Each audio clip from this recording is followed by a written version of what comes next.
It's FYF Sports, man. It's Lamont, man. We back with another live, man.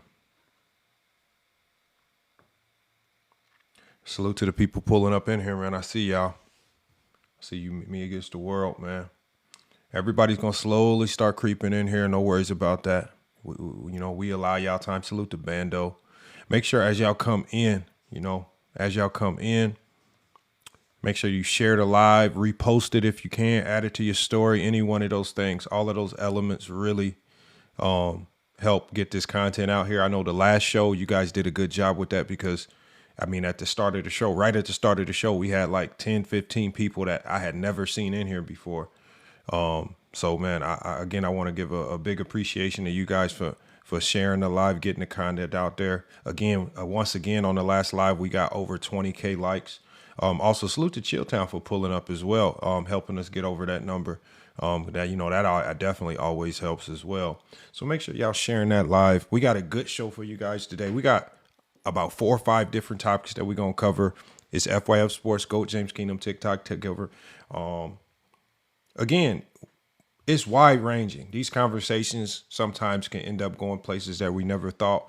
But one of the things I wanted to talk about today was a topic that I heard on somebody's live. We're actually going to play that clip as well today. And there was a take floating around out in the ether that LeBron James does not make his teammates better. And I think that's a curious conversation because one is not the GOAT conversation, but two, I want to know what people think better is. What is better? What do you guys define as being better? And is that logic contradictory to what you guys truly believe about basketball in general? But man, we got a lot of good topics for you guys today. GOAT James Kingdom is going to be in here cooking. Hopefully we got a special guest coming on. Again, that's about 50-50, so I don't know if he'll be here. I'll let you guys know if he'll make it on today. But if not, man, we still going to be cooking on a plethora of topics. Also, you guys, make sure y'all are following GOAT James Kingdom on YouTube. He goes live on Fridays and Sundays, right? 2 shows, Friday Night Exposure and his Sunday show with B. Lee. Make sure y'all are also following his shows and checking out those shows on Friday and Saturday. So look, you're getting a full weekend of content from Friday, Saturday, and Sunday. And now we also have added that Thursday show in. So we are constantly giving you guys content from Thursday all the way to Sunday. And we're going to find ways to adopt and add in more shows. But look, y'all, as we always do, we are going to go ahead and push through this intro. As we get through the intro, once again, make sure that you are sharing the live, share the live, add it to your story, repost it, do whatever you got to do, tell a friend, because once again, it's GOAT James Kingdom, it's FYF Sports, man. It's another TikTok takeover, man. And as y'all have seen over the last couple of weeks, man, it's a lot of people bothered by the presence of me and A. Johnny on this platform. But as he always says, we're here to change the way people talk about basketball. And that is most definitely a fact, man. But look, y'all, we about to get started here in a few minutes, man. If you want to come up to the panel, make sure you just hit that request button. We'll get you up here shortly. And we about to cook.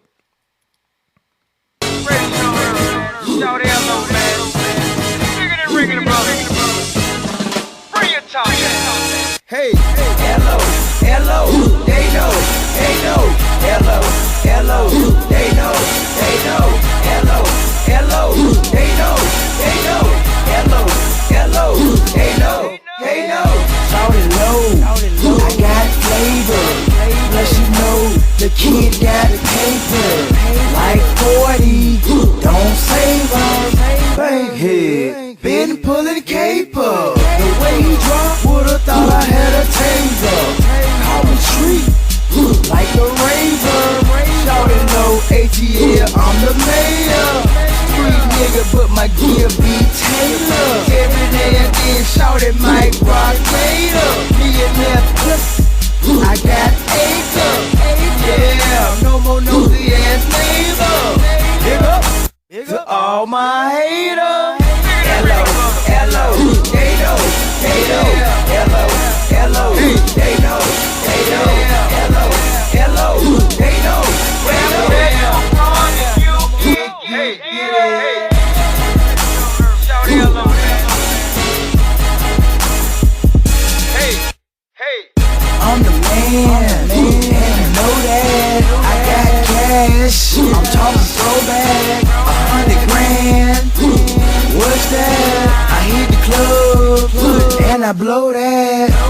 Shorty ho, no low that. I'm picture perfect, make a Kodak. Let's talk money, I gotta play now. Dope boys, let's get it. Hello, hello, they know, hello, hello, they know, hello, hello, they know, where you from if you get hello, hello, they know, hello, hello, they know, hello, hello, they know, where you from if you get hey, how you doing? It's L.O. Say they see three, I'm the one in the middle. I don't need this beat, I can rock it acapella. One by two, all I needed was a kiddo. Yeah, now I'm getting yes sir, just like G. A-Town fitted, who but me? L.O. he know, they know, I am. Hello, hello, they know, hello, hello, they know, hello, hello, they know, where you from if you they know. FYF Sports, man. Goat James Kingdom TikTok takeover, man. Let's go ahead and get Goat James Kingdom up on this panel, man. Let's get Goat James Kingdom, man. You got to get in this request box. I see you in the back. Jay loves the NBA. We're going to get you up here shortly. We're going to definitely get you up here shortly. We just got to set the foundation. We just got to set the foundation of what the conversation is going to be. And I think I got a good way to start the show. I got a good way to start. You know, as a Johnny starts to get up here, right? I'm going to go ahead and get this queued up for y'all. I'm going to get something queued up for y'all. Because I didn't even know this existed.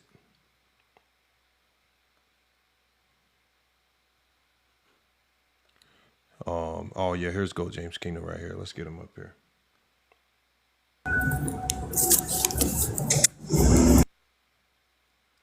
All right, we got Goat James Kingdom up here to cook. Goat James Peace, Kingdom, man. Lamar. What's good? I'm on the road right quick, Lamar. I got a lot of background noise, so I'm gonna just leave myself on mute, but I'm gonna be listening, all right? Okay, I got you right here. Okay. Until I get someplace quiet. I got you. I'm gonna hold it down till you get right. All right, y'all. Look, it's something I want to share with y'all. This was kind of interesting as well. This was very interesting. And I'm about to cue this video up for you guys to check out. And I'm gonna tell you guys. I'm gonna tell you how it ties into today's show, and just kind of ties into this entire week of basketball talk. As y'all, some of y'all know, some of y'all got to see a you know, whether you want to call it a debate. I don't really call it a debate.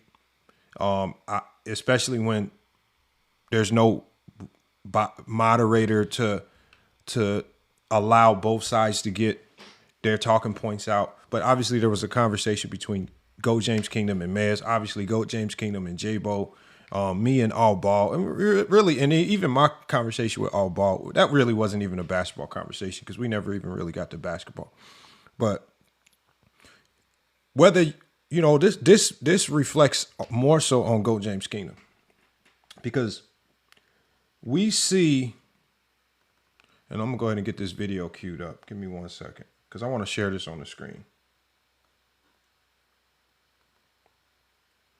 Okay, so yeah, I got it on the screen, and I'm gonna go ahead and get this video box queued up right here, because I found a very interesting video that I didn't even know existed. I did not even know this video existed, y'all. But so this is a video, y'all. And I'm about to play 2 snippets of this video. Right? Because Goat James Kingdom talks a lot about how, and I've even shown you guys, even in my conversation with All Ball, what y'all start to see is, y'all see how people like Goat James Kingdom festers in the minds of these LeBron James haters. I mean, literally festers to the point to where they no longer are talking about basketball. They're talking about Goat James Kingdom, which is, again, very odd. And when I was talking to All Ball, I thought that was odd. I don't know why we're talking about GOAT James Kingdom. Why are we talking about what Ajani said? I thought that was very, very weird. But y'all know that GOAT James Kingdom has been doing this for a while. This is what he loves to do. Talking basketball, coming on here cooking, right? Telling everybody who he has as the GOAT. He's going to stand on it with all his talking points. There's nothing you can do about it, right? And a lot of you guys know that on top of doing content on YouTube, I also coach, right? And so I always have taken pride, y'all. I always have taken pride in coaching. And I always tell you guys about how dominant we are as a team. We've been dominant for a while. What I never get to see is what our dominance looks like on the other end of the spectrum. So, like, for example, if we were able to get inside of some of those private discords or get inside of the mind of some of the people that have now become obsessed with GOAT James Kingdom, what would it look like? And so with this video that I'm about to show you, and I'm going to show you 2 segments of a video, this is the closest thing that comes to understanding what it looks like when you're going through getting cooked, getting barbecued, getting dominated. What does it look like on the other side of the coin? So one of the teams that's considered our rival, Arizona State University, and I coach, and a lot of you guys already know, I coach GCU men's club basketball at Grand Canyon University, right? ASU, Arizona State, is one of our rivals. We've been dominant for so long, it's not really a rivalry any longer. It's now, it's just now them just trying to scrape and claw for a win. And so ASU actually did a documentary. And for the first time, I was able to see what is said about us on the other side of the coin. When you're dealing with a team that can't beat you, a team that is, I'm talking about trying their best, and essentially just like a lot of the Zesty Jeffries, they become obsessed. They come obsessed with, how do we beat this team? What are we supposed to do? And we just literally are seeing meltdowns in real life. And I've never seen it from the other side of the spectrum until they released this documentary. I'm going to share 2 portions of this documentary with you guys. This is the documentary from the ASU men's club basketball team, y'all. And I want you guys to see what they say about us, the team that I coach, as they prepare to play us. And then even what they say in the aftermath is very similar to GOAT James Kingdom, right? What are they saying behind the scenes? Obviously, we see what they say during the debates, and then what do they say in the aftermath, right? Let me play this for you guys right here, because I thought it was a great watch. And the production of this documentary that they did is, I'm talking about, this is a great production right here. I'm going to go to the 13-minute mark, because at the 13-minute mark, this is where they first mention us. All right. And I thought this was very, very interesting, y'all. And again, we'll do this, and hopefully this will buy us some time until GOAT James Kingdom. And we're going to talk about, I'm going to let this first segment play, and then we're going to talk about it, y'all. We're going to talk about it, y'all. Go ahead and check this out, y'all. I think it's a great watch, man. And so this is from the Arizona State University men's club basketball team. This is their documentary. So far up until this point in the video, their team is undefeated, right? They're undefeated. They're having a great season. And now they're about to talk about one of the next up and coming games that they have to play. And that's going up against FYF Sports, head coach FYF Sports in Grand Canyon University. They say that they love me, but I still don't know their intention. I'm trying to live my dream, they're offering peace.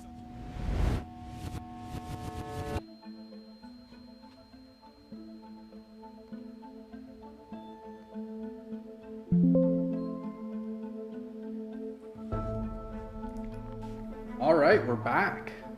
So we have officially made it to the back half of the season. Now, this is when things really start to ramp up. So far, the team has gone undefeated, 11-0, absolutely crazy. But now they have to go up against some harder competition. They have officially made it to the playoffs of the regular season. This is where the top 4 teams will play in a bracket-style tournament to see who wins the championship. But already, by being in the top 4, the club has qualified for the regional tournament. This is where all the teams in the Southwest come together and play each other at Grand Canyon University. With that, ironically, the team's first match in the playoffs is Grand Canyon University. This team is renowned for being one of the top club teams in America. They consistently are top 3 every single year at nationals, and they're kind of the team's natural rival. It is officially February 1st, 2025, and they are 3 days away from playing this team. Everyone seems excited. Everyone seems ready to go, except one man. Let's go see what's up.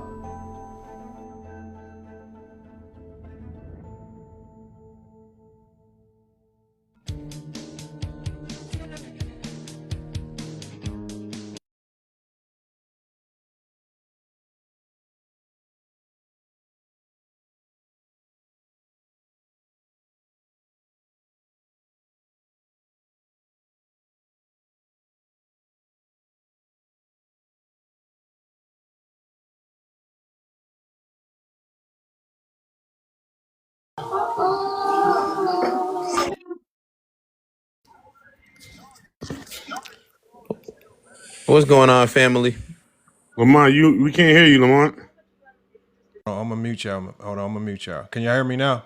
Hold on, y'all. Yeah, if y'all got hot mics, if you got hot mics, make sure you keep your audio clean. But no, y'all go ahead and unmute. I'm just letting y'all know what we doing for today. My bad, I was muted. I unmuted. But we just trying to dive inside of the mind of Zesty Jeffries. We trying to figure out what's being said behind the scenes on the other side of the coin. And I think the closest thing we can get to is we can kind of look at what I do, right? And I'm finally able to see what is said about us on the other side of the coin. As we know, Ajani be dominating these guys in these basketball conversations. I'll be dominating these other teams on the basketball court. We get an inside look at what's being said behind the scenes from another perspective other than ours. I'm going to play a little bit more of this. If you guys want me to stop and pause it at any time, just let me know, and we could chop it up. But this is leading into a game that they played against us last year. They played us twice last year. I want to play both segments, but I want you guys to check this out, man.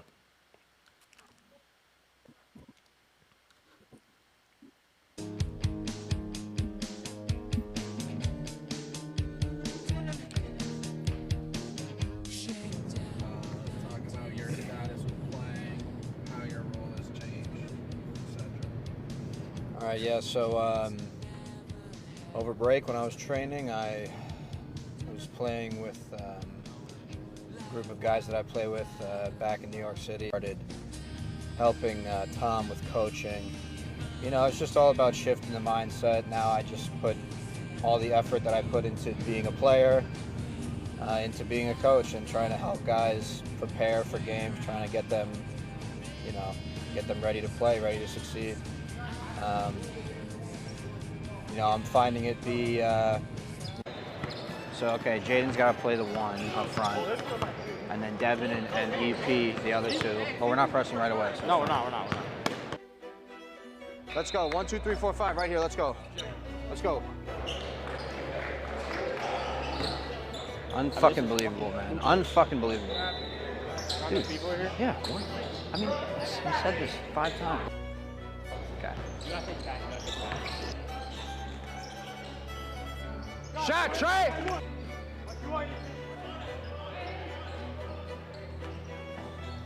Let's go, boy! Good job, EP!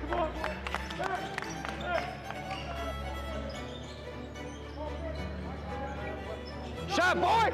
Shot, Dev! Get over that. Don't switch!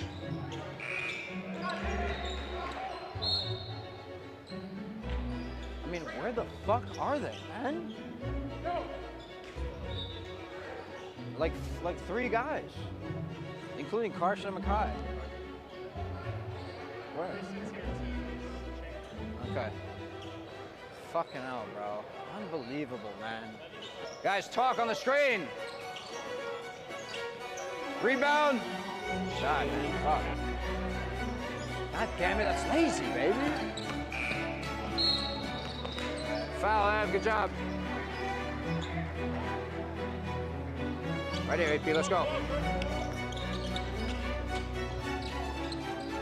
We have a kick, man.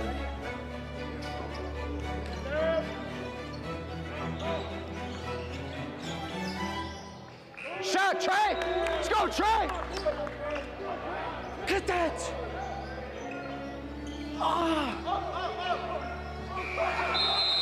Let's go! Hey, on the bench! On the bench! On the bench! On the bench! On the bench!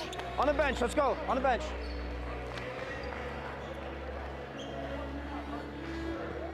Let's get down. Everybody go. Go. Listen up, listen up, listen up, listen up, listen up, listen up.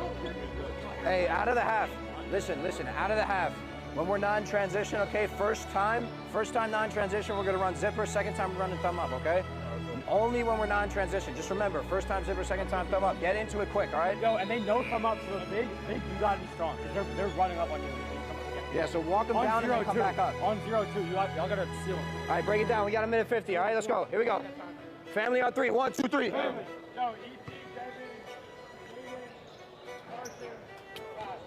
We're in a good spot, y'all. Keep fighting. 20 minutes. Fight, boys. Good work. All right? 20 minutes. Keep fucking fighting. 20 minutes.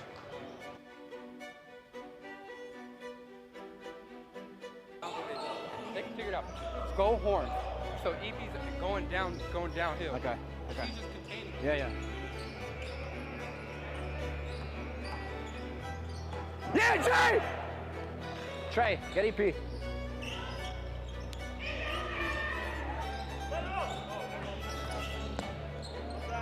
Job, Trey! Let's go, Trey! Dia! Come on, White! White, come on! Yo, look, listen. You gotta attack. Yo, we need 4 outs. At the same time, 4 outs. Do not clog the lane. Do not clog anything. Once you clog, we're gonna trap you with the ball. We're gonna collapse and we're turning the ball over like that, all right? But guys, on 4 out, we have to have off-ball movement. Okay, guards without the ball, you guys gotta set like off-ball screens for each other. You gotta move opposite. We gotta do all that. All right? Let's go. 1 bucket at a time, 1 possession at a time. All right, let's go. Focus up. Here we go. Fight on 3. 1, 2, 3. Fight. No, Trey, not that, baby.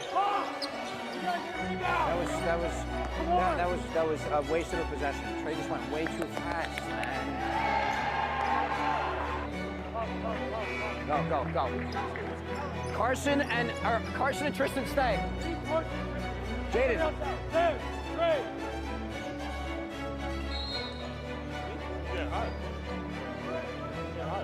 No, nobody. I got foul? No, 4. 4's got 5. If he fouls out, we're getting Jaden.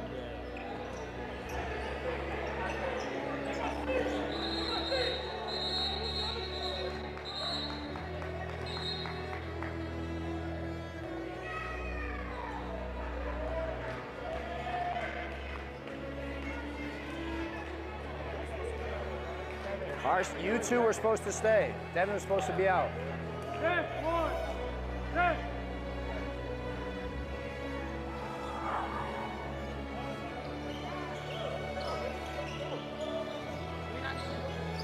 You got 5 fouls. You have 5. I want Devin to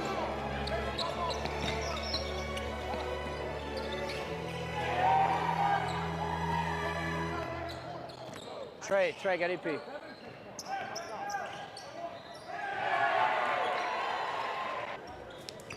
That's not good. And it! Get up! No, it's not enough.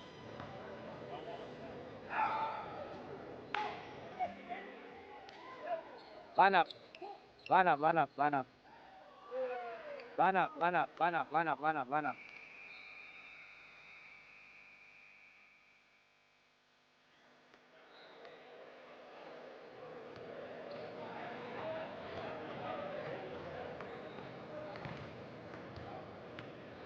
Guys, national, real quick, come on.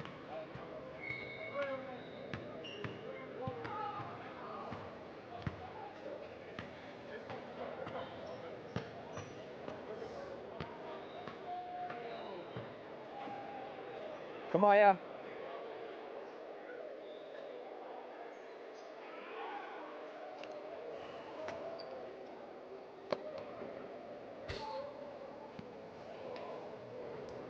Yo, guys, fucking biggest game of the year. I'm not gonna blame it on, I take responsibility, I thought we put in a good game plan today, but, still with that. For anything on this. We gotta win this game. Also, biggest game of the year. No, 1, 2, 3. Don't even get any practice, no warm up. Came here after the game started. That's unacceptable. Like, I'm here for like 30 minutes before the game started. Without a doubt. Hey, bro, we couldn't score on offense today. But there was not fluid at all. Trey fell. Shout out Trey. Trey had to go do it himself. The whole game. No off-ball movement. Those are the type of teams we're gonna be playing, bro. We travel, we're not gonna play this little bullshit AC, but it's that type of caliber teams we're gonna be playing. Like we're playing all these AC teams, Mac, whatever the fuck.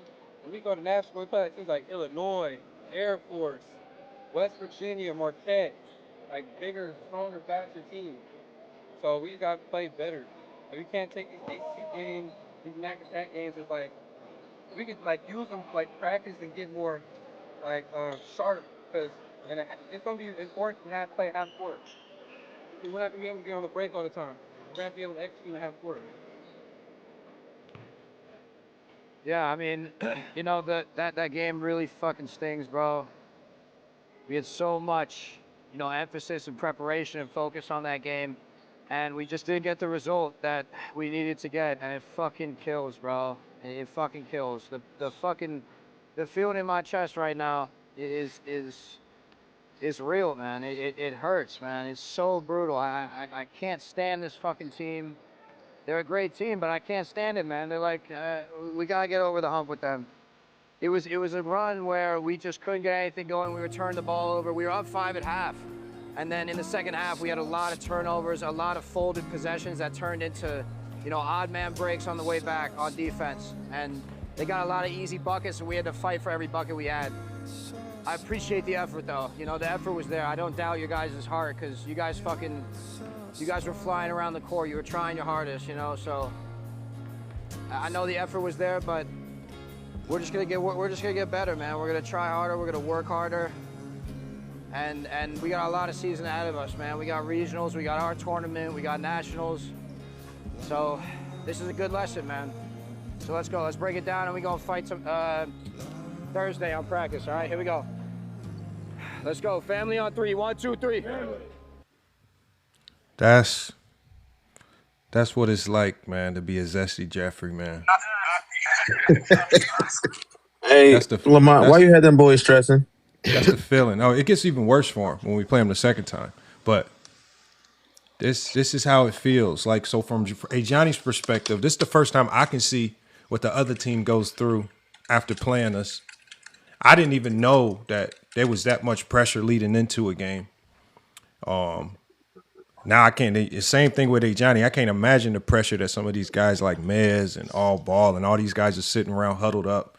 How much pressure do they have, man, to finally have the gumption and the balls to finally get on the panel with Goat James Kingdom, man, and then try to go toe to toe with some of his takes, man. They get confused. They start saying stuff. They start crashing out, man. Just all types of crazy stuff going on, man. But I mean, ultimately, we saw this. This was just a Zesty Jeffrey. They were just brokenhearted. They were undefeated up until this point. We beat them. Kind of shattered them a little bit. But it gets worse because they have to face us again, and it even gets worse. He says, Max says, why do you hate locker room? What do you mean? Why would I hate locker room? He says, Lamont disrespectful. I didn't know. I didn't like you got to think about it, King Angel. I only see it from our perspective, how we prepare and how we go against teams. I don't never like because when I prepare my team to play, I don't prepare them from a point of being nervous. Like, and you'll see this. You'll see this when they play us the second time. What I mean by the nervousness. Here it is right here. I'm about to show you guys.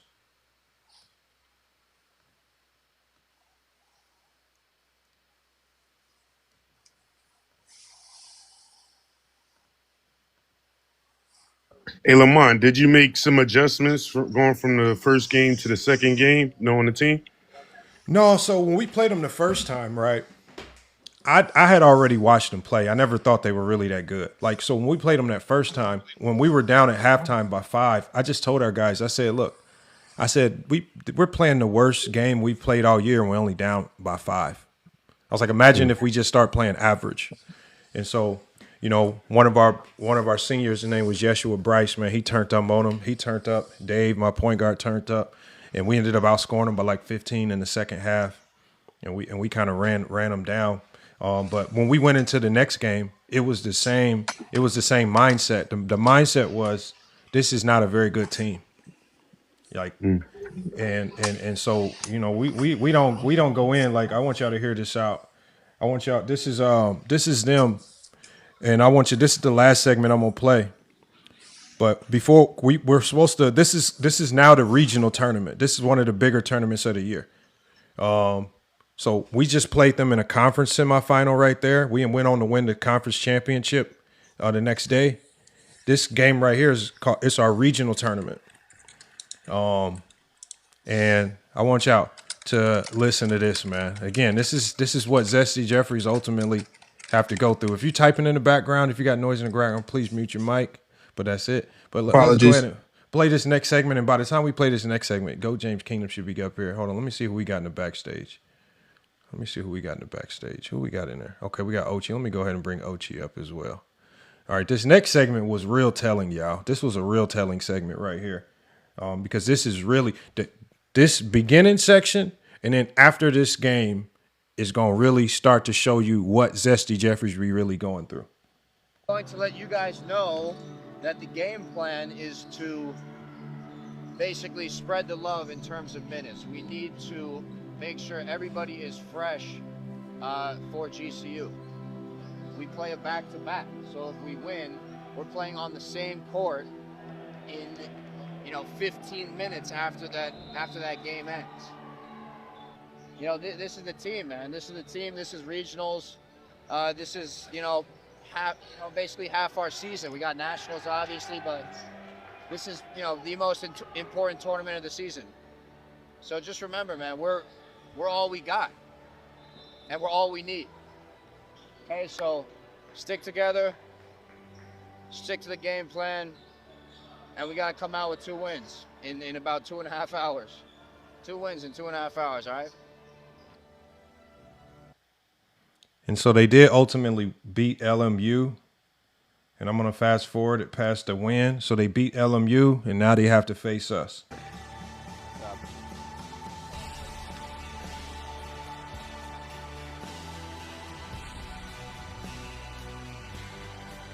Did what we had to do, Nothing matters except winning and advancing. Now, I want y'all to be mindful of this. They just won. They just advanced to play us. But look at their body language. Like, this is how Zesty Jeffries feel when ultimately having to face A. Johnny. Look at their body language knowing that they have to play us. You just advanced, right? I want y'all to check this out. They know they're about to lose. Check this out. It's crazy. Did what we had to do, Nothing matters except winning and advancing. I mean, again, this is GCU that we're playing, okay? We're at their home court. They've got all the resources in the world. National champs, region champs like fucking 3 years ago. The thing is, we need to play a full 40 minutes of basketball, bro. This game we didn't play a full 40. Against University of Washington, we didn't play a full 40. Against GCU's third team, we didn't play fucking 20 minutes of good basketball. If we don't play a full 40, we're done. If we don't play as a unit, we're done. If we don't play defense how we should play defense in terms of defending the screen, in terms of forcing sideline, in terms of forcing a sideline drive, not forcing them sideline, and then once they take one step towards the sideline, you turn them middle. We have to be absolutely impeccable in every single facet of the game, or we are not going to win. And before we play this segment of the game and watch how this unfolds, Juan Boy, you are 100% right in what you said. You are 100% right.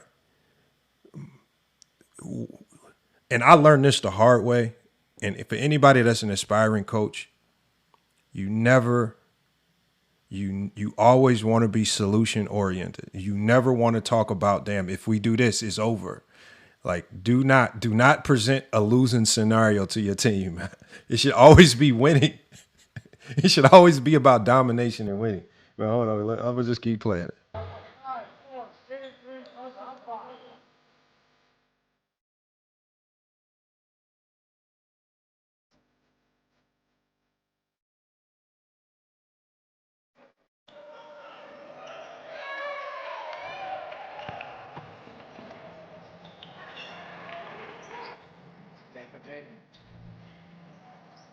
Good defense!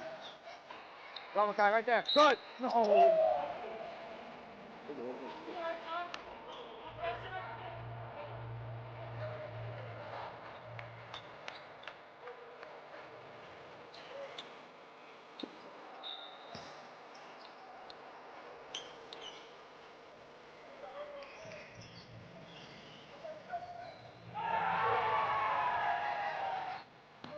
Yeah.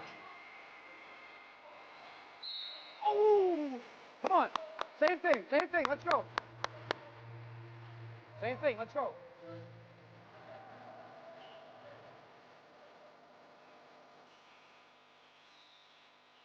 Yes, Tim! Let's go! Speed up!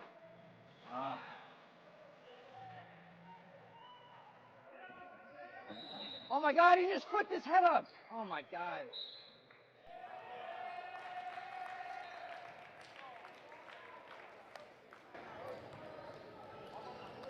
Drew. Drew.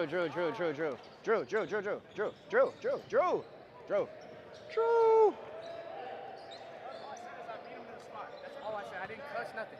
I just said I beat him to the spot. I beat him to the spot. Oh my God. Ref. Okay. Well, I'm gonna find out right now.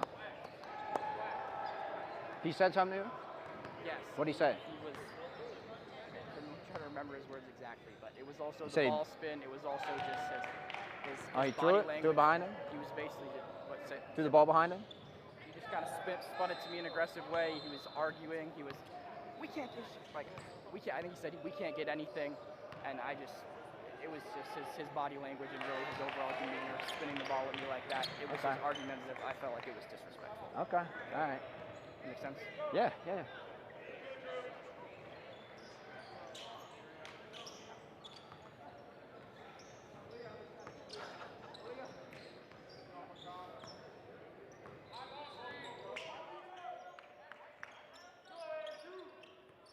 Go, Dev! That other way! Oh my God, no, this can't happen again. This can't happen again.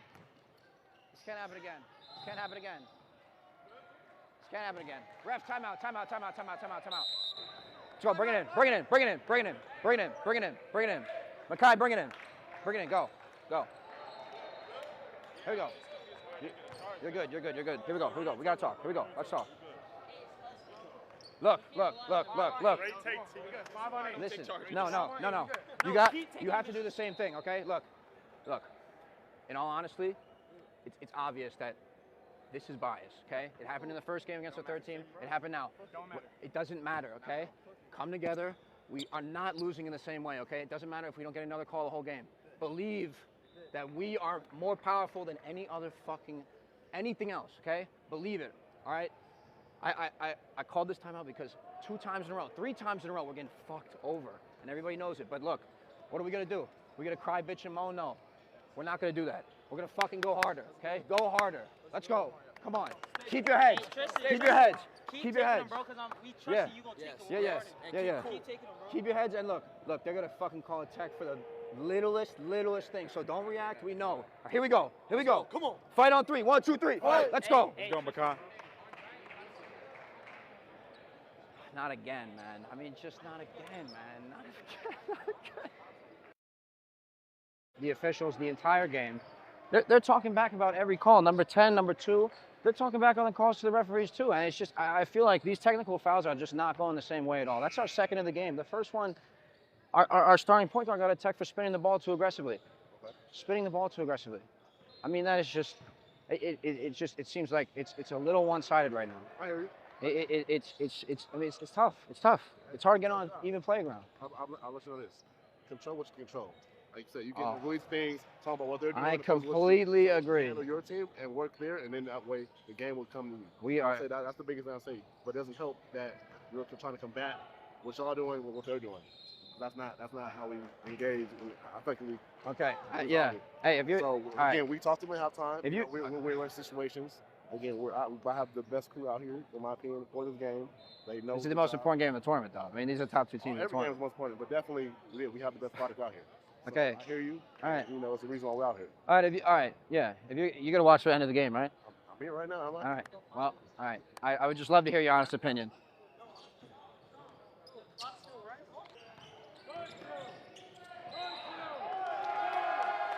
on the way. It's on the way. Ref, time out, ref.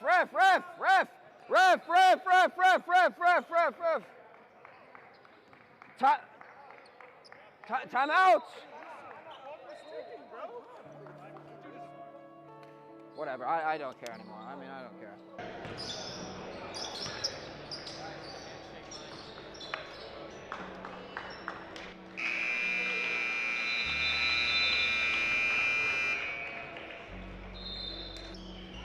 The only thing that we can do is look forward and plan, okay? The past is the past.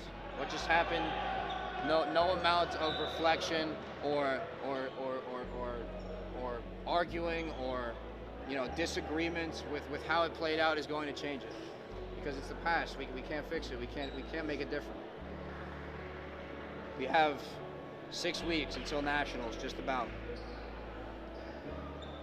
And I mean, this just has to be fuel to the fire, man. That's all it is. This has to be something that we just add to the pedigree of, like, it's us against the world, bro. And we gotta shock the world. Okay, so immediately after the game, I feel that the emotions are high, amongst a bunch of members on the team. But how does it feel personally, right after not being able to get over the hump that is GC? I think it's just something that we got to keep striving towards, because obviously they're continuing to win. They're doing the right things, and obviously what we're doing is not working. But it's hard when sometimes it's out of our hands, but we got to do the best that we can do. One of them is affiliated with GCU. I mean, the Leprechaun? Yeah. How's he affiliated with GCU? He goes here. And you walk in, security walk in. Yeah, and I'm about to go over to that room. The reality is, bro, I told him, I said, go here and ref games up 4-2. I just asked them, how are we going to file an appeal? Because, I mean, it's just not fair. It shouldn't happen. They told me how to do it, and I said, all right, I mean, that's the end of it. That's what we're going to do. I mean, we have the film, we have me mic'd up, getting the ref's explanation. I mean, we don't need anything else. I mean, I said, this is a fucking organization, man. And I'm not tweaking out about, like, and stuff, like, because we was out of line, like, at the end of the day, like, we was out of line with stuff like that, but it's the fouls, like, waiting for them to miss or make, then call a foul, or calling a foul, and then not knowing why, or not knowing who it's on. Like, you're just calling a foul just to call a foul. No, it's not an even play. We had one foul the entire second half. They fouled us once, and it was at the very end of the game on Devin.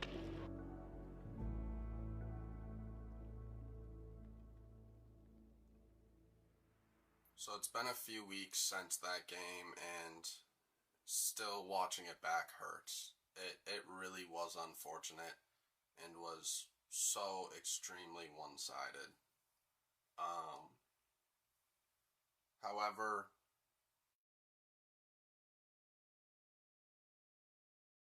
And I'm gonna stop it right there, y'all. But look, y'all, I just gave y'all inside glimpse to what the life of a Zesty Jeffrey is, man. Right? The huddles. I mean, I can even imagine them playing that music in the background of some of their conversations. Like when All Ball, I finished that conversation with All Ball, and he had to go huddle up in the group chat. That music was probably playing in the background, y'all. Same with J-Bo and some of these other guys, man. We're gonna be talking about some of this today, man. Hopefully we got Go James Kingdom back in the mix, man. What are y'all thoughts, man? I'm listening to I heard. I've been watching. I'm in a quieter spot right now. I'm just settling in. I just got back to the crib, but I'm watching. But y'all can go ahead. I'm listening. Yeah. So one shout out to Coach Michael Jackson, but why you had them stressing over there a little bit, Lamont? You had them really stressing. Hey, look, man. Yeah, you had them boys blaming the refs. Nigga, they was doing everything but trying to play better defense. Bro, that was sad actually. Like the way he was talking at the end, man, it was like almost like it was somebody's funeral about to happen. He was just like, next year, we gonna be all right. I mean, I don't know if you're supposed to talk to your team like that after a loss like that, man. That was bad. It was not motivational at all. They were talking like after a win. They won. They beat LMU to play us, and I'm thinking, you upbeat, take that same energy that got you to win, carry the same energy on. All right, something to galvanize, and it's just like nothing, man, nothing. Just like, damn, we got to play GCU. So now I know what it feels like, man. Damn, that's crazy. But look, man, that takes us into and some of y'all saw this. I'm glad OG Clips actually clipped this. And it takes us to the topic, one of the main topics of the show. Let me see if I can find it. It was a clip on, some of y'all know Maria. Mario did a show. She basically did a show and said one of her talking points was LeBron James doesn't make his teammates better. Y'all agree with that? Oh, yeah, Maria. I think that. Go ahead, Ron. My fault. No, I was just asking, but go ahead, sir. I think that people think about people, producing more when they're not with LeBron James. But if we're talking about in terms of winning, I think LeBron James does make his teammates better. You're going to automatically, by default, be more efficient next to LeBron James because the shots that you're getting playing with LeBron James are not the shots you're getting when you're not playing with them. Now, obviously, if you're getting more volume somewhere else, you're gonna outproduce what you were doing before. But are you really a better player, or are you just getting more looks? I would say absolutely LeBron James makes his teammates better. You can go to examples like Austin Reeves, Alex Caruso, and a host of other guys who've talked about LeBron James helping them in practice, helping them see things on the floor. If you remember the one time he had Austin Reeves and he was telling Austin Reeves something, and Austin Reeves' eyes just popped open like, oh, I didn't even notice that. You know what I mean? So he definitely makes his teammates better. But I think a lot of times they just focused on the superstars. I don't think anybody makes superstars better. I think superstars are who they are. But he definitely makes the role players better than they actually are. Yeah, I think a lot of people because I used to say a lot when because I used to use that a lot, like LeBron makes his teammates better. One example I use is Tristan Thompson. I mean, the eye test is, we all got eyes, but if you want to go off his statistics, when LeBron got there, Tristan Thompson started being more efficient because he was taking more efficient shots at the basket, getting the kicks and dimes from LeBron and stuff, So, Something's going on with your mic, SJ quoted too. Your mic is a little muffled sounding. I don't know what's going on with it. It's a little muffled, bro. Wait, can you hear me now? No, we hear you. It's a little bit better, it just sounds a little muffled. But we can hear you though. We can hear you. It sounds like you have a pillow over it or something. Yeah. But maybe it might be a little. Oh, my bad. But hold on, I'll just say real quick. LeBron makes his teammates smarter I think everybody that plays with him Oh, will that's a get a good one. chance to see how he looks at the game, see how he breaks the game down. Maybe they watch film with LeBron, when they're not playing and when they're in their practice runs and whatnot. So I think LeBron has a positive influence on his teammates. I think they get in the gym more. They're more motivated to get better and improve their game around him. You see examples like Austin Reeves. J.R. Smith said that LeBron made him a better player. He was more efficient, not taking as many reckless shots. There's just so many examples, but I would definitely say the main thing is him making them smarter and seeing the game better. Yeah, I definitely agree. It's less about the actual counting stats because a lot of people just look what he did after LeBron left. Well, you're not looking at, and you mentioned it, you're not looking at maybe behind the scenes how LeBron looks at the game is not how everyone else looks at the game. And when you're playing with LeBron, especially in the film room, talking about that nature, you're definitely going to be more tuned to thinking, watching the game and looking at it and maybe seeing how he sees it because his mind in terms of basketball is a supercomputer. So even if we take out the on-court stuff, the off-the-court stuff as well, when we're reviewing when we're reviewing film with LeBron James versus when we're reviewing film with Kyrie Irving or someone like that, it's completely different because LeBron James looks at the game entirely different.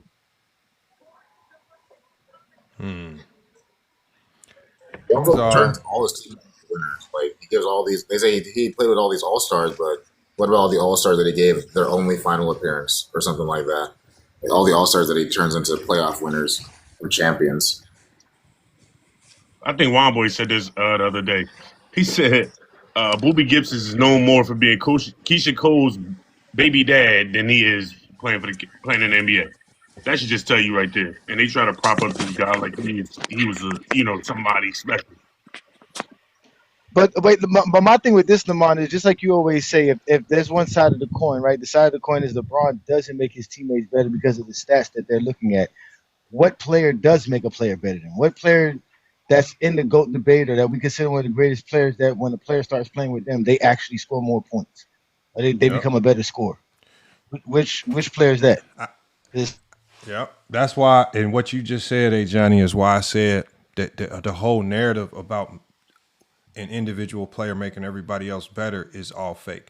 I think the only thing playing with a good player does is it does not make you better. It just makes the game easier for you. It's almost like a cheat code. Like y'all know we playing video games when we little kids. We always looking for a cheat code to make this game much easier. Playing with better players is just a cheat code. It just makes everything easier. You're not better. This is why, for example, when LeBron James leaves, the game all of a sudden becomes much more difficult for Boobie Gibson. Boobie Gibson can't drop 30 no more, right? Anderson Varejao can't average a double-double no more, right? When he's not there, it's not as easy. That's why I say, I think they created coined this term that like Jordan made players better to try to give Jordan something extra that you can't measure. It ain't nothing to do with making nobody better. They do that all the time for Jordan. Though. They do that all the time for Jordan. They have to. They have to try to say like they can't just because the one thing Jordan fans can't do is they can't give Pippen his credit independent. They have to try to find a way to say Jordan made Pippen better. Jordan made those other guys better. Jordan did not influence Steve Kerr while he was in college to become an elite three-point shooter. Jordan did not influence Scottie Pippen to develop into the player he was when Pippen was playing at an NAIA college basketball team. Pippen did that. Pippen got in the gym and did certain things to make his game better. Now, Jordan being on the court made the game easier for certain guys, but he does not make anybody better. Just like LeBron, truly and honestly, this is why LeBron just goes and gets good players. He just like if it's about making the game easier, if LeBron just had all this internal power to make the game easier, he would just make everybody better. He would just make people better. He would never ask for more help. He asked for better players because you just need better players. That's all you need. And you want to make the game as easy as possible for better players. That's it. But my thing is with the whole making the player better thing is always in the premise of play style. To me, I think a playmaker makes it better. makes a player better because he gets you in better positions, right? So that goes to somebody who's a ball facilitator. I mean, a ball facilitator, playmaker, right? That on offense, and then on defense, if you have a solid defensive anchor, you can be a horrible defender and be good because that's your defensive anchor. He's going to make sure everything goes in line. So those are the only two aspects of the game that I think makes another player better. And if you're not doing either one of those two things, you don't make nobody on your team better. You're just a good basketball player. But it's like Steph Curry with the Warriors. Draymond Green and all the defensive anchors that they had made defense easier for Steph Curry. It did not make Steph Curry a better defender. It just made it easier for Steph Curry to play defense because they were always going to be his safety net, right?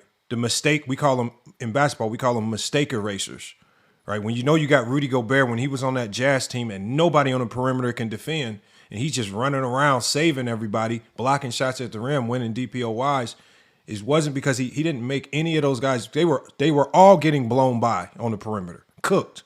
Conley, Clarkson, all of them were getting absolutely barbecued. Joe Ingles. At the end of the day, he just makes it easier because when you make a mistake, he's there to clean it up, right? And so, for example, if you are not a great off the dribble player, LeBron's gonna make the game easier for you because he's gonna allow you to be a catch and shoot player because he's gonna track. He's able to do certain things on the court to make the game easier for you. That's it. All you have to do is be good at what you normally do. I don't think nobody makes anybody better. Otherwise, nobody would ask for better players. You would just make everybody around you better. You would keep this. You would save the cap. You would just make everybody better. You would stack your team with 3-4 good players at the top. Like if it all worked like that, to me it never works like that. I hear what you're saying in that sense. I guess what I'm talking about is more on the team perspective. You make the team better to that aspect of being a playmaker or something like that. But again, the player still has to be good. They still have to be good enough to do it on a consistent basis. Because that's the thing. A lot of these guys are good. They're just not good enough to stay consistent. The more consistent you are, the better you are as a player. And obviously, the longer your consistency is, the greater you are as a player as well. So, that's definitely the aspect of it when I say that. LeBron James definitely makes his team better when he gets on the basketball court. And like you said, he makes it easier for a lot of people in so many ways.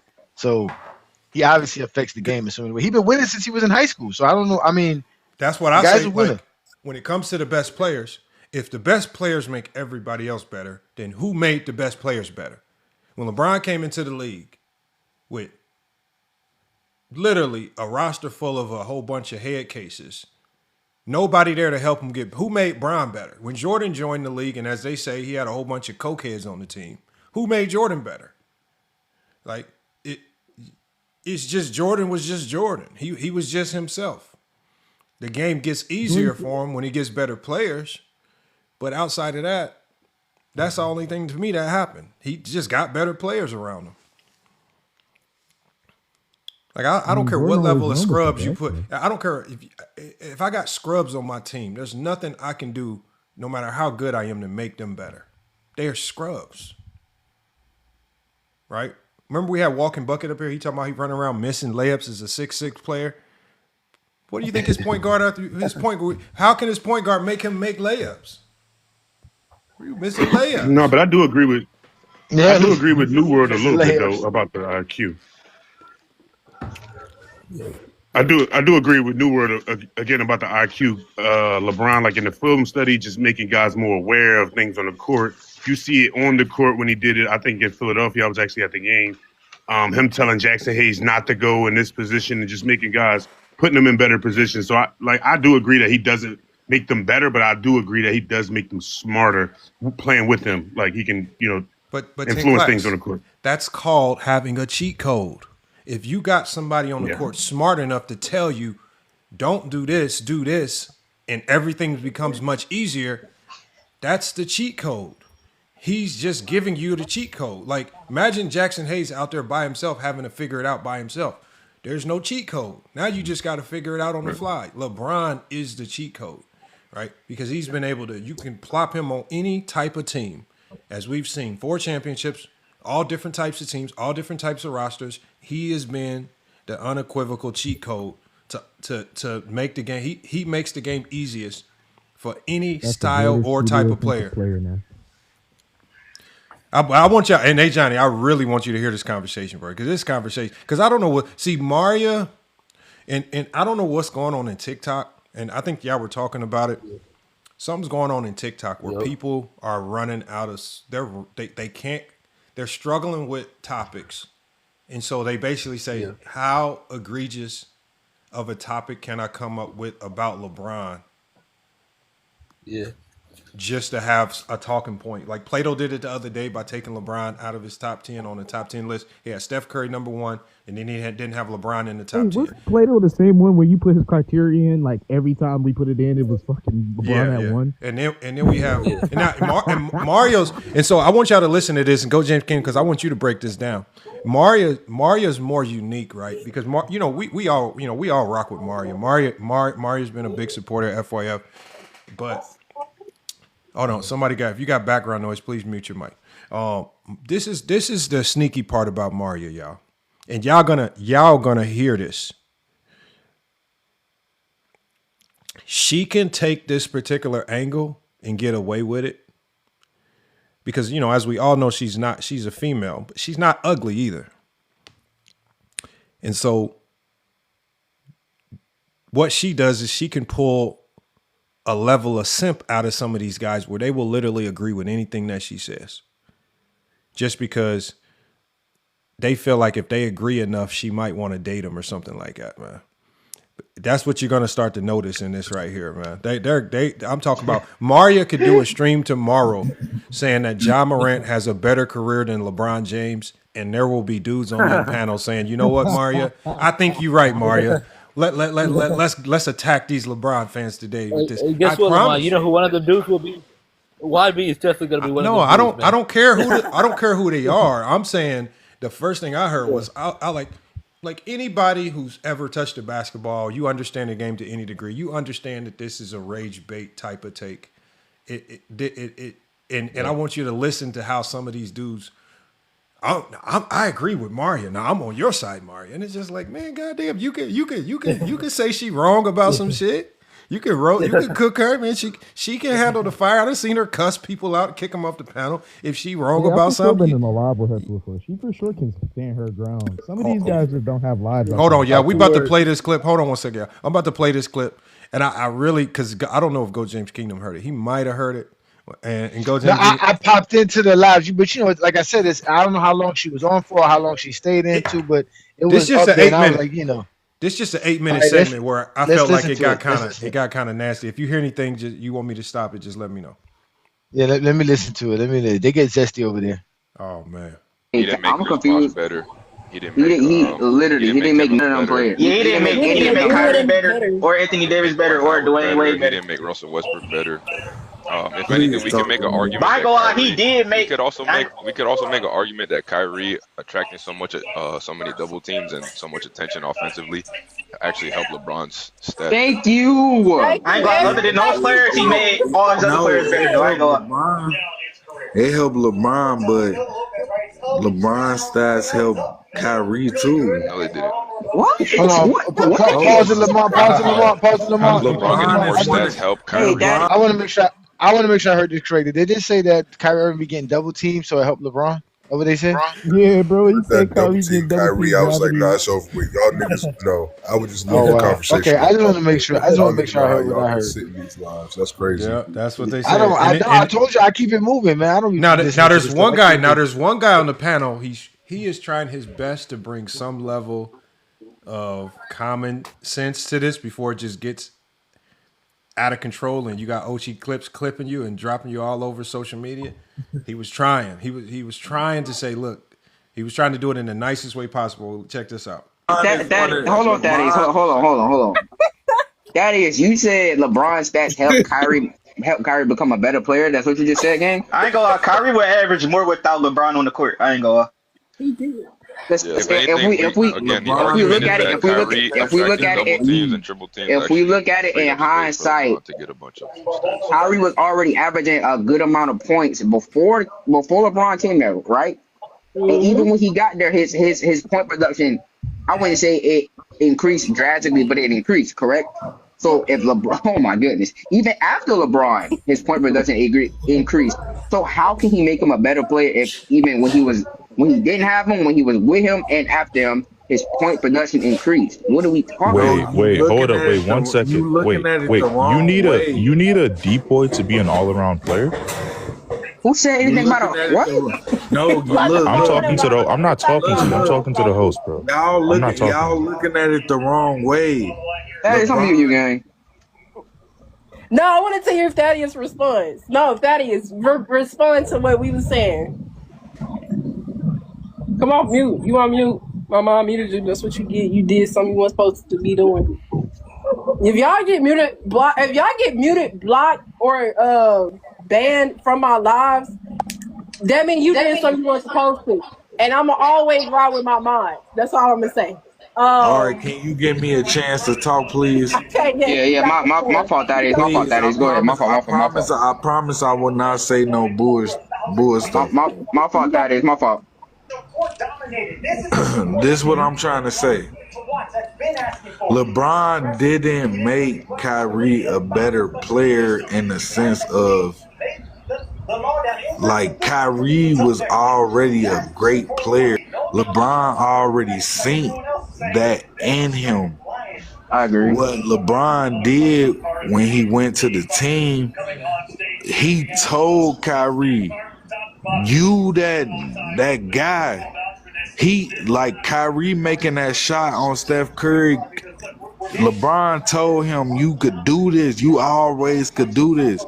He put Kyrie in that position. I'm telling you, it don't seem like it because it just don't make sense, man. Nah, Like I agree. I Hey, Johnny, do you see the chat?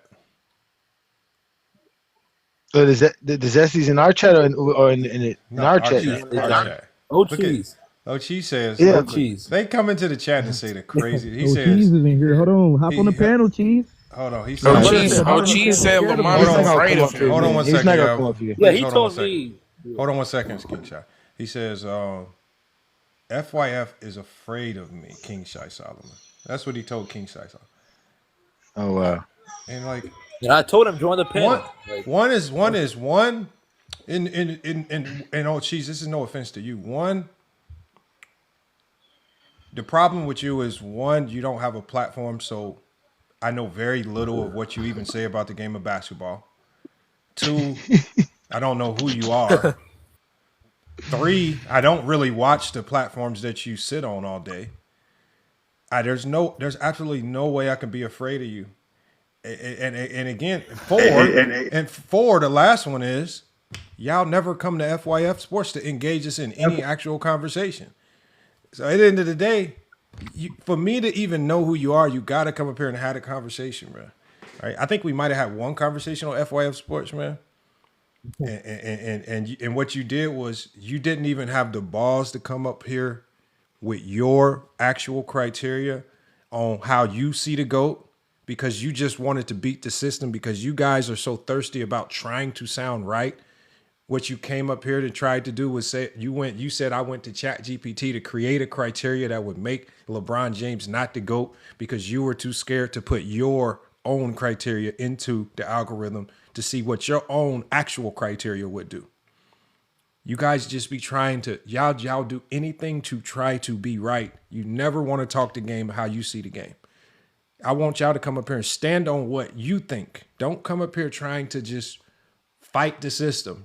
Like we've used ChatGPT enough where we knew what you was doing. It was no secret. But I don't. And again, you can easily come up right now, oh cheese. I don't know where you be or what panels you be on for me to somehow meet up with you. Even Goat James Kingdom, man. You The guys GJK hide. City Girl Groupie Posse. He be on the GJK City Girl Groupie Posse, man. That's why he be with them. And He be on all their lives. Here's the thing. Even if he comes up, what do we have to talk about? Like the only thing that we have LeBron. the He only gonna thing we talk have about to talk. LeBron and LeBron fans. But he's saying it in the sense that he's heard me say something that he disagrees with, so he wants to have a because geez, I've never heard you say anything interesting enough for me to stop the presses and say, Hey, Goat James Kingdom. This is what O'Cheese said today. He ran anyways, y'all. He already left alive. He didn't even waste I no know. time. He just left. He just He already doesn't up and talk, bro. bounced. He don't really talk. He's an emotional person, bro. He don't really bring No, facts or we analytics, don't bro. have His to go job in. is Wrong, he not just to gonna say, talk. His "Ooh, We what don't. is job is this?" to provide information to the GJK City Girl Groupie Posse. He's reconnaissance. That's his job. You don't hurt the messenger. You let the messenger take the message back. They'll be fine. Don't worry. What He is probably this? in This all is ball stream right madness. now, talking to Oh y'all. man, but yeah, I don't know. Like I said, I wish I knew what some of these guys had. Like I wish they posted videos or did something to where, okay, at least I have some clue as to how you see the game. Like even with Best Takes, like how do I know how Best Takes sees the game? Because I watch his videos. Like he posted a video today where he's always straddling the fence. Like he's fighting this battle in his mind. Well, I need to say this to be friends with the Jordan fans, but I also need to say this to still stay cool with the LeBron fans, as opposed to just saying, you know what? This is my take. I don't give a damn what this side thinks, and I don't give a damn what this side thinks, but this is my take. You can't keep teetering these weird lines. Like he had a take today, Go James Kingdom. He did a video where he basically said, I don't like these videos where they say Jordan wouldn't have won any championships without Pippen. He was like, and I'm saying to yourself, I typed in his chat. I was like, that statement just doesn't appear out of thin air. Like it's manifested from a conversation, and it's typically manifested from conversations from Jordan fans who say that LeBron James could only win with super teams. That's typically where it's manifest. Like people don't just wake up and say, you know what? I don't think Jordan could have won championships without Pippen. Let me post this today. It stems from a conversation about LeBron. As A. Johnny says, it's always tied back to LeBron.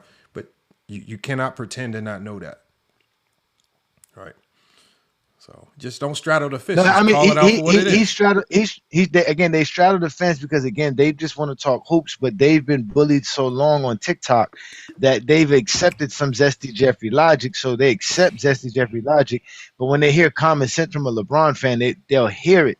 You know what I'm saying? He's not as zesty to do that. But again, anybody who got Jordan as the GOAT still to this day, trust me, you only doing it because of zesty Jeffrey logic. There is no real logic that makes Michael Jordan the GOAT of basketball. So for him to even act like Michael Jordan to go, he has to defend it. I watched his live the other day. He has clips, and him and Mind the Leech were over there crying about the 87 teams and 86 teams and how good these other teams were and why the Jordan team was. Because people were saying, like, yo, Jordan team was good enough to win. He couldn't win. They were trying to disrespect Oakley. They were trying to do all kind of weird stuff, bro. That's what they do best. And all this off of box score watching. They won't go watch the 87 Bulls. They won't go watch 88 Bulls. They won't go watch the games. They don't know none of these other teams. So, you know, that's why they sleep on these TikTok spaces, man. They like these little private lives. It's nobody knows about it. It seems like it's public, right? You seem like you're doing something because you see people, 62 people watching, whatever's watching you. You're like, I got motion. Like I got motion, but nobody hears it. Nobody hears it. You know what I'm saying? And like grilled cheese, his lives be in the morning. What he do, he be at work, and that's how they have a rotation, Lamont. That recently, shout out to LeBron James for bringing that up to us. If they're in a group, they can go live within that group and everybody will know. So they have like a rotation on who goes live when, so they all can be available to have these lives. So it's like like I said, it's a GJK City Girl Groupie Posse, bro. I've been telling y'all this for years. Nobody's listened to me, but y'all finally see what it is, bro. They're all connected. And Vision and No Ball Talks has been the top dogs now because they're able to go live a lot more than the other people. I still can't believe he sent you that screenshot that you sent me, man. I died laughing. I died laughing, bro. I died laughing. I was like, yo, this dude's hilarious, bro. I died laughing, bro. And That's straight. That's highway. That's highway robbery, Lamont. That's highway robbery. Oh my God. Y'all don't even know what we talking about, but it's highway robbery. So they be doing people wrong, bro. That's wrong, bro. And remember, I was right because ever since that live, all he's done is talk about you. All his videos, Go James Kingdom, this and that. He has not mentioned FYF at all. That's why I said, bro, this is just some weird obsession with Go James Kingdom. Like I don't know how you're gonna get over this. I don't know what you got to do to fight these demons. But this is not between, you got to learn to talk basketball without being so caught up in everything that Johnny says. You know, and He I'm said gonna he make said you there's talk basketball. 3,500. Keyshawn said there's 3,500 people in that group. Supposedly 3,500. Oh, come on, bro. Oh my Stop God! it, bro. Stop There's it. no way. Stop. There's already, hold I on, would love to Keyshawn. see what group this Keyshawn, is. Keyshawn, the group has already been Show us this group. infiltrated. Hold on, think about it, Keyshawn. Think about this, We Keyshawn. It's already been got our own infiltrated. reconnaissance. So we know exactly how many people in it. So the thing is, you can't lie and tell us there's no 3,500. We already got agents up in there. Like, how you think we even knew this existed? How does Keyshawn? I want you to ask yourself this: how do you think we knew it existed? You think we just woke up one day and was just like, man, they got a group, bro? Y'all, They said y'all sniping. they said they got Derek Morgan in there. Man, bro, they're gonna They say got anything. FBI. Here, how about this? Everything. It's like this. Bring them onto your show. Like, remember when we said we was gonna bring Gil on? Gil came on. We just said we're gonna bring Six Pick on. Six Pick came on. If you got anybody of relevance, bring them on. I want to hear somebody with relevance say some of the stupid stuff that they said. Mm-hmm. And that's funny.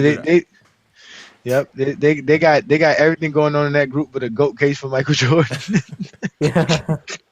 Oh man, that's what's hurting them the most. The mind that I'm crumbling everything that they used to make Jordan the GOAT, bro. Like, it's literally like they can't stand on nothing, bro. It's like toothpicks, bro. They are really hurt. What I don't understand is like the arguments that they use to try and make Michael Jordan the GOAT makes neither if they want to use arguments, a lot of them make neither Michael Jordan or LeBron the GOAT, make someone else. So it's like when they use those arguments and then we say something about those arguments, well, if that's your argument, that's your criteria, then this person's the GOAT. Then they're like, well, we're not talking about that person. Well, that's exactly what you're talking about if that's your criteria. And they like to shift, they like to switch goalposts. I forgot whose live I was listening to. It's about this, and they were having a good conversation about it. And it's just basically if whatever logic that you use to make Jordan a GOAT, it should be the same logic that makes the person at number two. The same logic should make number 3, 4, 5, and all the way to 10. It should give that logic. It should place everybody according to the logic. You shouldn't be able to go to number 2 and now it's a completely different logic or criteria that places them at number 2. That's just you. That's once you start doing that, that's just that's an emotional. We know they're not consistent because as they told me, and even as Mez told Ajani, I don't want to talk about all these people. All ball kept saying it. I only want to talk about Bron and Jordan. They don't care about any other player in NBA history. That's what they said. So my thing is, I said, how can you talk basketball and we don't talk about all these other players? And if you've automatically eliminated all other players in NBA history from the equation, and you've already said, well, these are the number 1 and 2 players in NBA history, well, you've kind of, in a sense, already agreed that it's arguable between the two. If you're only worried about one person, you're not worried about all these other great players. You're just kind of defaulting to the fact that LeBron James fans probably have a strong argument because you guys are really, really worried about this, man. For somebody that you guys say is soft, plays in a weak era, only joined super teams, ain't done nothing, can't score, can't shoot, y'all worry about him a lot. Y'all talk about him a lot too. I mean, for somebody who can't do all this stuff. I would just Stephen love R them said to the debate. best. Like, a lot of the you can go, Zesties Ty, are you can go, threatened by LeBron. That's why they love guys like Kobe and Magic because they know that they're nowhere near. SJ, I'm gonna drop you, SJ, so you can come back up and fix your mic because something's going on with your mic. We can't hear you. It's muffled. It's too muffled. So when you talk, we can't. No, hear the you. problem with them is that that LeBron is somebody they want to praise. They just they don't know how to praise, so they just gotta talk about him in any negative way. And as immature as they are, they do it like I said, like a 5th grader does when he likes a girl. He'll tell you all day long he don't like this girl, but he's bothering her. He's always around her, messing her. That's what they do. And they have no choice but to talk about LeBron. And LeBron is so great. Any other player that they want to make great, they compare them to LeBron. See, the issue that I have with them is that and y'all have stated it before, is that when they make a criteria only for LeBron and MJ. But if you're talking GOAT stuff, you have to explain why that player is better than everybody else in NBA history, and that's something they can't make up in their head. Well, I Let me just see. think Is my they. mic working better or no? It's a little bit better, but it still sounds a little muffled. It's not as bad as it was. I don't know. Maybe it might be something like actually in my mic. I don't know. Are you on a Bluetooth? No, I'm actually on my iPhone speaker. Oh yeah, I don't know what's going on with it. Okay. I'm gonna try to clean it real quick. I'm gonna go on mute for a second. All right, man. But yeah, no, I don't know what they got going on. He says, FYF, what makes Jordan better than everyone else? I don't know. You come up here and tell us. Like what does it matter what I think? Like, I mean, there's one person up here who you can argue that with. Like, y'all always like, hey, Goat James Kingdom is sitting right up here on the panel. He is who you want to challenge. Right? We had somebody do it last stream, and he lost in grand fashion. I can tell you something that Michael Jordan does. Always be I can tell you asking something that Lamont, Jordan, like, why y'all never ask a Johnny? because they Go know ahead, my bro. answer is going to hurt their feelings. But I was just going to say, I can tell you something that Jordan's better than anybody else, or makes Jordan better than anybody else. The fascination of Michael Jordan. That's why LeBron's another person that they don't like neither, because we've never been so fascinated with an athlete since Jordan. Jordan couldn't do nothing. Jordan couldn't go nowhere. Lucky for Jordan was nobody had 24-hour access to Jordan like we have 24-hour access to LeBron. But Jordan would have been crumbled under this pressure being like LeBron, where every day somebody's on top of you. You know what I'm saying? Jordan was able to hide and stay private. LeBron can't do that. You know what I'm saying? LeBron has to build a force field around him of people that's close to him that he knows since he grew up and all that other stuff for him to be able to function well. Because that's how many people are fascinated by these people, bro.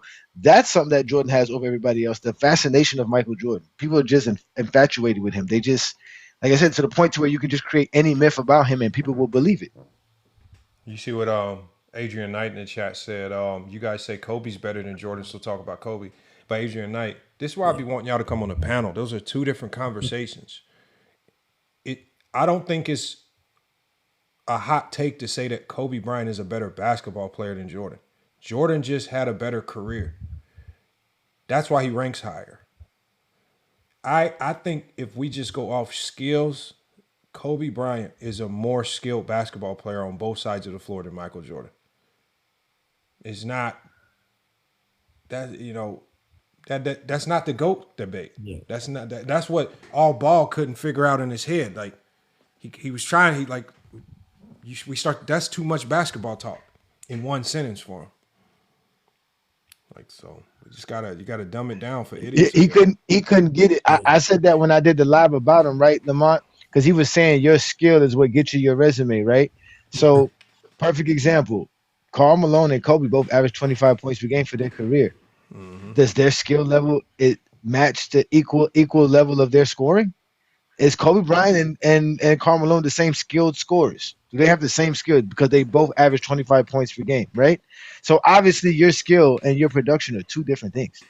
Completely two different things. But see, if you ever do that, if you ever ask him that question, he'll say, well, why are you talking about Karl Malone and Kobe Bryant? Like he'll always say, his out to get away from talking about basketball is he always says, well, why are you talking about this player? I'm only want to talk about LeBron. So you can never use correlations to help him understand your point better. You can't do that because that's too much basketball talk. And that's where we get down the road of stupidity. I'm gonna play a little bit more of this conversation just so y'all can kind of hear, because I just want you to hear what, because I don't know if you can see the screen, Johnny. On the screen it says Maria has on the screen debunking LeBron narratives. She has 4 narratives on the screen. She says LeBron makes everyone better. She says then explain Anthony Davis, Kyrie, Kevin Love, and Westbrook. LeBron is an all-around player. Why doesn't he have a DPOY? LeBron is the GOAT. Why does he have a losing record in the final? That was one of the weakest ones. And then it says LeBron is a franchise player. What franchise built around Bron and he won a championship with? I can't believe what? What franchise built around LeBron and won a championship? What? They do that. They do that for engagement farming. I'm telling you, that's all. It is. It has to be, bro. Well, they like Marty and all that they talk about basketball like they just found out about the Golden State. This is what I mean. Wait, This is the stages. This is this. It's like turning into a zombie. This is the stages of turning into a zesty Jeffrey, man. I'm genuine. So it says I can't see because it's smaller, but it says what NBA team built around LeBron and won a championship? Yes. So what franchise built around LeBron and won a championship? Every franchise has been on. Yeah. I guess. I don't know which one is worse. I don't know. The Heat were built for LeBron. I mean, the Heat were built for Wade. The Cavs were built for Kyrie, and the Lakers were built for AD. That's what she's going to say. Trust me, I already heard these conversations with these people before. Yeah, I be seeing their lives and I just scroll right past. That's another reason why they don't like me neither. Around Kyrie Irving. There's another reason why they don't like me neither. Jay Lockton said he was in there. Jay, I was in that lie. That shit was fucking nuts. That had to be the craziest live I've ever been in. I think I saw it. I joined it for half a second as well, and I just left because it was just BS narratives, and I was like, I don't even want to watch this. So I was in there for the whole time. I was in there from like damn near when she started to where she ended. I think the problem is that like the groupies that's with her, like they don't know how to form an opinion of their own, so it's like they kind of just piggyback off of what she says, or if someone brings up a great point, they just cut them off. It's just like damn, man. Nah, Jay, they know what they doing, Jay. They know what they doing. They trying to specifically. They trying. No, my bad. I'm gonna cut you off. They trying to get a date. They trying to get a date, man. They know she might be single, man. She out in Memphis, man. They just simping up here, man. Just because these are not logical. These are not. In all reality, these are not real. These are not logical or even arguable talking points. Like even at the slightest, to me, I don't think it's even arguable. That's how bad some of them are. But I think one point was that they said they tried to bring up how Kyrie Irving was a number one option. It was like, bro, but he didn't do nothing. No, but LeBron, she doesn't like LeBron. She doesn't. She's admitted it. Like she's LeBron hater. She's admitted to it. She doesn't like LeBron James. She doesn't. But loves Kyrie. But if we don't like somebody, that's why she doesn't like LeBron because of Kyrie, because she's a Kyrie lover. Yeah, that's why. Yeah. If you're a Chris Bosh fan, you don't like LeBron. If you're but Wade there fan, you don't like LeBron. there are far better narratives to run with. There are far stronger or more arguable narratives than to run with than to say LeBron a franchise player. What franchise built around him? Like you can hate LeBron and make better arguments than that. But yeah, you can't say that though. No, it's sad. To be honest with you, it's kind of sad because she does try to talk other basketball, but she can't get that group of guys up there when she's talking others. Like, because she talks women's basketball, they don't go up there for her for that because they don't really pay attention to that. I think the main problem is when. No, go ahead. No, I was gonna say it's kind of sad that she has to stoop to these levels because, like I said, she can't talk basketball and she is pretty. She's like, you know what I'm saying? Not to just lower her to the pretty face, but she shouldn't have to lower herself to these topics to bring up people and talk the game. And then again, she can talk it and she's pretty enough, so that's really it. That's all you need to do. Yeah, and then like how it's like raised bait and all this other shit. You know, when people start bringing up good points, she starts getting emotional, starts cutting people off. It's like, bro, like we can't have a good, simple argument if you're just gonna keep, like getting emotional and. Well, what Zesty Jeffrey channel doesn't cut you off? Hey, Johnny couldn't get one sentence out with Mez. Mez would literally ask him a question. Hey, Johnny would say, "Okay, I'll explain." As soon as he said, "I'll explain," and Mez would be like, "No." They're like, "Man, my guy, how can we have a conversation, right? If you're only up here to just hear yourself talk." That's the same thing I said with our ball. Like once they get in like the presence of me and a Johnny or people that talk the game, they are just motor mouth so bad because they're just thinking this is my time to shine. This is my time to look good. This is my time to go to the Discord and say I cooked them. So they're just shotgunning as much as they can. Mez even took a 2-minute break to go find his notes, and as soon as he came back, you can hear the monotone in his voice change because he's reading from a piece of paper, and it's just like, my guy, man, come on, man. And then I just think, like, at the end of the day, we all not getting paid for this shit. Well, I'm not sure if y'all getting paid for this, but some people are not getting paid for this shit. It's not that serious. It's just basketball talk, man. Like, it's serious. Again, it's like Michael Jordan's career. They take it personal. They take it personal. It's about their life. You remember when All Ball talks and everything, he said, I went up against the Milwaukee Bucks. I faced the 5 Hall of Fame Boston Celtics. I had to go up against them again. I faced the Detroit Pistons. I this, I that. They can't separate themselves because the conversation is about what makes you cool enough to even talk basketball. And this is why they don't like me, because I make myself cool as a LeBron fan. Most LeBron fans don't make themselves cool enough for them to feel comfortable with me. They have to listen to me, and they don't want to listen to me because I'm too cool not to listen to. And they have a problem with it. And then they see that I got people that listen to me, that even gets them even more upset. And I get someone like Lamont even take me even serious, that even gets them even more upset. They asking me about a 3,500 account for a private group, but we don't have that. We have over 125,000 members on our Facebook group. We have 85,000 subscribers, bro. We have almost 10,000 followers on Instagram. You know what I'm saying? I think we got 5,000 followers on TikTok. Like, I mean, that's what we do. We do everything public, bro. We're not cowards, bro. Everything we say, we can prove. Right. We don't run from none of y'all. Right. Hey, this is a little side topic. Hey, FYF, you how long you been coaching your club team for? Since 2019, yeah. Did y'all ever play AZ Compass, the black team? I'm out here in AZ. That's the only reason why I'm asking. We played AZ Compass. I film high school too. We played AZ Compass in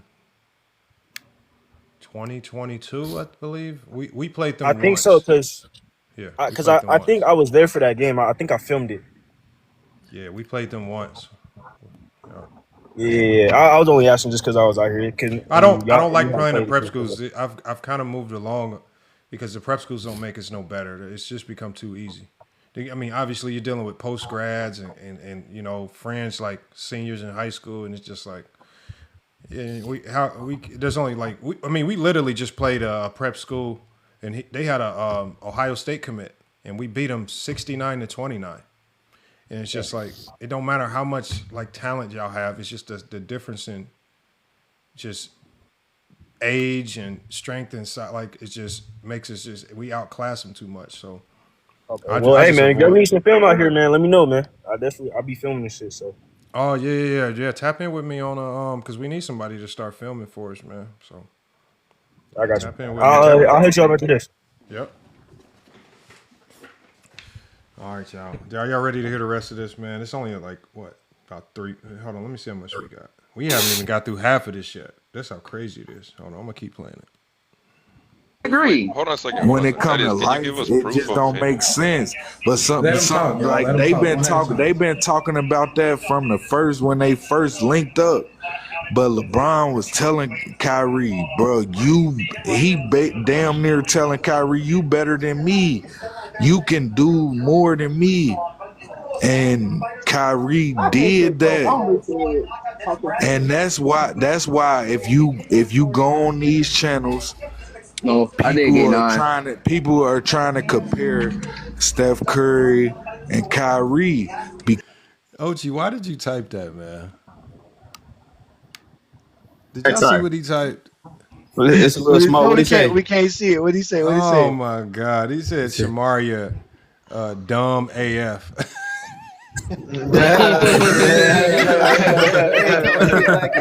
Got my boy lagging. He ain't thinking. Hey, Lamar, is he lying though? This started like, she ramped up the LeBron hate because YB trolled her a few weeks ago, and I was up there, and she cussed me the fuck out. She had to get kicked off of Amir's live. Actually, she got both of us kicked off the live, to be honest. And because I was there like, what the fuck do you mean? Like, she said LeBron had Kyrie, and I'm like, what the fuck does that mean? And she got mad as fuck that I asked her what she meant by LeBron had Kyrie. Yeah, that's how I go up in that why they caught my nigga Ochi clipping for him? Be Shamari knows less. No, she doesn't take disrespect lightly though. That's for sure. No, she doesn't. She won't. If she feels like I just asked that question though. If you disrespect her instantly, once you feel disrespected, she cutting you off for sure. She ain't never giving you no attention. Yeah. No, I'll give her that. She's funny as fuck for that. That was funny right there. Hold on, I'm gonna play it because I'm trying to hear this guy get to his point. Because Kyrie, if you really break it down, Kyrie got better handles than Steph Curry. he actually beat Steph Curry in a 3-point competition, and Steph Curry is the 3-point champion. It ain't even close. But I'm saying Kyrie did beat him in a 3-point contest. Kyrie is definitely a better finisher, and like it ain't even close. Kyrie, okay. He's off his square now. He's talking about Curry and Kyrie now. Like he's just off his square now. He done got all sidetracked. He's all discombobulated. I don't know what the hell he's talking about now, man. He's just He all over the place. He don't even sound like he She believes had a what he live just about said. that too, though. No, she had a live about that too, about Kyrie versus Curry. She had one of those. And for the record, if you're taking Kyrie over Curry, you don't watch basketball. Oh no, I'm saying, look, They try to. that's the thing. Like, y'all got to understand that these are two great players. Like, there's only one difference between Curry's career and Kyrie's career. Curry was with the Warriors. Kyrie wasn't. Like, these are two great players. Like, you know, that's like these are two super skilled players. If we remove all of the winning that Curry did, I can see how somebody would say these two players are right neck and neck with each other skill wise. Like, so Skill-wise, that's why I always say you got to remove skill from the GOAT conversation, because we only rank you by your resume. Everything that what you did on the basketball court, your stats, your accolades, and as Johnny said, your achievements. That's the only and that's why when he challenges Jordan fans, if you stick to objective facts, and he told this to Miz, if you stick to objective facts, you will struggle to put Jordan over LeBron. If you stick to things that are objective, they always has to be some type of narrative, something that you can't prove, something that you can't measure, leadership, killer instinct, all this other stuff that you can't measure. And Mez was doing it. That's why Mez was just shotgunning all subjective points when he was talking to A. Johnny. Just shotgunning higher highs and lower and better lows. You're like, bro, what the fuck is that? What are you talking about, my guy? You keep saying this higher high What shit. does that mean? He says he just, if you listen, he was talking so fast. He was like, I think Michael Jordan's a better leader. LeBron, he said, when you take a step back, LeBron ain't this. When you take another step back, I don't think LeBron, bro. Everything that you're saying, you keep saying take a step back, and then you say something subjective. Take a step back and then you hear something. Bro, yeah, that's what I'm saying. Bro, every 2 seconds he keeps saying when you take a step back and then he say something subjective. And it's just like, bro, you are not giving us anything outside of your feelings, and you keep telling us to take a step back and listen to this dumb shit. And you're shotgunning every point with no context. If you're gonna say that Jordan is a better leader, what measuring stick are you judging his leadership by? Him slapping his teammates? Him smoking and gambling? What are you going off of? And so that's what I mean. They'll shotgun stuff. This is why, I promise y'all, this is why people like Maz will never, he's always going to come up with an excuse to avoid coming to this channel, because as soon as he's up here with a Johnny on this channel, it's going to be a head-to-head debate where you have to sit up here and go through those 2-minute rounds of loneliness, and you have to talk about Michael Jordan. And we see how they break down when you get to them 2 minutes. And you have to talk about Jordan. Yeah. And if you get sidetracked and you waste time and you start saying higher highs and lower lows and you don't give no explanation, it's time to go, man. You got to go, man. You know. They love giving popular dumb talking points leadership, killer mentality. Lamont, that works. Whenever they debate a LeBron fan, he throws that off, because how do you respond to that, right? They're not. A lot of these dudes are not listening. With me, I listen. So I heard those things. I'm like, oh, you're gonna say these things. So I already have information to rebuttal it. That's why they get flustered so quick. He thought he was gonna end the conversation with that, and I just destroyed him. That's why he didn't want to let me keep speaking afterwards, because every time you let me speak, I'm just gonna keep destroying you. And now you don't have a chance. You don't, like Brandon said, he don't have a script. He ready to use the script. I threw a whole monkey wrench in his whole plan. He had nothing else. He used the script. Bro, I gotta play this because I gotta hear this. I gotta let people hear this part when he starts because it all started after he got his notes and he just started doing something called shotgunning. Just shotgunning a whole bunch of BS. Is this when my fault? Hold on. Now go ahead. I was about to say no. Is this when you was on was this when you was on the Plateau KTS debate with old boy? Yeah, on Pluto's Live. Yeah. Okay. Yeah, I was there for that too. I was in there. moving. Hold on. Let me find this part. Let me find this part when he That I'm starts talking shotgunning. about again. If you go and Glock, see, this is what you do, Glock. Your argument that LeBron you said that per game match. Lamar, it's like at 3 minutes, Lamar. It's like at 3 minutes. You said what? It's at 3 minutes. It's like at 3 minutes because I say yo, it's real quiet in here. It's like somewhere around there. Oh, did then he comes back. Yeah, because he went to go get the script. Okay, hold on. With championships, he doesn't have the best stats. He doesn't have the most accolades. That's me talking there. Yeah. He's like there. He's not. He doesn't have the greatest career. He doesn't have the highest highs. He doesn't have the highest lows. Those are all lies. You see, I already said that before he comes with it. Now he's gonna come talk. Yeah, you hit him with his own talking point. Bring J-Bo, because I keep telling y'all, mini Glock's not enough. It's gun jammed.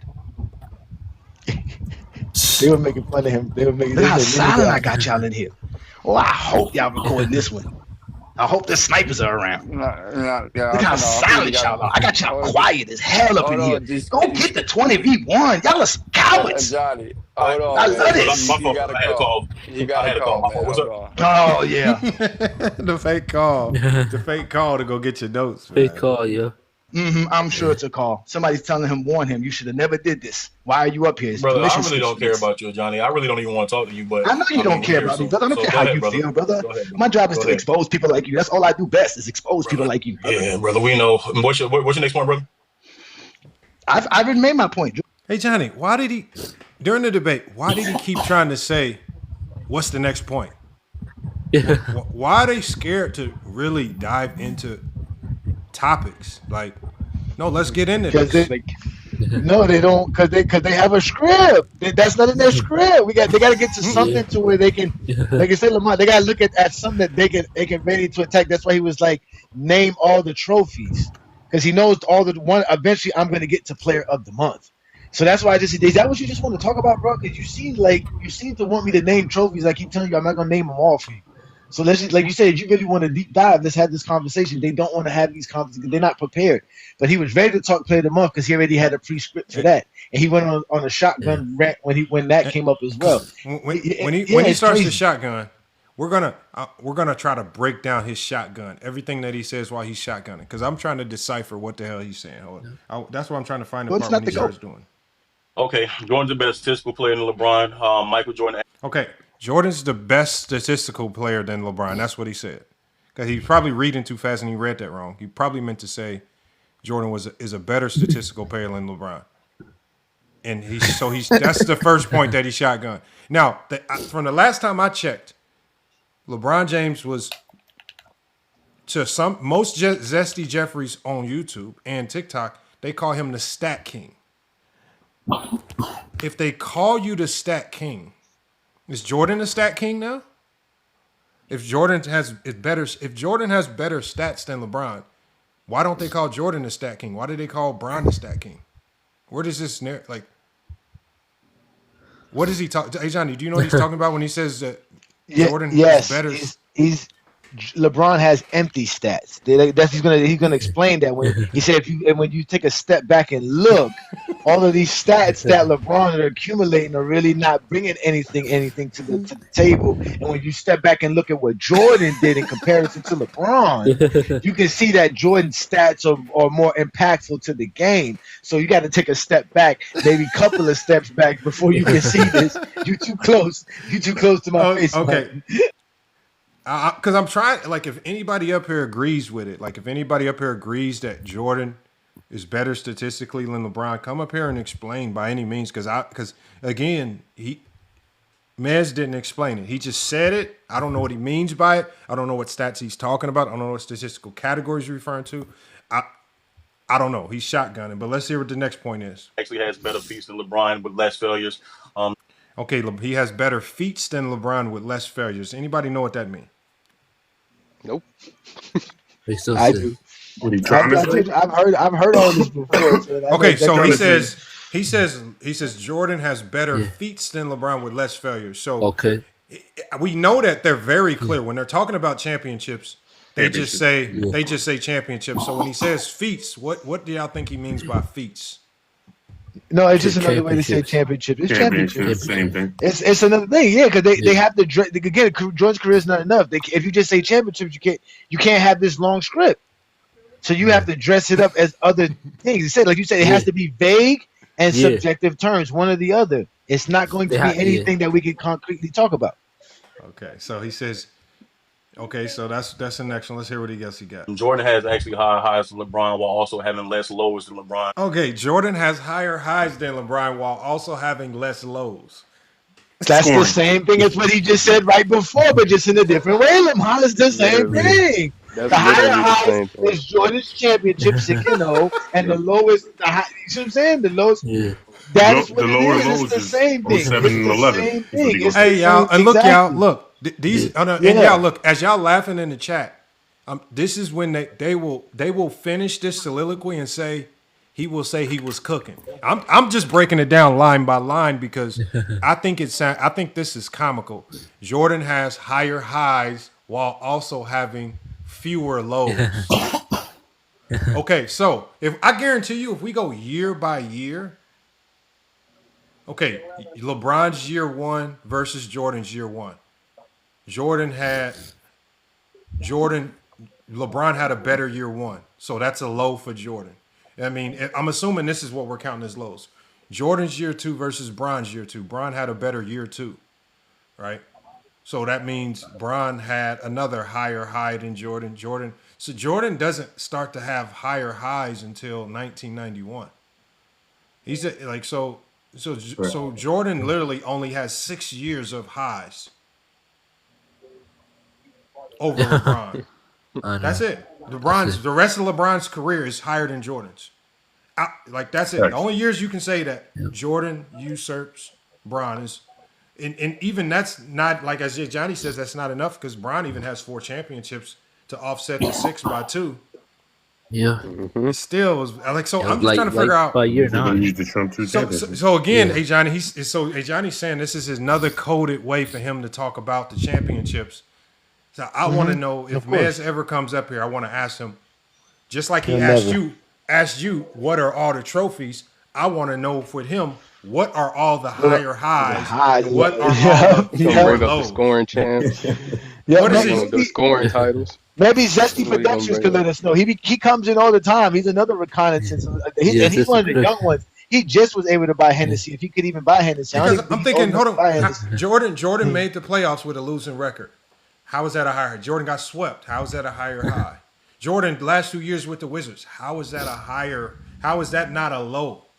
Jordan's last 2 years with the Wizards. No, I would like to know what Jordan's highest high is because I don't care about the highest highs. I'm more interested in the fewest lows. The highest lows. Oh, because he said the 2 years in Washington are lows. Mm-hmm. His first from 80. When did he come in? Jordan came in 84. From 85 to 90. From 85 to 90, he didn't win nothing. 85 to 90 are all lows, right? 88 is a really big low. That's the lowest of the low. No, 95 could be a really low. So I want to know what lows 90 as well. Yeah. And this is not to count. This is not even tacking on the off the court stuff. How do we configure in him having to go testify against the mob sitting in that courtroom? And what low is that? Well, how do we configure that? Low. How do we configure the off the court stuff with the messiness of his divorce? Okay, I mean, if we're gonna just go with all lows, I mean, or his son. Yeah. Nah, we wouldn't have. Or him getting suspended. No. I'm just saying. I'm just sticking with Jordan while he was playing. So Jordan, while he was playing, court case, having to testify versus the mob, the scrutiny around, and that gambling, obviously his gambling and smoking addictions, right? Those are all lows. Like, I'm curious to know what are the lows he's referring to, because he's going to probably be very selective in the lows that he gives to Jordan versus the lows that he gives to the lows that he gives to LeBron are more tailor-made about shooting percentage. It's always 35%, or he shot 38%. I keep telling, bro, anybody that tells you a field goal or shooting percentage is a low is an absolute buffoon. Like this is stupid. This is not real basketball take. No, exactly, because if you reverse it and say, well, then that means LeBron has higher highs because he has more 50% shooting field goal percentage in the series than Jordan, 55%, 60%, and 65%. So if that makes him the low of the lowest, then he has to have the highest of the highest over Jordan. So that means Jordan don't have the highest of the highest. Okay, so far, are we tracking? Hold on, we're tracking all his takes so far. So his first take was, what was the first one he said? Jordan statistically is better than LeBron. Okay, Jordan. Yeah. So he said Jordan's statistically better than LeBron without mentioning a single statistic. His next one, he says Jordan had better feats. He has better feats. He said he had better feats than without failures. Without better feats. Without failures. So he said without the same amount of failures, but he didn't mention a single feat. Then he said Jordan had higher highs and fewer lows, but he didn't mention a single higher high or a single of the fewer lows. Let's hear the next one. Okay. So we're just tracking the stupidity. When I take a step back and I look at the argument between Jordan and LeBron is an all-time great player. I think LeBron is solidified as the number 2 player in the history of the NBA. But when I take a step back and look at what his underperformances that he has and how those underperformances have affected his team from winning, I think that's what removes him from the conversation. When I take a step back, it's the several steps. I think he said I'll take a step back. I'm gonna look at LeBron. He's the second greatest player in NBA history. But when I take a step back, when I look at LeBron James underperforming, and he's saying that when LeBron James underperforms based on what? It correlates to what? So he says, see, this is weird because they think that every playoff series is supposed to be identical to what you do in the regular season, right? If you run into a defensive juggernaut team, your numbers are supposed to be exactly the same, no matter if they slow the pace up, whether they do something silly schematically to take shots away or anything like that. You're supposed to look exactly the same in the regular season versus the postseason. I don't get it. Did y'all understand that last one that he said? Yeah, that was a way of mentioning 2011 without saying 2011. Again, they find articulate ways to give you the same point. 2011, LeBron James cost his team championships. 2007 didn't shoot well, cost his team championships. This is what they consider losing championships. LeBron James lost his team in championships, so that's what they're talking about. Okay, that's what he's talking about. But we can go to the 2011 same and 2007. But again, that same logic, we can point to all of Jordan's playoff losses for his first 7 years. We can point to Jordan in '95, who had multiple choke moments where he goofed up and coughed up multiple games versus the Orlando Magic. Jordan promised to lead the Washington Wizards into the playoffs, was never good enough to get them into relevancy, and then even choked off that team by just trying to outshine Jay Stackhouse and those guys just so he could be the dominant scorer as opposed to letting the younger guys thrive. I mean, so what is he counting for Jordan versus what is he only comparing 2011 to what is he comparing it to with Jordan? No, he's leaving it vague. So that way, like you said, you can't argue again. They're very crafty at this, Lamont. He's doing this on purpose. To wiggle his way out, just like Best Take does. They stay on the fence. He's not really telling you it's 2011 or 2007. So if you try to dispute it, he's going to say, "No, that's not what I said. That's not what I take." And then you have to listen to another several takes of him saying, "Well, if you take a step back." So we have to watch him take a bunch of steps back for us to understand what he's talking about. You see what I'm trying to say? But because it's never going to, like you said, they're never going to be real. They're never going to be real. You know one thing that I've noticed? The more times he says take a step back, the bigger the lie is going to be. Watch this. I'm gonna run it back. I'm gonna run it back about 10 seconds so we can get a refresher because we gotta track all of these shotgun takes and we gotta try to make sense of everything that he's shotgunning. So we're gonna give a refresher. So what we're gonna do is we're gonna take a step back so we can rehear some of the takes before we go into the next one. We're gonna take a step back, y'all. Hold on. Let's hear it. And then we're going to hear what he also has. Actually, highs than LeBron while also having less lows than LeBron. When I take a step back and I look at the argument between Jordan and LeBron, LeBron is an all-time great player. I think LeBron is solidified as the number two player in the history of the NBA. But when I take a step back and look at what his underperformances that he That's has and cool. how those underperformances have affected his team from winning, I think that's what removes him from the conversation. When I take a step back and look at Michael Jordan is actually That's not 3. a player I can look at and I can say that he has more underperformances that cost his team championships more times than a guy like LeBron has. LeBron James actually, if you take Okay, so he says You take a step back. Oh, he was going to say it again. He was about to say it again. There's also Hold on, That was 4 hold times. on. So he said, I'm going to take a step back. He says, there's more times. So he said, I don't understand the logic. Here, let me hear it one more time. No. Again, remember, Jordan There was didn't something cost he his said. team a championship. Remember, they don't think losing in the first round costs your team a championship. They don't think losing in the second round Yeah. costs your team a championship. They don't think There losing it in the is right there. conference finals is costing your team a championship. They think the only way you could And cost your team a championship is if you're actually in the finals. So that's what he's trying And to it's say. crazy because they blame every single finals loss on LeBron. No context, no nothing. It's like, Well, no, LeBron lost. we know we what they should've played do. better. Did y'all All right, also know something else? let me hold on one second. Let me play this because I want to hear that last one again because I want to get lost in the conversation. Yeah, go back all I the way wanna- to the beginning. I want to stay focused. Take a step back, Lamont. I want to keep taking Take a steps step back. back. Keep taking steps back.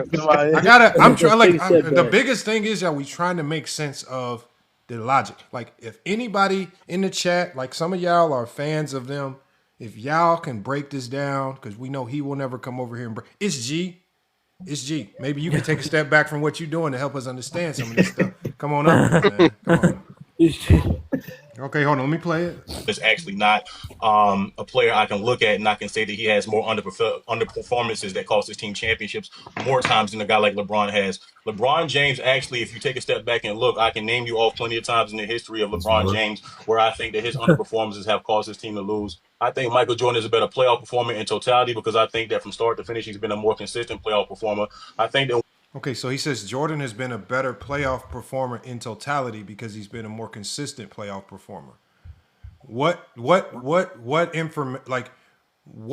stats, facts, or accolades did he give to showcase that? The consistency. Nothing. Nothing. LeBron's been in the Also, playoffs more. Well, also, I don't know if y'all noticed, but he More said consistent. LeBron is not. He said LeBron's not in the conversation, but he still got him. No, but let's hold on. King Shy, we're only Let it going make one at a sense. time. So don't Yeah, talk we're about just gonna something. focus on what he's talking Don't about. talk Yeah. about something he Okay. hasn't said yet. We're only talking about what he's saying so far. No, he said he had LeBron at 2, and he's not in the he conversation. just That's said dumb. that. He said LeBron is number 2. Yeah. I'm saying Yeah, then I'm right. trying to understand what he just said now. Not like what is he talking about? What is he using to determine consistency? LeBron has a 2007. LeBron has a 2011. LeBron has a 2009. LeBron has a 2015. LeBron has a 2014. He can count all of these different underperforming moments, and they can't do that for Jordan.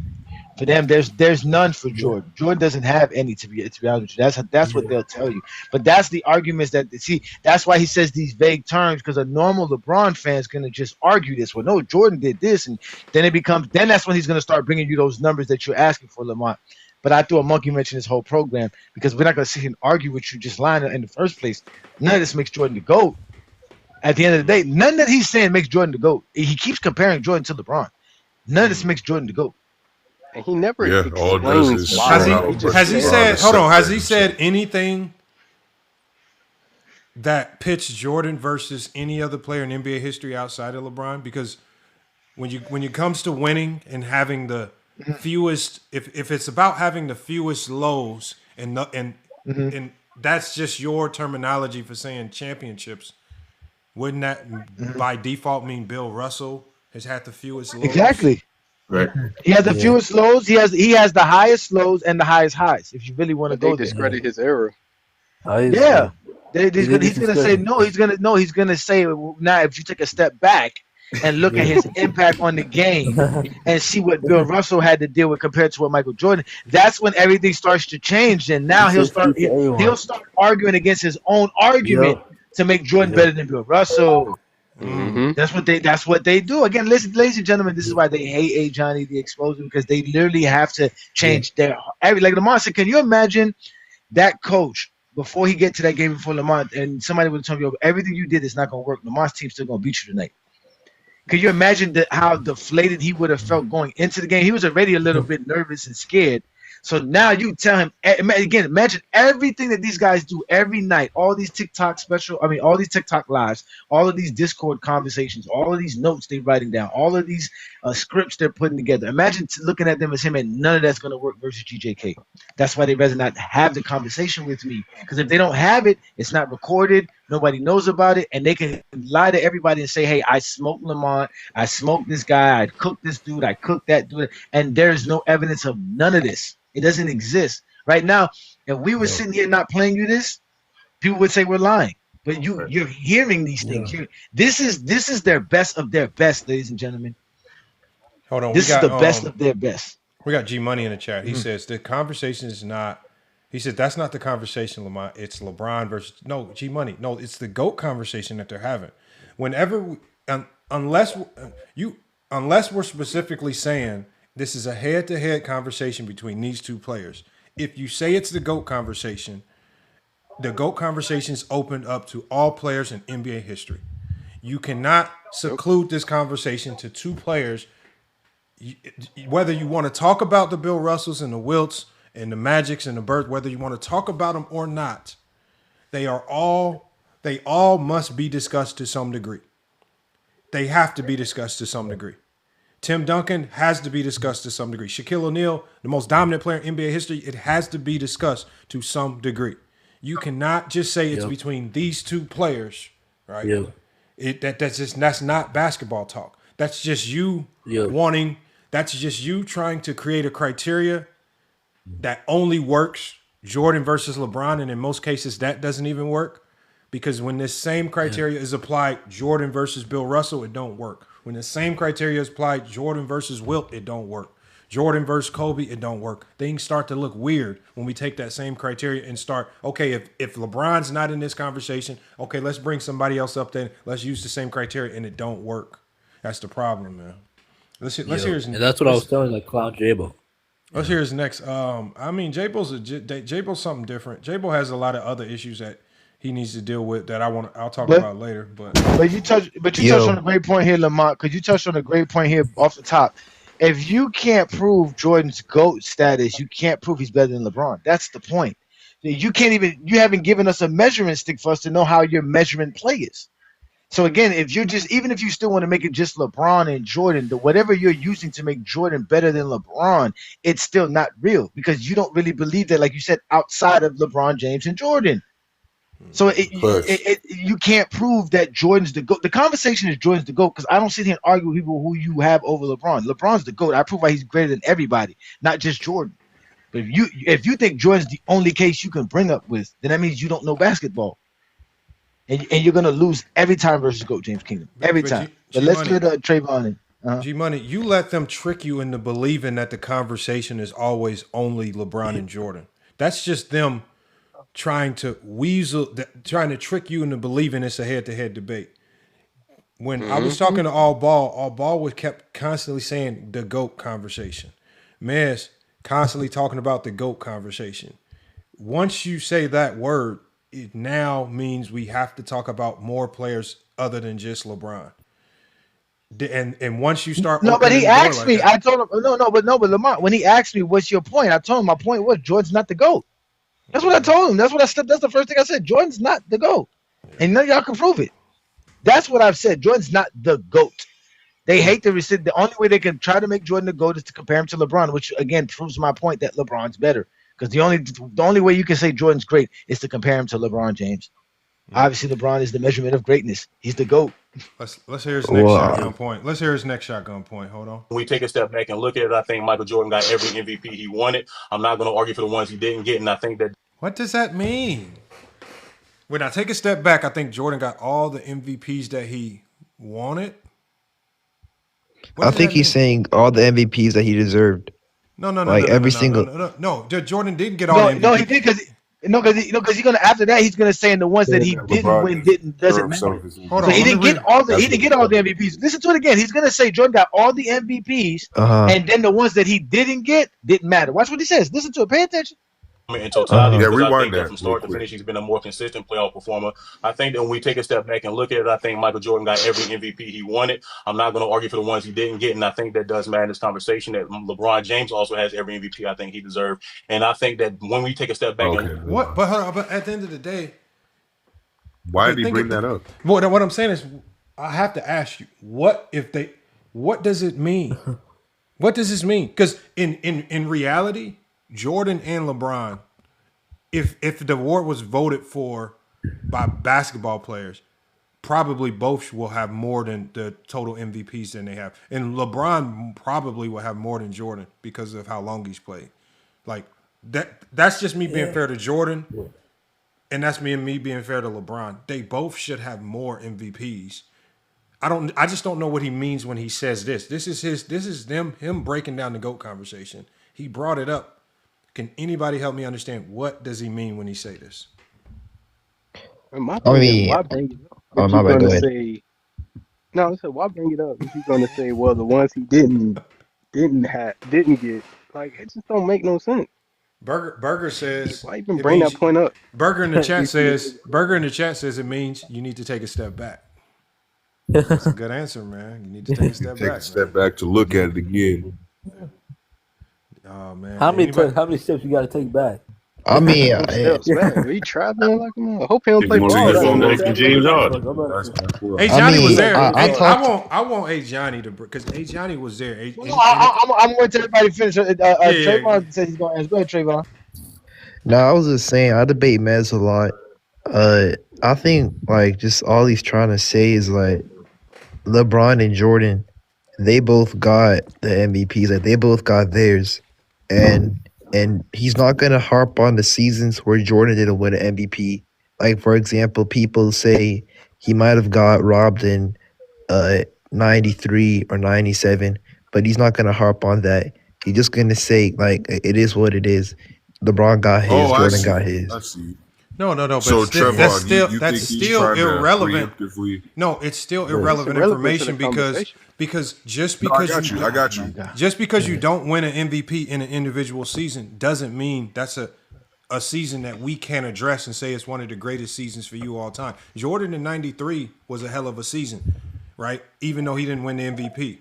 LeBron's had years where he didn't win the league MVP, but had some hellified seasons, right? So what does it mean to say this? Like, are you trying to exclude years? Oh, I'm not going to talk. So does That's what I think he's trying to do. No, I think he's he's trying doing. to make it so we can't talk about 2018 because a lot of LeBron fans glorify LeBron's 2018 season because he damn near won the MVP. He had a hellified playoff run and got to the finals. So if they're trying to keep LeBron fans from talking about our strong talking points, then he's going to say, okay, well, the MVP, we need to make that irrelevant. So we can't bring that up, and we can't have LeBron fans bringing up years where he was playing great and was damn near top player in the league, should have got the MVP. They don't want us to use those narratives.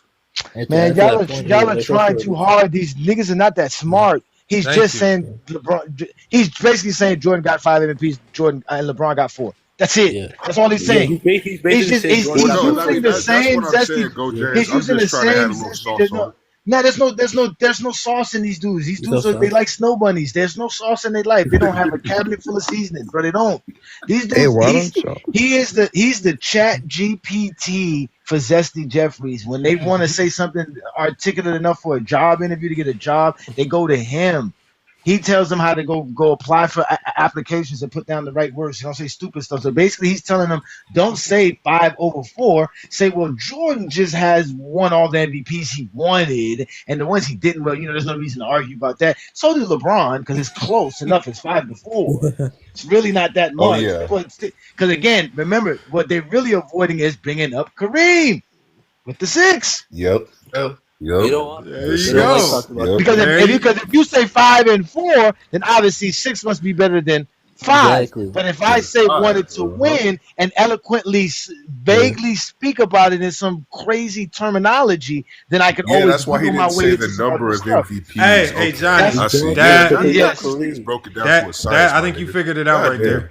You did. It Of is course, I right. Salute to figured you, it my out. nigga. Why do you Okay. think we got? Why do you think we got the King James Bible? I Yep. told you we got the King James Bible. We the Yeah, commission. We it's know over what's with going for Yep. on. them. It's over with for them. All right, hold Hey, on. FYF, why That don't shit you? is marked. Hold Oh on. my bad, go ahead. We're gonna take a step back, y'all. We'll play a little bit more. No, I want think to hear Michael what Jordan Draymond got deserves to an say. MVP. He won it. I'm not going to argue for the ones he didn't get, and I think that does matter in this conversation. That LeBron James also has every MVP I think he deserved, and I think that when we take a step back and look at how many times these MVP level seasons that LeBron has have translated into the postseason all the way through, I don't think it's as many times as Michael Jordan. So when I take a step back, Okay, so now is this the Plato logic? That's Being a a, No, very weird. this is the playoff translation logic. Yeah. okay, the Okay. playoff translation LeBron, logic. LeBron's 09 and 010 season, which were the MVP seasons they're talking about, led to no championships. There's only one season for Jordan that was like that. That was 1988. That's acceptable. The other four he won a championship with.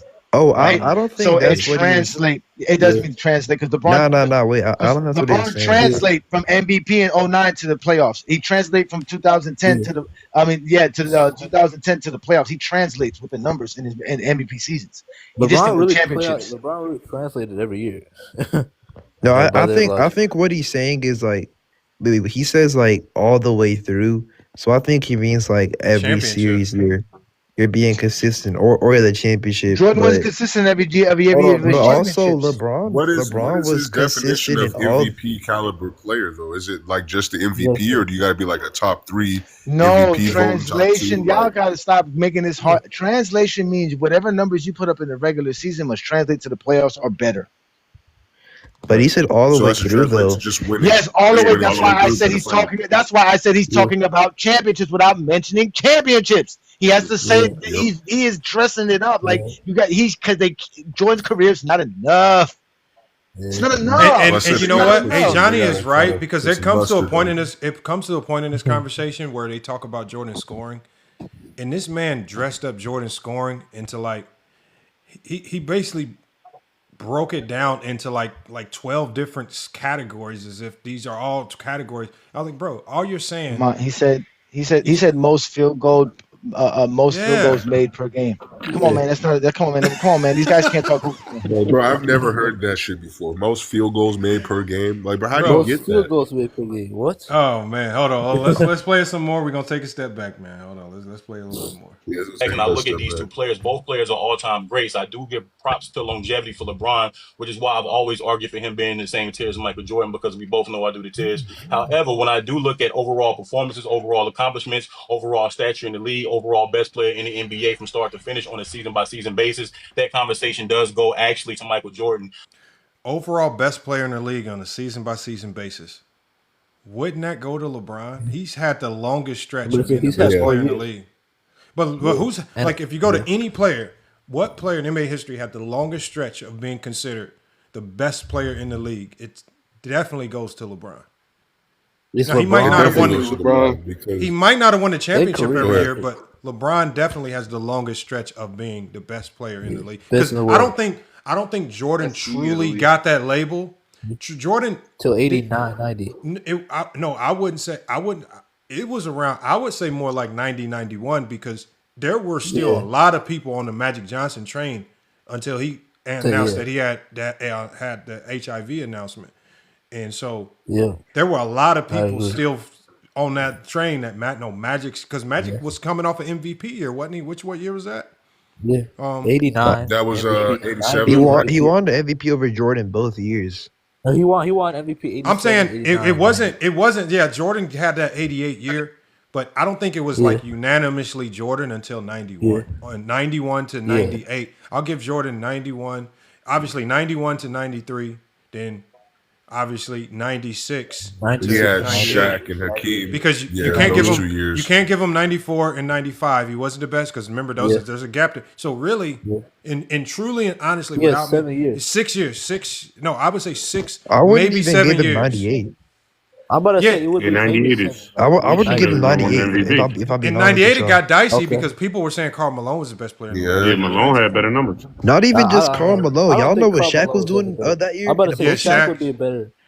So that's what I'm saying. Like if look, because I know when we had this conversation, there'll be a lot of people say that, oh, they're just being biased. I'm trying to be the most fair as I can to Jordan. Like, so let's say it's hard for me to like. I know for a fact it was arguable in the late 80s, 80, 89, 90. Yeah. That's arguable. I believe that could be split 50-50 with Magic.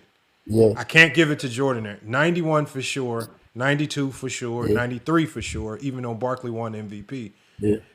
You cannot give it to him in 94. He wasn't there. 95, he was not close to the best. 96, yes. 97, yes. 98 gets dicey That's because contentious. yeah. Yeah. So 98 is weird. how many also years? give it to How many years are we giving Jordan as the best player in the league? I would I say say Like six. five. at least five, Seven. Lamont. At least five, but I you would can say argue 7. 6. I If would we're say being 7. Nah, I honest, would definitely not If we're say being 7. I would honest, if we're definitely like not being say 7. honest, you can lock in Yeah, If we're 5. being I would completely say 9. honest, like when he is head and shoulders the best player in the league, it's I would 5 say 7. years. Wait, words I would not a say debate hold is on, hold 5. on. Adrian Knight in the chat. If you say that none of us are being fair to Jordan, when are you ever gonna click the link so you can be the person that balances the scales and tells us what we're wrong about? Why do y'all stay in the comments like? We miss half your comments anyway because you stand in the comments. But if we're being unfair, we're not shotgunning the take and just saying, oh, LeBron, it's definitely LeBron and moving past it. We're at least having a conversation trying to figure it out. Right? There's more than I'm what not gonna people like lie. Nez would do. Come It's Oh, on. my bad, definitely my LeBron. bad. Shout Yeah, out but to I'm defense. not gonna I lie agree. though. Like the thing is with the comments, it's always gonna be like Jordan fans in the comments like criticizing, but they'll never join. They just want to like hide behind their screens. Y'all Well, see? Adrian It's Knight's always been here gonna for happen. Hold years. on, Again, He's y'all been are, here y'all the are, whole year. Hold on. y'all are giving Zesty Jeffries too much brain power, too much knowledge, too much information. It's a real Yeah. simple thing with these dudes, bro. These again, it's all the same So logic with what Magic years do you Jordan. feel That's Mez why is they're referring boring. to when he says best? With the years that 87 to 98. 87 to For me, 98. so I would say 87 to 88. I 98. they're would say giving Jordan 88. they're giving They're Jordan. trying Hold to on, give him a no. little I don't 10-year care. run. It ultimately doesn't matter what we think. We need to try to figure out what you because Mez avoids getting into the specifics. He talked very vaguely. Hey, Johnny's probably going to be the best at deciphering what years is he actually referring to because he never told us. He just shotgunned a subjective point and he left us to guess. So Mm-hmm. you said Yeah. he obviously if it's Mez, he's going to give Jordan the longest stretch that you can possibly give. The longest that you can Yeah. possibly give Jordan is 87 and 98. And Mm-hmm. and then Yeah. even if you give him that, you still have to take Mm-hmm. 2 years out because you can't count 94 and 95. That's fine. But to them, Yeah. LeBron doesn't have nowhere near that. So that's 9 years, right? So let's go to LeBron's 9. Let me explain to you why No, LeBron to that's them less than LeBron 9 doesn't have years. that. 87 to Because to 98. them, No, LeBron because they'll wasn't say 11 to LeBron. 18. No, exactly. 11 to 18. Yeah. Exactly. Yeah. Mm-hmm. That's it. Probably It 09 is. to Well, 20. even then, He they'll has the probably most. take They're away not gonna 11. give. I'm They'll gonna They're say not they probably gonna. take just They away say can't give 11. LeBron 12 to 09. 18. They can't give Yeah, I'm LeBron gonna say 09. Euro. Some It's too of them close take to away Jordan. 11. Yeah, some of them take away I 11. mean, like, Oh, LeBron's 09 got to at 18 least is a 10 good years. 10-year run as They the don't think hands so. down best player in the Kobe world. was the best Like, player at until least. And they 2011. continued Kobe, into LeBron has a 2020. Okay, That's 12 crazy. year. Kobe's He has the a best 12 player year. until 2011. Again, ladies and gentlemen, we're talking about Zesty Yeah. Jeffries here. Yeah. Kobe was the Yeah. best player till 2011. So Yeah. it Oh wasn't wait, LeBron. wait. So are we trying to like You know what figure I this out realized? like through their lens? Is that what we're Yeah. doing right now? No, Yeah. we're not Yeah. figuring out nothing. I've already We're figured not this out. figuring out, but we're just I trying to already break it figured it out. down. Yeah, breaking Yeah. it down. Oh, we're Yeah, breaking. like All like right. older Because Zesty say because 87. Lamont Older because Zesty say Lamont's never 88. lost. It's not Lamont's accurate. never lost to a certain team, and he saw how they Yeah. feel Yeah. always losing to him. So now Yeah. Lamont's trying to figure out how it feels to be a Zesty always losing to GOAT James King, and he's just trying to just dabble into that kind of psyche. But I it's, mean, it's no, obvious. You can see when he I shotgunned know these my enemies points, very well. when he shotgunned these points, like the first thing I was saying to myself was, you're sharing a lot, but I said, none of this means anything unless you actually stop and have a conversation about it. Right? I respect that he has Yeah. these subjective takes, but it doesn't mean nothing if you're not going to stop and say, this is what I mean by this. Because none of it means You anything gotta break without it him down. explaining it. Like, he acts Why like don't this you stuff Yeah, you has just gotta invite set him break to it the down. definitions. panel? No, he's Mez just waiting won't. for Throwing you it to out there. argue it. He's Leave. waiting No, for you the to reason, argue against Trevor, it. the Yeah, that's what he reason wants. why Mez won't come over here because as soon as he steps over here, that means he's gonna have to enter into a round by round 2 minute debate versus a Johnny, and those notes won't work for 6 minutes of hell, just you talking about your guy. Like you can't keep saying take a step back for 6 minutes, right? People are gonna start trolling you in the chat. They're gonna start cooking you, right? All types of stuff is gonna go haywire. You're gonna probably say something like high is highs, low is lows, and you're gonna mess up. Hey Johnny gonna throw the challenge flag. You done lost a round. Now you really flustered. I mean, all types of silly stuff gonna happen. So again, when you up here, when he doesn't have people to disrupt, when he doesn't have the ability to cut you off, all he has to do is sit up there for 2 minutes each round and talk about Jordan. Can he do that? Can he tell us why Jordan's the best player in NBA history? Not better than LeBron, but better than everyone else. I don't think they've thought the game through that much. That's why they will avoid doing it. They saw a couple other people cook that way. Now they're gonna always make excuses why to not come over here. Even just like All Ball did, All Ball had to come up with a fake lie that we were antagonizing and using his son. A fake lie. Yes, he convinced himself that we antagonized and tried to bully his son, and pit those two against him. In his brain, this is what's going on in his brain. I cannot go over there under any pretense other than I have to go defend my son because they disrespected my son, and you have to make it like he literally had to convince himself, because that's why when he came over here for them 5 seconds, he crashed out, tried to cuss and tried to disrupt. He didn't want to stay to talk basketball. He just came over here to pretend that he was a victim. Nah, that's a new low, man. Yeah. That's a new low. For sure. It is, but this is the lows. Remember, this is what remember at the end of the game that I played, what did that team do? They even lied and said that the ref was a student at GCU. And it was inherent bias. I was like, bro, this motherfucker don't go to no GCU. He's not a student. That was a grown man. I don't know him from nothing. He don't go to no GCU. But they have to convince themselves of lies, man. That's the zestiness in them. All right, let's hear a few more of the shotgun takes. So when I take a step back and I look at it, I think LeBron is a great player. I think he's a close number 2. But I think that Michael Jordan is a more influential player, a better statistical player. I think that he has more. Okay, he said more influential and better. And for the second time, he said better statistical player. So he started it off by saying better statistical player. Now he said more influential and better statistical. Now, what does he mean by more influential? Has to be the Jordans. The shoes. The shoes. It's the shoes, man. That's really all they got. It's the shoes. Gotta be the shoes. I just shoes. seen a meme, or what was it, like a meme reel the other day where these niggas were worried about a shoe falling into the pool, and they had 3 niggas jump up to try to save the shoe from falling into the pool, a pair of Jordans. And I'm like, damn, nigga, like y'all really making shorts about not letting Jordan shoes get into the pool water, bro? Come on now.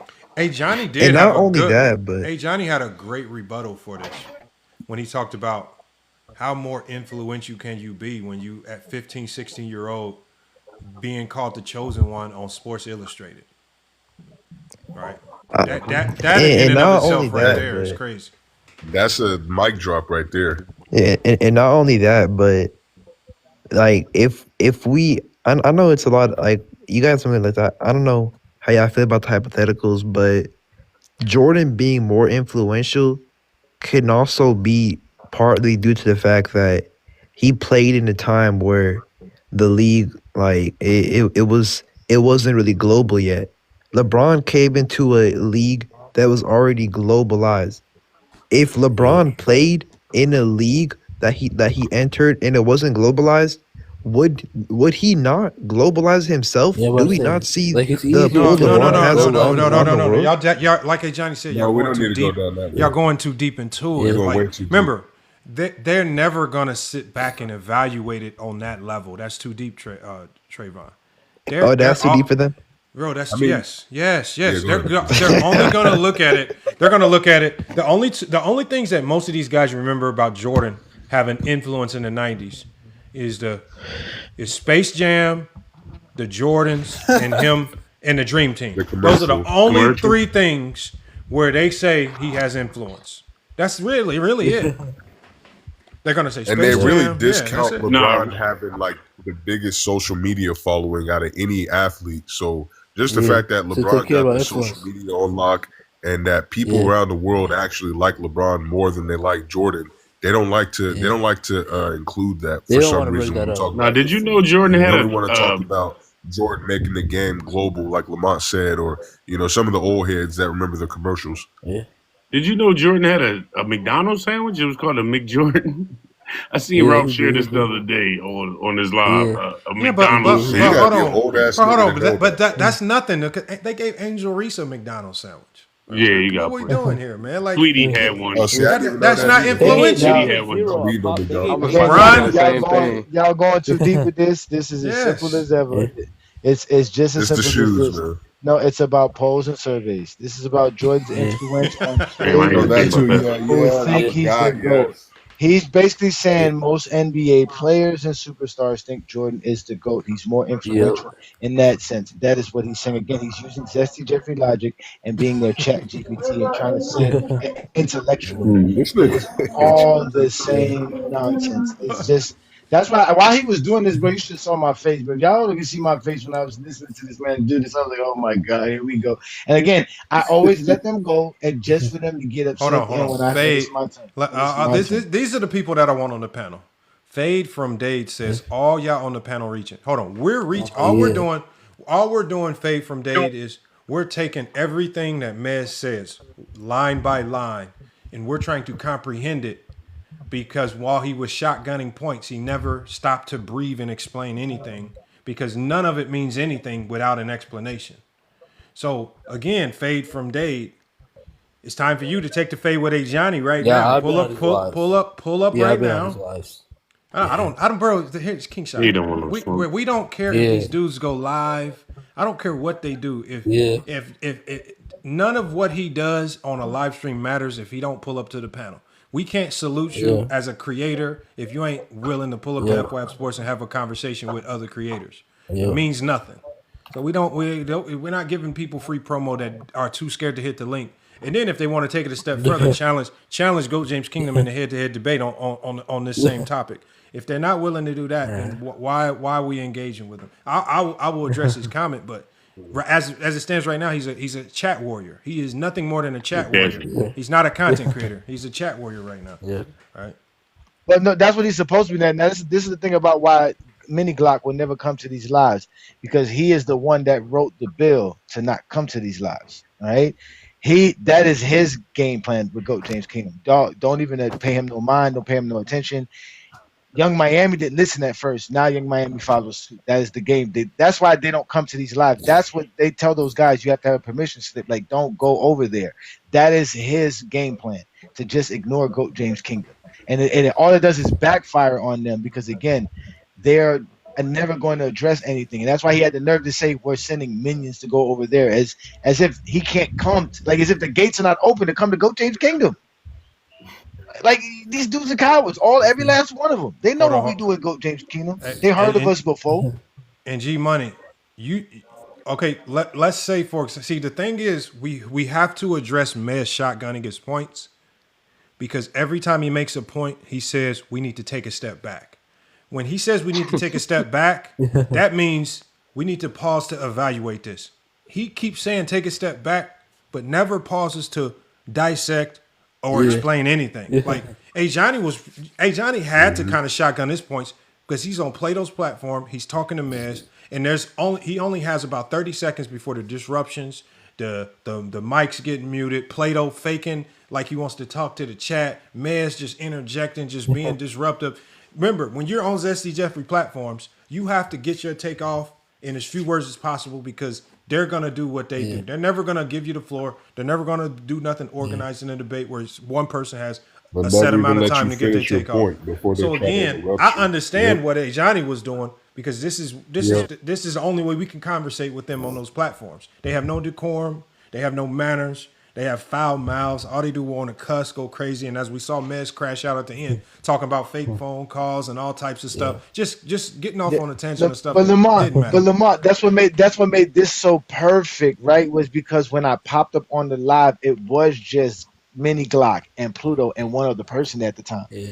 So it was kind of like I caught him slipping. They were not expecting for me to just pop up. And I did. I hit the link. I was like, boom, let me just do this right quick because this is a perfect time. I got 30 minutes. Like you said, I ain't gonna say too much. I'm gonna say what I gotta say and get up out of here. I already know what I'm like. I'm gonna have him flustered because they're never prepared for me because I actually listen to what you say and respond to what you say. I don't have a script. So I do a lot of this stuff off the top of my head, and they hate it because I have a lot of information in my head. So it drives them crazy. They don't know what I'm going to bring up and when I'm going to bring it up. So it drives them crazy. And I responded to this one actually real good too as well. This is, like I said, I did a great job on this. And you didn't even hear my original. You guys missed it. My original stance for why LeBron was the GOAT. Right. Well, you didn't even have your computer in front of you, Johnny. Salute to all the people. Make sure y'all. I was at work. Make sure if you're watching, make sure you keep sharing it live. We had 94 viewers. Salute to everybody that's still sharing it. So I see y'all sharing it. Jay locked in. I saw a few other people. I'm gonna try to. The chat is moving kind of fast on my end. So again, if I miss it, my bad. But I'm gonna try to get to them and give y'all shout out. So salute to everybody sending the gifts and sharing the live, man. Hold on, let me play it. Let's hear another point. Because I don't know if Mez is about to wrap this up anytime soon, but I want y'all to also take note of how long Mez is able to talk uninterrupted. Because this is how we do things. Uninterrupted, unabated. Overall better accomplishments. He has more overall better trophies than LeBron. And yes, I understand that LeBron James can play both sides of the ball at an extremely high level. I've never said that LeBron is not one of the more dominant. And hey, Johnny, what does he mean overall better trophies? Because remember, when you mentioned trophies, he said name the specific trophies. Did he name any specific trophies that were he considered better? No. He basically is going to say that the ones that we all know, which are the MVPs, Finals MVPs, championship rings, those trophies, the scoring titles, which we know there's no scoring title trophies. Those they don't consider all NBA, anything else outside of that. Rookie of the year, they don't consider none of those. So those are not. That's why because he knows that LeBron has more trophies because we've proven it. So the only way to actually say, well, no, Jordan has better trophies. What's valuable? Again, that's predicated on your value. Your value doesn't matter. That's why more value, exactly. Nobody cares what you think. I got to tell people, nobody cares what they Johnny thinks. Nobody comes up on here wondering how my life is going or how I'm viewing life. No, they want to know what I know about basketball, and that's what I always provide people. What I know about basketball, nothing else. And then when you ask me my subjective take, I'll give it to you. Other than that, I'm going to just talk basketball. So again, that's what he's trying to say there. He's just trying to say that Jordan has the trophies that we all consider the valuable trophies, not the ones that Johnny brings up, like player of the month and player. But he's presupposing, like for example, somebody like me, and some of y'all already know with my criteria, I don't value Finals MVPs. So with somebody like me, is he just presupposing that everybody values the same trophies that he does? You must, yes, because if not, you're not a real basketball. Remember, what Zesty Jeffrey logic is pure basketball taking. If Jordan is the great at it, how can you not view it as being great? There's something wrong with you. Now, it's not what the achievement is. It's how Jordan achieved it that makes it great. That's how they view it. And remember, Jordan don't have the most MVPs. Jordan don't have the most defensive player of the year. Jordan don't have the most rings. Jordan don't have none of the most trophies that they talk about. But to them, he has the best combination of it. So that makes him the guy who has the better overall trophies. Okay, so King Shot, you said you want to Dream up here. What do we need Dream to help explain? Can he help explain Mez's logic a little bit better? Because Dream wanted to talk about something else, not like he wanted to talk about a beat. Oh my bad, I didn't know something. Hold on, I was just hold on. What did he want to talk about? Embiid. It's not really related. We're gonna get to it later, but. Bro, King Shot. We're not gonna get to it later. Get to that on your live. Don't come over here telling us what we finna get into. What are you talking about? No, we finna get into. I didn't know about no conversation. I didn't know about nobody. Well, you know what? Anyways, you always welcome, Dream. Anyways, you always welcome. My bad. You'll be hanging out with the Zesty, so you already know we just poking holes at all the Zesty logic that exists. Don't do me like that. Don't do me like that. I gotta do you like that. You've come in here saying a lot of Zesty stuff before. You trust me, I know y'all. The only way y'all can survive on TikTok is by thinking some of this Zesty logic is actually real basketball talk. There's no way y'all can survive on TikTok without it. Because there's too many TikTokers saying a bunch of crazy stuff. We're the only live. That's why it's a TikTok takeover that actually talk basketball, ladies and gentlemen. You don't get it nowhere else, man. You don't. Yeah, hey, Johnny says. Hey, Dream. Hey, Johnny said he saw you coming out that bar in Boys Town. Yeah, you was coming out that bar. They got a lot of lady boys. They got a lot of lady boys and cross dresses, man. Nah, that's not where I was at. I don't know what you talking about. But I So do I do talk to a lot of Jordan fans. Like I do be here. I be on panels with Jordan fans. Oh man. Oh, you need to help us break Again, down this listen, you logic with only Dez, allowed bro. up We were just there is listening if to it right you're now. only allowed up there is if you appear weak to them. There's no way they let you up there if you have any man of any character. They won't let you up there. There's no way. So unless you completely accept their fate, there's no way you're let up there. So I keep telling No, y'all, if y'all no. hanging out with them, that's how it is, bro. The only Again, place I be like King Money, and mm. he be having Jordan fans on his panel. He not a Jordan fan though, but like No, that's the only okay. place I No, we really know, be at. we know KMF. KMF is an ally over here. We support KMF all the Yeah, it's time. my dog. Yeah, okay. Okay, that's what y'all say now. That's what y'all always say when y'all over here, boy. Y'all love to, but it's all right. Like Like I said, it's all right. I can not like I can think Jordan's a GOAT, but not have zesty logic. Like I don't think I have That's zesty false. logic. That's I don't false. think There is no way Jordan could be the GOAT without Zesty Logic. There is no way at all. There's no way. bro. There is no There's way. literally no way. I think Jordan and LeBron are both good enough to where like Hey, I yo. think either Jordan's one not of even them's the good enough GOAT. to be compared to LeBron anymore. It's not even close anymore. It was good But like you 6-7 years ago. know that's rage bait because if you love basketball, you Oh at least my respect Jordan. God! You at See, least you see what respect I'm saying, Jordan if you Lamar? You love see what I'm saying? basketball. What is Wait, disrespectful by saying Jordan is What are you not even talking close to about? Hold on, him? Dream. There's I no think we fact He proved said he that. shouldn't even be in the conversation. That's Dream. rage bait. No No fact. way. Dream. I think we proved that because your own criteria didn't put Jordan as the GOAT. Yeah, he was number 3. He was number 3. That's not the GOAT. Still wasn't the GOAT though. Is number 3 the GOAT? Is number 3 in the GOAT debate? Y'all I talk mean, you could be in about the Kareem? conversation. Nobody's Now hold arguing on, whether Dream. you're in the Now top Dream. 5. My chat GPT has gotten smarter since then. We can try it again, but I don't know. I got smarter since then too, though. But like, I don't think there's a good like. If you ask me, make an argument for Jordan to be the GOAT, I can't do that. I'm gonna respectfully decline. But I still think he's my GOAT, though. I just can't explain it. That's zesty. That's why he says it's zesty. Hey, Dream, That's the Jeffrey Logic. That's honesty. That's honesty. He said, I can't give an argument to why, but he Can't nobody argue Listen, with you, man, bro. don't let- Jordan is listen, the man, GOAT, be like, listen, hey, I man. just like Jordan more. I think he's the GOAT. Nobody's gonna argue with you. No, bro. no, you Yeah. can't do This what what you you can't don't do use that. facts, New bro. World. That's Like just I'm not gonna make some shit up like, oh, Jordan's the GOAT because he's got 6 Finals MVP. Like that's wild. I'm not about to make those arguments, bro. No, That's you crazy. just do what you just do what Mini Glock do. Find some articulate way to talk about 6 finals, but saying it some other way, like it's the highest highs without the lowest lows, some shit like that. That's some nonsense. Dream. All you got to do is Bunch of say nonsense. something. Don't elaborate. saying, hey, I like My Jordan. only argument for it is that in I don't have a 1,000 games he was able to accomplish Hey, what that no one means else hey, did. Mez, That's all I'm saying. Mez be putting Thousand Island dressing on bologna sandwiches and shit, man. It's all, Exactly. all types of. That's so Extra. There's all kind of Rudy extra don't be stuff. doing that. That's why I always say he No, sounds good. great. No, you be Putting putting Grey Poupon on salami sandwiches and shit, man. I'm Just telling you, all man. types of- Lamar, let's get to because I can't wait for my response because I do want to hear my All right, hold on. response. Let I me thought play my this. Let me response was play. open. Let's keep going. Yeah. All right, hold on. The two-way players in the history of the NBA because he is. However, I do think Michael Jordan, for a longer extended period of time, was a better defender than LeBron James, and I don't think that being a more versatile player makes you a better defender. Michael Jordan Based on what? What does he mean that Jordan was a better defender for a longer period of time? What period of time? He just and can't what break made it Jordan down. a better defender? 9 all defensive selections to 6. That's longer, Lamont. That's it. He's just again. He keeps telling you zesty Jeffrey logic, but in a more eloquent way, so that it's not really what he says. So that when you try to argue it, he can argue back. He just wants to argue. He doesn't want to prove a point. He just wants to show you that he can argue better than you can argue. That's why they don't like me because I prove my point while arguing better than they can argue. But why can't really he just say the destroyed their whole defensive lives. thing? I would respect you just saying the 9 defensive teams, but basically saying, look, I don't know shit about defense. I just know he has 9 all defensive teams. I'm gonna roll with that. I'll respect Not when that. you have a bunch of GOAT James Kingdom members with the script out here, Lamar. You remember we got the GOAT James Kingdom Bible. We know how to destroy it. Yeah. We know how to destroy how to it. cook I think you It's expected over too with. much. Tony from Allen him, got man. 6 all defensive teams. No, I'm Is saying them- I have, mean, but I'm because saying I respect somebody more if they just come out and say, look, I don't understand the nuances of defense.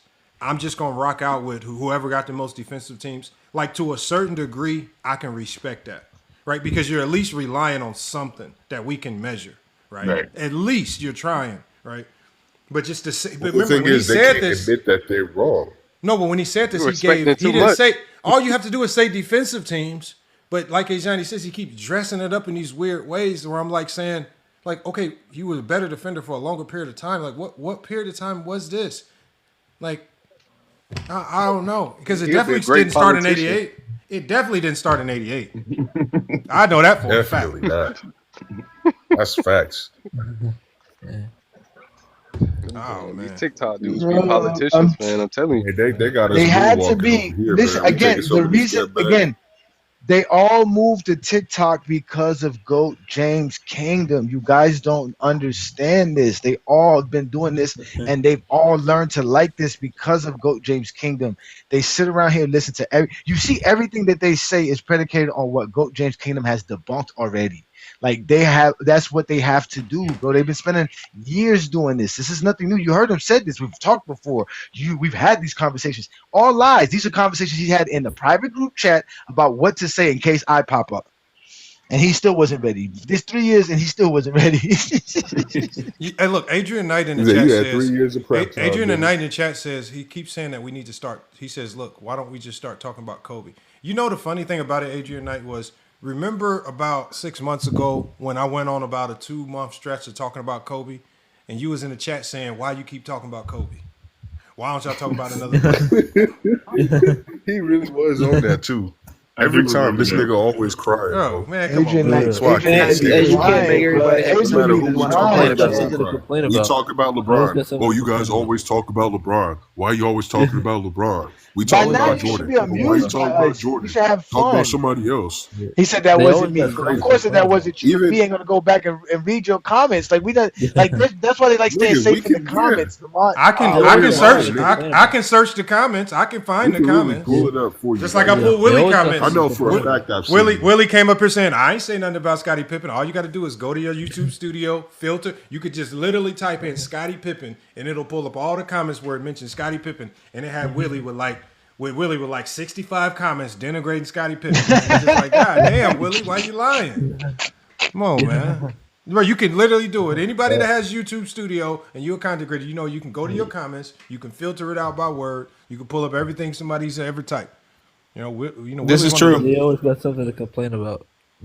Wait, All right, can we hear the rest of this crazy logic that this guy's trying to say about Yeah, longer? let's not let this nigga distract us. He ain't I'm never about to come play. up I'm on about the to play. I'm panel about to anyway. play. I'm Why we about to gotta play it right prove now. it to him anyway? Yeah. All right, hold Typically on. Here we is go. going to give you At least more Willie gets points on the per panel. game. He's going to give you less turnovers per game. He's typically going to give you more steals, more blocks per game than LeBron James does for his career because that's how the career totals work. Now, LeBron James is actually going to give you more rebounds and assists. No, However, when pause, I sorry, take a step Lamont. Pause that. Listen. You heard what he said?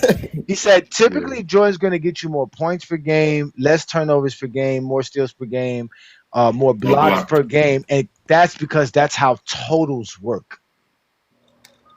Again, that can't be his script, bro. There has to be like bulletin points, and he just because he's shotgunning it, he didn't say the right things. Because what does that mean? That one really like that. I don't know what that means to my. I've had an I'll answer for rewind all it. of these. That one, I'll I rewind don't it. know what he meant there. I don't know what he meant. Yeah, I Here, need I'm to gonna go hear back. that I'm gonna go again back because 10 I didn't seconds. really Let me understand. hear what he's saying.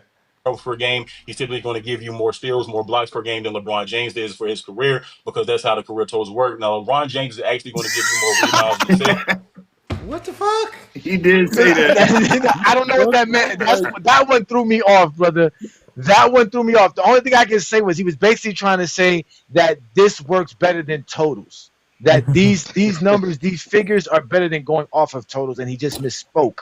But that I don't know what he meant by that. I don't know how he I don't correlated understand. I think totals he's trying and to points say per game. that if Yeah. Jordan played as many games as LeBron, he would get more than that. But that still wouldn't be true because that's not accounting for the fact that Jordan would decline as he gets older. But he is trying to say that. But that could be true. GCG Dream Dust knows he be hanging with the Zesties enough. He been at the bar long enough to know this is the type of Yeah, he was conversations hanging they out be with having. them. Okay. No, that's their logic, though. That's their that makes logic. sense. That is their No, logic. I'm not gonna argue with you. That sounds very I zesty. fully That agree does with sound you. very zesty. That is something.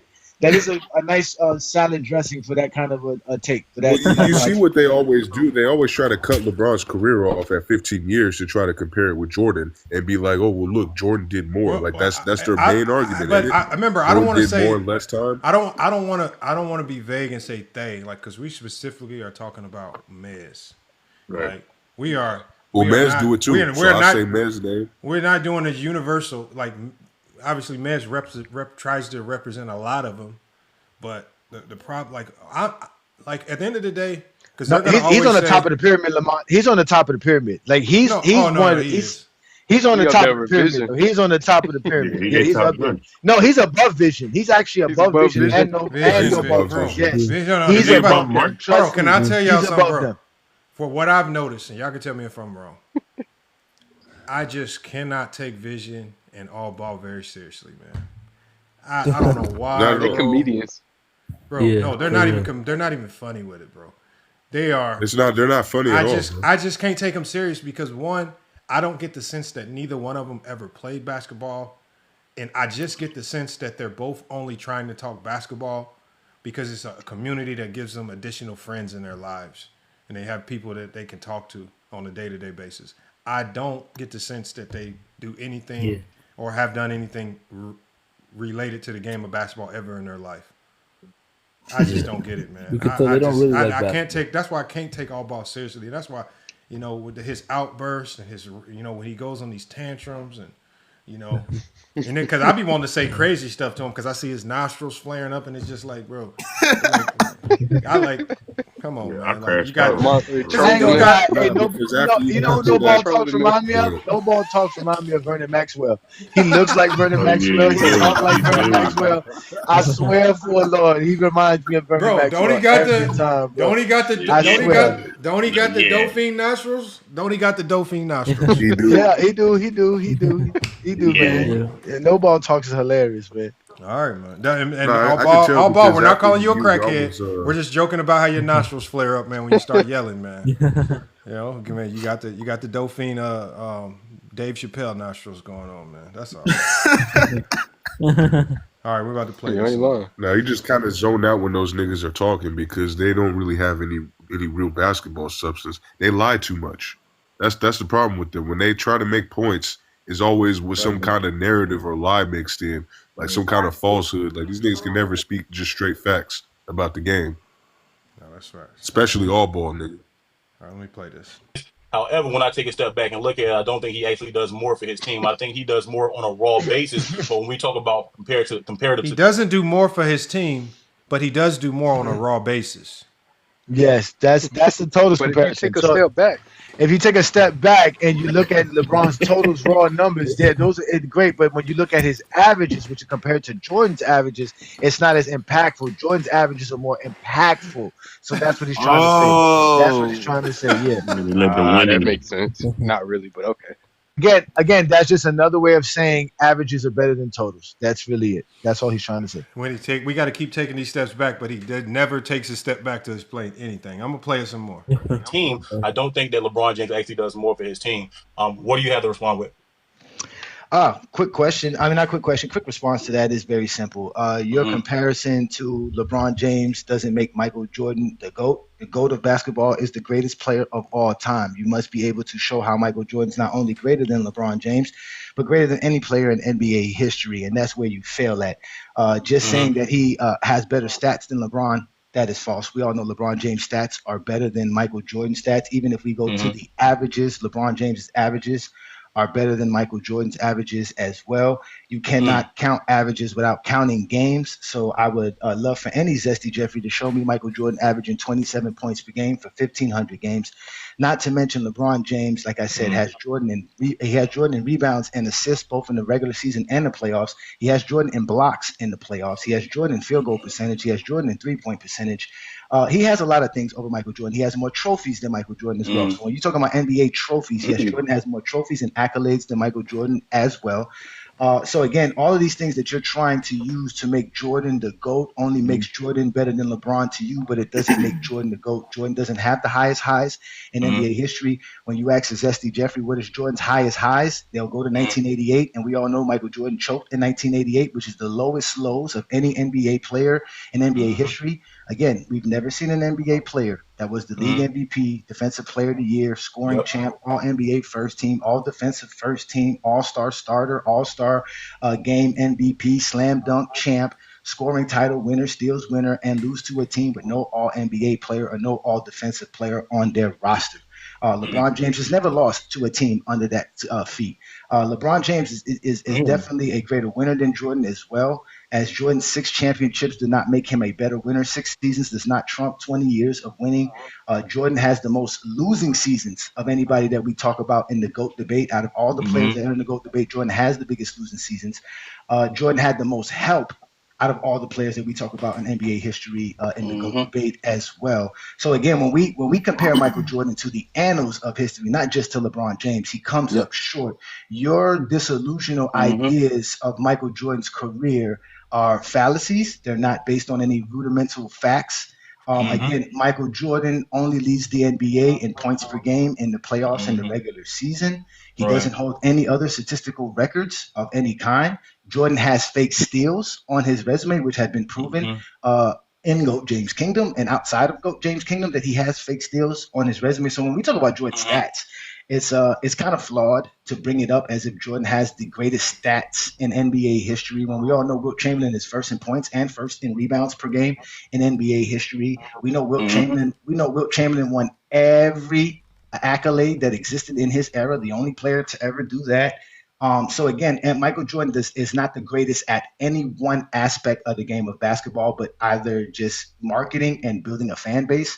So at the end of the day, your comparison of LeBron James to Michael Jordan doesn't make Michael Jordan the GOAT. It just makes you a zesty Jeffrey. All right, so stop the mic, drop the mic. Oh, so pause that. That was mic drop right there, ladies and gentlemen. That was. I would love to hear what y'all. I would love to. Y'all don't have to take too many step backs to analyze what I just said, but I would love to hear what y'all. I would love to hear what y'all. If y'all could just step back right quick and tell me what you thought of what I said, I would love to hear this from you guys. I'm listening. I'm all in. Hey, brother, it was off the chain. Because at the end of the day, like, you dismantled everything he had to say in the quickest, most concise way possible. You didn't have to break down too much, and you had to filibuster. So it was short and sweet. I liked it. Listen, ladies and gentlemen, that was the script. Listen, if I ever heard it, listen, you say that, you gonna defeat any Jordan fan out there. It's nothing they could do because they say the same thing over and over. And that one thing that he just said destroyed everything that Mez had to say. We're going to listen to the rebuttal, but I'm sure it's nothing but great job of Johnny.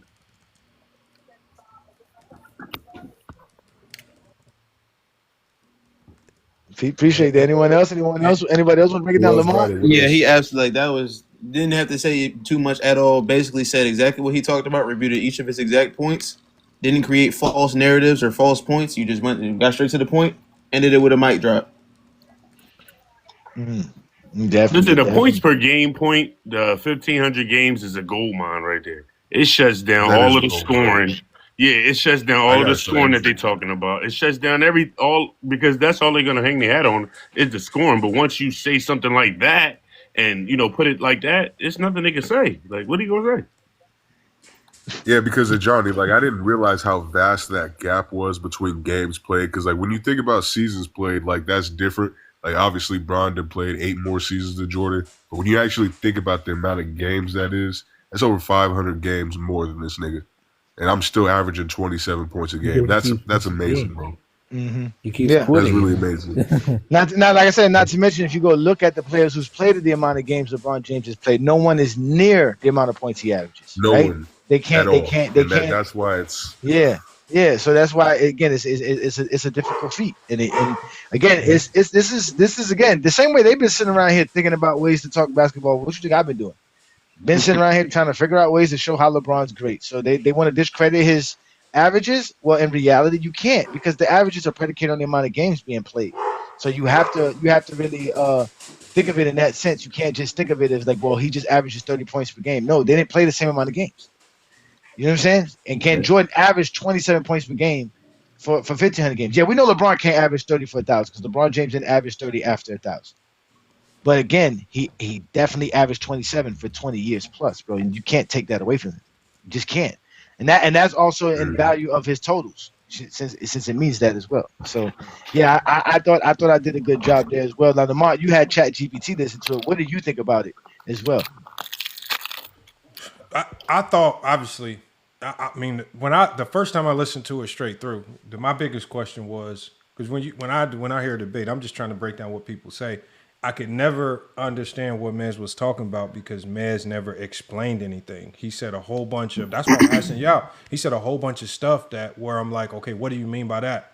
Like he said, it was all subjective takes, and he kept saying, let me take a step back, but he never took a step back to explain. Like when you did your little quick rundown, you gave numbers, you talked about statistical categories, like you were very specific, right? I don't have to take no steps back and say, hey, Johnny, when you say he has better stats, what categories you actually gave examples of categories that you were referring to, and you just moved on really quickly. So I'm not left guessing a whole bunch of stuff. Oh, this must be what you mean. You're a better defender in these for a longer period of time. Now I have to guess what years you're referring to, and I have to hope that the years I select align with the years you select. And if they don't align, then we're gonna have to argue about that. Now we're gonna waste time there, and it's just like that's where I think you lose the debate, man, when you can't even explain your own talking points, right? We have to ask a whole bunch of questions about what you mean. And I don't know what they're talking about, but yeah, even with ChatGPT, I could put it on the screen because I let ChatGPT listen to the whole debate, and they gave a breakdown of who it thought won. I could share that with y'all too. But let's hear his response too, though. Let's hear his response, and let's play that because let's see how. Remember, this is the top of the pyramid, ladies and gentlemen. I think I done smashed the pyramid down. I think I done collapsed the whole thing. It came down like a deck of cards, man. Yeah. So hold on, let me play it then, and then because I'm gonna pull up some other information for you too. You said LeBron has more trophies. Can you enlighten me on how many more trophies LeBron has than Michael Jordan? Well, if you go on NBA.com and check out the awards and honors that the NBA recognizes for their players. No, I'm asking you because it's debate like you told me. How you said LeBron has more. I'm asking you can stop it, Lamont. You can stop it, Lamont. This is the disruption tactics. Yeah, from here on out because remember Lamont. Remember he thought the script would work. Remember the script was for him to say a bunch of vague things so I could argue his points, and I didn't argue none. I just told him everything you just said. I just threw a monkey wrench like Brandon said in his whole program. Everything you said doesn't make Jordan the GOAT, bro. You didn't explain nothing that make Jordan the GOAT. You just brought a bunch of bullshit that had nothing to say. Like you said nothing. So me, and like I said, that me having my chance to respond to him, he can't let me respond anymore. He can't ask me a question now and let me go off with another soliloquy. I just called him a Zesty Jeffrey. He can't let me explain the trophies. So that's why he says, no, I want you to explain. He tried to do what you do, Lamont, which is say, no, I want to hear your take. I want to hear what you have to say, not what the NBA says, right? But again, you asked me how does LeBron have more trophies? Well, the way to do that is you're talking about a list of trophies, bro. You didn't ask me to talk about a specific trophy. You just said, how does LeBron have more trophies? Well, if you go to NBA.com, you will see how he has more trophies. They list them all, and when you read them, you just realize he has more than Jordan. Like, there's nothing else to say other than that. That's just it. Like, he just has more than Jordan. Like, what more do we have to say? Like, what, But he's gonna want to argue this now because, again, like I said, he wants to now talk about Player of the Month because he's losing the debate. So he has to find something to win on. And if I bring up Player of the Month, by the consensus of basketball fans, what are you talking about, Johnny? To them, that's me losing credibility. So credibility is a part of the GOAT debate. If they can discredit you as an individual, they can claim that they beat you in a debate. So again, but it doesn't work versus me because I could eloquently explain my takes. They can't. Yeah, this is where the debate just got messy, and it almost got annoying to listen to because it just became him not letting you really take a step back and explain anything versus him just every time you got to breaking it down. I think he could sense that you were going to break it down. I think he I don't think he is I think he's book smart. And I think him being book smart, he knew that, okay, LeBron does have more trophies, but I can't let Johnny explain this. So I have to just be disruptive to make it seem like Johnny's changing the whole topic. That's what the rest of the debate seemed like from there. Right? Because when you ask a question, that's exactly what he did. And that's why he was like, name them. And then when I said, do you want to talk about Player of the Month? He was like, oh, since you brought that up. Well, you asked me to name a trophy. I named one. Right? You told me, you know what I'm saying? I named one. Now you're mad at the one that I named. because now because now you're like, oh, I don't know what he's going with this because that's not what he wanted me to bring up player of the month, but he wanted me to bring it up in another way. He wanted to try to catch me saying something about player of the month instead of me just addressing it the way I did. Like, hey, do you want to talk about this? Because I know that's what you want to talk about. Because obviously you know this. Like you said, he knows I know he knows this. He knows this information. This is nothing new. They just haven't been able to debunk it yet. And here's the trophies right here. And according to this list right here, LeBron does have more trophies. And this list right here is all sourced. A lot of these are sourced from either Wikipedia or Basketball Reference. And some of the things that gives LeBron more trophies are obviously the Player of the Months, obviously the Conference Finals MVP trophies.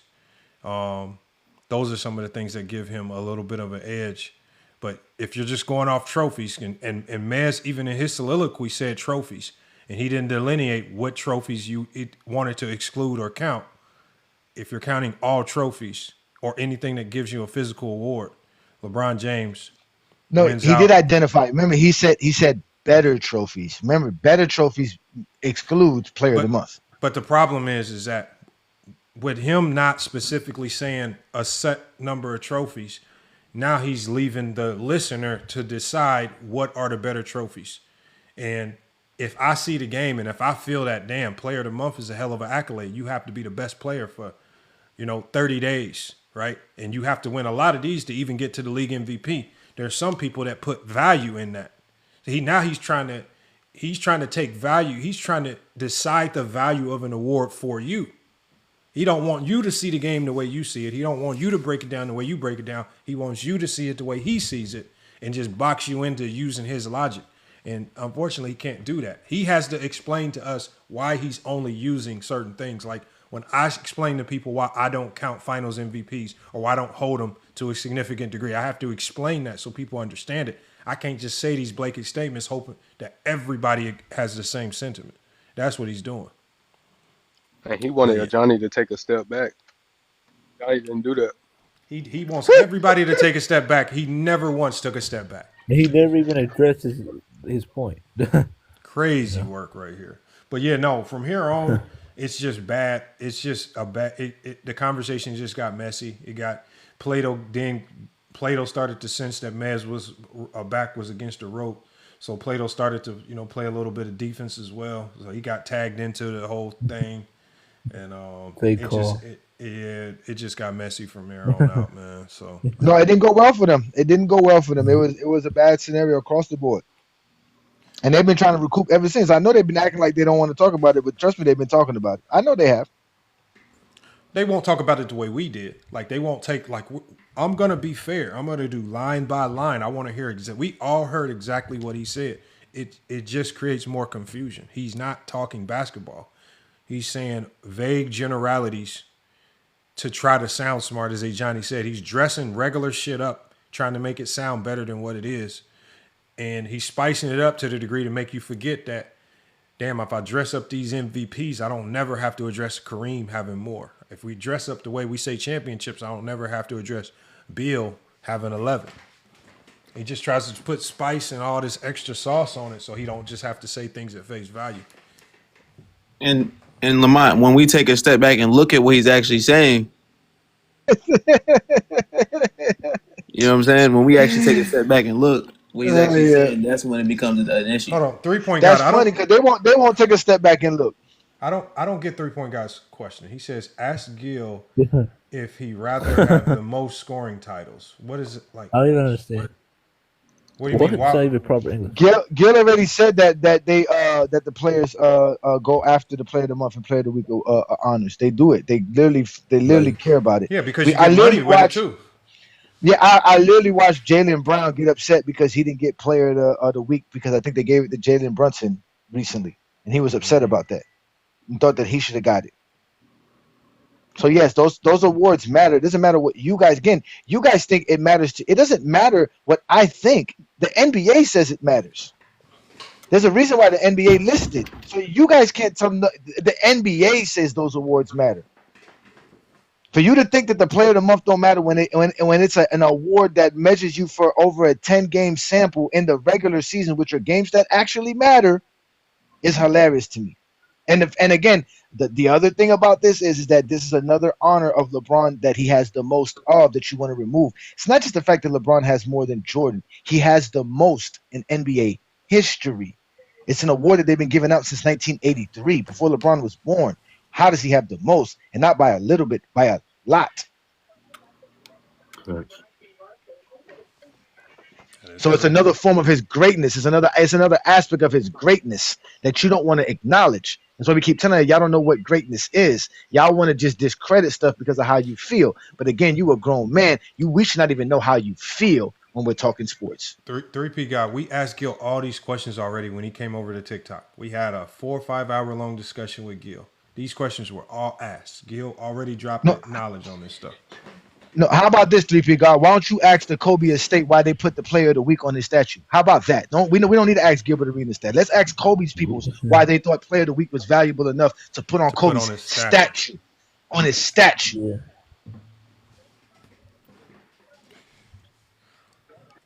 That's a good question. And mind you, they put player of the week, not player of the month. And to me, the player of the month should be more valuable than the player of the week. But the reason they put player of the week was because Kobe has 33 of them. The second most behind LeBron James. That's why they did that. They wanted to honor one of his greatest accomplishments, which was having 33 players of the week. 3P guy, I want you to think logically about this. If Gil said that he put scoring titles right behind MVP and Finals MVP, then why are you not asking Gil why he has Kobe number 2 all time?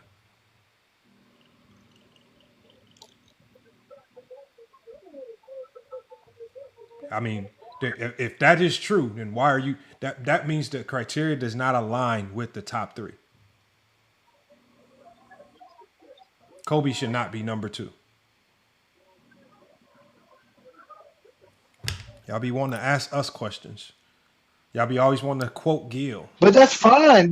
Gilbert Arenas could value whatever he wants to value. Who says Gilbert Arenas is the measuring of what we value? I don't even think Gil said it in that particular manner. I think Gilbert did say that scoring titles. He did say scoring titles are important. He said because usually a scoring title means you're a top 5 player in the league. That's what he said. I know he said scoring titles is important, but 3P God is saying he specifically said this is the order that I value him in and how I rank players. I don't believe he said it. I know Gil was a scorer, right? We see his son.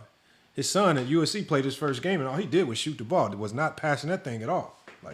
We know he loves to score.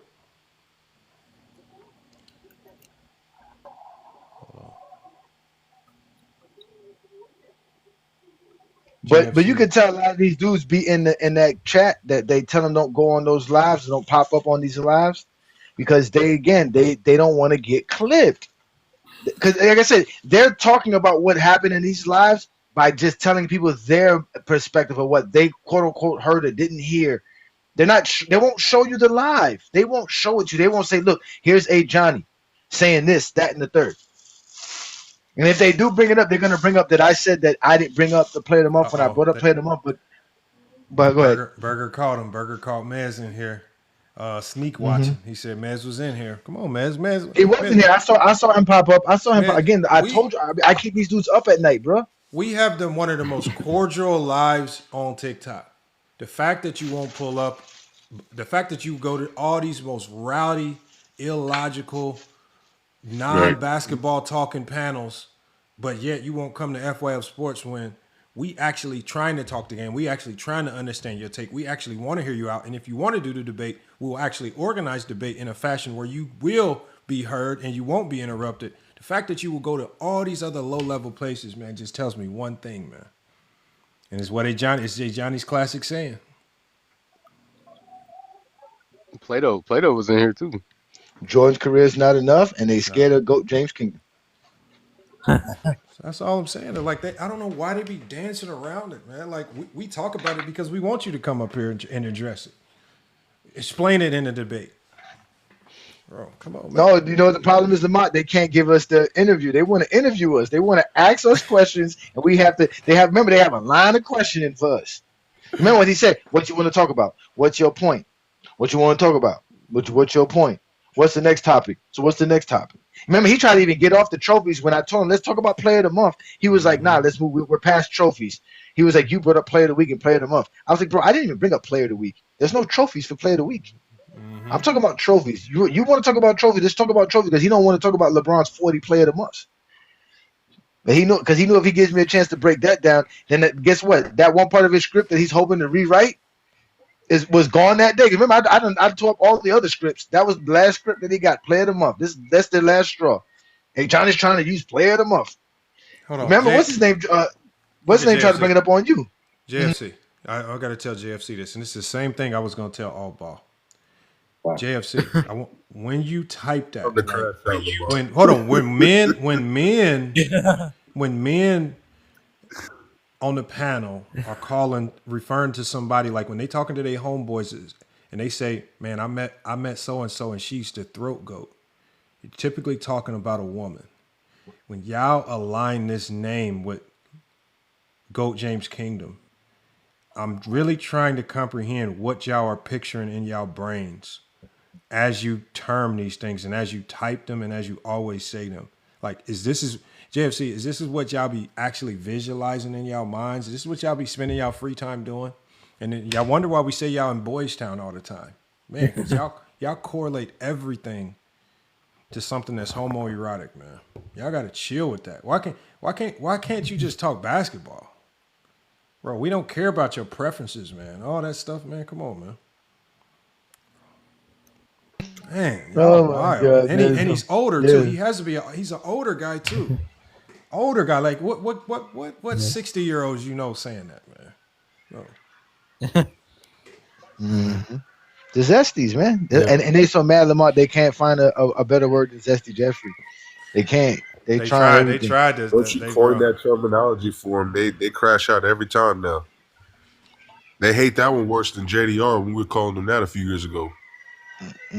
Nah, Zesty Jeffrey strikes their nerves. I ain't gonna lie. They kicked me for saying that. They really don't like that.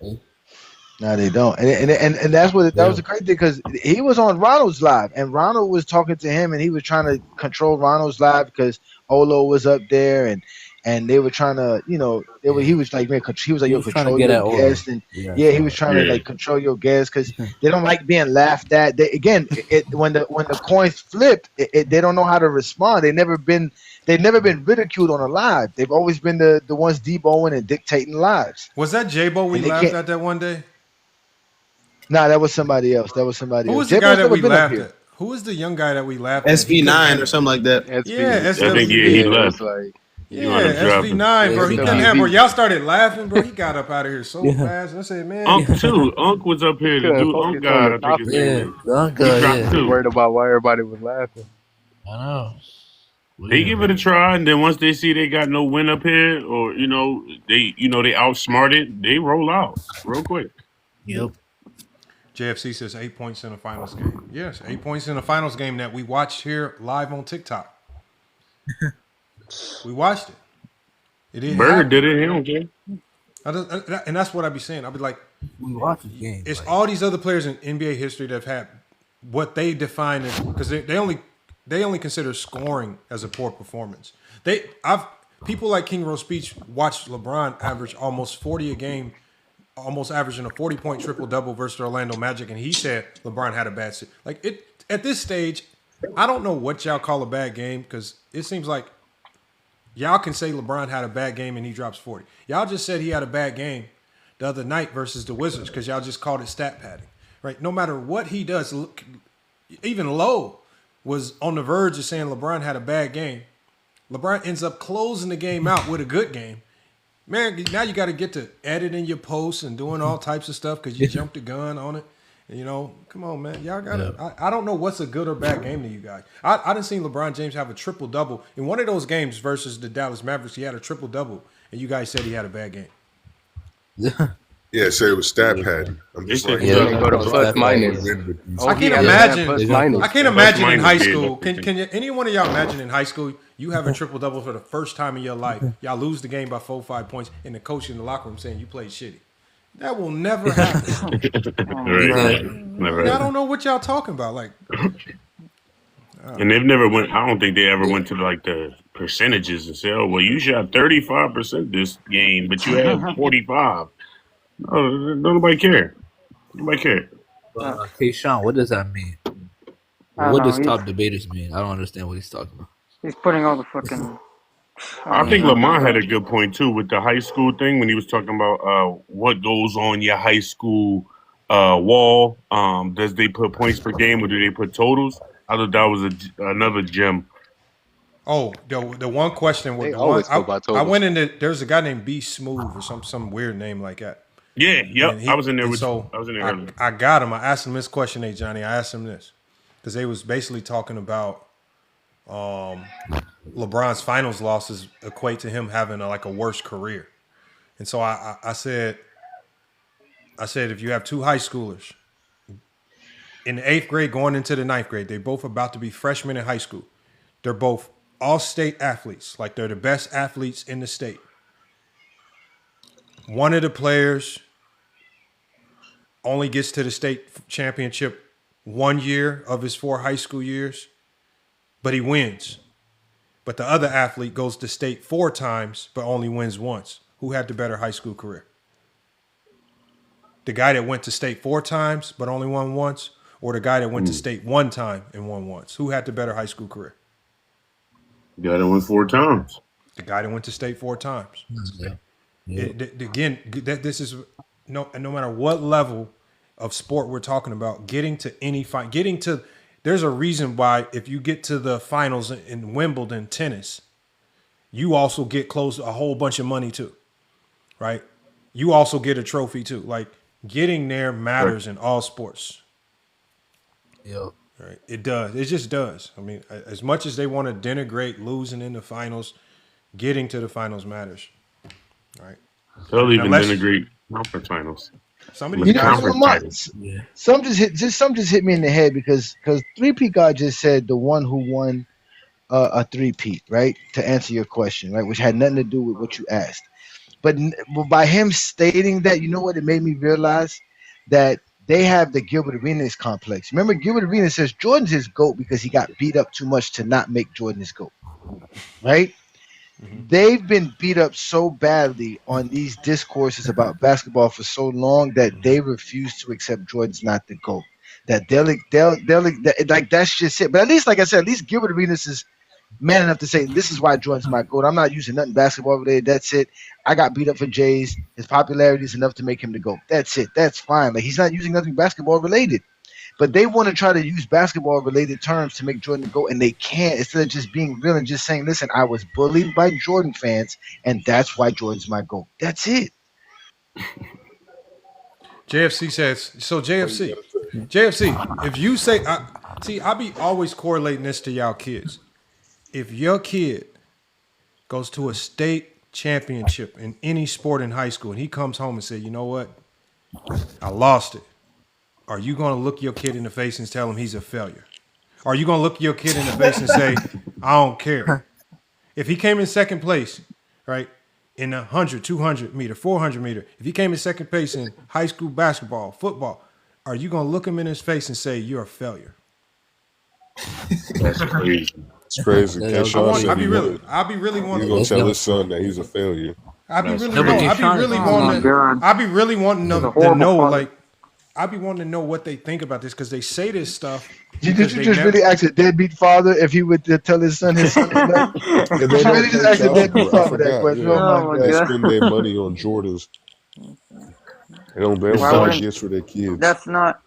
They say why wouldn't a parent try and get first? It doesn't mean you say he failed. It's G.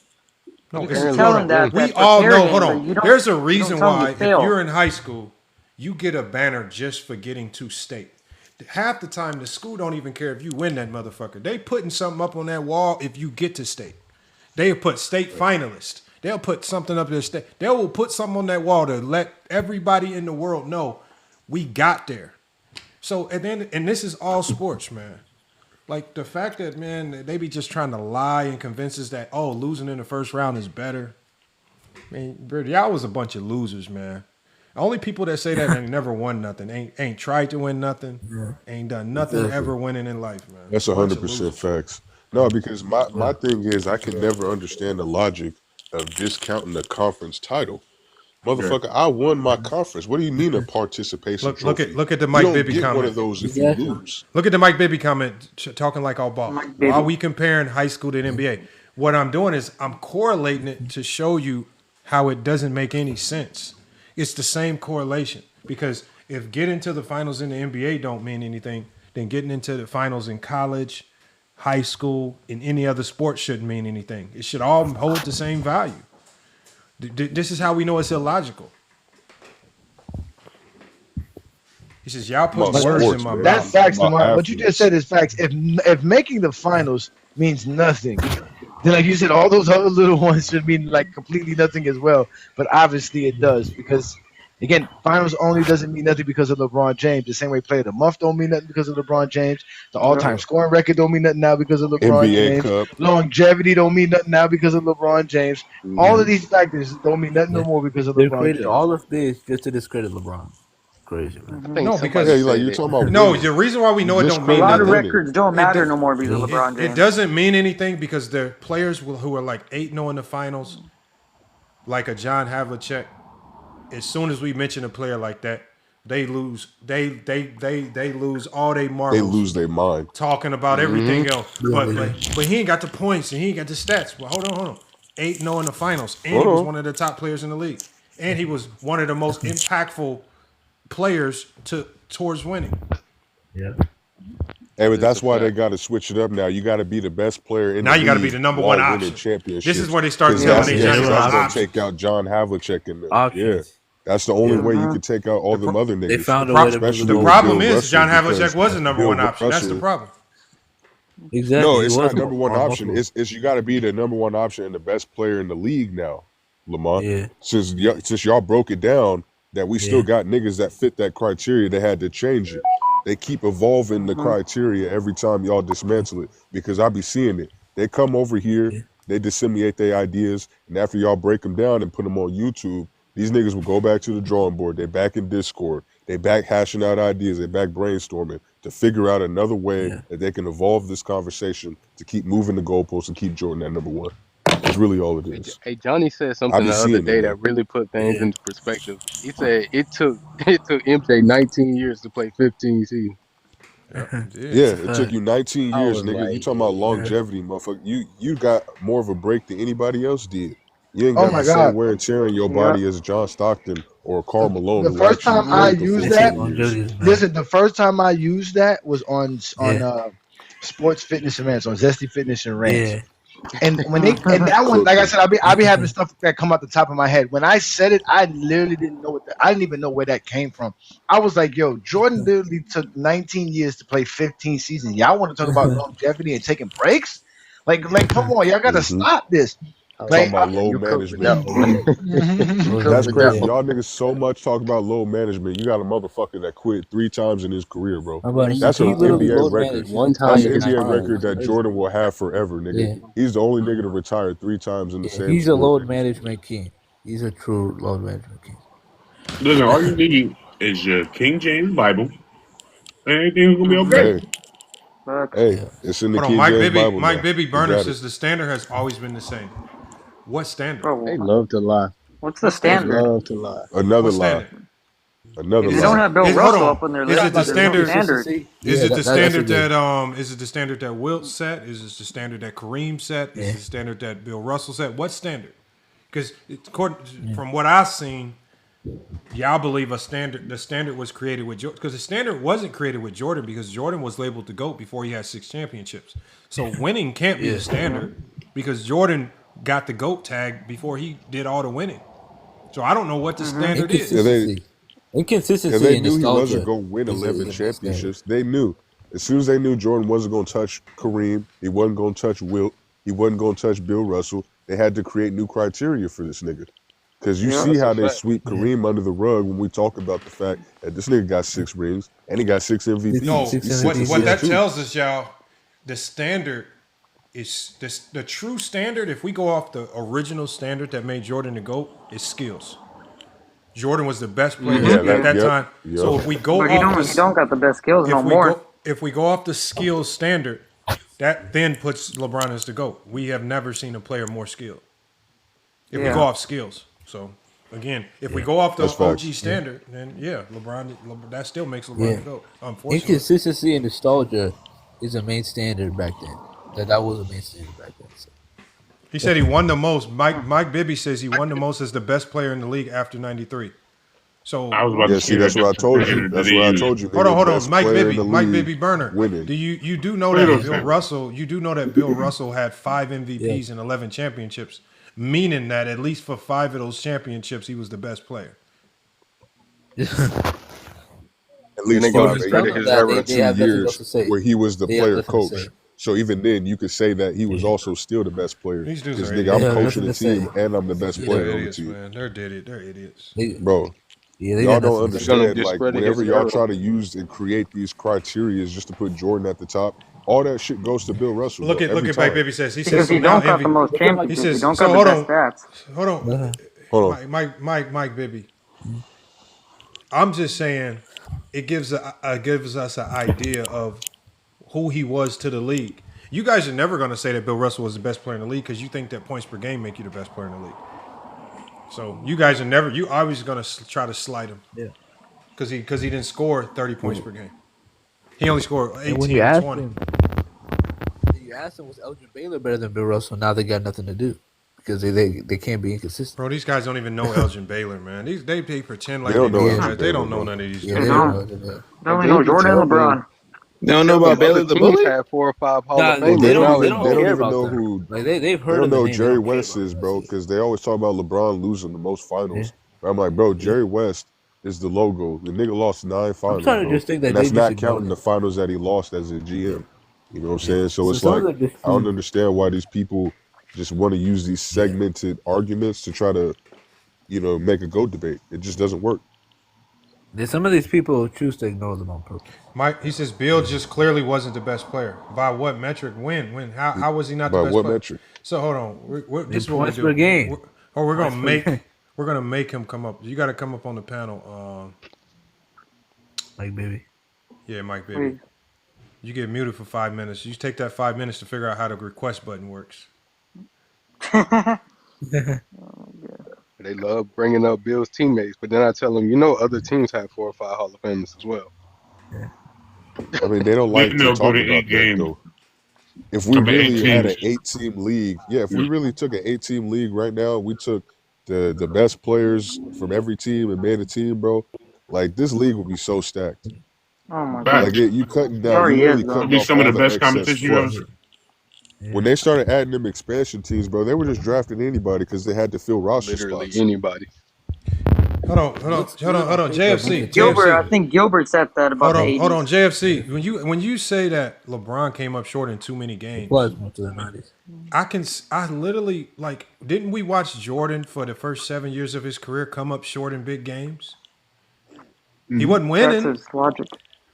Hold on, didn't we watch him come up short in games. 95? Didn't we watch him come up short with the Wizards? Yep. We watched Jordan, the majority of his career outside of the 6 championships, he came up short, if that's what coming short. So, remember, according to these guys, coming up short is when you don't score the amount of points they want you to score. That's what they think coming up short is. It's all tied into scoring. The only way you can pass Jordan is you have to do exactly what Jordan did, identical to his career, but slightly better.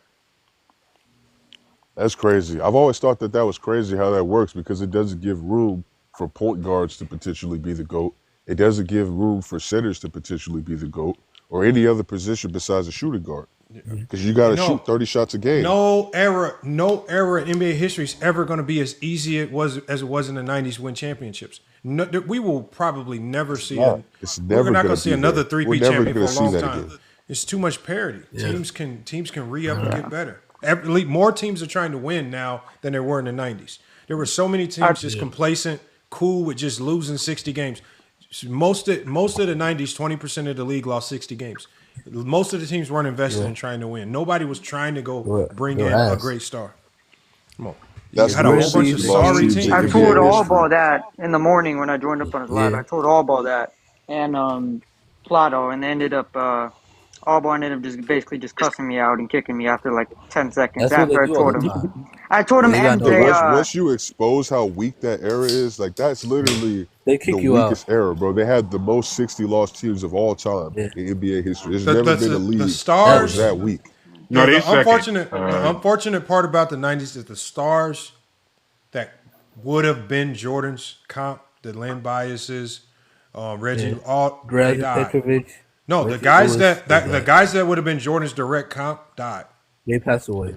That's Yeah. it. They And died or so they got that weakened the Celtics. Then you had the expansion that weakened those teams even further. Right, the expansion teams were all hot garbage because they got talent and didn't know what to do with it. So they were only good for a short amount of time. Then they would lose all the talent. So again, and because I know Allball kept talking about Allball was trying to use the expansion teams. The expansion teams got really good. That should alarm you. The fact that expansion teams can get really good over the Kings, over the Celtics, over the Nuggets, over teams that were already here and established. How were they able to outdo them? Because they just got so much compensation. But they just didn't know what to do with it. That's why they fumbled it all and never could win. Look at the Bobcats. Like the Magic. The Magic. The Magic had you had Shaquille a O'Neal. whole bunch of They new fumbled Shaq. GMs. You had a whole you had a whole bunch of new owners, new GMs, new coaches, all being thrusted into the NBA, and a bunch of them didn't know what the hell they were doing. They were using the NBA as a way to make money. Like, let's just call it what it is. Y'all forget that the NBA is also a business. So it's a lot of people that get into investing into the NBA that don't know nothing about basketball at all. Yeah, Just that's because why. they're That's why the GM You see don't that mean with a that lot they of the know more than podcasts me. It also nowadays. didn't help that the 88 to 92 drafts were some of the weakest drafts. Like, these in niggas NBA. were not no Really bad. expert basketball Yeah, it's not. aficionados when they were going in and scouting these players to draft for their teams and to pick up these guys just so they can get 5 fouls. Like that's I like just think it y'all was gotta biased. be Like, The But did you '90s, notice like they only talk it's about not the even. draft? It's not even about that. Like the when we talk draft. about the '90s, 84. the '90s wasn't weak because the players were trash. The '90s was weak because the infrastructure was trash. The '90s, Right. Yeah. it's almost like David Stern by design needed the '90s to be weak. They needed it to be weak by design so that they could create Michael Jordan. It would not have worked. Yeah, Like that I think mean about the that's '90s. yeah. The '90s don't work Yeah. if Jordan is beatable. It don't work. Right. Mm-hmm. Yeah. So They spent most of the 80s building this nigga up, so obviously he had to win in the 90s. Especially And you they had got nobody else Bird to market. and Magic out the way. You had Bird, Yeah. Magic out the way. Isaiah Thomas's team pretty much was dismantled. It was just him by himself with his hurt. I think Yeah. he hurt his wrist. So it's like Kareem you was got too old. all his Dr. J was competition in the too old. 80s are old, aged out, no, but it injured. wasn't. It You just wasn't got the about the 90s left. players. It was not about the players. Think about it. Mitch What about Richmond the was a good. teams? Mitch Richmond was a good player on the Kings, but Mitch Richmond's second best player was goddamn old and Polynesian and some of these bums and shit. Like, bro, these dudes were bums. Like, think about these. Like, think about the help. Like these stars that were on teams. Like when you talk about the Celtics. If we talk about the 95 Celtics or the 96 Celtics, can y'all tell me the best player on that team? Who, D Brown? Or some of these clowns, man? Come on, man. These teams were jokes. Dana Some of these teams were Barrows, jokes. Dana Barrows, Dana Barrows. Dana And Barrows. Dana All Barrows these even teams that passed won away. championships trash. I'm about to say, and Daniel Barros also had 1 year of being in '95 that was actually really good. And they played What were with the the Sixers. 76ers in 95? Who was Yeah, the best it was- player in the 76ers in 95? Clarence Dana Barros, Weatherspoon and actually. shit. Sharon Dana Wright, Barros. Sharon Wright. What you Dana mean, Right. Sharon That was back. Wright? Nigga, See, Sharon back Wright in the was the 80s, best they player. had Moses Malone and Dr. J on them Celtics in the 80s. And then you get to Sharon the Wright, 90s, they got the number nobody. 4 pick in 1994. Man, Sharon Wright was Hey, the best player in Philadelphia in 1995. Sean said calling NBA players bums, brother. They're bums compared to other NBA players. Obviously, compared to us, No, there maybe I was wouldn't not. even call them bums. there was some real Yeah, we're bums in not there. comparing There them was to some niggas ours. that they were drafting off the street, bro. Nah, they was real He- Like bums. there I ain't were gonna some cap. niggas but even that still, got Some into of the them. league because they were just some tall ass niggas, bro. They wasn't even no still, basketball players.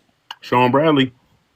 they're still bums Bro, compared to the no, rest of the no. league. When we say bums, it's about the fact that no team, like think about the best teams outside of the Bulls. Like if you think about, look at the Pacers, and people try to say that that was a great Pacer team.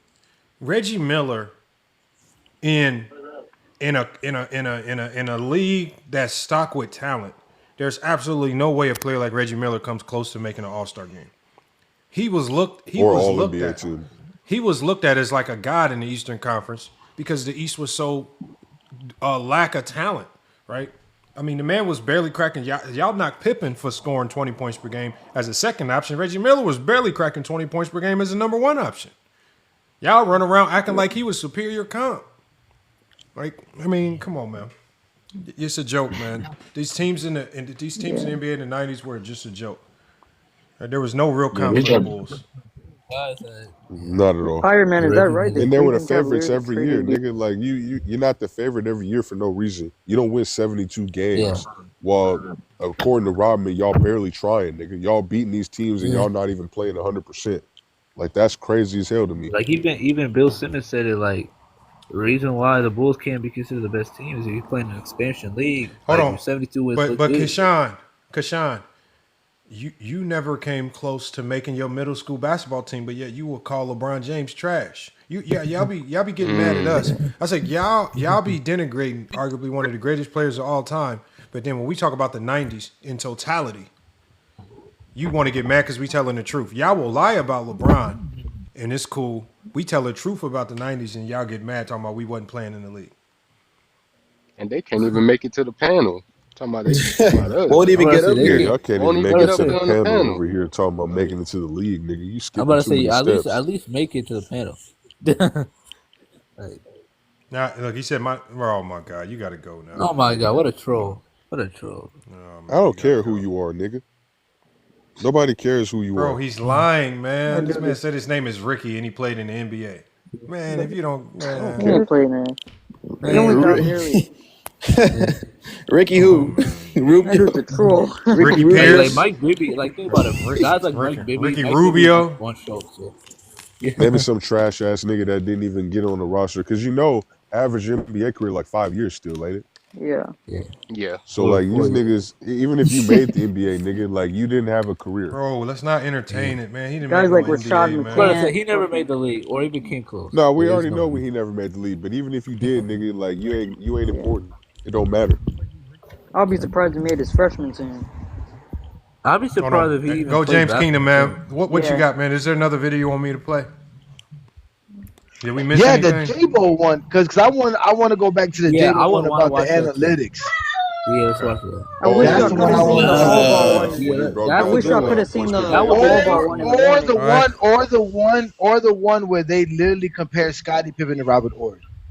You know, I'm really glad that Ochi had two J-Bo videos so we could watch both. Maybe. I wish I could have saw the. It's not enough. Not That one enough. Lamar got me. That one Lamar, I was like, yo, there's no way these guys were basically saying Scottie Pippen's 6 rings were equivalent to Ori winning 7. That's what he Bro, I literally couldn't was going Who understand for. said that that? at all, bro. Who said that?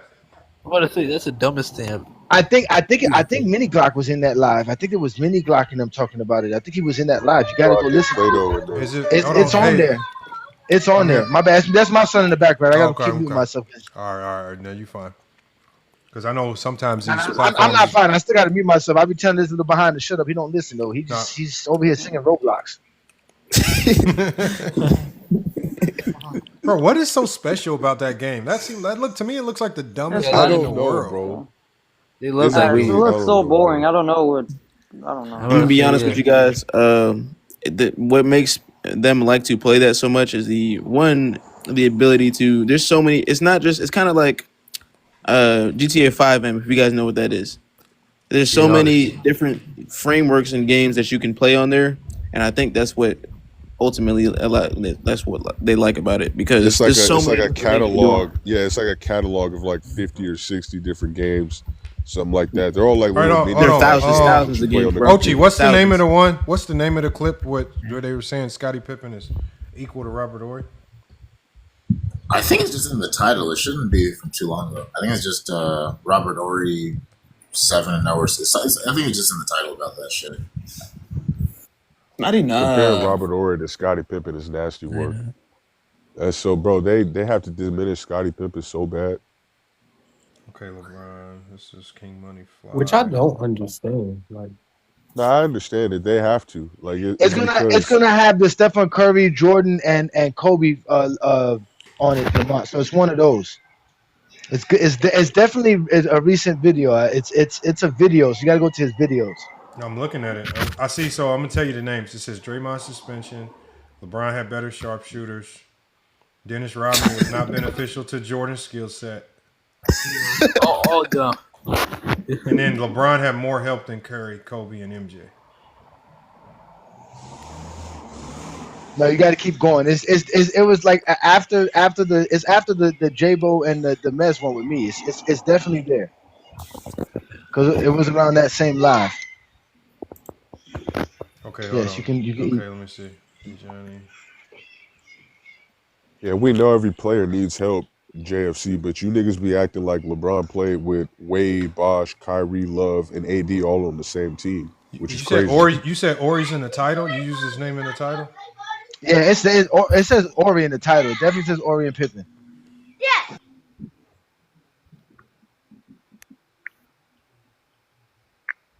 I'm tripping. I can't find it.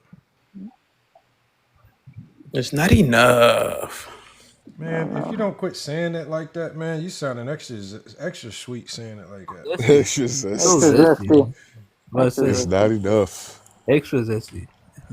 I think you're trying to sabotage the live, man, so they can all ball can clip that, man, JFC, and dude, they we over here acknowledge acting it. like we're doing something crazy over here. Yeah. JFC, we acknowledge This it. is We only a acknowledge 2-minute MJ clip, though. too. This is it says Scottie Pippen's rings don't count. Who said that? That must be a Dumbass. different one. Hold on, I gotta look on my phone. No, Play it's it that anyway. one. It's Play it that one. anyway. Then yeah, it's that one. Then it must have been a short then. No, it's I not. didn't know it was a short. It's not a short. This is under his video. It's a video. It's that one. It's Yeah, like it's a that one. 2-minute I didn't know it video. was 2 It minutes. should be that one. It says 4 days, Play 2 it. minutes and 42 seconds. Let me see here. I'm looking at him right now. Hold on, let me.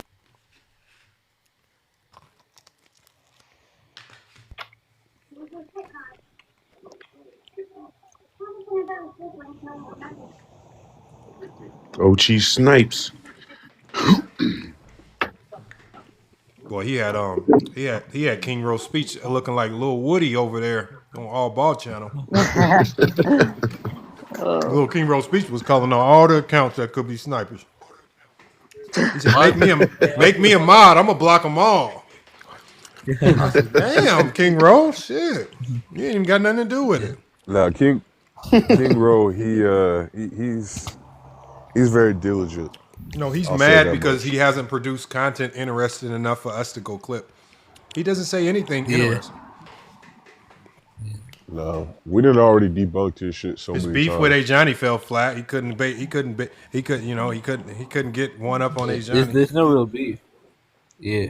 Every time he don't even come on the Because panel on Ro, Go he's James more for Kingdom no more. YouTuber. He used to come to the Sunday show. Or No, he used to come to the Sunday show or the Friday show. No, A Johnny crashed out on him one day. Talked about his whole family tree. Called him Queen Rotisserie. No, it was worse than that, bro. He was Johnny cooking crashed that out nigga. on him. was it?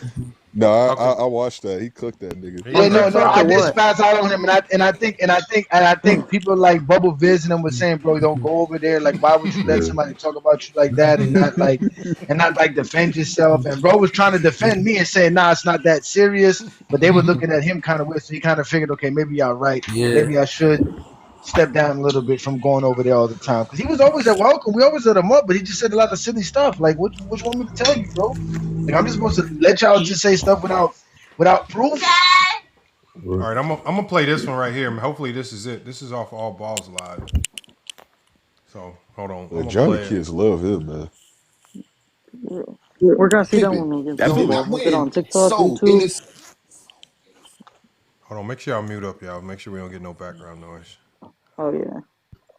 All right. I'm gonna play it. Sense of that, in the sense of me saying that Scottie Pippen will never be raised, but Michael Jordan will be raised. You can't argue. Scottie You Pippen is cannot absolutely argue raised, brother. Jordan's legacy. Like, what are you You talking cannot about? argue Jordan's legacy no matter what. They talk very highly about Scotty, bro. What number do you have him all time? Why If he's does not, that? if he's not under 20, if he's not under 20, that's bogus. Why would he be under 20 when he's not a top 20 player? There you go. Because he wants it. He helped the GOAT be the GOAT. Robert Ory got 7 championships. He not in nobody's top 3. Nigga, right. Robert Horry helps a lot of people. He helped Shaq. He helped Biggie. Right. He helped Tim Duncan. Right. So you There got was Robert Horry, no- you got Robert Hold Horry on, in the top who- 10? Hold on. Robert Horry have Shaq getting this conversation, Kobe getting this conversation, Hakeem. Olajuwon getting this John conversation, Havlicek ain't in Tim nobody's Duncan top getting this 20. conversation. Yeah. What does that matter? So who are in the top 20?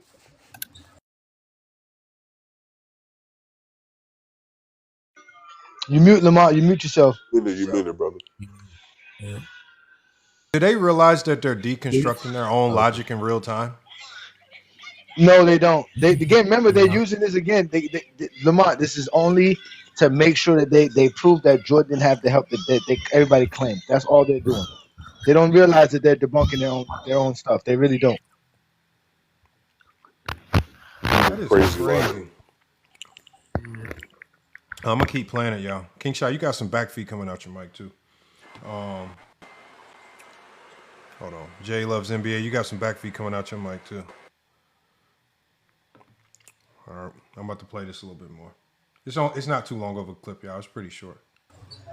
Heck no. You said No. Robert Ory in the Crickets. top 20? Crickets. Yeah. Robert Horry helped more Oh, people getting into this According to your conversation logic. than anything. no, So that's it's not by my logic because you already That know is what by I'm your saying. logic. You already Brother, know what I'm Scottie saying. Pippen Let's is go. an all-time great What player. And if number we're do you talking have about Robert just purely Ory on as all career, time? then What Scottie Pippen probably number is going do to be you one of the have greater Robert Ory players. all time? Let's talk about it then. What Maybe number do you like have Robert I don't Ory rank all him. time? I don't rank him. maybe I don't like rank him because I think it's a 3,000. waste of conversation. Maybe like Niggas three. can- Hold on, real quick. Fam, Hold on, okay, y'all, real quick. I'll give you another ranking. I'll give you Niggas another. rank No, like no, no. I'll 400. give you another ranking. I'll Go, give you no, no, another no, ranking that y'all Why cannot would get you go past. full round talking I don't about think I won. Robert Ory. No, you didn't. No, rank you like did 400. not. No, you did not. It's a hard listen, man. These dudes is just straight, just yelling. One They're too guy, ignorant, Lamont. Like you can't get one point across before they all the want to guy, start the jumping guys. in. See, this is what they're doing, and we see this a lot. He's basically calling BS on their logic. If you're going to hold titles to this significant weight, then you have to find a way to rank Pippen higher because not only because of his stature as an individual player, but because of what he also did as a winner, 6-0, right? If you combine his stature as a player, top 10 player of the 90s, with the 6-0, how does he not rank in your top 20? He's just calling, but what they do is they flip the logic and say, now they're trying to flip the logic as if it was his logic, and he needs to rank all players based on this ring, this like ring narrative. Yeah, no, that's what they do. Lamont. They throw their logic on you and then debunk the logic that they gave you. Basically, that's what they Yeah, basically doing. And yeah. mind It's you, like this wasn't my logic. He was trying to tell her like, no, this wasn't my logic to begin with. They say, no, yeah, this is what you're saying. It's yeah, like, this come on, bro. Like, how you gonna exactly. tell me what I'm saying? Like, I'm a grown Yeah, ass man, nigga. and basically he was basically saying what Lamont was saying that Scottie Pippen has a status as a player, so he's not on Robert Ory's level. Like that's different. We're not just talking about just the rings. We're talking about who Scottie Pippen was. That's what we were trying to say. As a Like, come on, player, guys. Like, exactly who Scottie Pippen is, and he has the 6 rings. Why can't he be top 20? Like the way y'all talk about rings, like Lamont said, he should be top 20, and he should.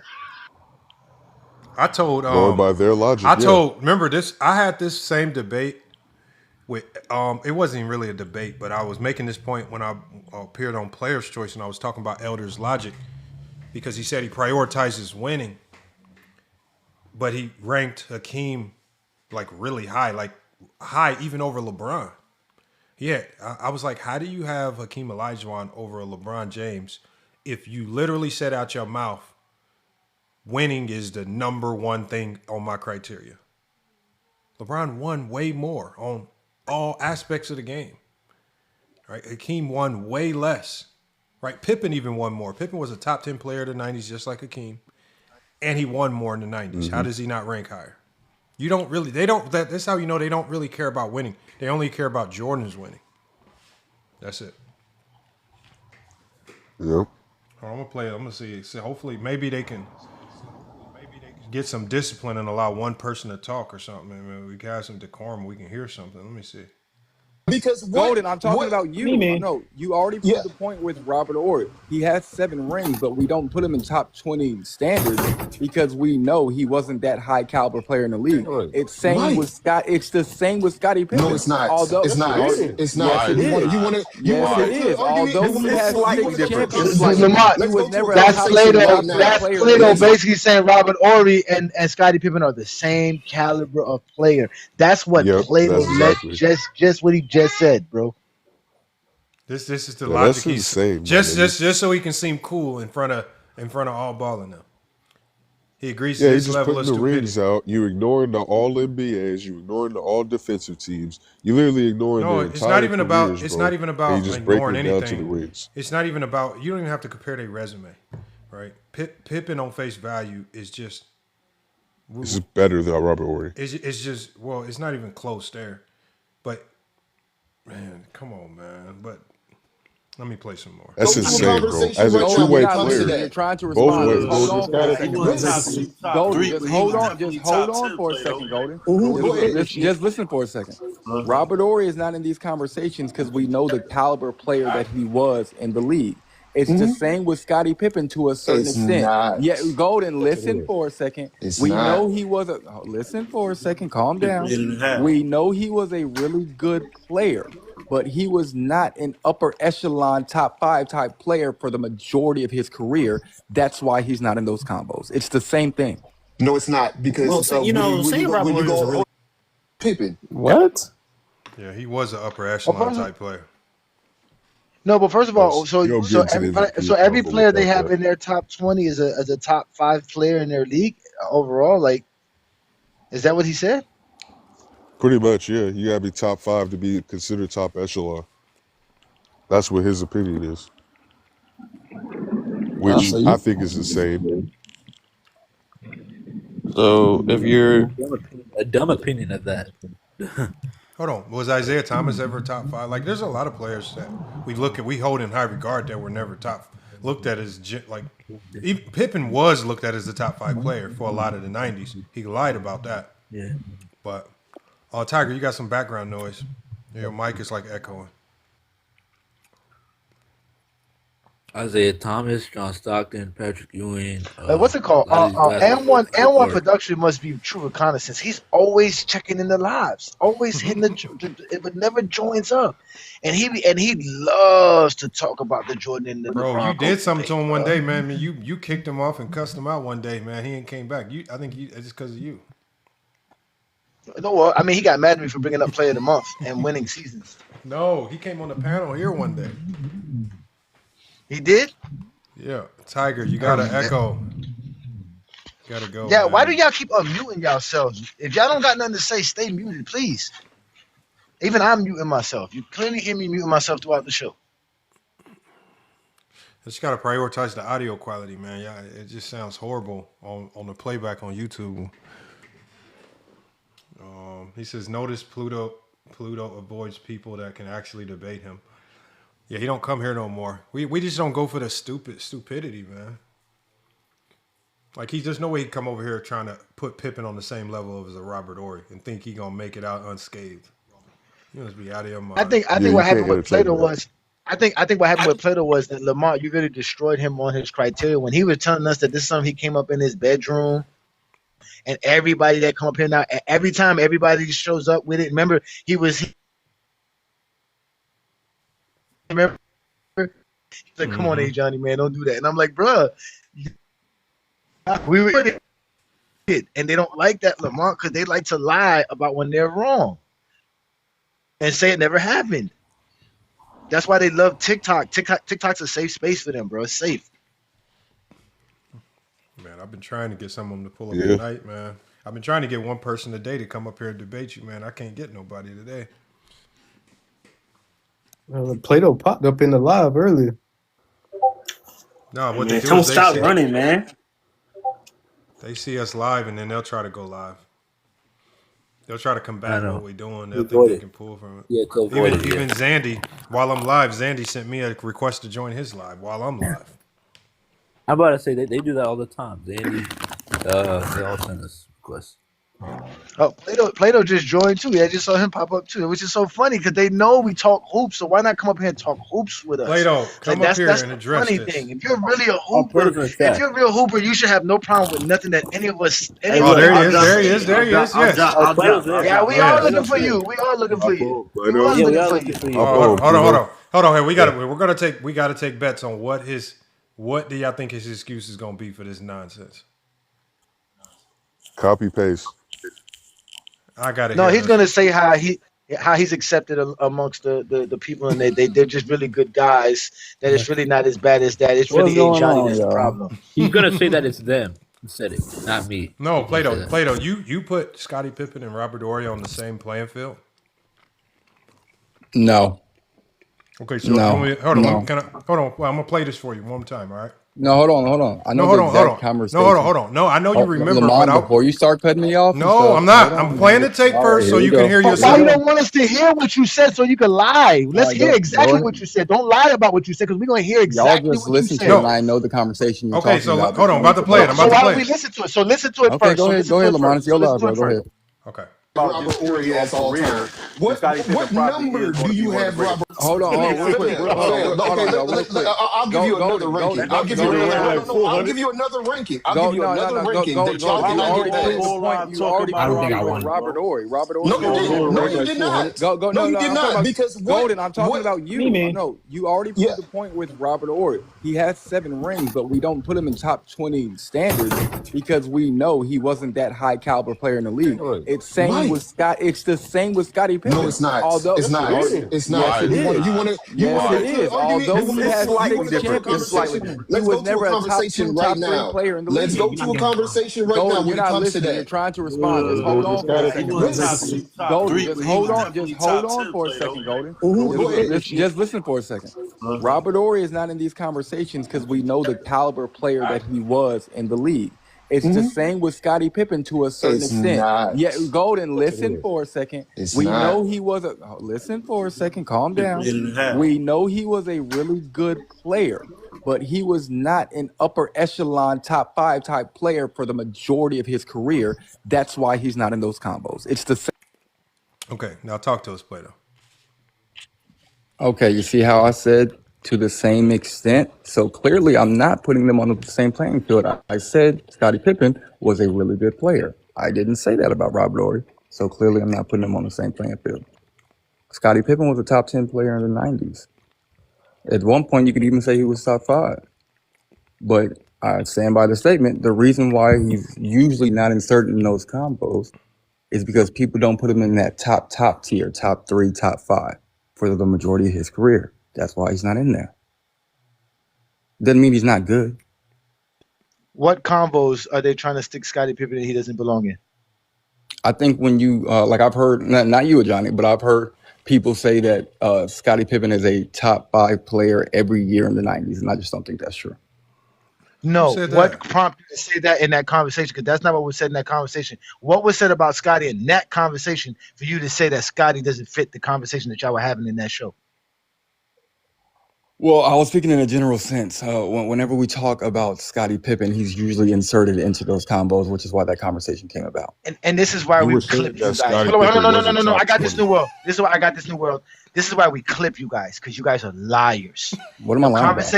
The conversation was him being in the top 20. And why don't you put him in the top 20 for being a good player while having a lot of championships? That was the conversation. So does Scottie Pippen have a good enough resume to be in the top 20, including his championships? It depends on the criteria you're going off for top 20. Some people use resumes. Some people just use the caliber of Hey, player that you Johnny are. just gave you the No, criteria. the criteria of Johnny, championships, Lamont, Johnny just gave me his criteria. No. No, that's not I'm his. giving you the criteria. That's what y'all do. It's not my criteria. The criteria is the way you guys praise championships, and that's what he specifically said in the Okay. video was that the Mhm. way you guys praise winning, there's Mhm. no way Scotty cannot be top 20. He helped Jordan be the GOAT that y'all praise for winning so much. So he Mhm. has to be in your top 20 based off that. To knock him out of your top 20, you compared him to Robert Ory. That was your words. Okay. Again, I was not comparing him to Robert Ory. I was using him as the example. And the second thing, whenever Glock and Mark and all these guys, I know the guys we talk about, whenever we talk about winning, I don't know if you know this, Johnny, but we're talking about being the primary reason for said winning, not just being on the team. No, you're not, sir. You're not talking about Okay, primary winning, so sir. now you're going to tell us what our criteria is, Johnny? Again, Come on, bro. sir, what does that Come have on, to do with bro. being in the top 20? What does that have Come to do on, with being bro. in the top 20? What does Come that on, have to bro. do with being in the top 20, Plato? Johnny, I'm just responding to what you're saying. The You top said whenever we 20, you talk don't. about, Sir, we don't. That doesn't apply to I can top only talk 20. to one of y'all. I can only talk to one of y'all at a time. How does that apply to the top 20? How does being the best player on the most championships apply to the top 20? How does that apply? Because whenever we talk about winning and championships, we're not just talking about the winning as the best player on the team or as the best player in the league. That's more valuable than winning as a role player on that team. Not saying Scottie Pippen was a role player, but in a general sense, yes. The guy who's the sixth man on the team is not as valuable as the best player. Again, That's just a I think fact. you're again, misunderstanding the question. I think you misunderstand it. again. Okay, So what's the you're telling me question? the only players in the top 20 are first option best players to win championships? No, not win championships, but they're Okay. usually but they're usually going to be the best player on their team. Yeah. So a player that's the best player on their team without championships is better than a really good player that helped win championships. Yes. Yes. More times than not, he probably is. Yeah. Karl So Malone is why better is than Scottie Pippen. He didn't so win why shit. is What the fuck? Kobe? So why is Kobe, Magic, or any one of these other players in you guys' top 10, top 20? They won Kareem, championships as the best player on the team. All the guys you just named it. they won as the best championship player on the team. Now is the team not in the league? I'm saying either or. Whenever you're talking about top 20, all those guys usually at some Uh huh. point are either the best player on their team or they're the Hmm. best player on the team while they're winning championships. If you're talking top 10, and if we're talking GOAT, they're the best player in the world while they're winning championships. Yes. So you have no player in your top 20 that has that's basically not the best player on their team winning championships. Probably not. I've never gone as far as to make a top 20. I've honestly only done a top So 10 how can you argue Scottie Pippen can't be in it if you've never even done it? because I know enough basketball to know that Scottie Pippen is one of the 20 best players to ever You pick up don't know enough basketball. to give you your top 20. You want me to sit down and make a list right now, Johnny? You don't know. You sit around and talk basketball a lot. You shouldn't have no trouble bringing up a top 20. You should have no trouble if you know that much basketball. Lord. Shouldn't have it. I don't know why you're being so aggressive, but Johnny, it's not that No, deep. You no, guys are hold on. liars. No, hold I on. get Look, tired of liars. I'm looking at the This is NBA. not them lies where you come lie and No come one's lying to defend you, yourself Johnny. instead of being a man and just saying, "Hey, I'm wrong. Scottie Pippen should be top 20." You guys can't do that. You got to finagle your nonsense. No Like one's that's finagling that's you, the Johnny. problem, bro. You literally came up here and said, "No, I never said that." Then we showed you saying it. Now I you're did trying not to say finagle no, out of no, no, it. no. I told you I never compared Scotty and Robert Ory, and what I did there was not a comparison to their Yes, you skill set. did. You That's not what I said they did. You were the did same compare. tier player, nigga. That's That, exactly what you yo, said. Lamont, You said play they it were the again. same. Lamont, play it again. See if I Hold said on, that. hold on, New hold World, on. shut Let's up. hold I on, didn't hold on, say y'all. that. Hold on, y'all. Stop Look, lying, New Tell World. me to I shut don't. up, Hold nigga. on, I hold That's did on. not what say you that. said. Hold The on, fact y'all. they This is how call it gets. Hold on. Here's the end of the day. We don't. I'm not gonna be the one that look. I'm not gonna get tied up into the words because I get. I know I get what he was kind of saying to a certain degree. I think he was implying both, but I think the question that you're missing from A Johnny is that Johnny is asking this. Like for example, there's a guy when I'm looking at 4 different top 20 lists: ESPN, Bleacher Report, Sport News, and the Athletic. They all have John Stockton in the top 25. Does John Stockton not belong? In the top 25, I would Yeah. say no. I don't think John Stockton is one of the 25 best players to play basketball. No, I don't. And it's solely because he was not a number one option on a championship team. No, not number one option. He wasn't the best player on any other teams that he played on. Okay, but so here's the problem with that. Scottie Pippen was the best player on the Chicago Bulls in '94. The year he had an opportunity to be the best player, he not only was the best player for the Chicago Bulls, but he met your criteria of being a top 3 player in the NBA. Yeah, 1 year is not going to move that needle for me, brother.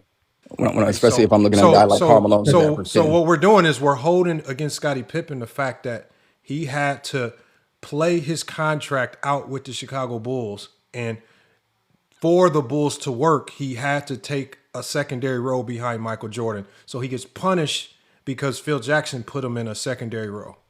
Not because he's not great, not because he lacked the skill. We know he had the skill to do all this stuff, but he gets punished in your ranking solely because Phil Jackson put him in a secondary role because you guys like to use options.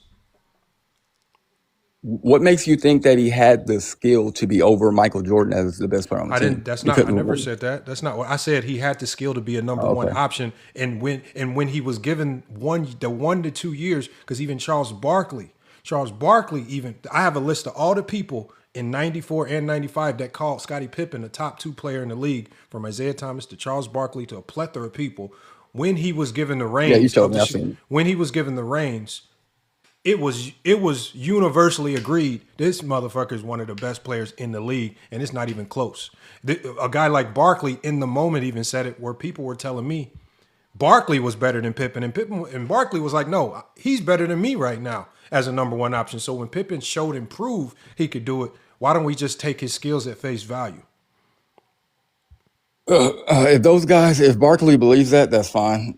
That's his opinion. I'm not of the mindset that Scottie Pippen was ever better than Charles Barkley, other than maybe that 1 year, and that 1 year is not enough for me to put it. That 1 year. Hold on. No. Listen, just let me. That 1 year. Lamar, hold on. Just let me no, finish. because you're go ahead. That 1 year is the only opportunity he was given to be. Remember these option things. If you want to go by options. Options are doled out by coaches who like to assign roles. And as Sixth Pick came up onto this channel and said, players don't choose their options. They have to play a role given by the coach, and you fall under that role for that team to be able to win. You have to sacrifice some of your game, what you actually can do, for the sake of actually winning. We understand that's what Pippen had to do, because when he was given an elevated role, he elevated to a degree that nobody thought he could. He was playing a role. And the one thing we can credit him for is, if you want to say that, I think there could be an argument to say he was the reason why the Bulls were winning championships, because Scottie Pippen, when he wasn't there, they weren't winning championships. When Scottie Pippen, a lot of people even blame Scottie Pippen when they lost in 1990, because they said, no, it wasn't Jordan underperforming. It was you, Pippen. You got hurt. You couldn't finish out this game. You couldn't play. That's why we lost. So when they lose, they looked at Pippen as the driving force for the loss. When they win, we clearly see that Pippen was the difference maker in a lot of those series. And then even when Jordan left, think about what Jordan looked like without Pippen versus Pippen, what he looked like with the Bulls without Jordan. I mean, wait, say it again. For us to take away from Scottie Pippen just because of what because of a role that a coach gave him, makes absolutely no sense. We saw what he did on the court. Roles are behind Michael Jordan. Roles are given off your skill set. Roles are given based on what we need to win. But that's the only reason why. You can't have 5 people score 30 points per game. So roles are given based on what we need to win. Right? We need you to take on this role because we need to win. You cannot remember Kobe went rogue in 2004 because he tried to take on a role that he was not given. Cost him a championship. You have to play under a role to win. And when Kobe played under a role, the fans chastised him and said, and Jordan fans chastised him and said, oh, you can never be Mike as a second option. You can never be Mike. So Kobe's goal ultimately became, I have to fight for this number one option. How do we do that? We get Shaq out of town. Right? Remember, it's not winning for y'all. Winning is fake. Winning only applies to Jordan. Because if winning actually mattered, it would apply to Pippen. It would apply to Havlicek. It would apply to all the winners that played a significant role in winning. And we know the winning wouldn't have happened without that player. The winning will not happen without Pippen. And if you want to use options, well, he was the number one option on the other side of the floor. If you want to use options, he was the number one option on defense. And defense is far more significant than offense, because they say you can't win championships without a great defense. You can win a championship without a great offense. The Detroit Pistons proved that. Can I say something? Go ahead, bro. Yeah, I agree with you. Pippen is very valuable on those teams. I don't think Jordan wins without Pippen. I don't think Pippen wins without Jordan. By virtue, yeah, I totally agree with that. Jordan is still the best player on those teams. And I get what you're saying. We're just talking about putting Pippen in the top 20 based on his 6 championships and his ability to be a top 10 player for his prime years in the 90s. Yeah. Why do you always try to turn it into a Pippen versus Jordan? Listen, why y'all arguing with him? There's no crying. He doesn't want to have Pippen. He doesn't have. I'm trying to talk, but y'all just. No. I'm gonna let you go, play it right. Listen, ladies and gentlemen, he doesn't have role players in his greatest players of all time category. It's only based on first option best player stuff. That's why he can't talk past that. He says he knows basketball, but he can't talk outside it. But go ahead, we're listening, play though. At least I'm listening. Yeah, listen, if y'all think Scottie Pippen had the capability to be able to be that player, that's fine. I can see that. But as you say it, Johnny, I don't care what you think. I care about what happened. I care about what I know. I don't rank players based on options. No, I don't rank players based on scoring options either. Because whenever you're talking about options, that's really what you're talking about. I rank them. I That's value exactly very what you're heavily. doing. No, New Road, it's not. That's literally exactly what you're Okay, New doing. Road. Is it okay if I finish, brother? Because you literally just New Road. told Is it okay if I everybody finish, that you brother? don't rank New Road. Is it anybody okay in if I your finish, top brother? 20 that isn't a number one option on a I did never championship said winning number team. one option. I said best player That's on the what you team. said. I said best player on the That's team.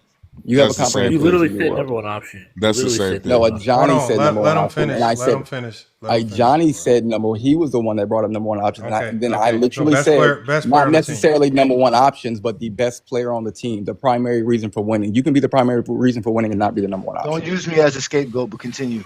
I wasn't using it as a scapegoat, but you're the one that brought it up, brother. I don't see how this is convoluted for people. Like, no one is saying that what Scottie Pippen did was not valuable. It definitely is valuable. But I can't say you're a better player just because you're winning championships as a second option. That would be just valuing winning in the way that y'all say you do.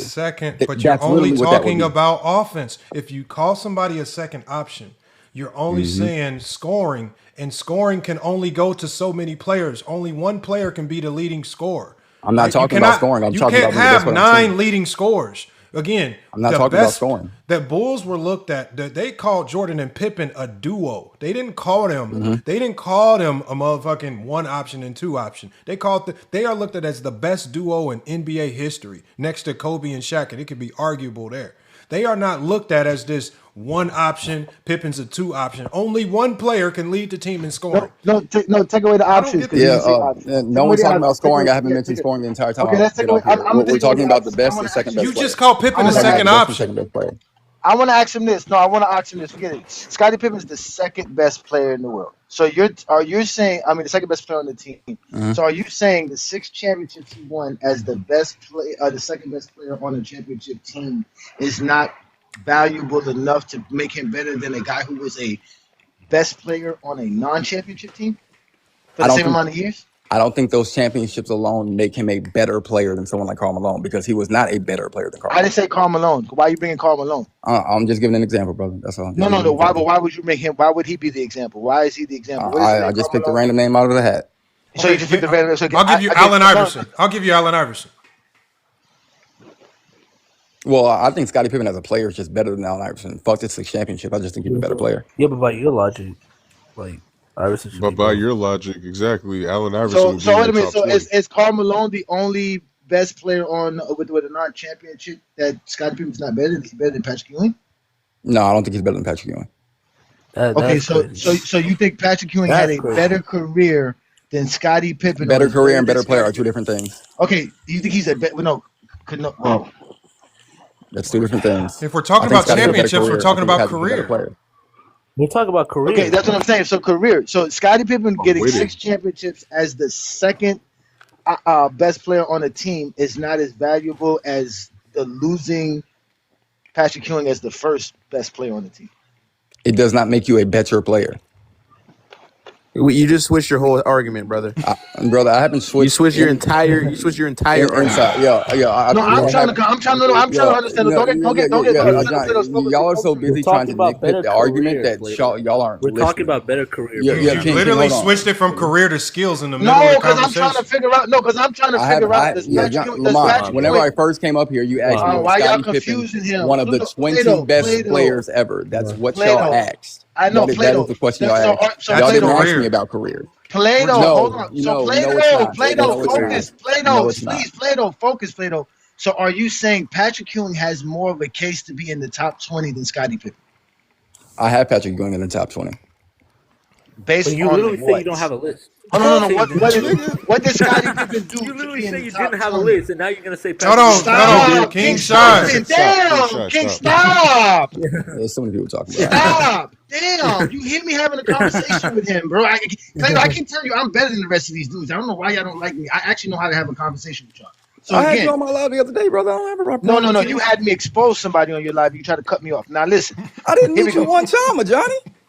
Several times. So it's recorded, sir. It's all recorded. Oh my God. Jesus Christ, I gotta stop lying. We got you guys recorded. Brother, We I'm got you about on to post that Saturday. live. You'll see I didn't mute you literally a single We time. already I don't did. know, Please I don't know post why it. you're lying. Please post it. Please do. That's what I don't we know trying to why make you y'all lying right do. now. I didn't mute you a Please single start time. posting these lives. Please do. Don't let them Please do. sidebar. Don't let them sidebar you, Nah, Again, Jalen. I'm that's back to crazy. this. Again, what is on the resume of Patrick Ewing's career that would put him in the top 20, knowing that he has no championship? Because whenever we're talking about the 20 best players ever, I think you can have a better career than someone, but not necessarily be a better player. I didn't say better. I said what makes him in your top 20 with the resume he has. What is With the on his resume that puts him in the top 20? That's what I asked you, sir. he's not a definitive top 20, but I will put him in there before Scottie Pippen. That's my point. Okay, what is on his resume that makes you feel comfortable to say this? That's what I'm asking you. He's the best player consistently on a playoff team. That's it. So all that's your wow, bro. That's not basketball. So you That's can all you continue. have I to can do have to a be better than someone like Scottie Pippen. no. Like That's like, all. like we're No, talking about Scottie no, Pippen. no. So that is wow. I'm done. Yeah, yeah, I can have it. I'm done. Hold on. Hold Ridiculous, on. bro. Just so y'all can hear it. Hold on. Just so y'all can hear, I'm going to give the resumes. So just so we can hear the resume, because I already told people we don't never create these top 20 lists based on skill. Whenever you do a top 20 list, and we're similar to your top 10, it's based on your career resume.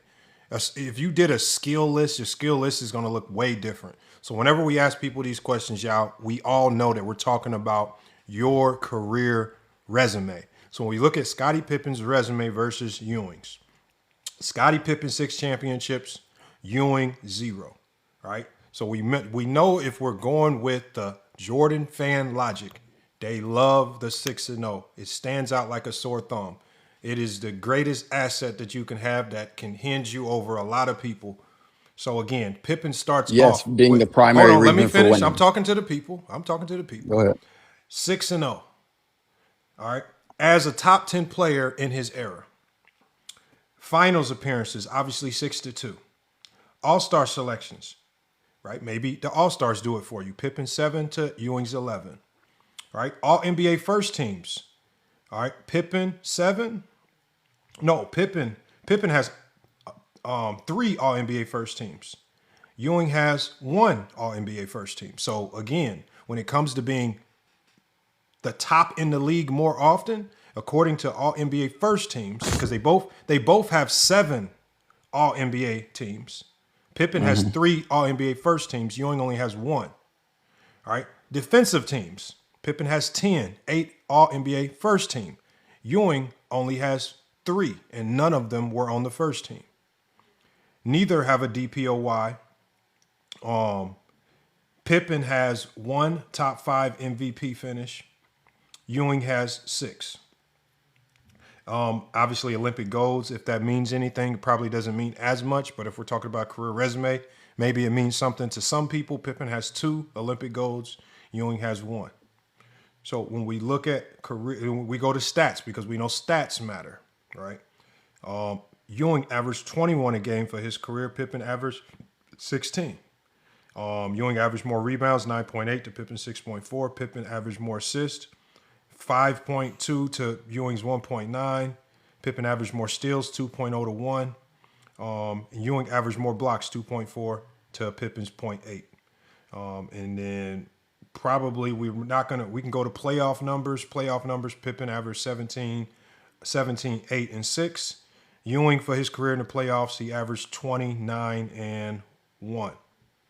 So 20 points per game, 9 rebounds, and 1 assist. Who translates better, Scottie Pippen or Patrick in that situation? Looks like Scottie, right? Scottie actually ups his game in the playoffs and compared to Patrick, right? Yep. Patrick actually based on his career numbers.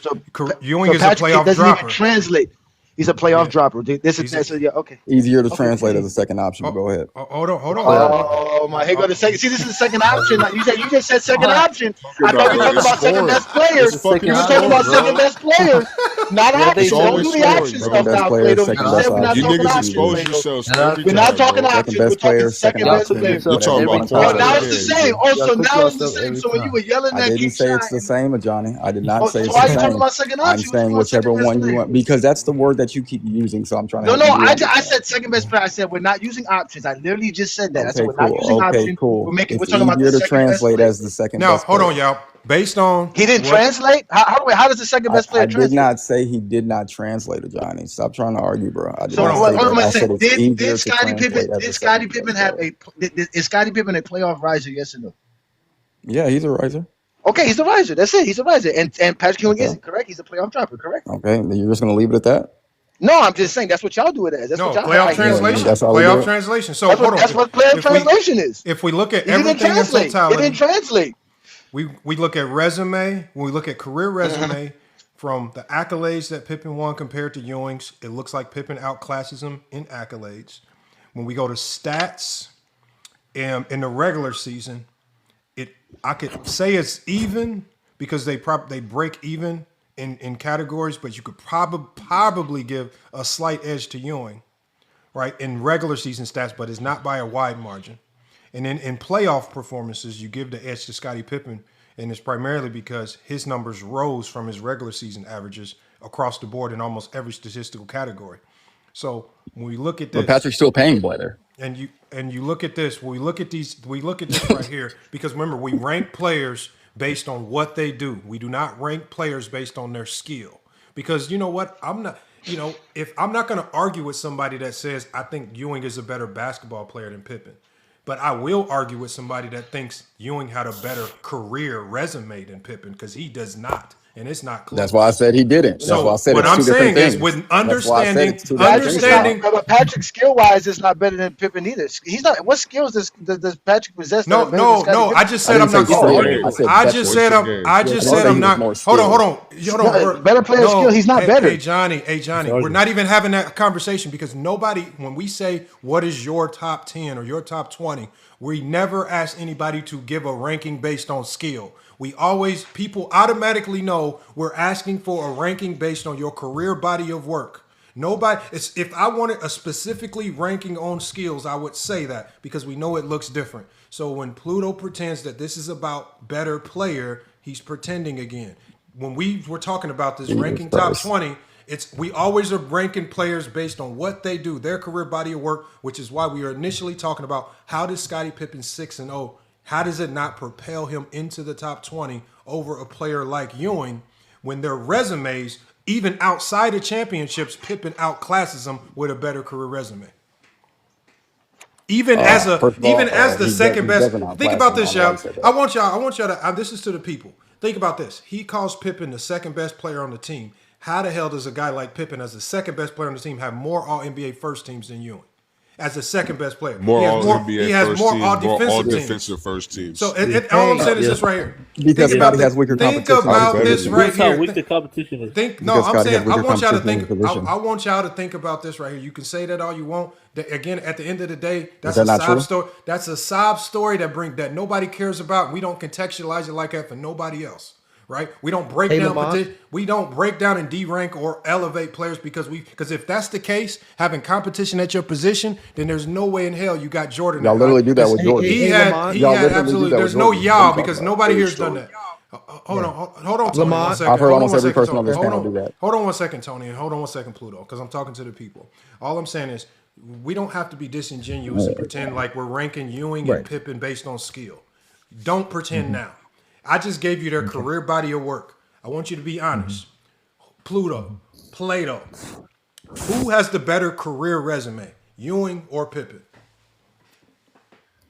I already said Scotty has a better career. But when I came up here, you asked me, was Scottie Pippen one of the 20 best players ever? You didn't ask me if he had one of the 20 best careers. That wasn't your question, Lamont. No, again, this conversation started with me. Hey, Lamont. This started with I'm me. sorry, I man. don't know the difference between better and greater. Tony. I'm gonna let you go, Tony. Give me a second. Pretending to be this stupid, started with man. me. Pretending to be dumb. I'm about to say, you get the Y'all don't know the with difference me. between better and greater? Y'all are grown men. No. This started with me because, again, this idea of whether the best player or the first option, which, again, the best player is also subjective, right? This idea of the first option, like Lamont said, is predicated on the coaching and the team system and the ownership, all type of things factored into who's the first option or not on a basketball club. It really is not even predicated on your skill set on top of that. But it was a way to just show how these terms and these ways of you guys using these things is really just to help Jordan, because it really can't apply to us to talk basketball. We can't even use it to talk about Scottie Pippen and Patrick Ewing. We know Patrick Ewing was the best player on the team for a very long time. He was the first option on the team for a very long time, but he's not better than Scottie Pippen. Like, it's He not is. hard to say He that. is. And just to say that he isn't because you want to value this first option or best player on the team logic is why talking basketball with you guys is hard. Because again, you can do a lot on the basketball court besides thinking you're the best player on your team. Like, that's not even a goal. Like, anybody who says, yo, I'm trying to be the best player on my team is usually going to be at the end of the bench, like Lamont said. The guy who plays team basketball is going to win the most. The guy who puts his ego aside and says, I don't care what you label me as, is going to win the most. So this idea of first option again and being the best player of the team is a TikTok thing, and it clearly holds no value in real basketball discussions. And that was the point. But we can let y'all Johnny, I just have one question for you. If something is harder to do, is it more valuable? It's harder predicated on your value of something. I can't trust your value of difficulty. Because you think being a second option means you have to do nothing as much as the quote unquote first option. Those are all I didn't lies. say that. I didn't tell you that. In fact, by the way, if we want, hold on. Listen, I'm implying one is more valuable than the other. Okay, like I said, this is what's more valuable. The guy who can actually still score, but actually could pass, rebound, defend at an elite level. Those things Jordan couldn't do. Jordan was an elite scorer. He wasn't an elite passer. He wasn't an elite defender. He wasn't an elite rebounder. He was none of those things. So when you're talking about giving somebody a role or the actual responsibility of being more difficult things, to having the tougher role, Scottie had the toughest role as a Chicago Bull player to win 6 championships. See, now you're going to bring up stats, which I'm going to argue with you about stats. No, I'm not about stats. But I'm just explaining to you how that logic doesn't make sense. Johnny, I'm not about to bring up a single stat. I'm going to ask you my same question. If something is harder to do, is it not more valuable? What is harder? Just say what you're talking about. I don't know. And something inherently harder doesn't make it valuable. Like, it's harder. It's hard. Hold on. That's literally what value is predicated on. I ain't gonna lie. That's literally what value is predicated on. Listen, Plato. It's very hard to win Rookie of the Year. Doesn't make it valuable. You said a Rookie of the Year? Yes. It is very hard to win Rookie of the Year. It is not valuable, sir. I think it is valuable. Oh, here you go. See what Wait, Johnny, is this coming from the same person that brought up Player of the Month? Brother, if Player of the Month is valuable, so Rookie of the Year. Oh my God! Listen, I don't value things predicated on difficulty. Okay. So you don't care how hard something is what you're telling me. No, what I'm telling you is an award such as the Rookie of the Year, which I do value it. I don't value it as much as Player of the Month, because the Player of the Month is an award that you can win throughout your career. It gives you an actual idea what you've done for your career. Rookie of the Year means you were the best guy coming in as a rookie, which is like what I said, is very difficult to win. And you only got one shot to do it. Inceptions. And you got 1 year to do it. That's if you only got one shot to do it, doesn't that inherently make it more valuable? No, it makes it more difficult, but I don't think it's more valuable. I just think it's a valuable trophy in the sense of it being a rookie. Yeah. In your career, it's not that much value. This is y'all sound, y'all. Come on, man. What do you mean? Then explain it. Don't have a Rookie of the Year. Akeem Olajuwon don't have a Rookie of the Year. Hold on. Have a Rookie of the Year. Y'all talking. I'm trying not to talk over y'all. Okay, Pluto, Johnny. Please just explain it. Hold on. Pluto, this is what I asked you to do. Pluto. No, let him have this conversation. No, I'm going to give him the floor. Please, do not speak in cryptic tongue language like Mez. Just say what the hell you trying to say. Get to your point, because you keep asking questions instead of just stating your point. Quit asking questions. We don't want to answer none of your questions. Just tell us what you mean. Quit asking questions and people won't start talking. Just talk plain and just get your point out so we can respond to how you think. This is why we don't understand, because you keep asking these cryptic questions that nobody cares to answer, because we already wrapped you up in a whole bundle bag that you can't get out of. Tell us what you mean. Do not ask questions. God damn. What I mean is value is directly correlated with how hard something is. I don't know how y'all are grown men and y'all don't know that, but that's life. That's not just basketball. That's life. How hard something is literally what gives someone something value. That's why things that are easy aren't respected as much as things that are hard, because the hard things have more value. Like, what the hell are y'all talking about? What is easy to accomplish in the NBA that's considered great? Nothing is easy to accomplish that is considered great. That's why it holds Exactly. value. So that's the whole point. So there's no point of value and difficulty. Everything we're talking about is difficult to literally why it accomplish. holds value. But some things are easier than others in the NBA. That's why they hold more value. Like winning a championship on the best team? Yeah, winning the championship on the best team is harder to do than but you don't do that. That's easy. That's easy. Being on the best team and winning the championship is easy. Team.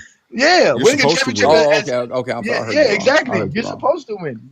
As the best team, you're supposed to win. That's too easy. It's harder That's to how your win boy when you got don't 6 have the best championships. team. He got 6 championships the easiest way. Why do you think? No, Why do you Johnny, think I value thought you towards said being the best It's player because on they the team. won that championship. Hold on, y'all. One person I talking. can hear the smirk. I can hear the smirk in your laughter over there, Plato. You know you getting. I didn't laugh. That was me, world. Yeah. Can I say the point? Yeah, go ahead, Tony. I want to hear what Tony got to say because Tony's always repping the '60s. Go ahead, Tony. Yeah. I'm always so like I believe like just an objective truth over everything, right? So like when you guys say the thing about Pippen, top 3 player 94, true. I agree with that. Okay, but in 1995 he was no longer considered a top 3 player through the first 65 games. He had 21 games where he was shooting under 40%. They were like 9 and 12. When Jordan comes back, he only shoots under 40. As far as the All NBA selections, and I agree, Pippen has a better career over Ewing. However, I don't think Pippen has a top 20 argument. For example, my 20th greatest player would be Kevin Garnett, and I just don't think Pippen compares to a Kevin Garnett career. With that being said, but the example of why the forwards get more selections with that, and I'm not saying he doesn't deserve anything like that, because there's 2 selections for a forward, 1 selection for a center. So like, for example, in 1995, when Pippen is an All-NBA first-team member, Karl Malone has a better season. He leads to more wins, more win shares. Better. He would be the number 1 all-forward selection if there was only 1 selection and all that, okay? With that being said. So yes, that's what I was just saying with what I wanted to say about Tony, that. And that's Tony, let me tell you, I'm going to do an experiment with you. Okay, you have your criteria, right? Your criteria, you said you got, I appreciate where you got Garnett ranked. Now, what I'm going to do is I'm going to reconfigure one element of your criteria. I'm going to make your criteria zesty, and I want you to tell me where Pippen ranks. The only thing I'm changing in your criteria is that the most important element is championships. Now, with all the other criteria, just got to place championships significantly above everything else. It outweighs, and then you also got to hold being perfect in your finals record. Championships and finals record are the 2 greatest, I'm making your criteria zesty. Now that I've made your normal criteria zesty, where does Scottie Pippen rank? With you now knowing it only applies to the best player on the team, Lamont. Oh, dog, it's so. I mean, the top 6 of all time. I'm about to tell you, Pippen's in the top 6. That's what I'm saying. It's Jordan, Pippen, Cousy, Jones, Havlicek, and Russell. Thank you for being honest. I made your criteria zesty like Jordan fans, and that's the only honest answer. That's not what they do, Lamont. You being disingenuous. That's not what they do.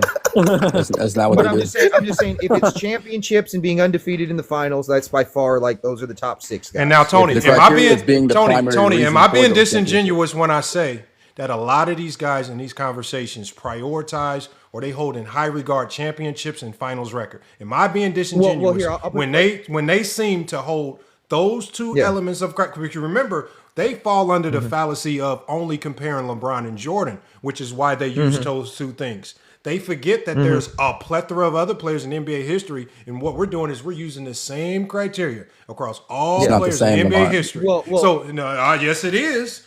That does not change. Tony, let me tell you something. They prioritize winning as the best player. No, I literally. Plato. Hold on, Plato. How can you say they do that when you said you created that in your bedroom and you are the only one that holds that criteria? But Lamont, winning as the best player in the league has always no. That's your criteria. You said you made that up in your bedroom. That's a lie. Hold on. You said hold on. You said you made that up in your bedroom. How does everybody now use this universal criteria? I don't know why you mentioned in my bedroom. That's what you said. But go ahead. Don't do that, Plato. Please, Plato. Please, Plato, stop. Plato, please, Plato, stop. If you want to hear the Johnny, I've never mentioned my bedroom on this live. Hey, Johnny, am I lying? Wait, Whoa, you Lamont. said I Lamont, thought let me about tell you this when this. you was 16. You said you was in your room at Yeah, 16 yeah, and you said to yes. yourself, I never what mentioned do my I birthday, want to Lamont. accomplish? You and I said I definitely never want to gave be you an age. the best Yeah. player in the world while winning championships. That's what you said. It was Yeah. a goal that you established for yourself. It wasn't Hey, even like a basketball Lamont. thing. It was you. It was you. Go You wait, put you personalized it. Hold on, Tony. Hold on, Yeah, you did Johnny. say that, Plato. I do remember that. Johnny. You're Mhm. capping. You're capping right Oh now. my God. Whenever I Oh gave my you that, God. Oh. Oh my God. Oh yo, my God, y'all son. gotta stop being Yo. emotional. I ain't gonna lie. No, it's not Johnny, being whenever emotional, bro, You because this is said that. hilarious. Johnny, you gotta let me talk, brother. I'm Whenever I listening. gave you that criteria and Gilbert Arenas Uh-huh. was here, I Uh-huh. said I made that my criteria because that's what they were trying to do. And Lamont asked Gilbert Arenas, was that true? And he agreed with it. No, he So y'all didn't, can get in sir. your feelings all you want to. The man No, you he brought didn't, up here sir. that played in the No, he NBA agreed didn't, with it. sir. Yes, No, he he didn't. did. Yes, Now, he hold on. So did. now, Yes, he may did. I respond to Yes, that? he did. I don't know why May you're I lying. respond I to don't know that? why May I you're lying. respond to Yes, he that? did. May I respond to that? May I respond to that? Okay, listen. What he said was when he came in the league, that's how it was, but it wasn't like that before he got into the league. He said it started with Kobe. It started with the title of being the best. It was started with, he said that because he agreed with me that no one talked about second options for Mikhail. No one talked about second options for Joe Dumars. No one talked about second options for Scottie Pippen. That came in with Kobe Bryant, sir. That's what he said. He said it started with the Jordan fan base media. It started with that, sir. You didn't get that from the league. You didn't know nobody from the league. You don't talk to nobody from the league. Where did you get this from? This is not information that's ready for anybody.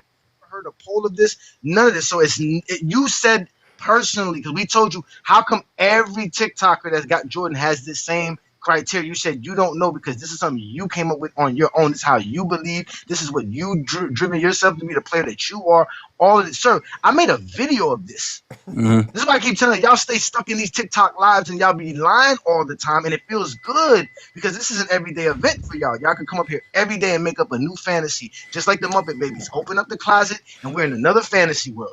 Every day it's a new fantasy world for you guys, and you forget where you was yesterday. Then have the nerve to tell me I'm just waiting that till you you done remember rambling, Johnny. Jordan. I ain't gonna lie. No, because this is recorded. This is recorded. I'll be quiet. I'll be listening a lot. You been I'm quiet. responding to what you said. Again, you can't remember what you said on a live here just a couple of months ago, but want us to believe that we can remember how you felt watching Jordan play and dominate the NBA. Ladies and gentlemen, this is why we have taken over TikTok. Hey, can I ask They a question? have to deal with us. They really have to deal with us. Wait. I I'm got just a waiting on him question. to stop talking, bro, so I can respond because he honestly saying a lot of nothing. Wait. I have a question. Anyway, hold on, Tony. I gotta respond to him because he just said a whole lot of nothing.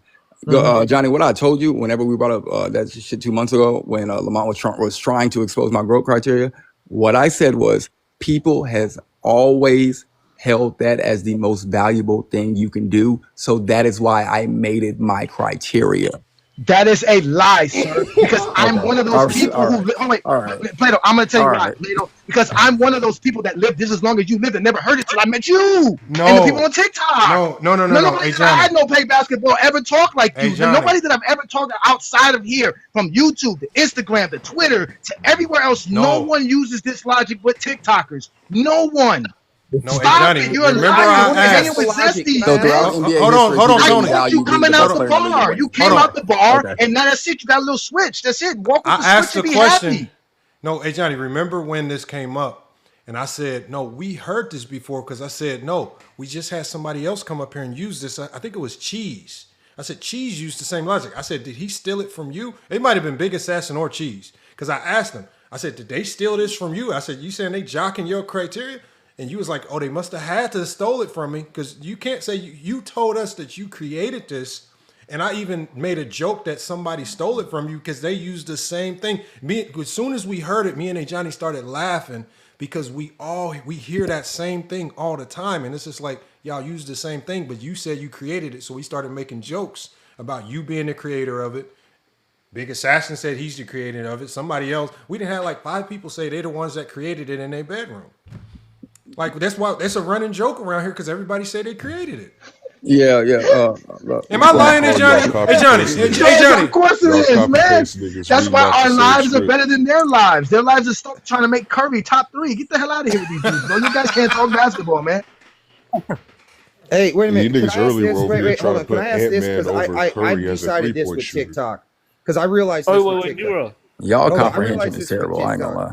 So I just came from I hosted a live, right? I got Russell as the GOAT, and Jordan fans lose their fucking mind on me with it. They tell me how they don't like losing, so they value 6-0 and Russell's 11-1. Even though Jordan loses 9 times and Russell loses 2, right? But those losses somehow just don't count because and all that, right? And every logic that I see Jordan fans do with the Jordan over LeBron, it completely changes. They use all the LeBron points to get Jordan over Russell. You know what I mean? They talk about era, they talk about whatever, they talk about all this other kind of shit and all that. And I'm telling you, I've been doing the research on it. Bill Russell's the best player on 9 title teams. He's the best. I've been searching. I have gone game by game. I've talked to the guy that wrote his autobiography. I've talked to people that's played against him. I've talked to guys that's coached against him. I talked to his daughter, everything. I'm telling you, he's the best player on 9. I've done the research. So all I'm saying is this is my criteria now, and I've made this up. This is my new one. And Plato, I want to ask you this, because I know you said the best player in the world, right?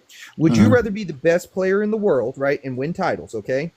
But Bird can say I have a winning record on you. Isaiah Thomas can say I have a winning record on you. The Milwaukee Bucks can say I have a winning record on you. Or would you rather be the best player on your team and nobody can say they have a winning record on you? Nobody can say shit in Russell's era that they have anything over him. Multiple people in Jordan's era can hold something over his head. So I just wanted to, that's what I'm saying. That's my criteria now. And I've just made that up. I want to say that nobody can say they're, but you can say you're better than me, but you can't beat me. I think that's a better flex than saying I'm the best player in the world and you beat me. Yeah, I would definitely tell you being the best player is more valuable because that's quite literally harder. But wait a minute, how's it harder if you can't be beat? How is it harder if you can't be beat? Yeah, like for example, I think he meant how's it harder if record. I'm winning more? Yeah, I'm winning more. You can't beat me. So you're better, but how do we value this difficulty? How are we valuing this difficulty? I don't know how this is subjective factors that have no measurement. It's not really subjective, Johnny. It's harder to be the best player in the world than be the 20th best. That's common sense. What does that mean? I don't know what does that mean. I don't know what that means to be the best player. That's subjective. Who says you're the best player? Who values you as the best player? How's that valued? Let's just go this though. If you're the second best player and you can't be beat, right? 20th, cool. That's a big gap. But Bill Russell is the second best player, but he's the best 5-on-5 player in the world. Wilt Chamberlain is not a better 5-on-5 player. He does not affect more possessions in a positive manner on the basketball court than Bill Russell. He does not uplift his teammates and turn them into better players than Bill Russell. So he's the second best player, but he's the best 5-on-5 player. So I'm saying, like, wouldn't you want to be the best 5-on-5 player and nobody can beat you over just being the best in the world and multiple people can say they own you in the playoffs? I'm not saying that you have to. I'm just confused on that. That's like where I see the game. Yeah, I understand because I see your game more into the ego instead of the humility of the game. And the correct way to play basketball is the correct blend of ego and humility. Yeah, I'm not talking about ego and humility. I'm talking about what's more valuable. What's more valuable is being the best player in the world while you're winning, not the second, not the third, not the seventh, not the eighth.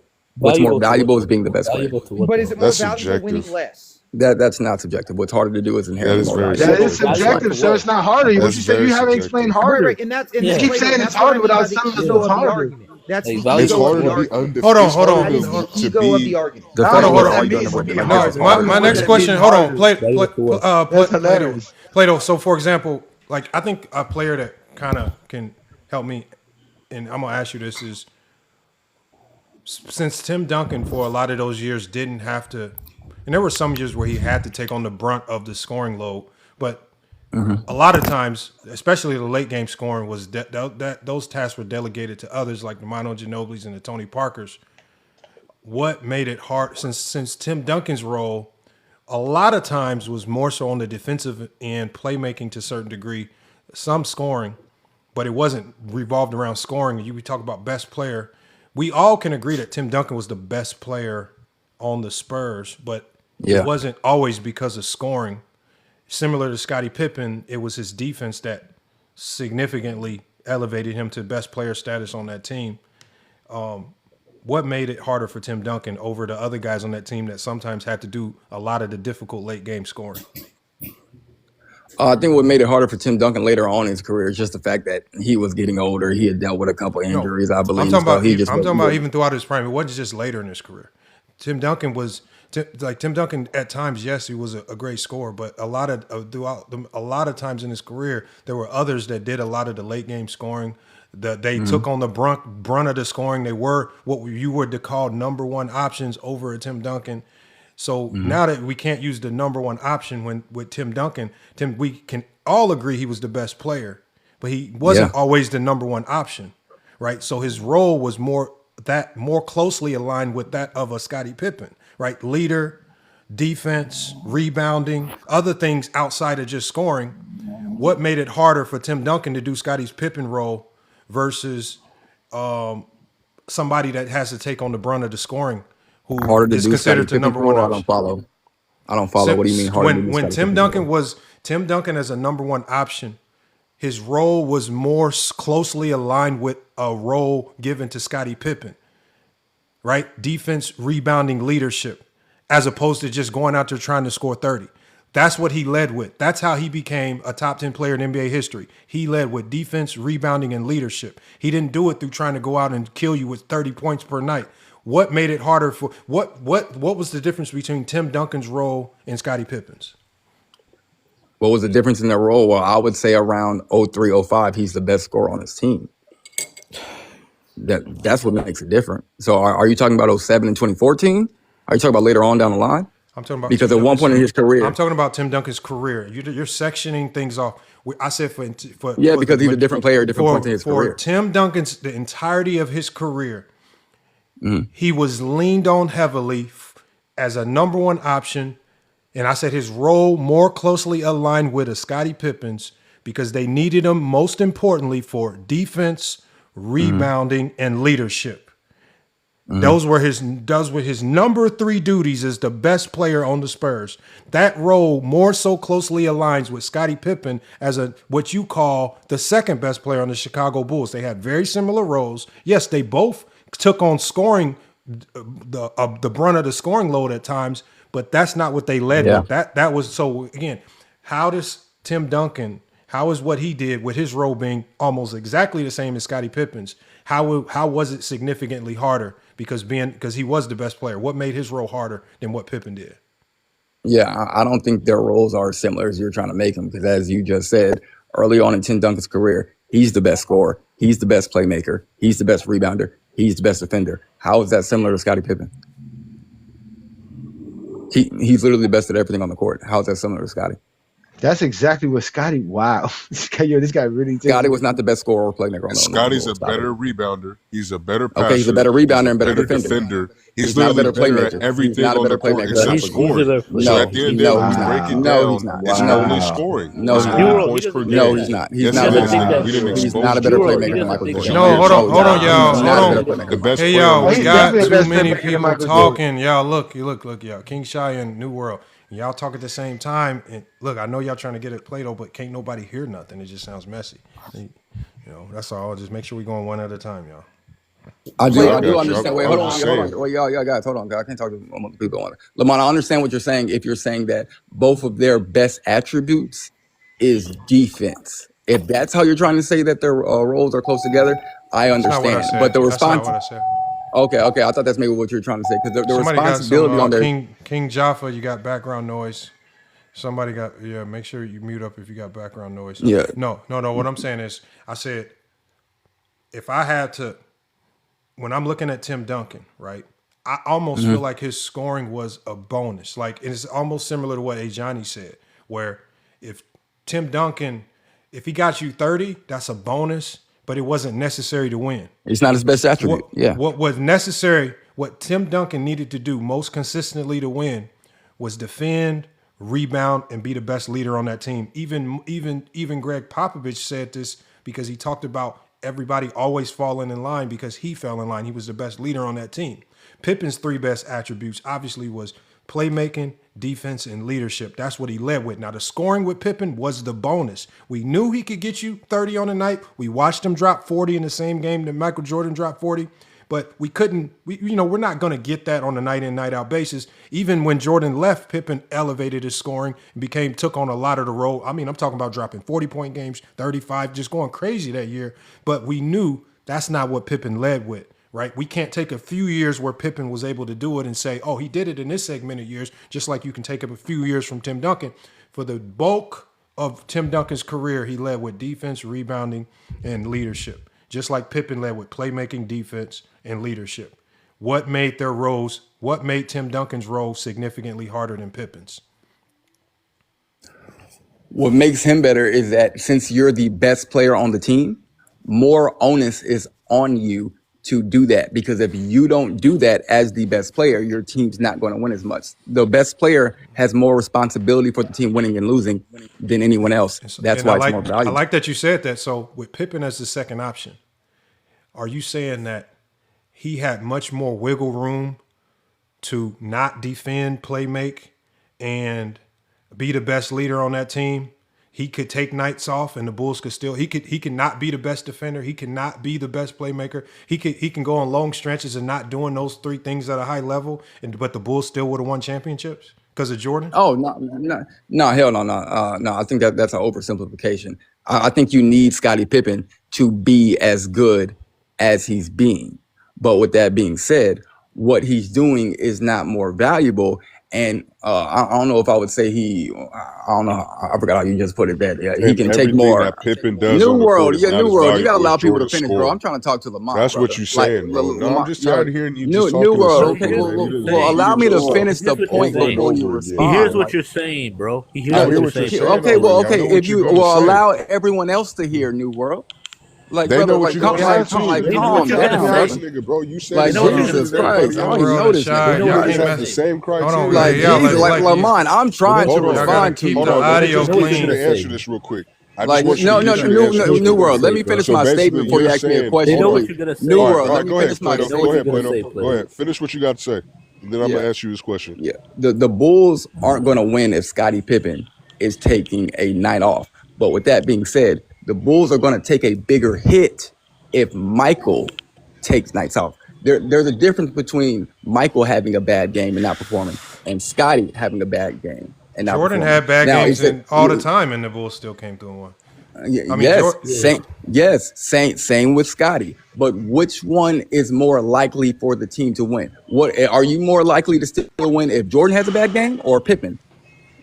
All right, so let me just Hold on, break Jordan, this hold on, down clear. real hold on. quick. I don't. So No, we no, already you're more know. likely to Jordan, clear. win if Jordan has less bad games than Scottie Pippen. If Scottie Pippen has bad games, the Bulls ain't winning at all. They can win without Jordan. Was we saw what happened when Scottie Pippen had the migraine and you was counting on Jordan to be the best player to get them over the hump. He couldn't do it. But here's what I want to ask you, because this all broke down when you said that you would rather rank Patrick Ewing over Scottie Pippen. Because what your criteria does is you saying that it's more valuable to win a championship as the best player in the world or the best player on your team. You're basically saying every other championship doesn't count because you're That's going not to what I'm rank saying at niggas all. who, no, listen to what I'm saying, bro. You got to let me finish. I'll let you finish. So you got to let me Oh, you finish. did? All right, So I'll go on basically mute, bro. what you're saying is a nigga who won less than me. I was the second best player on my team. I won more than him. I contributed more to winning than he did. But you're going to say he's better than me because he was the best player on his team and he won less than I did. New world. That's New basically world. what your criteria But New does. World, Your this is criteria New eliminates World. These all the roles championships that I things. did. This is what killed. This is like people always try to pretend that there's this disrespect to Kobe. This is how people. This is how Jordan fans diminish Kobe, right? Because they put this label that he's the second best player on the team, and they just found that it's this thing where you're trying to say the second best player on the team. It's just a new age way to diminish a player. As I said before, your role and what you think is the making of. I guarantee you one thing: when you talk to Phil Jackson about the best player on that team, Phil Jackson and his thoughts on who the best player on that team was is far different from y'all, right? With Phil Jackson be talking about Scottie Pippen and these Chicago Bulls players when they be talking about Scottie Pippen, they be talking about Scottie Pippen like he was the best player on the team. Right, I just watched a video the other day. I forgot what player was it? It was Sean Kemp or somebody? I forgot who it was. They literally say that Scottie Pippen was the best player on that team. I forgot who it was. I'm saying that what I'm saying is y'all use these subjective measurements. Y'all say that Jordan was the best because y'all love scoring, and I get that. I'm gonna respect that all day. But at the end of the day, it's just a new way to devalue Pippen because it does Jordan the way y'all argue for Jordan. It does no good for Jordan to have another player who's in the top 20 all time in NBA history, right? Y'all try to elevate him by selling this song that he did it all by himself, that he did it with all these role players, that, oh, Pippen was good, but he wasn't that dude. He couldn't make a clutch bucket. This is what y'all try to sell to us about Scottie Pippen, right? The year that he got mad and sat on the bench because Phil Jackson didn't give him that shot, y'all don't talk about the fact that he had made game winners multiple times that season, was taking all the big shots and making them, and then Phil Jackson yanked that out of his hand at the last minute. Did he handle it right? No. But he was upset that this is my job now, and you taking it, giving it to a goddamn rookie, right? Again, a lot of people's egos get in the way, and his ego got in the way in that moment. He apologized, they moved on. But man, oh man, this is just y'all new age way of diminishing players. And I want y'all to make sure y'all the same people that always be trying to thrust Kobe into y'all top 10. Make sure you apply this same logic for Kobe's 3 championships. I don't want to hear no 1A, 1B nonsense. He was 100% the second best player on the team. Right? So we need to diminish and devalue 3 of those championships, which means Kobe only has 2, which means he has no business being in nowhere near LeBron like y'all be trying to put him. And with only 1 league MVP, probably not in nobody's top 15. Right? Like over the Moses Malones and things like that. Use the same logic with Kobe. Because this is the same logic where y'all go ahead and use it. I don't want to hear nothing about no Kobe. Use the logic. Don't tell me nothing about Kobe if this is your logic. None of you guys are going to do that. Everybody That's why been they got to blazing Kobe. combine this skill with the resume. Lamont. I want y'all to run with this logic, because this is my logic. My logic is fair enough. My logic is so universally. My logic, if you have to think like me, if you want to keep Kobe high, this logic is what saves Kobe's legacy. Y'all logic is what tears him down. So when I put Kobe, so when you find Kobe, like y'all was all tripping, the world was all in a flux when Bleacher Report did they new list and Kobe was outside the top 10. Is this level of logic diminishing? Just like Bleacher Report said, he was the number 2 option. It's the same logic. We applying it across the board for all number 2 options. So diminish Kobe. Y'all too scared to diminish Kobe. Y'all be overranking him. Kobe outside. Y'all give him full credit for all 5 of his championships. You give Pippen no credit for 6-0. I don't give him full credit at all. Nobody. You can say you don't, but we both know that you associate with a lot of people that like to thrust Kobe over LeBron, and yet y'all were up there on this panel peddling this logic.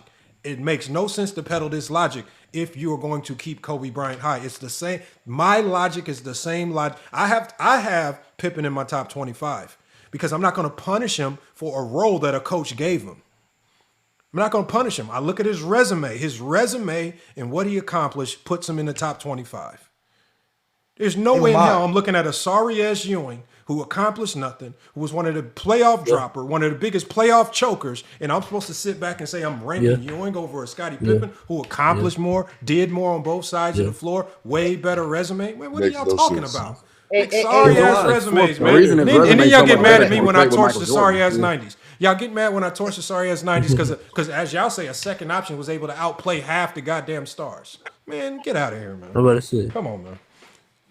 It's sad, man. There's only a handful of players that can be above. I want to see y'all. I want to see all of y'all start making sure y'all kick Kobe out y'all top 10. This is the logic that keeps Kobe outside the top 10. I don't want to hear it. Maya said he got Kobe up there real high due to analytics. That's stupid in and of itself. But he was pushing this, peddling this same logic too, which also makes Kobe drop even farther, man.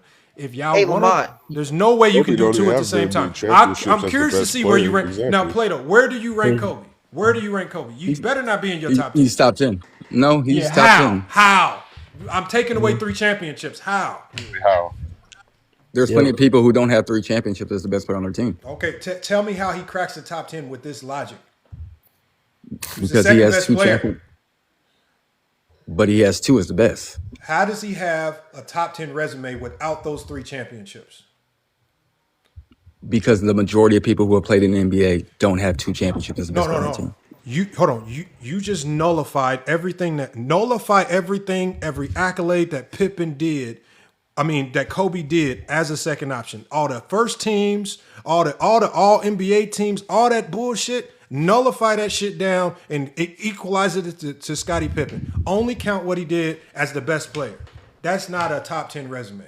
1 MVP, 2 championships. He's fringe at that. He's sitting right along the lines of a Moses Malone type of player. Barely with But Akeem Olajuwon. he averaged 29 points in the finals, though. His Man, first I don't give a damn about no 29 Sports, points in the finals, sports. man. Well, Yeah.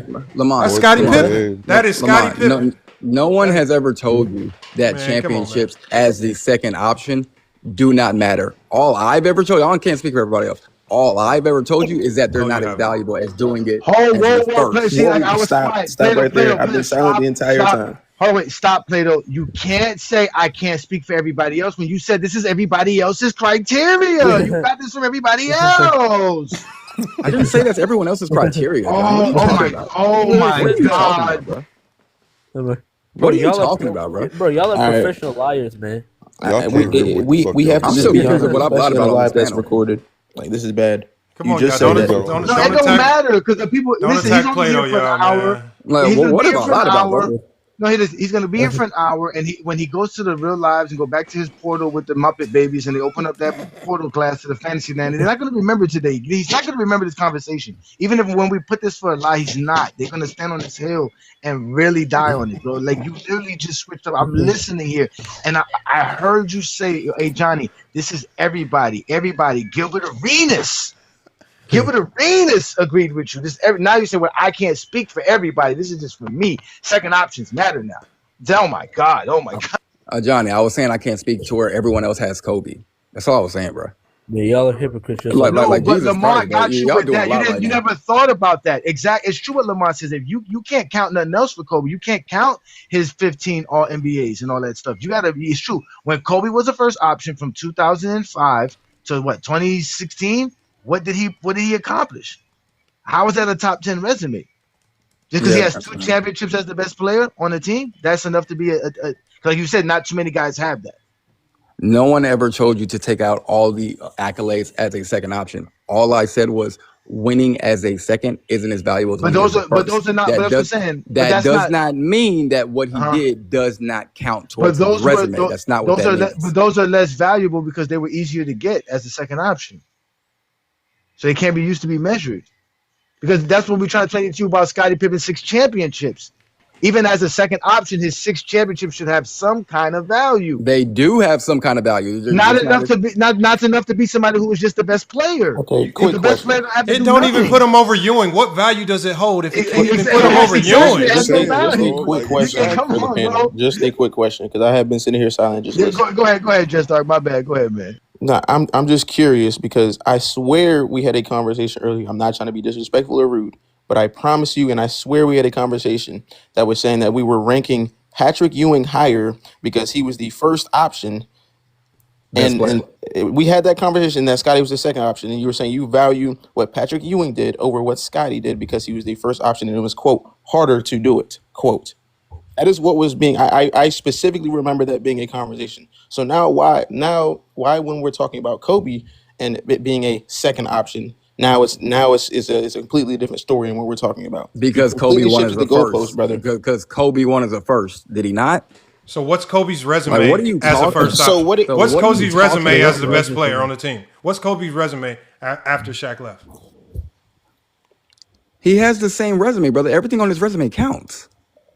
No, he doesn't. Everything on his resume counts. But y'all hold the number 1 option so high. Hold on. Only reason why I say it can't count because Pippen has more All NBA first teams, more All NBA first defensive teams, more All defensive teams than he has more. His resume runs circles, runs laps around Ewing. None of it mattered with Pippen. The 6-0 wasn't enough. The more first team All NBAs wasn't enough. The more all defensive first teams and defensive teams wasn't enough. None of this was enough to elevate Pippen over Ewing, right? So now all of a sudden, all of these accolades are supposed to matter with Kobe. It can't. If Pippen has all of that and it couldn't bump him over Ewing, a guy who we showed was a playoff dropper, because y'all talk about playoff translation. Pippen was a playoff riser. All of his numbers across the board went up. What the hell? Like, what does brother? Patrick Ewing was still better, even though he was dropping. Like you're saying, the dropping thing to try and discredit Patrick, but Patrick was quite literally still better than Scottie, even though he was dropping. I'm not discrediting him. That's not making sense. No, I'm not discrediting him. I'm just only going off sheer resume. I'm going off sheer resume, because Kobe's resume as the best player is 1 MVP, 2 championships, 6 All NBA first teams, 7 defensive first teams, 8 All Stars, and 2 scoring titles. Okay, now name 10 players throughout NBA history that have that as the first option. Go ahead. You tell me. I'm gonna tell you why that I'm gonna tell you why that logic is flawed. There's not 10. I'm gonna tell you why that logic is flawed. Are you ready? Hey, This I is can why name that- 10. I can name 10 because I got 10 over Kobe. No, Okay, Tony, ahead. just 1 second. I just want to tell Let him why Inside this the logic argue is real flawed. quick. The logic that you just tried to use towards me when speaking is, well, he has one over as a first option. Okay, cool. So when we're talking about Scottie Pippen and Patrick Ewing, Scottie Pippen has one as a second option. Patrick Ewing has one, not at all. So if you're saying for Kobe that it matters because you won as a first option, Patrick, it's not the same thing with Patrick Ewing because Patrick Ewing did not win. It's a difference. So by your logic, that would then put Scottie Pippen over Patrick Ewing using your own logic that you just used. Inside. I don't know if you remember, but I said it when I first came up here. If we're talking about career, yes, Scottie would be over Patrick. If we're talking about a better player, no, he's not. We were never talking about a better So you player, said though. That's skill. what you pivoted to. Brother, that because was literally you Lamont's realized that- question when I first came up. Inside.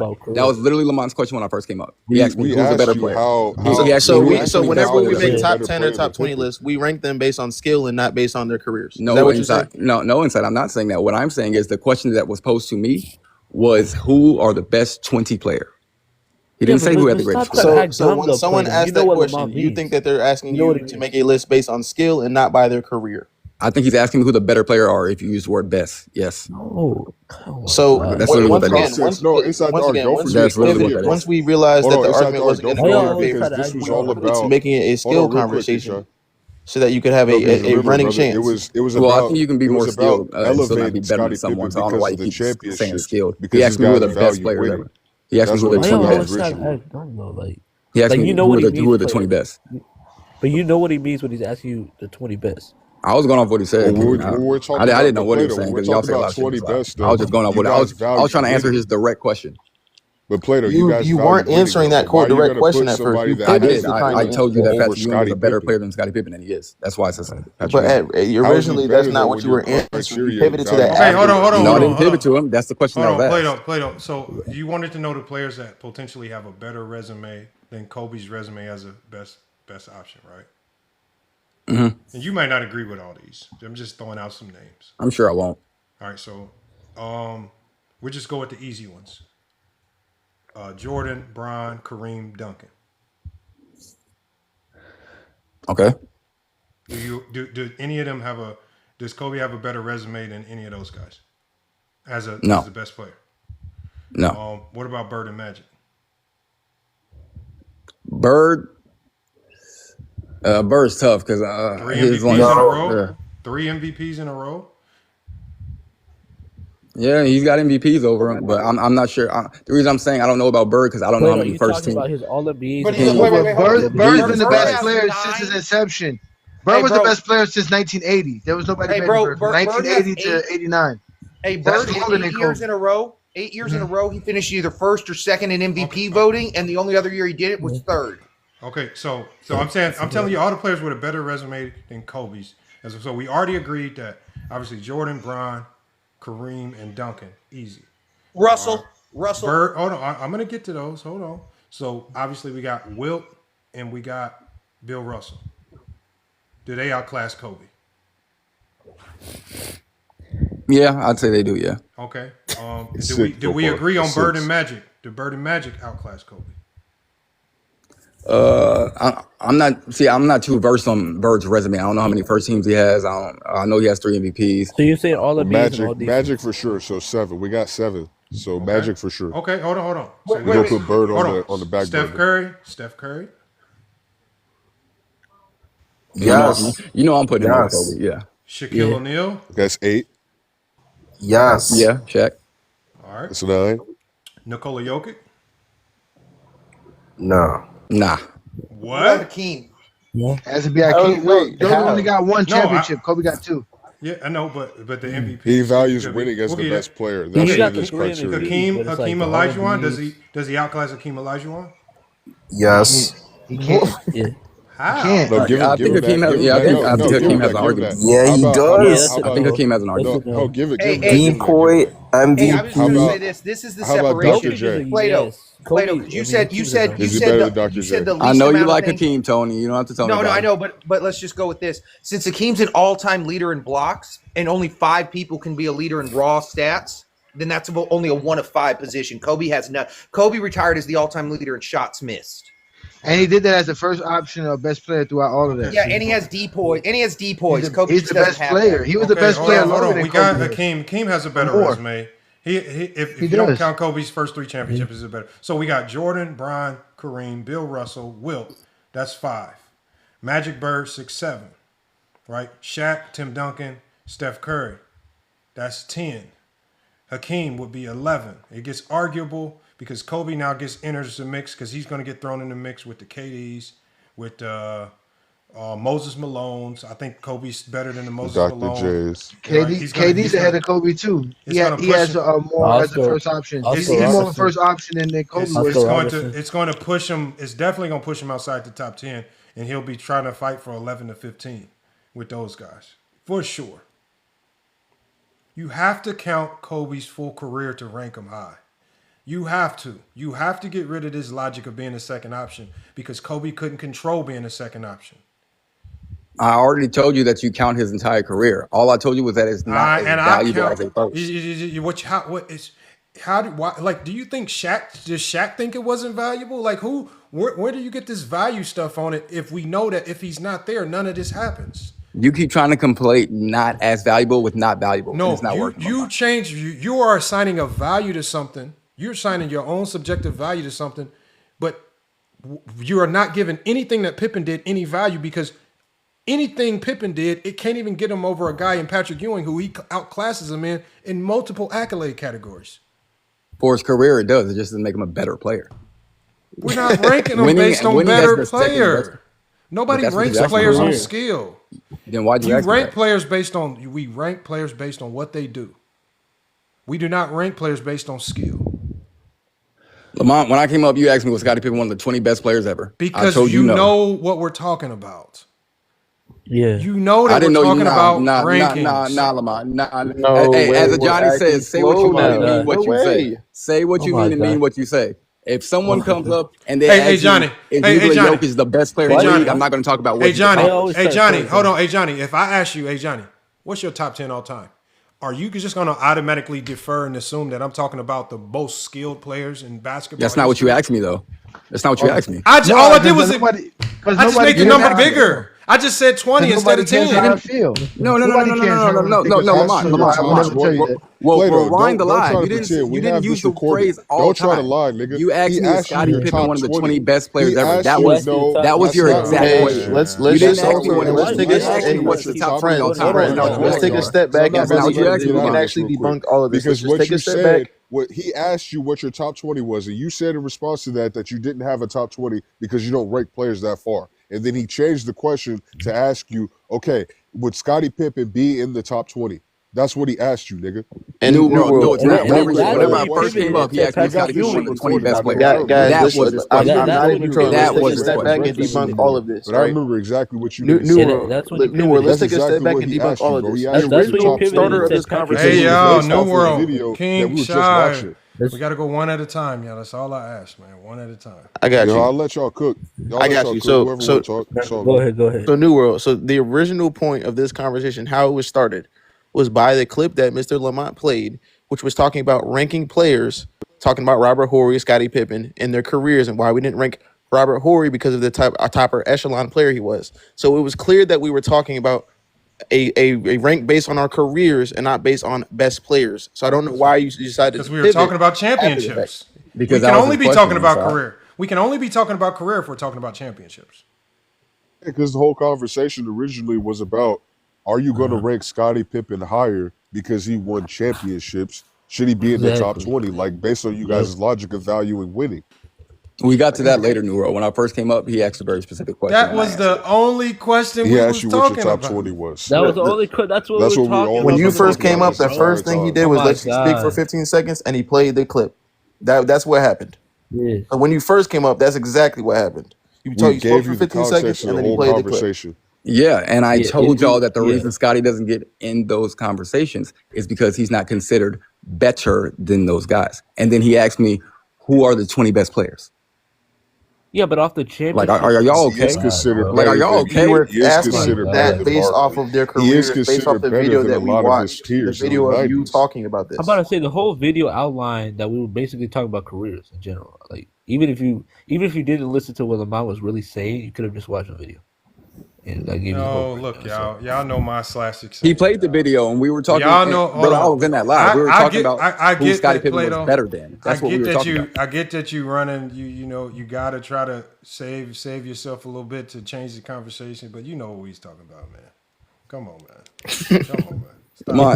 I ain't gonna lie. You're not really someone I have to save myself from. Hold like, on, bro, hold it's on, not like that. I'm just going off what you were. I'm just going it's off the not question about you me asked, because brother. I'm not trying to beat you in a conversation. I'm saying for you to come in here and play dumb like we're talking about a skills conversation and not a career when we're talking about championships is wild. Just to change it up, Brother.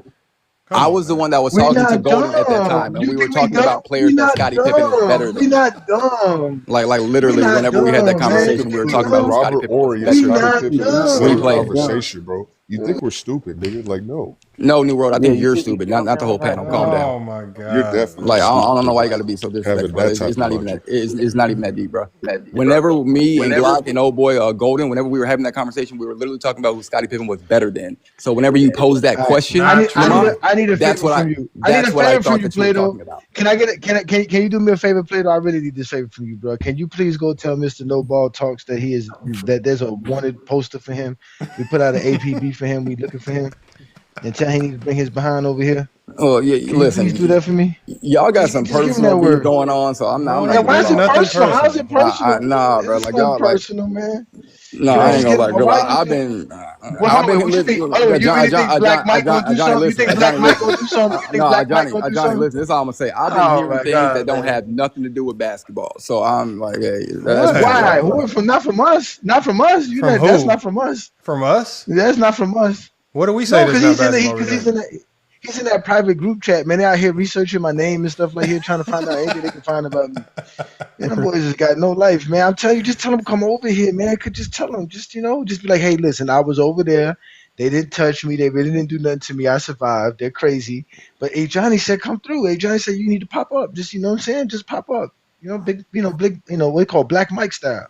That's all. That's the only favor I can ask of you, bro. Yeah. And you don't even have to remember you said it. Just like right now, you don't have to remember you asked him after 15 minutes of asking him. You can ask him and pretend like you didn't 15 minutes later. It's all love. Jesus Remember, Christ. Black Mike's supposed to be from the street, so you better pull up. Oh man, leave him alone, man. Like I say, I'm not entertaining people that I mean, come on, man. I don't entertain. Oh wait, if they y'all want to lucky. come over here and Y'all talk. lucky, Lamont. Yeah, y'all lucky Lamont be doing these live because I was about to do a live on why Jordan's career is not enough. Lamont, did you get the song I sent you? Did you get the song? I had just downloaded it when we were starting the live. I didn't get to play it, but yeah, I got it. You got it queued up. Yeah, we gotta make sure we play before we get up out of here, man. Because we gotta let them know Jordan's career is not enough, man. We gotta let them know Hold on. Jordan's Let career me is not cue it up. enough. I'll cue it up then. I'll cue it up. Hold on. Jordan's career is not enough, man. But listen, Plato, we did talk about you because we had you clipped. We clipped up your live. We got a few of your live stuff. So if you want to go look at your lives and post them, you can. They're available on Ochi Clips channel on YouTube. Oh, y'all are avid watchers of me. I appreciate that, man. Yeah, I'm telling you for real. Your clips are on there. We got you saying a lot of reckless things, brother. So if people come ask you and say why you said this, you can be like, I never said that. Hey, they might play a clip. They might just I play a defend clip. everything I say. You just got to get what I say right. Oh, okay. Okay. I hope so. I hope so. Oh man, I'm telling y'all, man, this is so much fun. I didn't know I was gonna be this much important in the GOAT debate when I started GOAT James Kingdom, man. But y'all are welcome, man. Y'all are all welcome. Y'all are all welcome. Man, that's so funny. Oh my God, bro. I be trying. They Man, call me. They my say Heat I hate lost Kobe. tonight too, man. I'm out here trying to keep You Kobe can hate in Kobe. everybody's No, top you do. 10. Nah, you hate Kobe. But I'm sitting here fighting for his Kobe, resume. I have to fight for his resume tooth and nail with Kobe fans. I have to fight for Kobe. Ain't nobody gonna fight for Kobe. I be having to fight for Kobe and to save his whole legacy, man. You don't have to fight for Kobe, man. Everyone knows his resume counts, whether he's a first or second. There's just value to it. Oh, value. I just Okay, like now I Scottie said, Pippen. hold on. So let me ask you, Plato. if Pippen's resume is not strong enough to propel him over Ewing, who can it propel him over? Give me some examples of some players. Nobody that's the first option for sure. So it can't put him over someone like First team all plethora of all first team all bro, NBA. like, He has a multitude over. of top 10 MVP finishes. He has the best perimeter defender of the 90s. A plethora of first team all defense. I mean, accolade on top of accolade. I mean, it's just crazy. And he's the winningest Bull too. He has the most wins in Chicago Bulls. So if it can't propel him over Ewing, who won literally nothing and had fewer first team all NBAs, who can it propel him over? It just depends on who we're talking about. Yeah, I mean, throw me a name. Throw me a name out. Like, give me some name. Barkley? Yeah. No, he's not better than Barkley. No, he's not better than Barkley. He had a better career. What about Drexler? What about Drexler? That's what we're talking about. Better career. Lamont, your ranking Lamont, is better career. Your ranking is better career. That's where you rank. Not skill. Lamont, if you do your criteria off career, that's fine. Me personally, I really don't value voted awards. I really don't value media awards. So what in your top 10 screams you rank these guys based on skill? I don't remember your top 10 being based. I don't remember you using any criteria that was revolved around skill. That's why I don't know why you keep using skill. So then if it's not off of skill or resume, what is it on? Wait, so what do you rank your list off of? Well, see, y'all keep using the word skill. Y'all understand you can be more skilled than someone, but what is better player? What does better player mean if we're not talking about skill? How do you value better? How do you value somebody being better? To be better means you're more impactful, not you're more skilled. How do you measure impact? How do you measure impact? What? God damn, bro. Is this really How is you more impactful than Scottie Pippen? Oh my God! Don't ask him how. He needs to explain impact. Now, what is impact? How do we measure impact? How do we measure someone more impactful than the next? How do we measure this? But how do you measure? Hold on. Do you measure with playoff translation? Yeah, I measure playoff translation. Yeah. You do measure it with playoff translation. No, you're asking do I measure playoff? Yeah, I measure playoff translation. What about the gravity?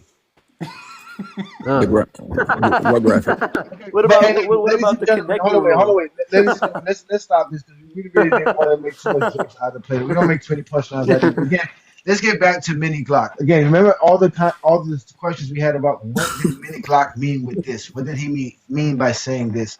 These guys use these cryptic terms, like Lamont said, so that they don't have to stand on nothing, bro. We're trying to get to one clear answer, and every time we do, we just open up another door. It's like another door. We have to get to another door to open up another door. I don't understand how these. No wonder why y'all could be on lives for 10, 12 hours a day and really just be saying whatever y'all be saying, because there's no way y'all dudes really be having concrete, actual conversations about basketball, bro. I don't know how y'all do it. Shout out to y'all, because we saw the type of money No Ball makes doing this. I guess that's good enough for the. But bro, y'all really are gonna get destroyed by GOAT James Kingdom. It's only a matter of time. You guys are gonna be completely eradicated from talking basketball, bro. You guys are gonna be stuck in private conversations, bro. I promise you. I just think y'all gotta understand words have meaning. Like New World is in the chat saying right now, better doesn't equal skill. I don't know if he knows this, but no, we understand that. But what does impact so I don't know why y'all are laughing when I say that. If you understand impact? So what is impact? What equates to you? Impact? To you, what is impact? To you, what is impact? Impact is the say so that you have on winning and losing. What does that mean? The difference. What the fuck does that mean? What does that mean? Y'all are confused. What does that mean? The say so. Bro, elaborate. So what is say so? Can you explain it? You can't use the same word in a definition of a word that's called a circular definition. But if you want me to do it, I can. Impact is simply the impact that you have on winning and losing. That is what makes you a better player in basketball. So let me ask you a question then. Let me ask you a question then. Wouldn't that mean that Scottie Pippen is more impactful than Patrick Ewing? No, he's not a second option. Y'all gotta stop asking them questions. Exactly. Okay, how can you have more of an impact on winning and losing if you're the second option? How do we that doesn't make sense. How do we determine your impact in winning and losing as one individual player? How do we determine your impact on winning and losing as one individual player? Yes.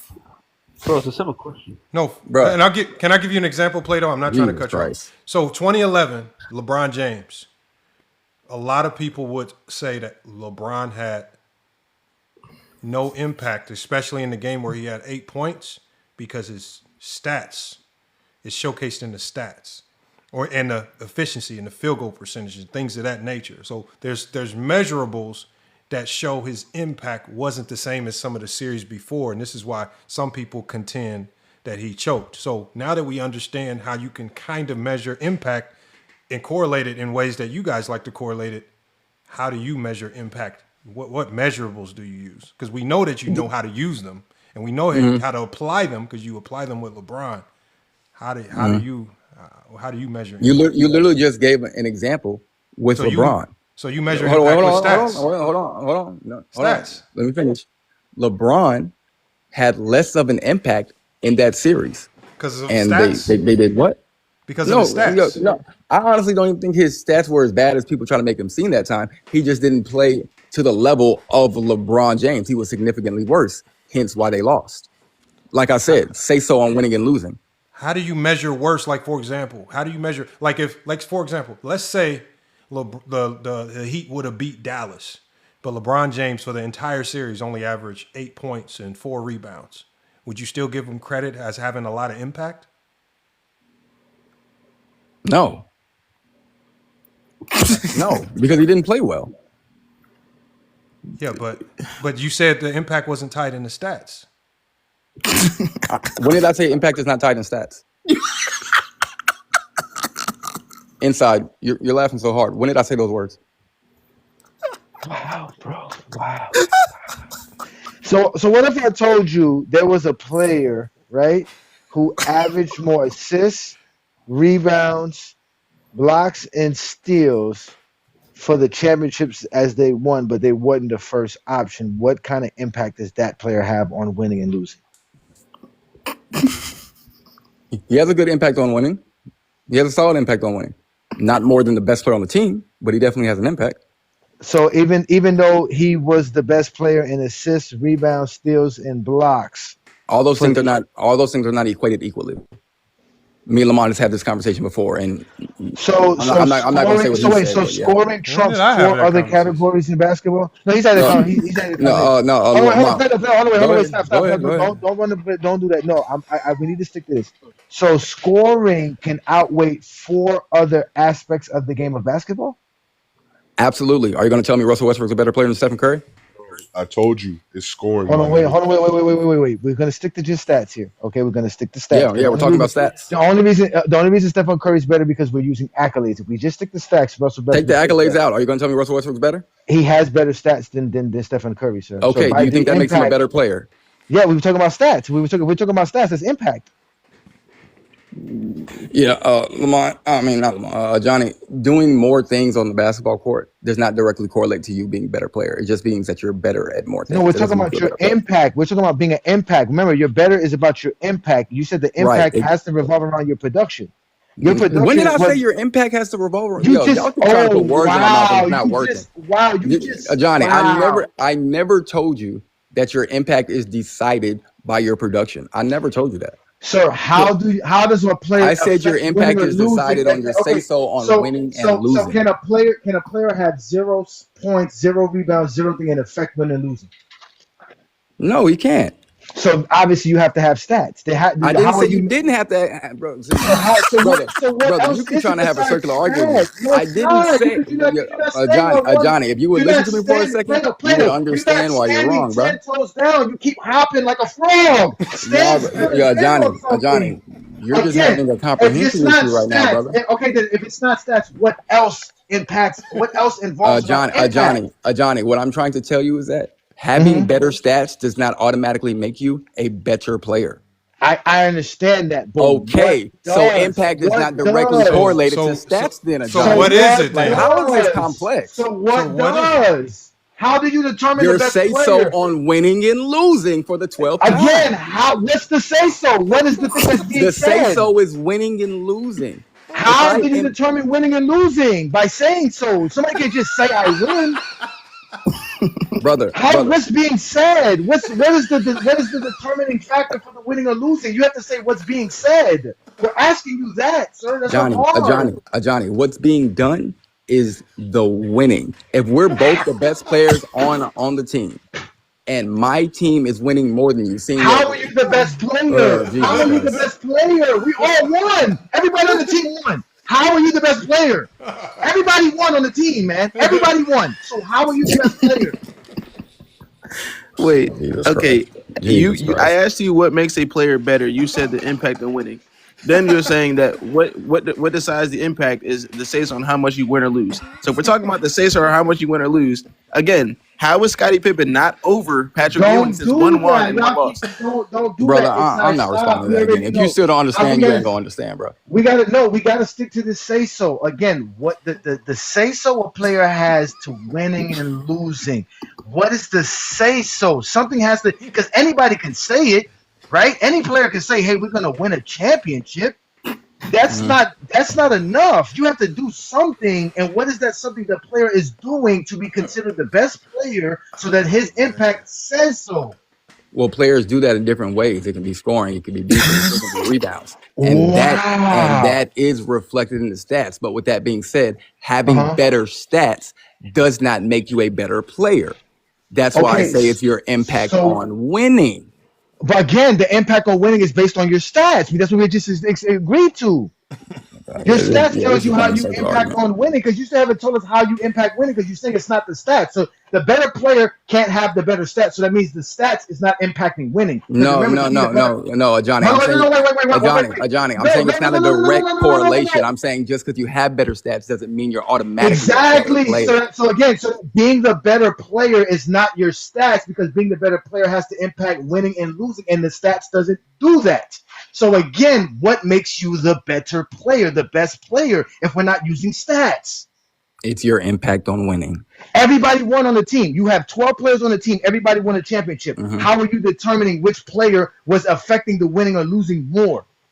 Just like when me and Lamont were talking earlier. If we're on the same team, Johnny, and the team is more likely to lose if I have a bad game, that means I'm better than you. Why you though? Why is it on you? What is it that you're doing that all of a sudden it's on you, but it's not on you? It can be a multitude of things. It can be scoring. It could be rebounding. It could be playmaking. It could be a multitude. So those are stats, because the scoring is a stat, rebounding is a stat, playmaking is a stat. So we're back to stats. Yes, Johnny, your stats matter. So your stats is what determines your impact on the basketball when we're talking about being the say-so and winning and losing, correct? Yes, Johnny, but just because you have better. So the player that's responsible for more stats, shouldn't they be considered the best player? The player that has to be responsible. No, because you can have more stats than me, but still not be. No, Johnny, that's okay. No, I'm about to just wrap it up. Johnny, just hold on for a second, bro. Just hold on. Johnny, just hold on for a second, brother. This is basketball we're talking about. I can do one thing better than you, like score, and you can do everything else better than me. But I can still be better than you, and you will have better stats. You will have better stats, but you're not the better player. Scoring is the only stat that matters then. So only scoring, not the other thing. Yeah, scoring is really the only stat that can do that, because that's the most valuable thing you can do on the court. So scoring is we just ran out of songs for this nigga to just say this shit again. I can't hear you over this music. Fucking scoring. Hey, yo, hold on. Can y'all just let Plato cook? Because we know Plato's gonna have to go soon. Plato's probably gonna have to go soon. Let's let Plato cook. Plato. I don't. He only values scoring because that's all Jordan could do. Jordan can't do nothing else. Is that what you gathered by what I just said, Johnny? Yes, that's exactly what I gathered. Is that what you just said? Jordan's career is not enough. All he can do is score. So we have to value that more than anything else, because all he can do is score. He can't do anything else on the basketball court. And when Michael Jordan scored the most, his team lost the most. So obviously Jordan's scoring is not that valuable when it comes to impact and winning. So to Plato's own criteria, Jordan can't be the GOAT. The man does not have any logic at all. He's stuck in these Zesty Jeffrey logics lives. I don't know what he's talking about. I ain't gonna lie. He said when Jordan scored the most, they lost the most. What is he talking about? Yes, they did, sir. 1987, Jordan averaged 37 points per game. Did he ever average that any other time in his career? No. What was his team's record? I don't know what the team record was. It was his worst record as a starting player ever, under 500, 40 and 42. So he was under 500. Mm-hmm. You want to go to the next season? Sure, he's the best scorer every year. No, when he averaged 29 points per game, he was winning 67 games. Okay, he's still the best scorer on the team. No, we're talking about his best scoring. His scoring was less. But it's still the best on the team. It doesn't matter. His scoring is less. Meaning his impact on winning is not determined on his scoring. It's determined on how good his team is. Because he can score less and his team can still win more. So are you trying to say someone on the Bulls Because he was better shot than the him at that ball time? less. No, the what I'm Bulls could telling you win is more. Jordan's value in scoring was nothing because there was somebody on his team that could do more than him. That's what I'm saying. Yes. Okay, and by so your standards, so you're saying Scottie Pippen was better than Michael Jordan? Yes, by your standards, Scottie Pippen was better than Jordan because he had more responsibility and he had a tougher task than Jordan. His job was tougher than Jordan. His responsibility How is that was my tougher than logic? Jordan. That is your logic. You said tougher. We talk about harder. What's harder? If I have to be the best defender, the best playmaker, the best everything on the team besides But he's not the score. best playmaker. He is. No, he's not. Who is a better playmaker than Pippen? He believes taking shots is playmaking, Lamont. Don't let me argue him that. I think creating advantages is playmaking, which Michael was doing. Scottie creates advantages. Scoring. He doesn't create more than Michael Jordan. Michael Jordan can't get the ball without Scottie Pippen. So how is he getting the ball? Getting the ball is not creating an advantage. That is creating an advantage. The only way Jordan can have an advantage is with the ball. Jordan doesn't create advantage without the ball. So somebody has to get him the ball.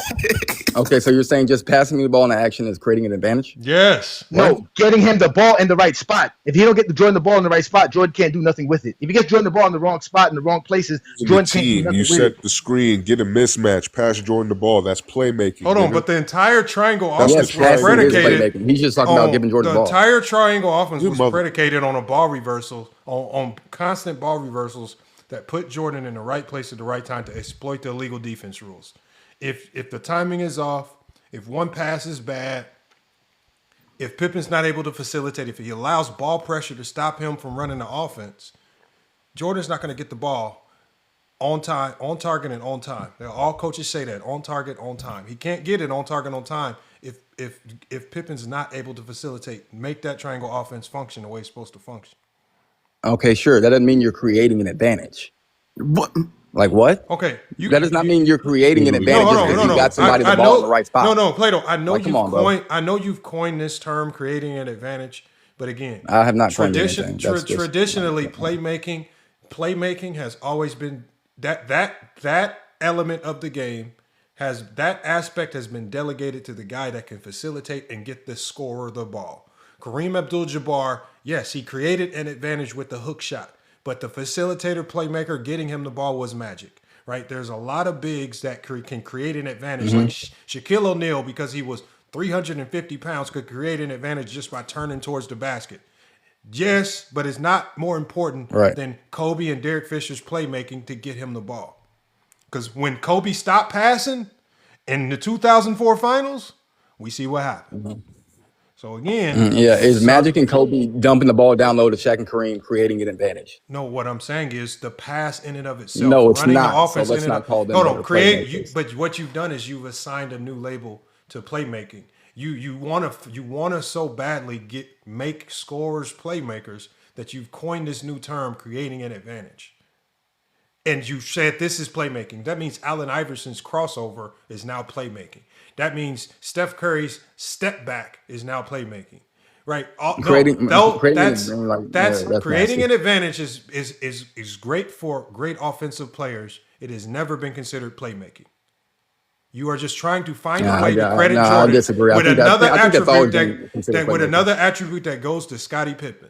Jordan was a great scorer. Creating He an had a advantage is great- for your teammates, not for yourself, brother. Okay, who created for their teammates more, Jordan or Pippen? Pippen created the most for that team. Jordan. Definitely Jordan.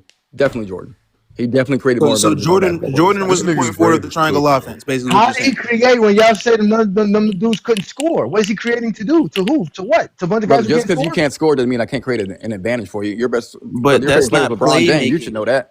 No, LeBron's a playmaker. He passes. He sets up players. He sets players up. That's the difference. Jordan doesn't doesn't pass? set players. Jordan doesn't set LeBron players sets up. screens. LeBron Okay, doesn't in just the said that. triangle Jordan- offense, Jordan- the triangle Jordan- offense Jordan's whole works. offense, playmaking. everything, again, you just admitted all he thinks Jordan needs to do is score. That's what I told you. He just only can score. He can't do nothing else. Can't do nothing else. Scoring is He not decided to be a Scottie playmaking. Pippen. If Jordan decided It's to be a never been Scottie Pippen, they're not playmaking. I winning didn't a say scoring championship. is playmaking, but does scoring If not an create Jordan NBA can't. coach advantages? heard you say Jordan that can't do shit, what bro, Scotty you does. were Scotty can done, do bro. what Jordan does. Scoring That's the creates difference. advantages. No, That's he what it does. does. No This is what NBA coach the has Yes, ever it problem with said your does. that. argument is, brother. Originally, the point that was being made is that Scottie Pippen is better at defense, better at a lot of different things, including playmaking. You try to transition playmaking into quote creating advantages. What everyone else is saying is that creating advantages is not playmaking. So the Yeah, original that's point where we're is just going to disagree. Because I definitely think creating an advantage is Yeah, that's playmaking. because If I'm consistently you drawing have to double teams coin. and get, No, you have to coin go a ahead, new Lamar. term to give Jordan playmaking. Because if we don't give Jordan playmaking, that means Scottie Pippen has the hardest job on the Chicago Bulls. He has to be the best defender, the playmaker, one of the best rebounders. He has to do far more across the board to Michael Jordan. So what you've done is you've coined a new fake term that nobody in basketball history uses. You said you played college basketball. You have never heard any coach in your life call a scorer a playmaker, creating an advantage. Any of that's bullshit. We know what a playmaker I is, have. what a I playmaker have. does. No, you haven't. You were on a I losing have. team. You were on a sorry ass team then, because there's no real coach, real team Yeah, that's that's doing true. that silly But shit. that doesn't matter. Okay, what was your record? It was bad. Y'all was sorry It to was the bad. motherfucker, man. There's no way y'all were good. But There's that's no not, way. That's not the point, bro. The point is the ability. You may not consider this, and I do agree. I do agree that in the 90s and 80s, that playmaking was mostly considered to be facilitators. I agree with Still that. that way. It's still that way. So that's what Jordan played in the 90s. I don't That's know what if it's Jordan still. played I in don't the know if it's still. 90s. I don't know if Jordan it's played in the still that 80s and the way. 90s. I So don't know if Jordan it's played still in the that 80s way. and But the hold 90s. on, Johnny. Just let me wrap it up. I Oh definitely my think God. facilitation is. I think playmaking is an umbrella, and there's a lot of terms under it. Screen setting is a part of playmaking. Facilitation is a part of playmaking, and advantage creation is a part of Man, playmaking. get out of And here, bro. advantage creation is Stop it, man. unfortunately the most valuable part. Stop And he's doing that more than Scottie Pippen. Hence, he's a better playmaker. Stop it, man. Hold on. Your So- favorite so player, the- hold on. Your favorite player, Steph Curry, we've seen him significantly hampered as a scorer when Draymond Green has been off the court. We can go to the 2022 year when they won the championship, right? In that stretch of time when Draymond Green got injured and Steph Curry had to try to run point and be a scorer, and he plummeted all across the board, along with the Warriors' record as well, right? They could not function without their primary playmaker and facilitator. And Steph Curry did not activate again until Draymond Green came back. He was their playmaker. He got all that. Where was the creating an advantage when Draymond was gone? Why couldn't he still create an advantage when Draymond was gone? Why was this motherfucker struggling so much? Tell me that one. He was still creating advantage. He was still creating advantage. Why was he so terrible when Draymond Green got hurt? Because Draymond Green is the best defensive player on that team. I'm talking about Steph Curry's offense. Oh, well, I mean, to be honest, Steph Curry isn't a great on-ball scorer for a lot of his career. But at that time, I still think he's pretty solid. But, he just had a bad stretch. That happens. Wait, hold on, Lamont. Do you think that John Stockton's a better playmaker than LeBron James? Fuck What no, does that right? have to do with? I don't look like I think wait, they're both. hold on, wait, I think let me they're both answer great that for you, playmakers. Lamont. I don't do this measure. Hold on, let Like me y'all answer want to that for rank you, everybody. Lamont. I'm just saying. No. Dream. What are y'all You talking can't about? ask these questions He's not a better as if Stockton's not a better everybody playmaker. No, I'm measures trying. No, I'm they're trying to two explain. different. Hold on, wait, explain stop. to you. Can't I compare can two literally different explain to you why I'm playmakers in saying- two different eras. Listen, Dream does. Cannot Stop No, that's asking not people. you. You don't even know what I'm trying to say. I'm trying to Stop. say Listen, yes, you did. So I know exactly what you're trying to say because y'all love to throw John Stockton as if John Stockton's not the greatest passer in NBA history. Stop this. No, He's that's the not what I'm greatest saying. passer in I'm saying the NBA scoring. history. There's no stopping it. Don't tell me your bullshit about Stockton. He has 15,000 assists. He has only like 4,000 turnovers. Nobody's better at playmaking. Nobody. What? All right. So what I was trying to say is that scoring has something to do with playmaking, and that's why LeBron's a better playmaker than John Stockton. No. Bron's And a better it's like playmaker. low key obvious. I don't think anyone who watches ballers play ball thinks that John Stockton's a better player. Nobody asked you your one opinion. player to dribble off the court and score. A player is drawn by moving the basketball. You need somebody who can dribble and pass, not somebody who can shoot. Shooting is not playmaking. Why do y'all look? Yeah, bro. Simple and plain. Hold on, basketball is not as complex. I agree with game. that. Hold on, look, I'm telling you right now, basketball is not hard. It is not complex. This game, all this extra stuff and these extra layers y'all be adding on. And that's why I wish y'all would all go into coaching so y'all can try this bullshit in a real game and get blasted by some trash teams before you realize I got to stop trying this dumb shit. Basketball is simple. A facilitator is the guy that organizes. Like, for example, with us, our best playmaker facilitator is a little Israeli kid who has no athleticism whatsoever, can't barely touch the net, but this motherfucker knows how to make our offense function like a motherfucker. Our best player, sometimes this motherfucker will do some silly shit on offense, turning the ball off, doing crazy shit, and I can't figure it out and this motherfucker's I can show y'all clips of this motherfucker dunking on people and everything. At the end of the day, there's a clear difference. I don't care how much you can create an advantage. That is not playmaking. That is just an attribute of a great scorer. Our best scorer on our team, this motherfucker knows how to make some bullshit shots out of nothing. That's just him being a great offensive playmaker. We don't look at him and say, damn, that was some hellified playmaking today. You dropped 35. No, motherfucker, you went off. You dropped 40 today because you went off offensively.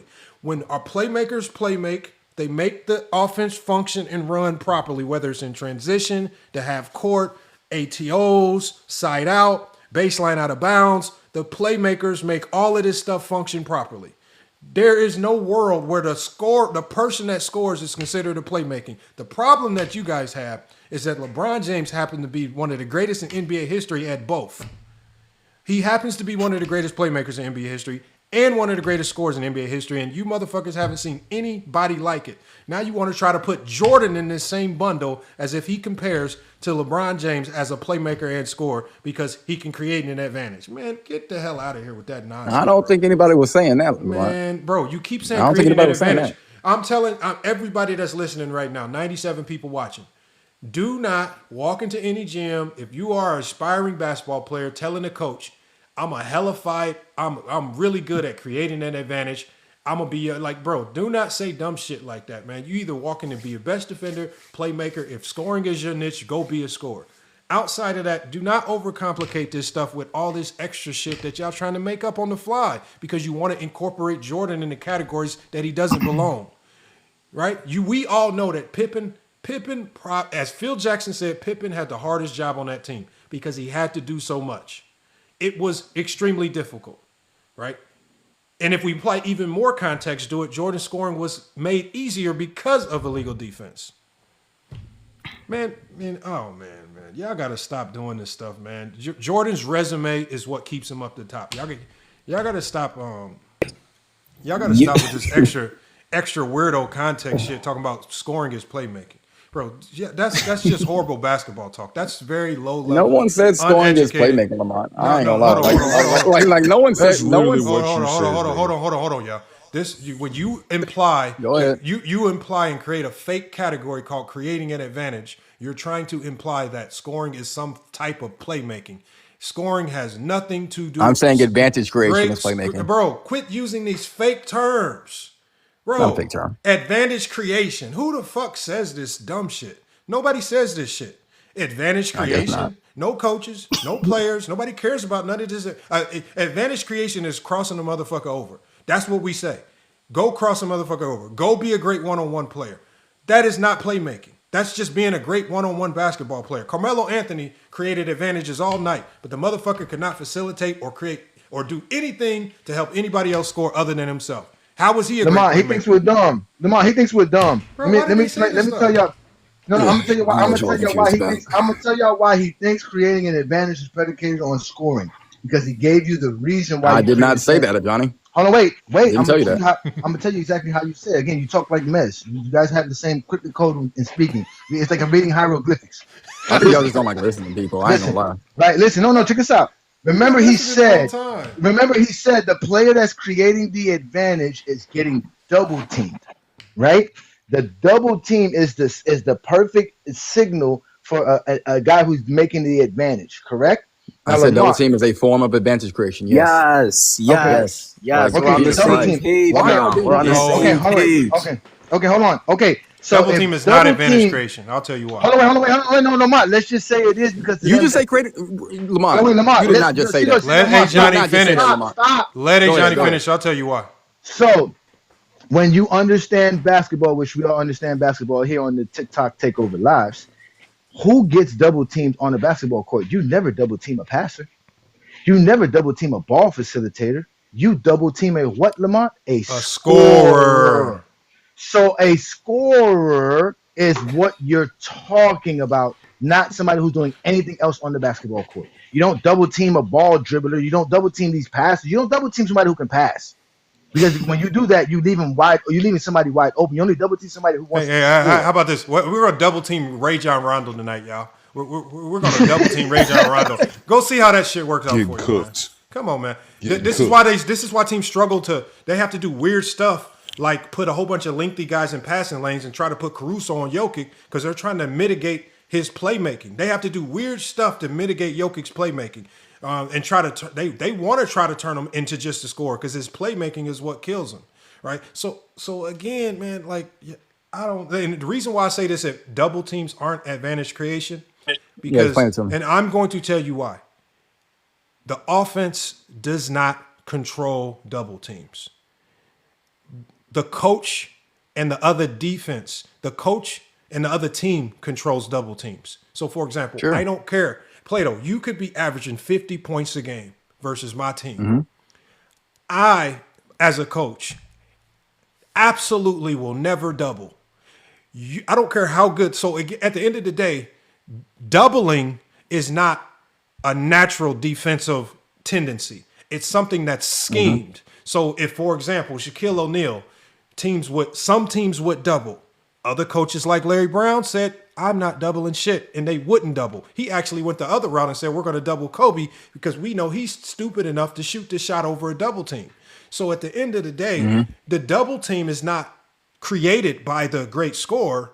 It's the other coach that determines if a double team happens. And the players only play to the scheme.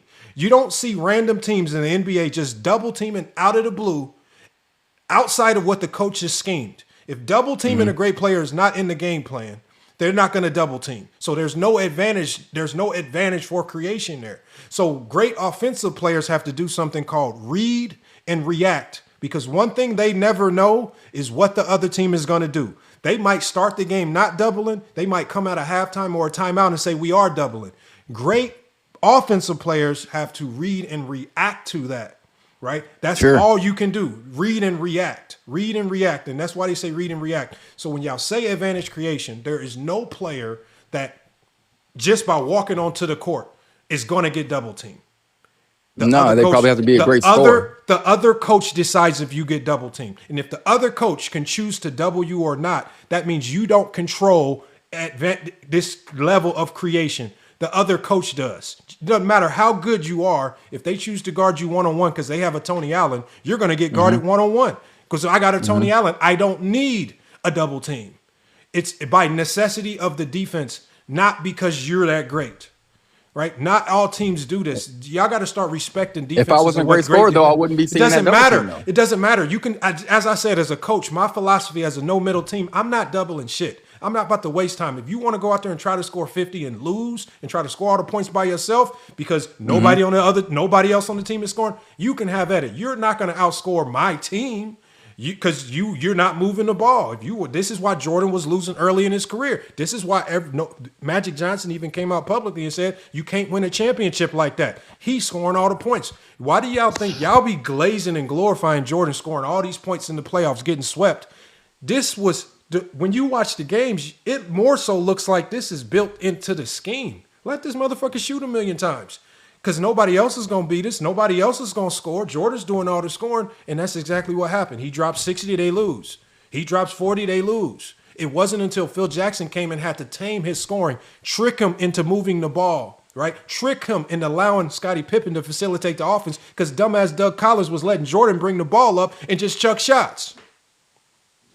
Lamar, he won a scoring title every year they won a championship, though. So the scoring was still there. Hold on. Scoring titles in the 90s. Do you really think scoring titles in the 90s was that impressive? Especially when we got guys like the James Harden, we got the Steph Currys, KDs, everybody and their mama sometimes in their prime is averaging 30 a game. Jordan was winning scoring titles again. Jordan, I don't give a damn about Jordan. Had no competition and no goddamn scoring titles. Look, he was scoring barely over 30 a game. I'm not saying that. He was clearly the best Jordan. scorer. Hold on, y'all can look. look. averaged No, 31 hold on, and hold on, you hold beat on. him. I don't give a damn about no scoring titles in an illegal defense era, because in an illegal defense era, if you were a great scorer, a great one-on-one is going to allow you to get you to your points no matter what. We watched the NBA Finals game where the sorry-ass Utah Jazz would literally spam the same play, giving Karl Malone the pass at the same spot on every single play because of the illegal defense. You think I'm supposed to be that impressed with 90 scoring with illegal defense rules when the defenses could do nothing creative, nothing intricate to slow you down other than hope and pray that they can cheat into a zone and try to stop you. Bro, y'all gloss and glaze the 90s. I'm gonna give everybody in the 90s credit for their resume. But when y'all try to talk about like the ability of these guys to score and try to pretend it's that impressive, that shit was not impressive in the 90s. Scoring in the 2000s was impressive. Don't talk to me about Jordan's 30 points per game. They was losing when he had elevated scoring. Phil Jackson was there to tame the scoring, move the ball, allow others to be a part in the offense, right? What did Tex Winters preach? His preach was our percentage to score goes up on every ball reversals. They were influencing ball reversals. How does a ball reversals even start to happen? When you have a great facilitator in Scottie Pippen. It will never happen with Jordan bringing the ball up or trying to be a facilitator, because he's just going to chuck shots like he did with Doug Collins. I don't know what y'all. No, I agree with all that. Man, I'm just saying offense. that, like, These motherfuckers ran a zone offense in an illegal defense era when you couldn't even go zone. They were stretching teams out, allowing Jordan to go one-on-one. And think about the sorry-ass players that had to guard Jordan one-on-one with absolutely no help. He's the most athletic player in the league, and he can go into the paint over Greg Ostertag, motherfucker Antoine Carr, motherfuckers who can't jump over nothing. Man, and then I'm supposed to be impressed with that shit. Man, no, I'm not saying you'd be impressed. I'm saying Phil Jackson. Man, if it's so easy, why ain't everybody averaging 30? Phil Jackson the 90s was weak, bro. Everybody wasn't doing it in the 90s because it was one of the weakest eras, one of the least talented eras in basketball history. You guys just don't want to admit it. The only players that had some skill were some of the bigs. Outside of that, we're talking about very, very low talent era. The 80s had more talent. The 2000s had more talent. The 2010s had more talent. The 60s and 70s had more talent. Every era in NBA history had more talent than the 90s. And I'm supposed to be impressed with this sorry ass 90s. Y'all supposed to sell me Jordan scoring in the 90s. No, you said that Phil Jackson tamed his scoring and that's how they won championships. I agree, but the scoring was still high relative to his era and relative to like the fact I don't give a damn about no relative to no era shit or nothing, man. They had to calm Jordan's scoring down to move the damn basketball for them to win. Point blank period. Relative to nothing. Move the fucking ball so we can win games. That's what happened. We're not going to win games with Jordan bringing the ball up the court like in all the games that we saw, not moving it, just chucking shots after we don't even move the ball. This is why they were losing. See, y'all never hold Jordan accountable for playing stupid basketball, but y'all give him all the credit in the world when he runs up 63 points, but you don't talk about how he got to the 63 points. You don't talk about the teammates like George Gervin, who would talk about how selfish he was. How when Michael Jordan told the coaches, nah, George Gervin doing too much scoring, you got to bench him, right? George Gervin had one good game when Jordan came back from that injury, and the motherfucker Jordan went to the coach and said, no, hell no, I need to be doing the scoring. That motherfucker never had another good game for the rest of the year. Man, bro, y'all don't never talk about that side of the shit. Y'all always try to glaze and glorify this shit. Sometimes the coach will let the chuckers chuck just to win the game, just like Kobe did in 2004, just like Jordan did his early stage of his career. He was forced to move the ball by coaching staff, right? And the ownership group that brought players in that was going to make it happen. Half the players on that team he didn't even want on the roster. Right? He didn't even want those guys. He didn't want the Tony Koo coaches. He didn't want the Bill Cartwrights. He didn't want no Scottie Pippens. He didn't want none of these guys. And he didn't even like Scottie Pippen until after he saw the shit was a winning formula and he was able to get all of the credit for winning. As Scottie Pippen helped him win championships. That's all it was. The 90s, y'all need to stop overrating this sorry ass era. Y'all need to stop. Jordan was Jordan. We'll give him credit for his resume, but don't talk about the sorry ass 90s. It's the worst era in basketball history, hands down. Every era of history. He's competing with George Mikan's era. It was the sorriest era in basketball history. And you can tell Mez and you can tell all the weirdos, if they want to debate that, we can debate that. Because I will debate that with those clowns. But we know that they don't know how to talk basketball. The 2000s was the best era of basketball. The dead ball era was the best era of basketball. Bro. Like I say, Plato. Well, he's talking about talent. No, that's not me. He's talking about talent, not necessarily what's the 2000s better was era. the most difficult era of basketball. It had the best of both worlds and everything. The most talent, right? Right. They brought the illegal defense back. Everything. The most talent. I don't think the 90s has worse talent than the 80s or the 70s. The 90s was one of the worst eras. Team-wise, individual player-wise, right? And y'all want to sell me these sorry, slow-ass centers that could, like Patrick Ewing, supposedly be better than Scottie Pippen? And I'm supposed to listen to that nonsense? Come on, man. Fuck no, I don't. Y'all say y'all love winning, but y'all sell me a loser. Another thing. Man, come on, man. But another thing to bring up about the double teaming too. Another thing too.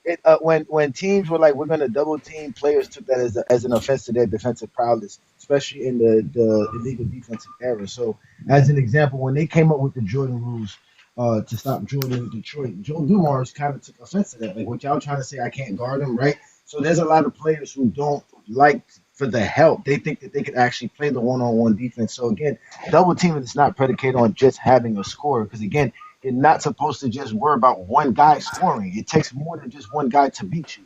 So if you want to let one guy dictate what you do, like Lamont said, your defensive scheme, then you're definitely going to lose a basketball game, bro. If one guy cannot win a basketball game for you, we'll get off this topic. We'll get off this topic. I'll ask y'all just one question, right? I'm going to give y'all number one option. I'm going to give you Scottie Pippen.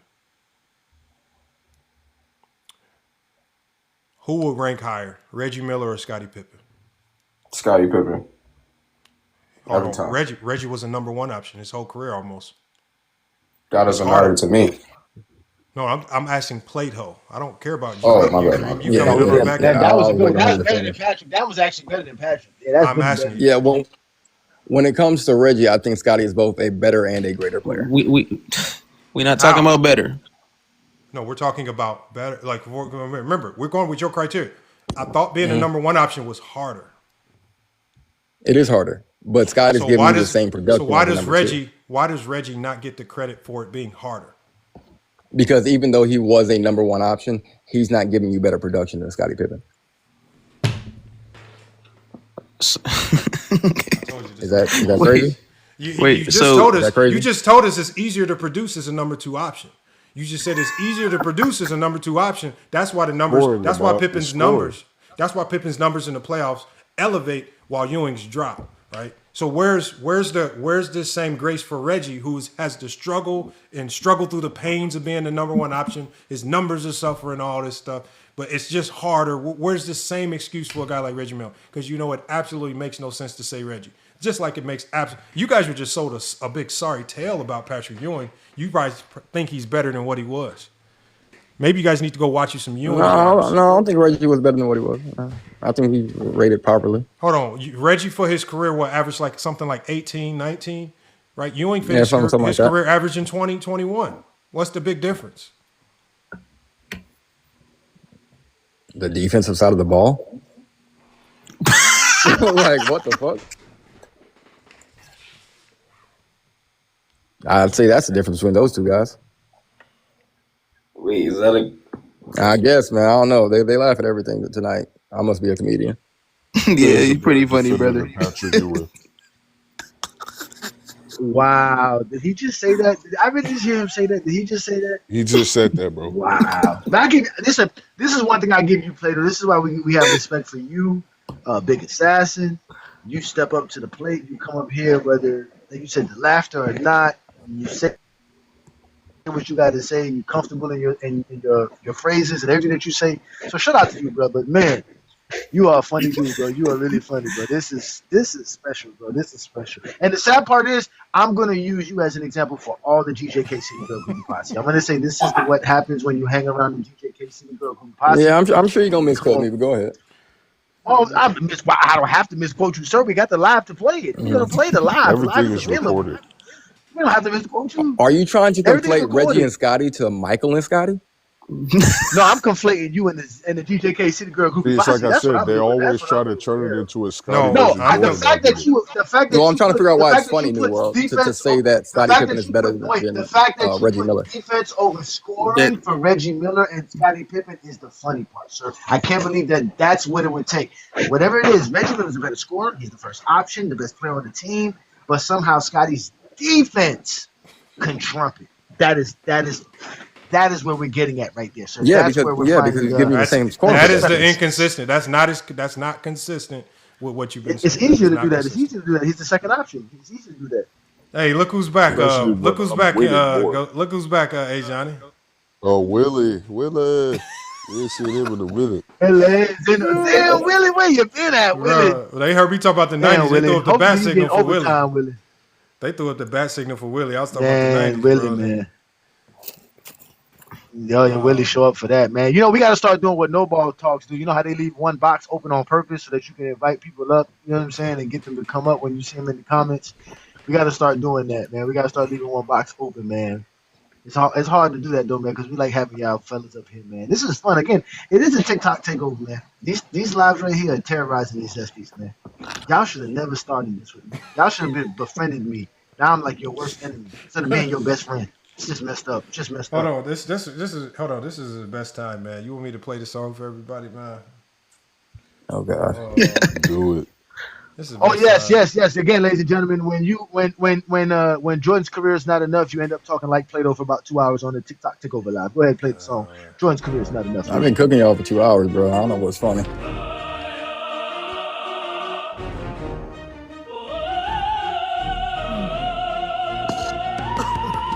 They wanna talk everything but hoops with us. No proof. Jordan's career's not enough. Get online, this group just to appear tough. No proof. Jordan's career's not enough. Talking tough online won't get your point across. It'll only lead to getting mad, me walking off. Upset at Ajani who spoke truth to your ears. They put proof to the real, hoping to soothe the fears, but they knew the deal. The rules are set, so stop whining and remove your tears. Let's review the real and remove how you feel. There's no crying in the GOAT debate. Know your place and face your fate, troll away. But no, we won't go away. We blow our foes away in the coldest way. Bricker than Chicago on this coldest day. Or Jordan shooting another atrocious J. They wanna talk everything but hoops with. They wanna talk everything but hoops with us. No proof. Jordan's career's not enough. Get online, this group just to appear tough. No proof. Jordan's career's not enough. Oh. No ball talks, man, trying to understand the math. Wondering how Jordan's not enough and how we come up with that. It's simple, but this must be stated. What did Jordan do to be the greatest? Was his winning the most? Putting the ball in the hole, lock it down his foes. Best handles, run the triangle.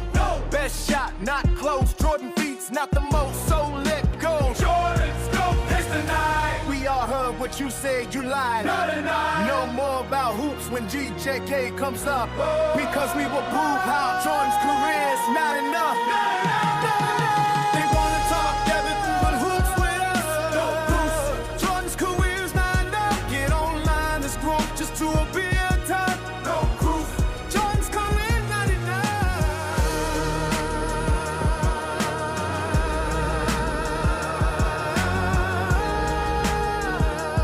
Is that you singing? There is not a GOAT debate. There's GOAT James and there's others. Hey, that mug said Jordan's career is not enough. It's not enough. It's not enough. I disagree with the premise, but dope song. Not enough, ladies and Hey, gentlemen. bro, It's not John enough. is to go to AI music, my nigga. There it is. That bitch said Jordan's career is not enough. We put you niggas on another diss track. We got another one coming Hold up. on, are we ever gonna get the Wine Boy versus All Ball freestyle battle? He ran away from that, bro. It's not gonna happen. We had the live open for like 5 hours waiting for this nigga. I got This all the nigga beats. Womboy I was got all the spitting beats cold queued up, hoops. ready to do it, man. Bro, You better not, Womboy is man. getting it, bro. Like he really put this nigga on the track. That's why I was waiting for it. Oh man, He's supposed to be Black Mike. That's what his rap name is. I don't know, man. Hopefully, I was gonna. Keep I it was gonna. basketball, bro. If I could have found this song, I was gonna. No, that's his street name. That's his street name. Don't forget, he got street cred. That's how we supposed to find him in the streets. Okay, So but did we talk about we found him based on stats or on his impact on winning? Oh man. Nah, it's already no, over. no, but if no, It's, no, if you don't understand the take difference a between those two step things, you can stop talking basketball. I ain't gonna lie. back, no, if we take a But step explain what back, the we would difference understand was, the nigga. conversation a Yeah. little better. Oh, We got to take a step back and Plato, look. If we take a step back We and asked you look, to. Plato, you should We take a asked you step to back explain after the today, difference Plato. between Take a stats step back and after today, impact, Plato, and you man. couldn't tell us, nigga. I told y'all like 3 times. Y'all just decided to be You dishonest. know you I ain't didn't, gonna lie. bro. You got to No, take you a step didn't. back after today, Plato, man. Take a step back, man. and Lamont, what's you're the not willing to tell definition me of that You'll Russell impact? Westbrook moonwalk is your better What's than the ass off Stephen the Curry, roof, then definition? you nigga. haven't proved anything. Hold on. What'd you ask What's me the though? definition? Hold And on, and Plato. if you're not What's willing to say that Russell Westbrook is better than Stephen Curry, then that literally proves my point, bro. And y'all that's? refuse to say that. Hold on. Are you saying? That's Hold on. Are you? What are you? What are you asking me? Are you asking me about their skills, or are you asking me about their careers? No. Well, if having better stats automatically makes you a better player, then you would consider Russell Westbrook a better player than Steph. No, But no. you don't. No. What I was trying to tell you earlier. Here's the point. What Uh-huh. you were doing was you were conflating stats with how good a player is, but you weren't incorporating those stats with what the player's role is. So when you talk about Russell Westbrook, right? Russell Westbrook's natural role was probably more so in line with what we saw with him behind a KD, right? When he was able to get elevated stats because he just had an increased role on a really bad OKC team, Mhm. we don't have to mix up who the better of the two is because we know that in this particular instance, those stats more so are elevated directly to an increased role. Sometimes, and that's why I say sometimes y'all got to just talk basketball, right? And not everything's just like there's some things where context can be applied. For example, with Steph Curry, though, Steph Curry's played with a lot of great players, great scoring. He's played with the Klay Thompsons, Iggy's, Kevin Durant, right? Where again, across the board, his numbers don't need to be the same, right? So again, if we can kind of use a little bit of context to still measure it out. So if you use context to that degree, I can still see why one would say Steph Curry is the better player. Now, if you're just in bed with the stats, right? Sometimes if you want to take away resume and you say this stats, I'm not going to argue with somebody that says a guy who averaged a triple-double for 3 years in a row is better than Steph Curry. Right? I can see how it can be arguable. What I'm saying, Plato, is you're going to argue it, but if that's their criteria, why are you sitting there arguing with how somebody sees the game? That's their criteria. You guys like to argue with people who already have their mindset on how they see the game. If I'm a 2-3 zone coach and all I want to do is run 2-3 zone, who are you to walk in the gym telling me, oh, you need to run man? You'll do so much better running man. Nobody did that to Jim Boeheim. He won a national championship doing that. So at the end of the day, once your mind is made up about how you see the game of basketball, all I can do is respect it because at least you have a thought process that's logical and you see the game in a particular way that makes sense. So again, if like Johnny, he said John Stockton, based on that assist to turnover ratio, based on that volume of assists, is the greatest playmaker of all time. How can you argue that? We've been using we use assist to turnover ratio to determine the best playmakers. That is an absolutely ridiculous career. Assist to turnover ratio will probably go unmatched at that volume. Who are you to argue with that? Because assist to turnover ratio has been universally recognized as a way to measure great playmakers. If you want to do all this other stuff, that's a new term you coined. There's no measurement for that's creating what an opportunities. assist is, Lamont. That's what an assist is. An assist is creating your Advantage teammate's for your shot. teammates. That's exactly Yes. what you're doing. That's No, it's exactly what not. an assist is. You're not Yes, it creating an is, advantage sir. for yourself. No, it's not. Creating an Yes, advantage it for yourself is. is There's a not reason why playmaking. they added an assist to the NBA rule books before they added a steal or a block, because that actually correlates to you scoring. You know you can get an assist without creating an advantage, right? No, you can't, sir. And Oh, your okay. assist All is right, never mind predicated. then. Okay, Never mind then. hold on, wait, Plato. Listen to me, Plato. I'm listening, Your man. assist, your assist is predicated on the fact that the pass that you made led to a field goal attempt that led to a field goal made. So the reason you got an assist is because your pass led to that shot being able to be made. That doesn't mean you created an Hey, advantage. Johnny, that's That's like how this is saying, created. That's exactly what it hold on, says. This is exactly what it says. The pass created the shot. It's similar Jesus saying Christ. we've seen guys that can't score still score. Like we know as a basketball player, just being on the court, you can walk into assist, but you're not going to walk into the volume of assist and have the assist to turnover ratio of a player like a John Stockton if you No, are of not course one of not. the greatest. So again, just He because is one of the greatest. just because Not the Kwame greatest. Brown, just because a Kwame Brown can luck up into 4 points, don't mean that like I said, it doesn't mean anybody can do it. Anybody can go get 40,000 because Kwame Brown running around on this campaign now talking about LeBron James' stat pad and he stat padded his way to 40,000 plus points. No, your sorry ass just couldn't do it at LeBron James's volume. That's all. So again, you can't knock John Stockton for being great at what he did. That assist to turnover ratio is second to none. And you guys look at these simple bounce passes and say, "Oh, that's just a simple bounce pass." If you ever play basketball, if you've ever played basketball, the best passes are the most simple ones. I hate it in pickup. I'm running for a layup and some motherfucker tries some bullshit pass. They go selling out of bounds for a game because he want to do some extra shit. No, just throw the goddamn bounce pass. The simple passes are the best passes. The ones that you don't think are hard are the hardest, right? The thread passes, right? The thread passes to the road, man, that's about timing. It's about understanding your players. It's about understanding time to score the offense. Y'all think it's simple, but there's a reason why nobody else in NBA history has been able to do it to the level that John Stockton's been able to do I don't think there's anything wrong with simple passes. There's nothing wrong with that at all. There's just a difference between simple passes and advantage creation. But yeah, like Lamar, if I give you an entry pass on the block and you hit a hook shot, did I create an advantage? Or did I just give you an how do I measure advantage creation? I don't know if I hit middle and you draw two, I draw a double. I'm talking and to play. Hold on, I'm talking to Plato. You don't draw doubles. The other team determines if you get doubled or not. There's no such thing as drawing a double. If the other team chooses not to double, they choose not to double. You have to react based on what the defense does.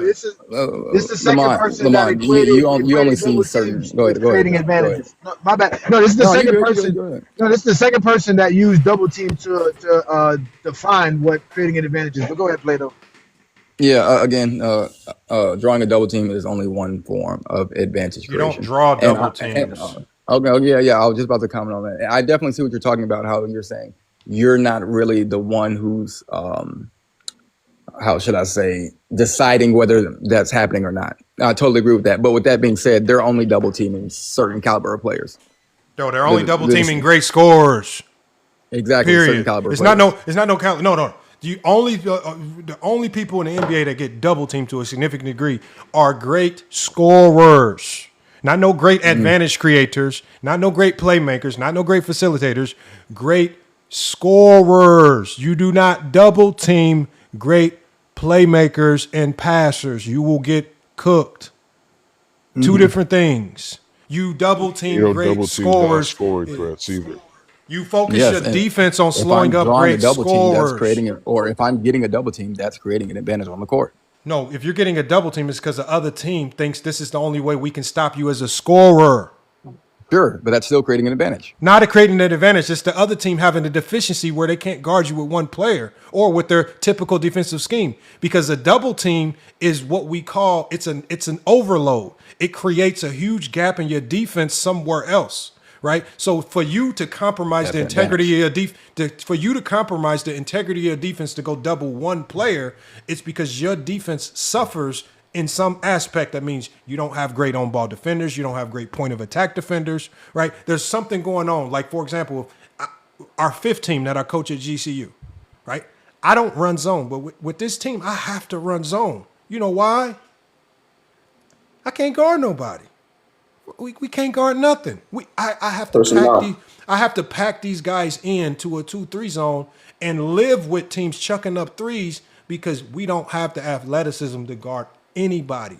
I'm doing that because of the roster that I have. I'm not doing it for any. I'm not doing it because they got great scores. I'm doing it because defensive limitations that I have within my own team. So what you do as a defense is solely confined to the weapons that you have available to you defensively. When you have a Scottie Pippen on the court, Do you know how much flexibility you have to do all types of wild stuff? Phil Jackson and them is probably in there dreaming up all types of concocted stuff. Yeah, this game we're gonna throw him on Mark Jackson. Okay, we gonna put our sorry ass Jordan on Magic, right? We gonna bait Magic. We gonna use Pippen to kill passing lane. We gonna bait Magic into being more of a scorer, right? Just completely mismanage, miswarp up what the. I mean, there's so many things you can do when you have a Scottie Pippen on the court because he's so disruptive defensively. Right, but y'all don't know how to give players like that credit. Y'all just like to give Jordan credit for advantage creation, some made up NBA 2K term that you probably saw when you're creating a player on NBA 2K. It's not a real thing. Advantage. All right. Does not work. But that is Plato's thing, though. But that is Plato's thing, though. I give you this, Plato. You're the only person I ever heard say that before. So I'm the only person you've ever used the term advantage creation? Yes, you're the only one. That I'm gonna give you that one. That First time I've heard it. 5 years doing FYF Sports, we've heard Mars talk, we've heard Low talk, we've heard all of the people that come with the most silliest analytics, and you are the first person to come up here and say advantage creation. Yes. So this is one thing that you can say you created. We didn't hear it. I definitely didn't create that. Unless you stole it from NBA 2K. It goes up there. No, it goes up there with. Players been saying these words for years. You can watch a LeBron James podcast and he talks about advantage creation. Like I don't know, but I never heard that. I don't know how y'all never heard that before, but all right. Portability, playoff translation, gravity, and now creation, advantage creation are all within the same category. They're all the same. Hey, that junk says, never in life has a high school coach said, yeah, I like his advantage creation. Never in life, bro. I'm gonna pick him up because he got great advantage creation, man. Hell no. Take his ass to JV or some shit. Well, the thing is, a lot of scorers aren't great passers. So if we commit the double team to you, 9 times out of 10, we could force a turnover. So it's probably worth taking that double team, even if it leaves our. That's why it's not an advantage. You can't pass the basketball. Exactly, New World. That's why it's not an advantage. Like that. That's why it's not an advantage. When most great scorers, as you said, especially the ones that get doubled a lot, struggle to pass out of double teams because when you compromise your defense with a double team, they don't know how to play make out of it. So there is no advantage. They're chucking bad shots. Why is Luka the most blessed player in the NBA? Bro, you're comparing a great passer. We're talking about scores that can't pass, right? And you want to bring up Luka. This is why this era NBA is one of the most difficult eras to defend because this is the most great scorers that we've ever had who are also great playmakers at the same time. We have never seen in NBA history a Jokic or Luka. All these guys who can do both. Even Giannis can pass out of double teams at a really high level, right? I'm talking about this is the most skilled era in NBA history. Y'all wonder why these guys can score and make it look so easy. It's because it's the most skilled. Y'all take it for granted. Y'all don't know how to give these players their proper just due. All y'all do is say nobody defends, just they do defend. These motherfuckers are trying everything to stop all this talent. They're trying everything in the book to stop a Nikola Jokic. Yeah, I mean, you saw motherfucking Bradley Beal averaging 30 points in the regular season. We get to the playoffs, we force the turnovers and bad shots because he can't pass out of a double team. That's the failure to capitalize on an advantage. That doesn't mean that you're not. I just want it to be known that what is advantage create? What is creating an advantage? Well, okay, Plato. What is being able to create an advantage with a double team if the motherfucker can't do nothing with it? How is it an advantage? If you can draw double teams, but you don't know how to pass out of it, how is that an advantage? It's a weakness. That was Ewing's weakness. That was literally Patrick Ewing's weakness. He didn't know how to pass out of doubles. All I'm saying is his weakness was he couldn't pass. He was not a willing passer, and he couldn't pass. Mm-hmm. So how is Ewing drawing a double team an advantage for the Knicks? Because someone is open. That's an advantage on the court. If he can't pass, it doesn't matter. Lamont, I'm agreeing with you. I agree. It doesn't matter. How is it an advantage if he can't pass? Lamont. It's a weakness, nigga. Lamont. You gotta just take the L. Just because he's failing to capitalize on the advantage doesn't mean it's not there. It's not an advantage if he can't capitalize on it. Weakness. Okay. It's a weakness, nigga. If it doesn't work, you were just talking about what coaches would say. So you're telling me if someone's open in the corner, your coach isn't going to say give it to him. But if you can't pass out of doubles, If you don't know how to read these double teams, if you don't know how to read and know who's open and make that split-second decision, you got the That's shot failure to clock ticking. capitalize. Hold on, you got the shot clock. Remember, there's pressure involved too. You got the shot clock ticking down, right? Also, when the double team comes, you have to make quick decisions, right? Very quickly, right? Ewing, because he didn't know how to make those decisions, would just shoot the basketball. He would literally just shoot the basketball. His teammates hated him before. Go listen to what his teammates said. This motherfucker would not pass. They say he cost them series versus the Bulls because he would just shoot the ball every time he touched it. He would not play make when he saw double teams, right? So how is it an advantage if you don't have the skill set to play make out of it? How is it an advantage? He already admitted to it. It's an He advantage. already admitted to it. You're not able to take it. Bro, hold on. You can't take it capitalize. How is it an advantage if you can't capitalize off of it? Hold on, wait, Lamont. Okay, He just proved our points. Lamont, he just proves our point. The only way to capitalize off of that advantage is if you can pass. He proved our point that passing is the playmaking, not the scoring. This nigga's still playmaking. Thank you. Because that's the point. The only way to take advantage is Are you to really actually acting like you don't pass. understand so this? Scoring is not the Are you playmaking. really acting like you don't understand this, man? Lamont, Shaq and Curry create advantages off the ball. What are you talking about? Are you saying you have to have the ball to create an advantage? That's what you're saying. No, that's not what I'm saying. The Curry was never Okay, Shaq gets double teamed without the ball. Yeah, Okay, hold on, wait. Stop talking to Shaq, Shaq does not get double teamed without the ball. Plato. Shaq gets double teamed without the ball. He creates advantages off the ball. Yes. Hold on. Look, I'm gonna bring out the whiteboard. Hold on, I'm gonna bring out the whiteboard. I'm gonna let Plato. I just want to understand. I'm gonna let Plato walk us through it. I just want to know what Plato knows. Plato basketball wise, I didn't know all of this. Hey, I'm gonna bring out the whiteboard. I'm gonna bring out the basketball court, Plato. We gonna draw this up. I want to see it. We gonna draw this up. Yeah, we hear you go, James Keenan. Plato, can you hear me? Your signal's kind of cutting in and out. Shaq, I know. I'm back on. Okay, listen. Okay. You're double teaming Shaq on the low block on the right side of the floor. You have the ball at the top of the key. What advantage did that create now for the ball that's on top of the key? Like, for instance, whenever Derek Fisher would bring the ball up, teams are shading over to Shaq. They're helping off the corner, shading over to him. So I admit it's not like a literal double team, but teams are helping off their man off of the corner, which is leaving guys like Robert Horry and Rick Fox open. Derek Fisher would just hit that guy, easy, quick shot. Wait, that's an advantage that is created by Shaquille O'Neal. Okay. Oh, no. Okay, hold on, wait. Now what if you don't have a Derek Fisher that can make that pass? What if it's I don't know an NBA player who can't make that pass. What? What you mean? I don't know defense is there. I don't know an NBA player who can't make a pass to the corner. So you're telling me there's no defense on the weak side of the floor that could prevent the pass? I'm saying they're shading over to Shaq so heavy that he can get the ball there in time and the guy can put up the shot in time. Who's making the pass for it to get there? Derek Fisher. It just depends on who the point guard was. Derek Fisher, Kobe Bryant, whoever it was.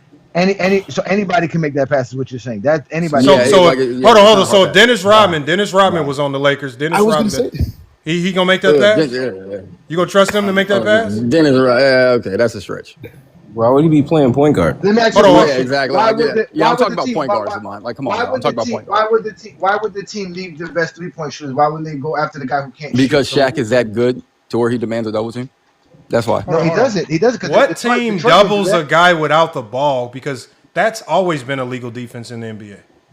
I'm not saying it's a literal double team. But they changed it for Shaq. But they changed it for Shaq. But they changed it for Shaq. They changed it for Shaq though. Again, Detroit didn't do that. Detroit said we're gonna let Shaq go one-on-one. Philadelphia did the same thing. We're gonna let Shaq go one-on-one. So again, like Lamont said, Shaq doesn't dictate that.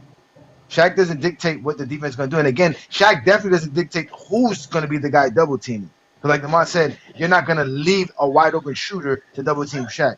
So what happened? Yeah, guys, it's not like they're just leaving them wide open.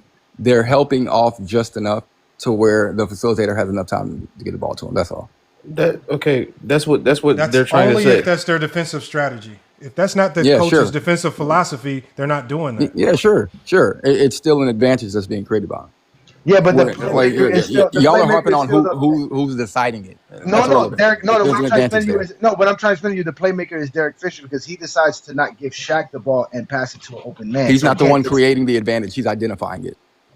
no. Again, he's not. There is no advantage. There is an advantage. That's why he's getting the How? ball. How If is someone Shaq is creating? if someone is helping onto Shaq so much to where Mhm. they pretty much have an open shot, that's an advantage. It's But they lovely don't having. have an All right, open hold on. shot if they don't have the ball. That's the point. So the person has to get them the ball. There's a defense that's going to prevent you from getting to that Right, open man right. too. That's They're not going to just. identification, They're not not going to wait. The creating. whole point. No, the point is that the defense is not going to leave an open man without a recovery to make sure that man is covered. That's the point. The only way that advantage could be taken advantage of is that you have a playmaker who gets the ball there before. That's the why I defense. said it's identifying and not creating. Listen to what I'm saying. But no, he is creating because he can't just identify. Identifying is He's not enough. creating because he's not the reason that they're shading over. No, but I'm saying he's creating because he's the one who's making the decision and the right play. Oh, they just be saying stuff, man. He's talking as if every defense does the Jesus exact Christ. same thing. No, that's not what I'm talking about. We brought up a specific scenario, Lamont. Stop What if they making don't? it, bro. Okay, so tell me, what do they do if they don't shade over? What is the If they're not advantage? shading over, Where does if they're just what- guarding him, if they're just guarding him with single coverage, then there's no advantage. Okay, but what if they have like a Ben? What if they have a Ben Wallace, a high leverage defender, where he's going to be tough for Shaq? Then Shaq's not creating the same level of advantages in that game or series. Because Simple. of who? Because of who? Because of Ben Wallace, because they have the personnel to guard him. That doesn't change the fact that some teams don't. So personnel. Shaq scoring Oh my God, will create an man, advantage bro. in some series. Like, how is this confusing? No, it doesn't. The other team dictates any advantage. Just like, for example, when a team says we're going to double team, they're basically saying we don't think he can make this pass to this open 3-point shooter over here. But us doubling is not an advantage to them. It's an advantage for us because we know this motherfucker can't pass. That's why it's not an advantage. Good. This is why you don't double a Nikola Jokic. So we're gonna let Plato draw it up for us. So where do you want Shaq? You want Shaq on the low block? Where you want Shaq? Yeah. Put Shaq at the low block. Put Derek at the top of the key. Okay, so we got Derek Fisher right here. Okay. Put a guy on the wing. No, it can't be just no Left regular guy, man. We're running real offense. They're running the triangle. Set up the triangle. I don't know how the Lakers were running their triangle. Lamont, It's why a you triangle. did this, Lamont? All right, Let me man, do okay. this, Lamont. Why again, Lamont? Put Derek Fisher there. Put Kobe on the left wing. Put Kobe on the left wing. Hold on. My left. I was trying to create the scenario I was talking Okay, hold about. on. Kobe right here. You want Kobe I'm here? or I'm the sorry. other? On the other wing. On the weak side. Okay, Kobe. On Shaq's gonna be on the strong side by himself because remember you can't put somebody over there. Okay, so you say want strong Shaq- side or weak side. That'd be better. All right, Kobe on the weak side.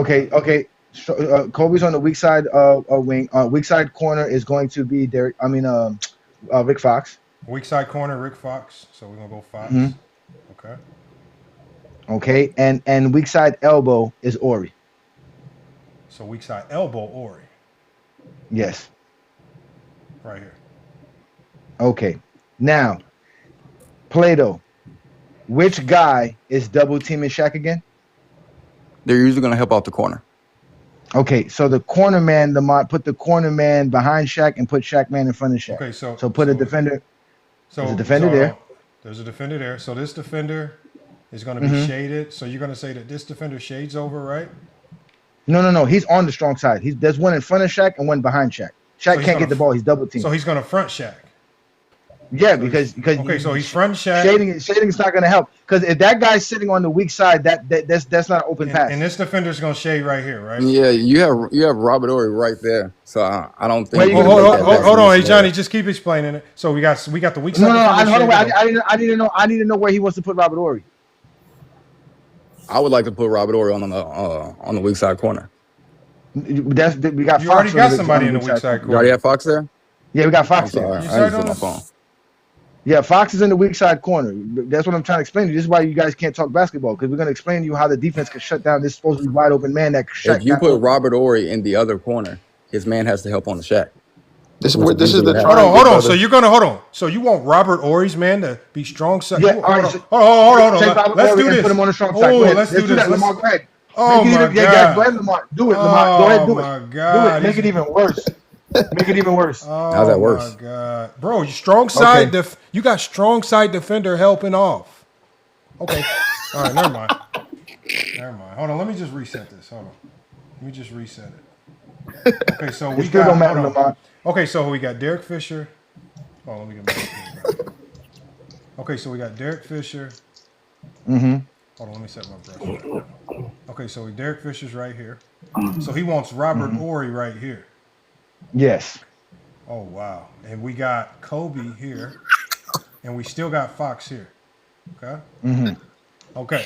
Now we want Ori's defender to help off on the Shaq, right, Plato? Mm-hmm. No, I said they're usually going to help off of the corners. It just depends on where the advantage Okay. is. Where's your help coming from? The weak side or the strong side? It just depends. Okay, bro. There's no depends, bro. It can't, bro. Where does your help come from? Weak side or strong side No. help? Pick one side. Just pick one side. Whichever side. We're gonna do the other side next and show Wait, you how Lamont. both sides Plato, work. you is played likely- basketball, Plato. This is not very difficult terminology. Where does It the is help because come he from? lied about playing basketball. Brother, it can come from the weak side or the strong side. That's what I'm No, saying. it cannot We did come the weak from side. It cannot Okay, come all from right. So Lamont, No. Lamont, we're gonna do it from the weak side. 'Cause Lamont, we know it did. nobody's gonna Remember, do his the wrong team was side. sorry. The We're team gonna was do the sorry, weak so it side. probably Lamont, we're did. gonna do the Lamont. We're gonna do the weak side. Thank you. So Thank put- you. Okay, so hold on. Shaq's man is fronting him, correct? Mm-hmm. Yeah, Okay, Shaq's so- man fronting him. So this defender's on the front. So Mm-hmm. Fox's defender is helping off. So we're gonna put an arrow here. Fox defender is shading on the Shaq, correct? Mm-hmm. Now, Yes. now also put you have put a man now on al- Ori. so Put a man so on al- Ori. Okay, yeah, I'm gonna put a man on Ori. So also Plato, you also have to be mindful of the defensive 3-second. So that means Fox's man has the 2-9 consistently, right? That means you know what 2-9 is, right? No. 2.9 in, you got to go back. 2.9 in, you got to get out. When Shaq and Kobe played, there was No, hold on, defensive Tony. 3 Don't. seconds. Yeah, there was. Yes, There there was. was. They added it in later. So again, we're just doing it with traditional basketball as we know it. So you have the 2-9. You had the 2-9 in the early 2000s. So that you had the 2-9. So this man can't stay there. He's going to have to keep 2-9, and so that's going to be a worry because that created that. So you're basically this advantage creation goes away every so often because he has to get out the lane and get back in. All right, so we got Derek Fisher's man here. We got Robert Ory's man here. Kobe's man is going to be obviously up on Kobe. There's no way he's sagging off. Okay, and so what were you saying, Johnny, from here on out? Okay, so now the key thing is this: Derek Fisher's man's playing on ball pressure. Okay.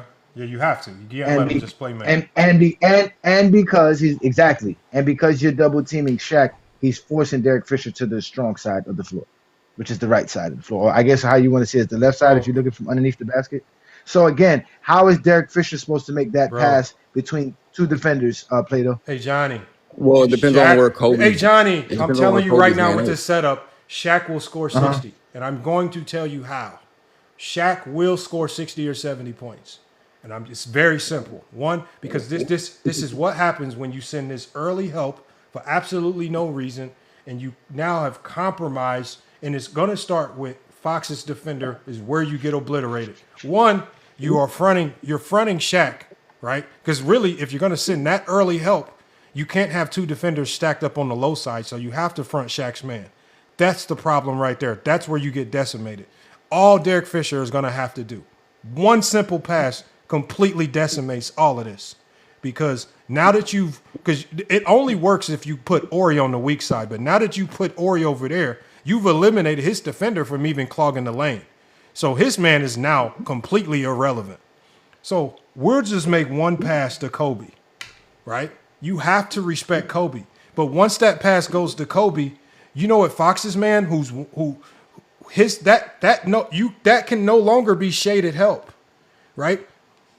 Fox's man is going to have to go back and defend Fox, and Shaq is just going to follow. That's it. You're cooked. You cooked because now Kobe has a direct entry into Shaq, or Fox has a direct entry into Shaq, and there is nowhere you can send help to come save you. You can't send help from the weak side. He's not going to get there quick enough. Derek Fisher's man is not going to be able to dive all the way in to stop Shaq. 2 passes, you're cooked. Shaq will score 60, 70 points if you do something silly like this. So it takes something a little bit more intricate than this. You would have been much better off with Ajani's initial setup. Ajani's initial setup was to keep Ori right here, overload, right? If you but that, and this is all, again, this is still all predicated on what the defense does. But if you want to, I don't see any offense where you send all this early help to Shaq. It's unnecessary. The best way, how do you Then terrorize? why are they doing it? How do you in basketball, y'all? And I'm teaching y'all something. In basketball, how do you dominate great post players? You have to try to find ways to prevent the post entry to begin with, right? I'm taking my fastest, lengthiest defender, and I'm gonna put hell on Derek Fisher. I'm gonna put hell on Derek Fisher. One, I'm going to go max ball denial. So, for example, let's say we go with your original setup where we have Ori in this corner, we got Kobe here, we got Fox here. I am putting a small forward on Derek Fisher, max ball pressure. One, he's not an elite scorer. Two, you want to make him operate late in the shot clock and throw a lot of time bombs. And whoever's defending Kobe, I'm going max ball denial here, right?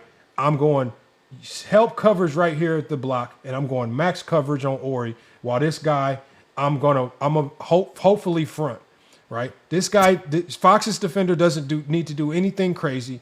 What you cannot, if you want to defend, if you have this setup and you're doing this early help towards Shaq, that means your defense, you're going to have to be playing the greatest ball denial defense that I've ever seen in my life. You cannot let Kobe touch the ball at all. You're cooked. If Kobe gets the ball or Fox get the ball, this entire scheme of yours of sending early help is barbecue chicken. And so now you're putting all the pressure on your defense. Why? That's an open shot for Fat. That's an open shot for Fox. No, it's Hold not. on. Do you think? Hold on. So you're saying you're going to allow Fox to get the ball and just be wide open, right? And you're still going to keep this help defender in here on Shaq. No. So let's say Derek Fisher. Let's say Derek Fisher throws the skip. Is helping too strongly onto Shaq. Fox will be open and Derek can get him that ball. Okay, so this is what I'm telling you right here. That's the advantage I'm talking about. Hold on. This is what I'm saying. So what do you mean advantage? As a defense, what advantage? No, it's not an advantage for the Lamont, defense. he It's an thinks that advantage the for the defense offense. is going to compromise their entire defense. Again, like that's why I wanted for him to see this. Because what This the is not defense even a will triangle do, anyway. First of all, nobody. No, it's not. No, I know. I get what you're saying. But Dumb shit. the problem he forgets to realize is that there will be on-ball pressure on Derek Fisher. Derek Fisher will not be able to get the ball to the open man because they know that that's where the open man is. So they're going to put players in front of the passing lanes to keep that pass. He got Derek the ball Fisher there. has to be a hell of a playmaker to get that play to work. I just don't remember when drawing up a play. The only way this play works is if Derek executes it, not Shaq, not Kobe, not no one else. The only way this play works is if Derek Fisher can execute. The problem with his setup is his help, sending early help to Shaq is just making it too easy to get beat on one or two passes. Like if your goal is to make sure Shaq doesn't get the ball, you'd be much better off just being in max denial, one pass off, and your on ball pressure has to be helter skelter, right? And what if you don't have the personnel for that, Lamont? Well, that's what I've told you because Then what? I told you what defenses And do. that's why I said it's still creating an advantage. No, it's not, bro. Shaq does not create an advantage. Like what? Shaq is not creating an advantage, right? Because I know that Derek Fisher is one of the smartest players in NBA. He's one of the smartest players in the NBA. I don't care who you put on Derek Fisher. Derek Fisher is getting this ball to Kobe. I don't care how good he is. He is one of the. There's no guard good enough to stop Derek Fisher as a playmaker from getting Kobe the ball. Once Kobe gets that ball, you got Fox, strong side corner now, and Shaq who is on this wing just pops to this block right here. You are again. This is it. Just absolutely makes no sense. So that proves my point, Lamont. You don't think Derek can get the ball to the strong side, Lamont? I'm saying he can, he's but two I know passes away. That's what he's saying. He's two passes away. What I'm trying to tell you is that how many passes away? Plato. This only works because what you've done initially is you've deployed the dumbest defensive scheme in basketball history, which is send early help to Shaquille O'Neal when it's absolutely unnecessary. Like, if we go with this setup right here, I didn't say send early help. I said they're shading. Hold on, you shading help, Earl. That's early help. It's all the same shit, man. What do you mean? Shading help. The only way the help can be early is if you shade it. How else can it be early? Otherwise, it's late rotations. Like they're sending literal double. Bro, there is no bro. That's not what I said. All right, bro. You Real cannot quick, be Lamar. early. You cannot. No. You cannot help early if you don't shade. You have to shade. So again, in this scenario, Shaq, it's going to be too easy for the Lakers to score. No team is going to just shade and send unnecessary early help, especially when we have a setup like this. You know, we already said we had Ori in this corner right here. Like, you're going to have to do, like, it's just be too easy. It makes it too easy. No team is shading early help like that in the post, right? 1-2 pass and now you're cooked. That's what I'm saying. You treat these coaches like they don't have any brain cells whatsoever, and they're just gonna do dumb stuff. They're literally right doing that in 2001. I don't know what to tell you. Oh, bro, every time we pull up the film, we never see none of this stupidity. Every time we play the film, and then we have to waste time. So you're not going to see players shading over to Shaq. We have to waste time playing film to show you that this doesn't happen. Right? We're not doing all that tonight. All I'm saying is no team. No, you don't have to. Are you sitting there telling me they weren't shading over to Shaq? Of course not. Of course you're not. Of course you're not. For everyone that's watching, my next video on my page is going to be breaking down the film of the 2000 to 2004 Lakers triangle. Okay, hold on. How tall? Hey Johnny, how tall do you think Fox's defender would have to be for this to be good early help? If you're already playing the high side right here.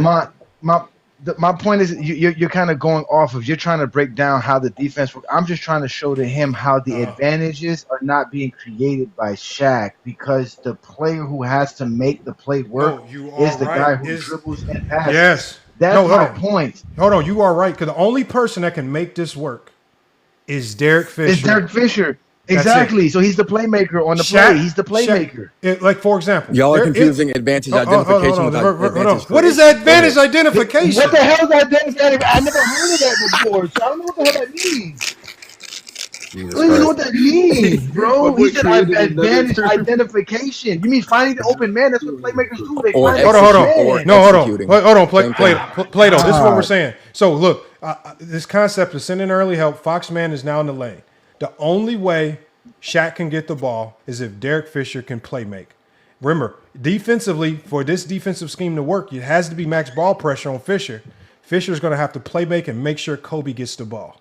Once the ball comes to this wing, this early shaded help is barbecue chicken. But it can't, if Derek Fisher allows this defender to be so disruptive that he can't get the ball to Kobe or even skip it to Fox, that means he is not a good enough playmaker to be on the court, right? You're going to have to put a playmaker in who can make sure that this ball goes to the weak side wing so that Shaq can pop to the block and have some form of an advantage. But Shaq popping to this block means nothing if they can't get the ball to Kobe or Fox. Whose responsibility is it to get the ball to Kobe or Fox? It's their job. Whose job is it to get the ball to Kobe or Fox? It's Derek's job. He's the primary facilitator. It's his job. So Derek Fisher's job. So the facilitator's job is to make sure, even with max ball pressure, even with max ball denial, it's going to be on Kobe to make sure he can get open to get this pass. It's going to be on Kobe to make sure he hits the early dump down pass or to swing to Fox. It's going to be on Kobe to, if this guy overcommits and gets back to Fox, to drive into this lane, right? Possibly make Shaq's defender bite, just like the Blazers were doing, and Kobe was able to throw those lobs to Shaq, right? But at the end of the day, it only starts with Derek Fisher as a playmaker and Kobe as a playmaker. Nothing that Shaq can do can happen without a playmaker. Yeah, man. Again, you're talking about capitalizing on whatever advantage that Shaq is creating, brother. Shaq's I agree. not creating any advantage in this offense. In this setup right here, let's stop. Shaq's not creating any advantage.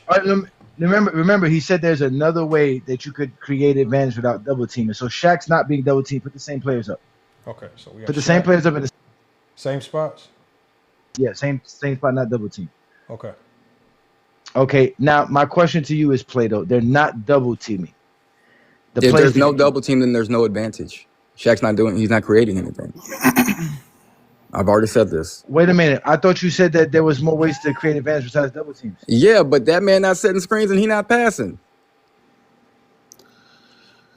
He's not doing it. His form of advantage creation is his scoring gravity. That's what it is.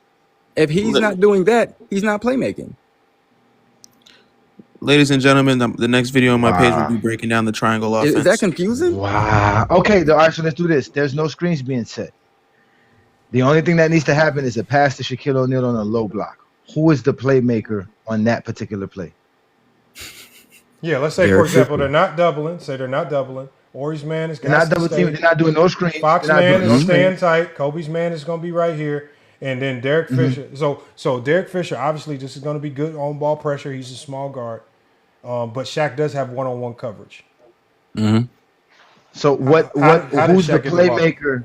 There's only a pass that's being made. So who's the playmaker now? In that situation, it would be Derek Fisher.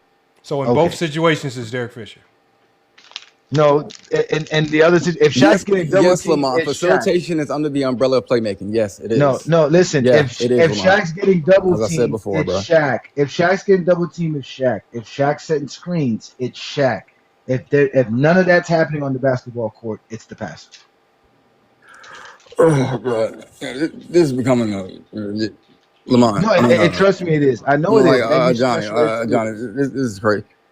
And they said, brother, in action, there can be multiple playmakers. There's the advantage creator. There's the guy distributing the ball. Both of them are playmakers. Just like in a PNR, the screen setter is an advantage creator, and the guy who's the ball handler is the facilitator. They're both doing an aspect of playmaking. They both are. And the scorer is not. No, the scorer is. None of that. But none of that the score is the score is creating an advantage because people are helping off of them. You're just trying to broaden the playmaking into a term where you can give. No, because I want to know. Wait a minute. What if you double team? What if you double team the man coming off the pick and roll? Isn't that now what? What is that? Yeah. What if they blitz? Then he's both facilitating and drawing a double. Like you talk about Stephen Curry. Yeah, he's one of the best advantage creators in NBA history. Yeah. So blitzing the pick and roll is a scheme. It has nothing to do with Steph. Wait a minute. So now, it's still creating an advantage, Lamont. Doesn't matter the reason. So again, creating advantage is only double teams. No, it's not only double teams, bro. That's every time you say play create advantage, you only mention. Whenever we're talking about Shaq and Curry, yes, most. Okay, how can Shaq on the court right now create an advantage and they're not doubling? What does he do to create? He's not. Again, he's not creating one. If he's not drawing, okay, if they're not helping. We're drawing up a scenario where he draw up a scenario where he creates an advantage without getting double teamed. Give me a scenario where he creates an advantage and he's not double teamed. Lamont, I already said if they're not helping onto Shaq, he's not creating an advantage. Therefore, he's not playmaking. No, I'm saying all I'm saying is give me a scenario where he creates an advantage and he's not getting doubled. There isn't one. Oh my God. Shaq's playmaking exactly. You just proved my point. That's what you're just saying. Creation, advantage creation is only double team. It's only hold on. That's the only form. Hold on. So what if they did this? Hold on. What if they did this? You got Ori and Fox in the corners. You got Shaq and Kobe on the inside blocks. You got Derek Fisher on ball. Okay, right? Because all you would have to do is for your silly definition, you would have to say something like this: what if Shaq comes up to set the screen for Fisher, right? And then Kobe comes up to set the Spanish pick and roll for Shaq. Shaq rolls, Kobe pops. Is that Shaq creating advantage because he's setting the screen on the Spanish pick and roll and rolling? Yes, he would be creating an advantage. Yes, because he's setting the screen. That's a form of playmaking. So setting screens is now just as valuable as John Stockton's play. No. I didn't say it's just as valuable. Stop it. But advantage creation is the most valuable part of playmaking. Yes. Bro, hold on. But Derek hold on. Hey John, you heard he said advantage creation is the most important part of playmaking, which means setting screens is the most important part of playmaking. More important than John Stockton's passing. Lamont, this guy doesn't know what he's talking about, man. No, bro, that's not what that means, Lamont. That's not what that means, Lamont. He doesn't know what he's talking about, man. That doesn't mean, Lamont. There's a difference between creating an advantage by drawing a double team and creating an advantage by setting a screen. Those are two different types of advantages. I don't know, Joseph Handy, man. This is what we dealing with, Joseph Handy, man. I'm trying to draw it up because at least if maybe he's going to show me something new, I can try this shit. when we get back to practice Monday. I don't know. At the end of the day, I'm trying to figure out some new shit, man. Because I want to find a way. If I can trick other teams to guard in two people. If I can trick another team in the Garden, putting 2 people on a man without the basketball, I need to figure out how to do this today. I need to figure this shit out. Because if I can You figure can do this it. Just shit, go get you a Shaquille O'Neal. Just go get you a peak Shaq, bro. Hey, coach, you running that next game? We got a low key Shaq. We got a low key Shaq. I can show you a picture of him. We got a big monster from Canada. That motherfucker be dunking on everybody. That motherfucker can't draw 2 without the ball though. Hey, coach, you gonna run this next game, coach? Most people can't, bro. That's a rare ability. Because most coaches don't do nothing that's stupid. That ain't about drawing. Most coaches aren't that dumb. Like I've never seen a player where I say, "Damn, before he touches the ball, we need to send early help." What kind of defense is this, bro? Man, bro. Oh man, bro. Wow. Hey, I guess they weren't doing that for the Lakers, Lamont. Hey, I ain't gonna lie to you. I might gotta be. Hey, you might be figuring some new offense out, brother. Some new defense. No, it might work. it's not. No, Man, advantage creation is not new in basketball. It's always been around. Listen, man, nobody draws up a play because you have a creation advantage guy. Right? You draw plays because you No. Hey, Johnny, create. Like, come on. What about? But hold on. But what about advantage identification? Bro, you know how many times? No, wait. Listen, you know how many times Chilltown gets upset about the big man not running the floor, right? You know, you said the big man run the floor in transition usually helps out, right? Because he can get into a position, right, easily without, you know what I'm saying, without resistance, right? But the problem is that you still have to get him the ball. So that's why big men hate running, because they be running and nobody gets them the ball. You see what I'm trying to say? They be wide open. They be having the advantage. They be creating the advantage by running the floor. But sometimes you don't have somebody who can get them the ball. There's times I see players where they have a small guy on him, right? And he's posted up, and they still can't get them the ball. We all know that playmaking. Those are bad ideas. Yeah, the those are playmaking in its true essence, the most valuable. It's identified. You can't pass. Running the offense, the guys that run the offense, the guys that make the tough passes, the guys that make the tough decisions, those are the playmakers, right? Again. They give the screening jobs to basketball dummies, to Jackson Hayes. Nobody runs around telling Jackson Hayes, you're a great playmaker because you're screening. They give that to the basketball dummies. Screen here and roll, right? The playmakers make the toughest decisions, right? Their timing has to be impeccable, right? They have to be able to read things because the defense can change on the drop of a dime. Anything can change. They have to be able to read and react. Right. Sometimes if you get into a late shot clock situation, you may have to ditch the play entirely just to get into a late shot clock set. Only playmakers control all this. You have to be able to see this stuff on the fly. This is why playmakers are playmakers. This is why they stand out. This is why Draymond Green stood out, right, as a playmaker, one of the best on the Warriors, much better than some of these other guys, right? And this is why Steph Curry and guys like that struggle when Draymond Green is not around. So you think Draymond Green's a more valuable playmaker than Stephen Curry? Yes. Okay. Steph Curry's a more valuable scorer than Draymond. Because Draymond Green, as we saw when Steph got hurt, don't look like shit without Steph. That playmaking doesn't amount to nothing because he's passing it to guys that can't do nothing with the basketball. So they both go hand in hand.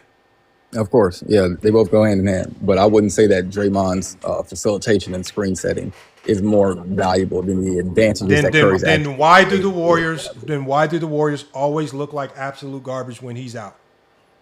Because as you just said, they're both important. You need both of them. How come when Draymond was out, Eric Pascal, how come Eric Pascal couldn't do what Draymond did since it's so simple? How come he didn't fill that job? What happened with Eric Pascal? How come he couldn't do it? No, why can't Draymond's a very underrated screen setter. I don't think many people in the NBA are going to run around setting screens for another nigga. The fact that you don't even know the Warriors' offense, the Warriors set the fewest screens in the NBA. Their offense is not predicated on screens anyway. Their offense is predicated on split actions. The Warriors, if you go look, and it's on NBA.com, they set the fewest. For like the last 5 years, they've set the fewest screens in the league. Their offense isn't even predicated on screens. It's predicated off split actions. Hey, you know what? Stephen Curry runs around. I watch Warriors every bro. He runs around all night. I know. Coming off screens. I don't know what you're talking about. I know. They run split breaking actions. down NBA like, that's offenses. crazy. Let's do it. Appreciate you, Lamont. Appreciate that. Right, breaking down NBA. A Warrior fan that don't even know the Warriors offense. Talking about they run setting screens all day. They run split actions. Don't He's talking confuse. about off-ball screens, Lamont. He's talking about off-ball screens, not on-ball Yeah, That's a screens. screen. No, but Lamont's talking about his on-ball screens. They don't run a lot of screens. Why are we limiting it to just on ball? Hmm? Why are we limiting it to just on Because ball? it doesn't matter how much Stephen Curry runs without the ball. Somebody doesn't make the pass. It doesn't matter. If I put on-ball pressure on somebody who can't make the pass, or somebody who can't dribble, guess what? There is no play. Stephen Curry can't do that. That's why you need Draymond Green. Because Draymond Green literally is going to make the right pass, the right play, get it to him at the right spot. Bro, that man's creating consistent 3-on-4 opportunities in the half court. I'm not saying those passes like just Oh my can't be God, made you by just came anybody else, off, but brother, that just like those are committee block with a script. Again, if no one is passing him the ball to do that, it don't matter how much he's running around. It means nothing. Oh Somebody yeah, I got to mean, make if a you're not going to pass. capitalize on the advantages, then the advantage is The only worthless. person who can Yes. Oh, capitalize is that's the the passer. advantage identification. Got it. Okay. Understood. But like this, Like it's not complicated, so bro. by your standard, creation identification is more important than creation advantage. No, it's Without definitely not. It's without the definitely not. identification, It's the definitely not. advantage doesn't matter at all. You need somebody who can identify it and actually execute it. Without That's the why creation, the advantage is not there at all, and there's nothing to identify. Without the passer, the advantage isn't there at all, and there's nothing to identify. No, the Without the advantage is passer, it still can't happen. there. You're just not capitalizing on it. No, the The defense is advantage doing is still that. there. You're just not capitalizing on it. No, the defense If we can't capitalize on it, it's not an advantage. It's If we not an can't, advantage. You just Yeah, said that. It's not an well, advantage. You can't we can capitalize on it. There's no disagree advantage. off that one. I Yeah, ain't you gonna can lie. disagree with yourself. Like that doesn't really make sense. Disagree with yourself. Just because you won't pass the ball don't mean that nigga ain't open. No, you Like can't what? pass the ball. Okay, hold on. You can't. Hold on. You're When not good at it. When You can't make that move. when Jordan You're not was smart enough. getting coached by Doug Collins, and one of the gripes Mhm. was that Doug Collins was just giving Jordan the ball, Mhm. letting him bring the ball up, and as you say, as soon as he crossed half court, he had a whole bunch of creation advantage because he's Jordan. Why wasn't? I don't know Why? about it that time. Hold on. Why wasn't? Remember, if Jordan's advantage creation is his ability to play make, why wasn't it translating into winning basketball? I think at that time they weren't really worried about Jordan's playmaking. They were letting Jordan go out and score 60, and he was Hold still. on. No, his advantage creation is his playmaking. Yes. So if Jordan's bringing the ball up and he already has the ball, shouldn't that create some form of an advantage? No, Lamont. Just like you said, not if teams are deciding to just let that nigga score. No, because in the mid and late '80s, he doesn't have the horses on the scene. So you just proved my point, Brother. I've already agreed with you that it depends on what the coach wants to do. What I'm saying is that doesn't change the fact that the advantage is there. it's okay. I'm gonna say this slowly. If I don't have a passer that can make that pass, that is not an advantage because it doesn't work in our favor. The advantage is there because I have a player that can make that pass. The advantage Not is there because- because you have a player that has that type of scoring gravity. But So where even he if I have a demands player that double has that type of scoring gravity, if we can't get the ball there, it's not an advantage. It is an advantage. You just can't capitalize on it. It's not an advantage, man. Dumbass nigga, bro. We really just told you that the sky is blue, and you said the sky is purple, nigga. That's exactly what you just said. If you say so, bro. You're really a stupid ass nigga, bro. I can't stand talking to you.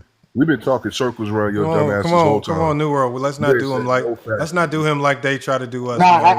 I want New World. Bro, I think it's just a difference of viewpoint. Y'all are trying to act like the advantage is not there. You gonna unleash him? We gotta let him off the leash. There's no understanding. Lamont, there's really no understanding with people like this, bro. They really think that what they speak is golden. And they hang around a bunch of dudes that have nothing better with their lives. Again, they're not even willing to learn. Ladies and gentlemen. I don't know how he learned anything in basketball because he does not learn. There's a bunch of men here who all, like I said, if he respects us enough to know that we talk basketball, he should be able to say, okay, then these guys are making some kind of sense. He doesn't do it at all. True. If it's not in line with how he wants to talk basketball, so Jordan could be his GOAT and Stephen Curry could be better than LeBron, he can't accept it. That's the only problem I have. I have LeBron's a better advantage creator than stuff, so I don't know what you're talking about. But again, you have a live about Stephen Curry being top 3. Stop that bullshit. Okay, that doesn't mean LeBron's not a better advantage creator. Okay, then you waste time again. So that's again, you proving our point. You waste your time just saying a lot of nonsense for the sake of saying nonsense. You have no real basis of anything. You hang around a bunch of men who have the same characteristics. That's why you have a problem coming here with us. Because here we demand a man to be a man. not just sit on the fence and twirl and like the whole show you've been doing this. It's just I'm like I said, New World could just go in on you because if I go in on you, it's not gonna be nice. Yeah, I ain't really got nothing to go in on. I ain't gonna lie. Y'all sitting here saying an advantage is not there just because the nigga ain't make the pass. That doesn't make sense. It's not there. That's what That doesn't make sense. That doesn't make sense. Because you don't know defense. You only think about basketball in the sense of being a scorer. That's why you suck in basketball. See, when you think about basketball as a defense, I'm like you don't got no advantage. And every time you could quote unquote created an advantage, your man never got the advantage. So guess what? There is no advantage. Just on the defensive side, I did my job. You didn't get no advantage.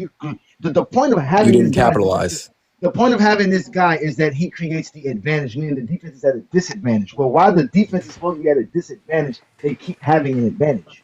So there is no advantage being created if they can't capitalize on the quote unquote disadvantage of the defense. If the defense is still being able to execute while being at a disadvantage, what is the advantage?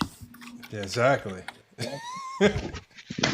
The advantage is there's someone on your team that's open. In basketball, that's an advantage. It doesn't matter if he's open, you're not executing it. It's only an Exactly. advantage. Get the ball to him. That's failure to capitalize. That does not change the fact that the advantage is there. It's only an advantage if we can get the ball to him. It's only an advantage if we can get it there.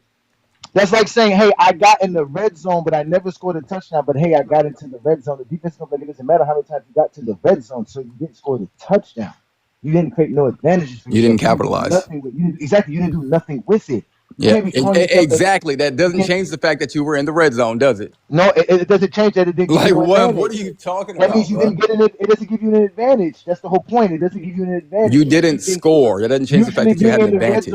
Usually being in the red zone means you should score. That's the point of being there. If you're there, you should be able to score. If you're creating that advantage, you should be able to. Okay, simple question, right? Simple question. If someone's in the corner wide open, can they score if they don't get the ball? Of course not. Just curious. So if they don't get the ball, can they score? No, of course not. So how is it an advantage if I can't get the ball there? Because he's open. It doesn't matter because he has an being open shot. Does not matter unless we can get it there. He has an open shot inside in basketball. That's an advantage. If you have a player who's wide open, that's an advantage. Now, can you capitalize on it? Maybe, maybe not. Okay, I asked you a question. If I cannot get the ball in my hand, can I score wide open in the corner? If the ball is not, you cannot score. Okay, so without that means that the advantage is created from the playmaker, the distributor, not the scorer that's being doubled.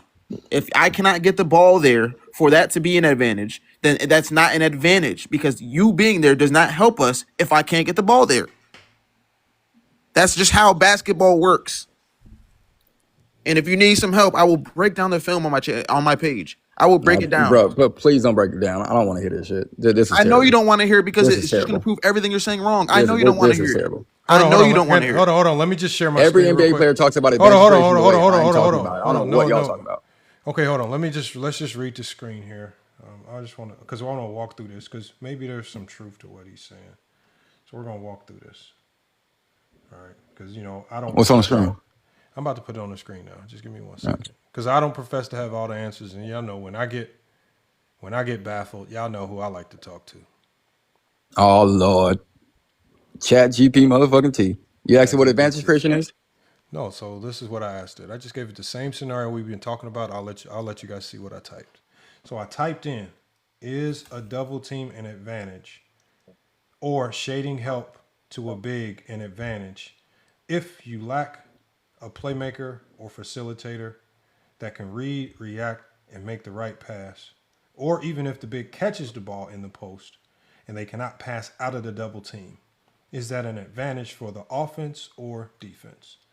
And so what it says is, short answer, it's an advantage for the defense, not the offense. Here, let me zoom in so y'all can see it. We can see it. Okay, so it says, short answer, it's an advantage for the defense, not the offense. Let me move this over so I can see. Unless the offense has the skills and personnel to punish it. We were just talking about that. Remember, a big that can pass out of double teams is a big that probably won't get doubled too often. A double team or shaded help is not automatically an offensive advantage. It only becomes one if certain conditions are met. A double team is a potential advantage, not a real one. People say getting doubled means you're creating advantages, in quotes. That's only theoretical. A double team creates an advantage only if the offense can, one, identify the help, as I said, which is read and react. Advantage identification. Hold on. That's the That's what I said. playmaker's job. That's the playmaker's job, the passer. But that's what we just Yes, told you. that's the If the Okay, hold identifier on. is more important, the identifier is more important. Hey, Johnny, That's remember what what I he's told telling you? Remember what I told you when I talked about how Derek Fisher would need to get the ball to Kobe, which is move the defense, because I said him getting the ball to Kobe would force the shaded help defender to get on ball to create a gap for Shaq to get to the post, and then also exploit the rotation. How do you exploit the rotation? With the passer. It says if those steps fail, the double team kills the offense. It says right here, if the big cannot pass, it favors the defense. For a post player, if they can't read help quickly, they can't pass on time, they pick up the dribble early, they have weak shooters around them, then the double team shrinks the floor, forces turnovers or bad shot, burns the clock, breaks rhythm. This is a defensive win every time. This is why many high usage bigs historically struggled in the playoffs. Let me move myself out the way so y'all can see this. It says shading help. What did I tell y'all about shading help? It says shading help is even worse for limited facilitators. I told y'all if you shade the help, Shaq will score 60.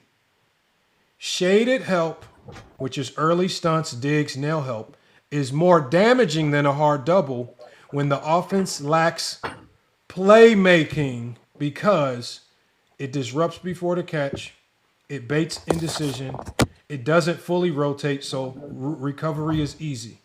It says the defense gets contested shots, late passes, and predictable reads. No rotations equal no advantage. And then it even gives examples why Jokic, Bron, Duncan punish help and others don't. They see the floor early, they pass before the trap is set, hit weak side shooters on time, and force full rotations. It says that's when doubles become an offensive advantage. Doubles only become an offensive advantage when the big can pass the ball. Why some elite scorers still lose value when doubled. If a star needs multiple dribbles, holds the ball, scores but doesn't bend the defense, then double teams, it says then the double team lowers team efficiency, raises individual difficulty, increases variance, right? So again, playmaking is passing. Now, Pluto, do you have any questions you want to ask about advantage creation or something like that? No, I said that passing is under the umbrella of playmaking. I just said advantage creation is as well. And I think so hold on. inability Is getting double. So Shaquille O'Neal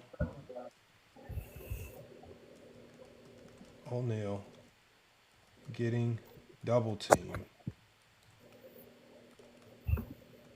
considered great playmaking on Shaq's behalf.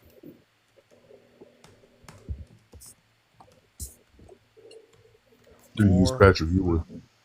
Or are there other factors that matter here in the realm of playmaking? Okay, let's see. I already said there's other factors. We'll find out. It says, great question. It says Shaquille O'Neal getting double teams is not equal to elite playmaking by itself. It does create pressure, but playmaking is what you do after the pressure, not the pressure itself, as we said.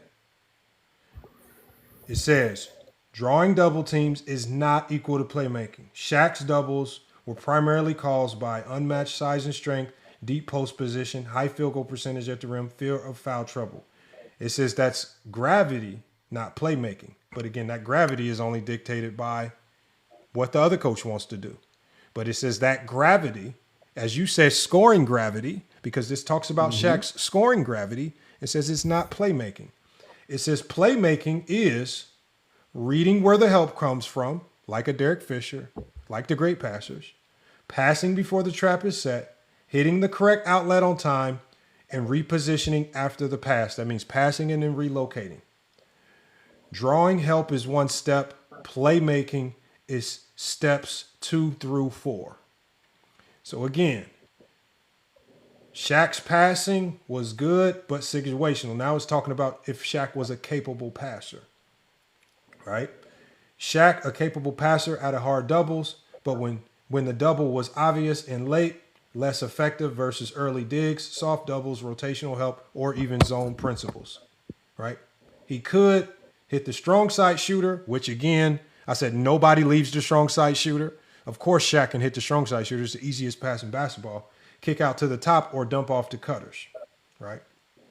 But he often held the ball, needed the double to fully commit, made reactive, not anticipatory passes, right?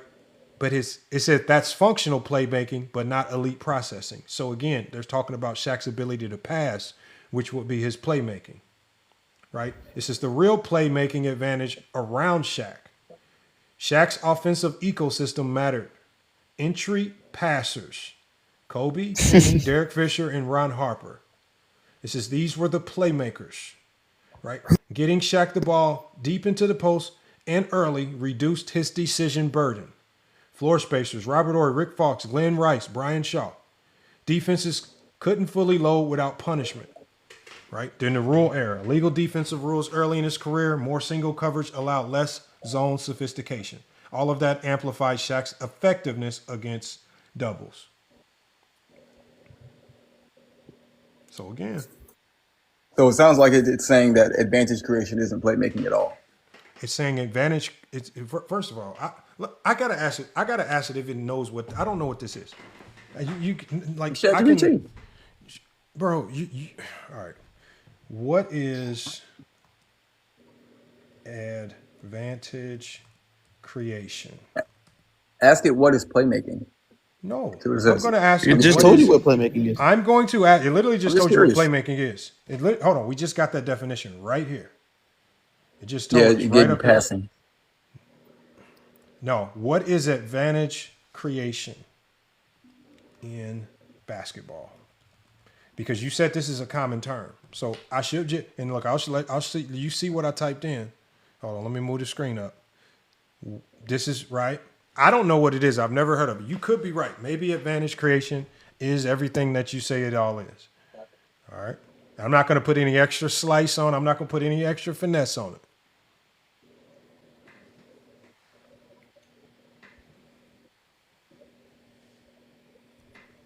Okay, it says advantage creation is the act of forcing the defense into a compromised state where they must overreact,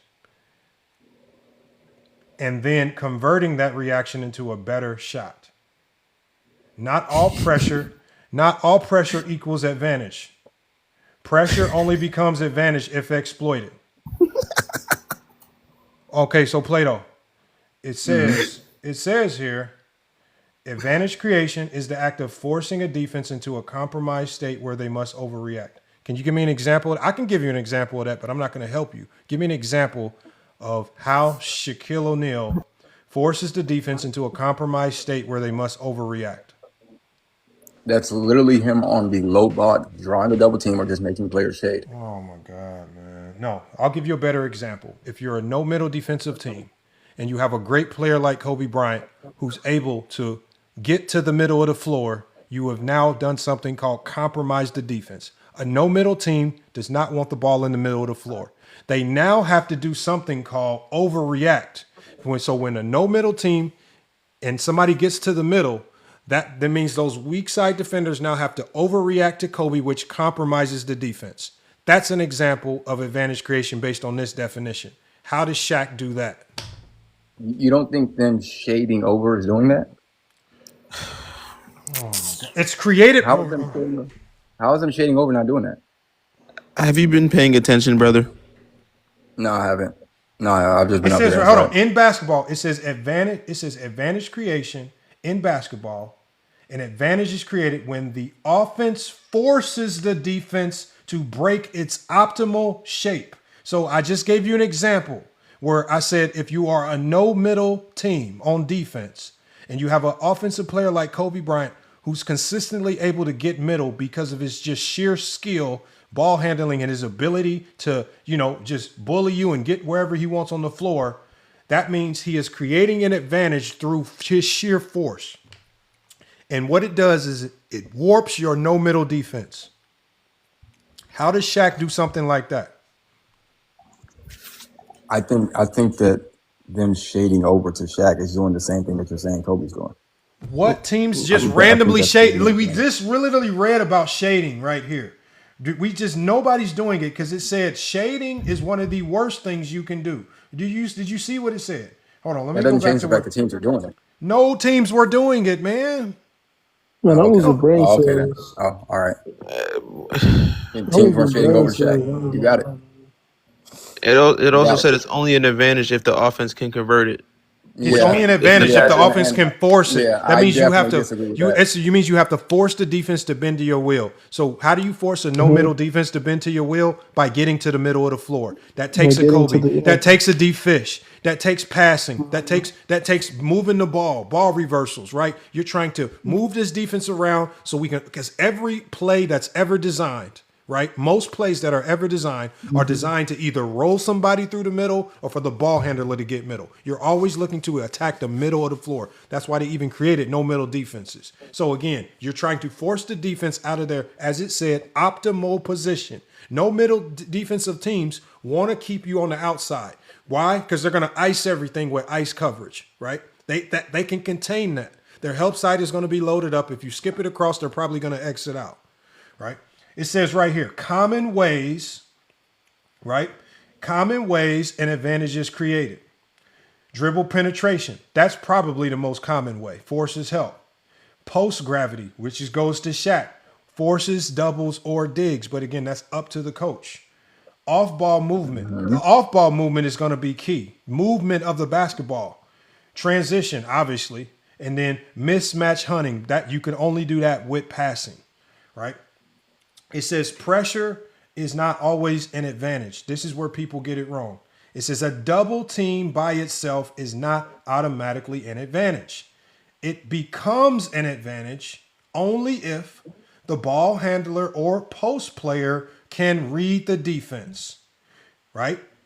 The pass comes on time. The pass comes on time because I always said Derek Fisher's job to get, when he gets Shaq the ball, it needs to be on target and on time. The teammates need to be properly spaced. The offense needs to punish rotations. You can only punish rotations with the pass. If the offense cannot do those things, the double team will favor the defense. The double team only favors the defense if you're dealing with a whole bunch of knuckleheads that don't know how to pass. So it says, example. So a failure big to man, capitalize. example, a big man without playmaking. There's no, the passing, the playmaking is the capitalization, not nobody just sitting in the post. Big man without playmaking. If a big can't pass out of doubles, is slow processing reads, has poor shooters around them, then the double team shrinks the floor, increases turnovers, shot quality drops, and the offense stagnates. In that case, the double team is defensive leverage, not an offensive advantage. It can only be an advantage if you can pass. That's the only way a double team is an advantage. It says this is why some dominant scorers don't elevate offenses the same way others do. Yeah, because some of the best advantage creators are also great passers, like Oh my LeBron. God. No. Yeah. Yeah. Oh, now you try to look. No, because Jordan had a Pippen. That's why. He had a playmaker, right? Because Shaq had a Kobe and a D Fish. That's why. Shaq had a Penny. That's why. Right? Shaq can only be Shaq with those guys around him.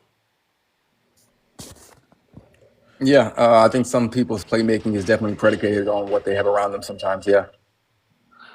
Okay, I think we have to pay attention to what is being said. It's not an advantage unless you have those players. It just said simply being in the post and drawing a double team is not an advantage. It's It only just an said that. advantage. If it It's only only an becomes an advantage. advantage if the ball handler or post player can read the defense, the pass comes on time, teammates are spaced properly, the offense is punished rotation, right? It's not an advantage, like I say.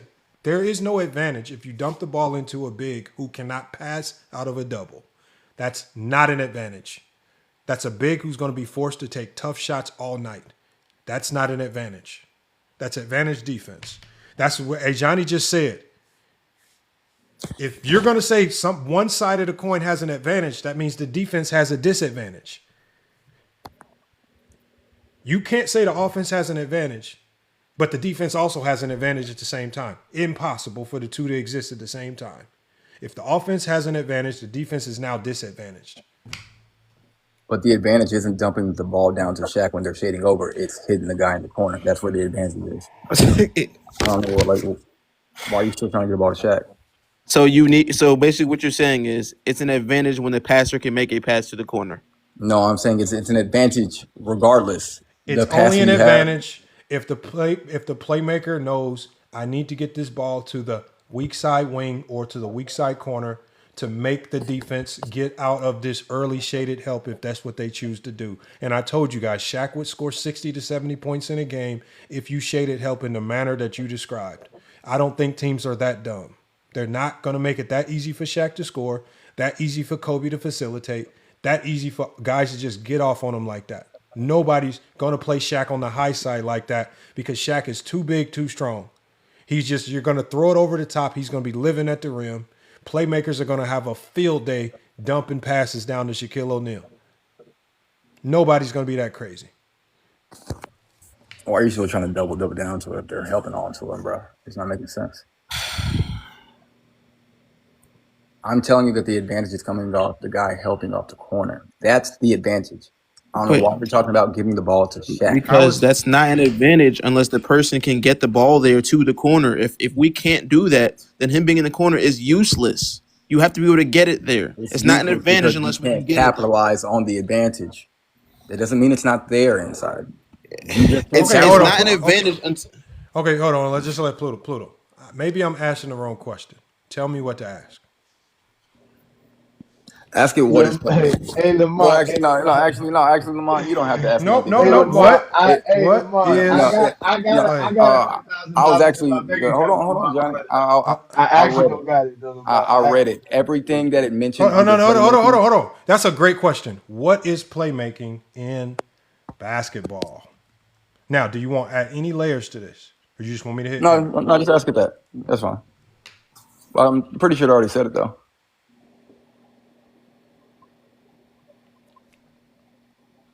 It says playmaking in basketball is the ability to create quality scoring opportunities for others by reading, manipulating, and punishing defenses in real time, right? It's decision making under pressure, which is read and react, not just passing, because as we said earlier, anybody can pass.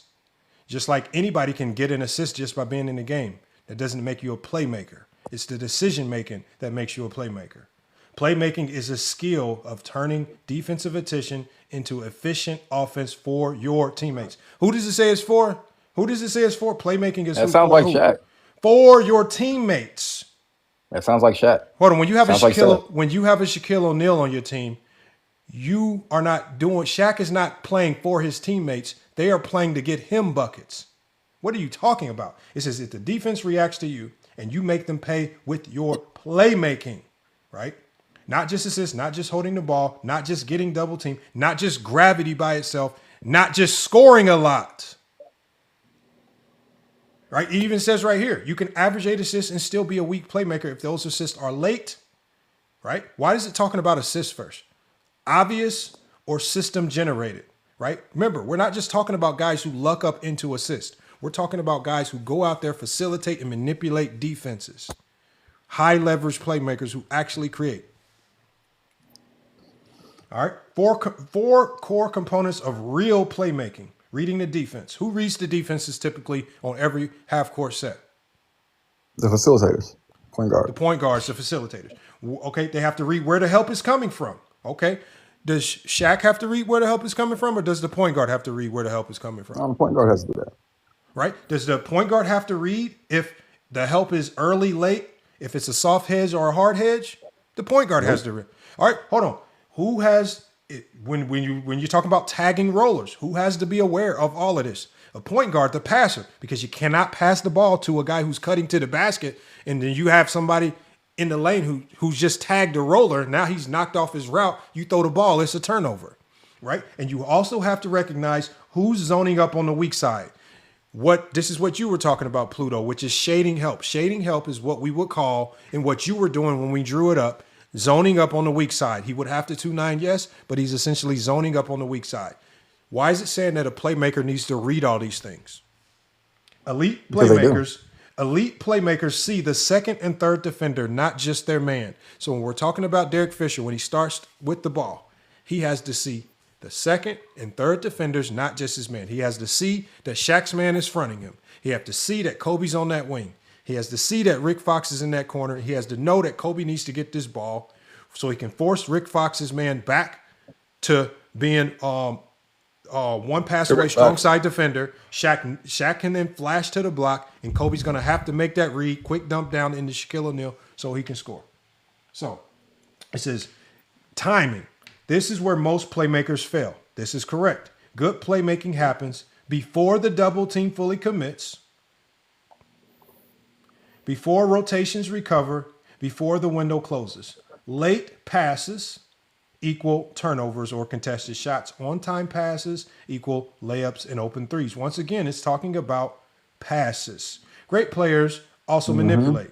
Great playmakers don't just react. They force mistakes. Again, when we talked about Kobe being able to get middle. So again, look off defenders. Again, great playmakers use their eyes, right? We see Rondo throwing a million no-look passes. He's looking off defenders. They use their dribble to shift the help. Shaq wasn't using no dribble to shift no help. Shaq was just scoring the basketball. They changed pace. Good point guards know, like LeBron James, they know when to go. They know when to pull back, right? They re-attack after the pass, and they drag defenders out of position. This is what they do. It says this is why Jokic, LeBron, Luka, and CP3 are special. Did it say Shaquille O'Neal? Did it say a Wilt Chamberlain? Did it say any traditional big like a Shaquille O'Neal? No.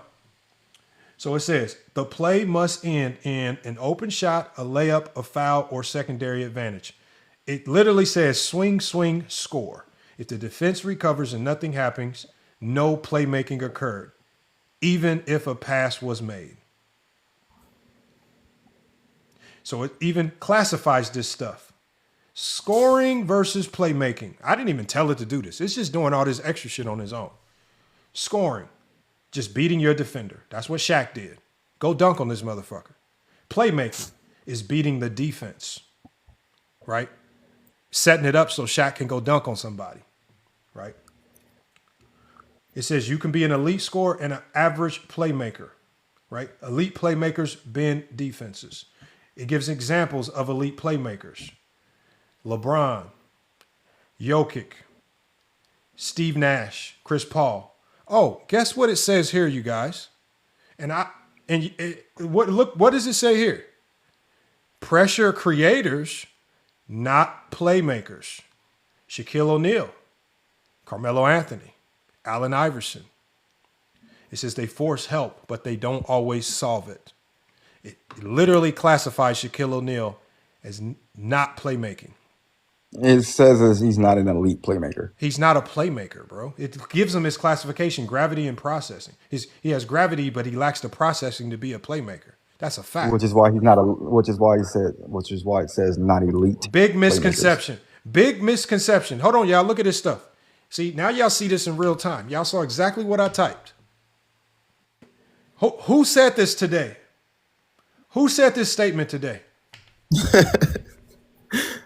Who said this dumb shit today? I didn't tell ChatGPT to say none of this. Hey, Johnny, did you see the screen? Does everybody see the screen? Yeah. Yeah. What does it say on the top? It says what? It says big. Look. It says big misconception. he gets double, so he's a playmaker. Who said that today? Who said this assumption today? Who said this? Hold on. I told you. Hold on. And hold on. We're going to go up to the question that I asked. Hold on. Plato told me to ask this question right here. What is playmaking in basketball, y'all? I asked the question. We're giving you the answer. So it literally tells you, Plato, big misconception. He gets doubled, so he's a playmaker. It literally says no. Drawing a double. Pluto, whatever your name. Let's listen. It says no. It says no. It says drawing a double team is pressure. It says playmaking is what you do next. It says if a player cannot pass out of doubles, misses open teammates, holds the ball, or forces shots, then the double team only helps the defense. It says playmaking without the ball. Yes, it does exist, right? Screens that force switches, cutting that helps, cutting that pull help. That's a fact. Relocating the open space. We talk about a lot in my practices. DHOs, dribble handoffs. That's what you see Draymond Green do with the split actions. It says, but again, it only counts if it creates a real advantage. It's just the simplest way to explain. Playmaking is the skill of consistently turning defensive attention into efficient offense for others. For who? Yourself? New World, did it say for yourself or does it say for others? What does it say again? For others. It say for others. Is drawing a double team not doing that? I'm reading what it said, my guy. You told me to get the definition. It's contradicting itself. I don't know why. It's not contradicting itself. You just don't know what the hell you're talking about. This has been that sentence right there says double hold on, y'all. This has been very clear. This has been very clear. And none of us I understand. It says playmaking is the skill of consistently turning defensive attention into efficient offense for others. This is why John Stockton was valuable. LeBron is valuable. All the great playmakers. It says scorers beat defenders. Playmakers beat coverages. The last time I checked, was Shaq ever asked to go out there and beat coverages like a traditional playmaker? No, he wouldn't ask to do that. Shaq was asked to finish plays, go score. No coach is going to tell Shaq to play make. Shaq, go dunk on somebody. That's all we need you to do. Go dunk. Okay, bottom line. Let's see what the bottom line is. And now it ends. Let's get that line. It says playmaking equals reading, timing, manipulation, and conversion. Assists are the result, are a result, not the skill. Pressure alone, which is double teams, is not equal to playmaking. The best offensive players can create and solve advantages. Again, there you go. You asked it for its definition of playmaking. It gave you a clear definition, and it specifically had a special section for you. Big misconception. He gets doubled, so he's a playmaker. And I'll leave this on the screen so you can see it. Right? Lamont, can I ask you a question? How can it say that? You can only ask ChatGPT questions. Do not ask. We've been talking to you for hours. ChatGPT said big misconception. He gets doubled, so he's a playmaker. Do you have a question? Do you want to say it's lying? I can even say, matter of fact, I'm just gonna let it go in on you. Fuck it. Plato says that you're a liar. I didn't say that. And that you are contradicting yourself. All right. No, I did do that. He says that getting double team is or shaded help your way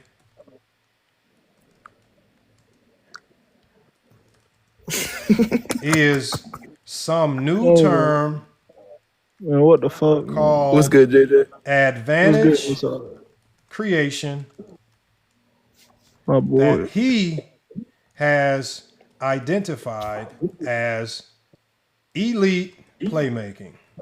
What's good, Plato? I didn't call it elite playmaking. I said it's playmaking. Yes, you did, brother. Plato, we've been here for 2 hours, man. We know exactly what you've been saying. Lamont, I never called it elite playmaking. I called it playmaking. I said it's under the umbrella of playmaking. I don't know why you're lying. We are no longer talking to you no more. ChatGPT is doing. Please Please barbecue this man if he is found to be a liar, Oh, make sure you put man like in there. GJK always says these guys are.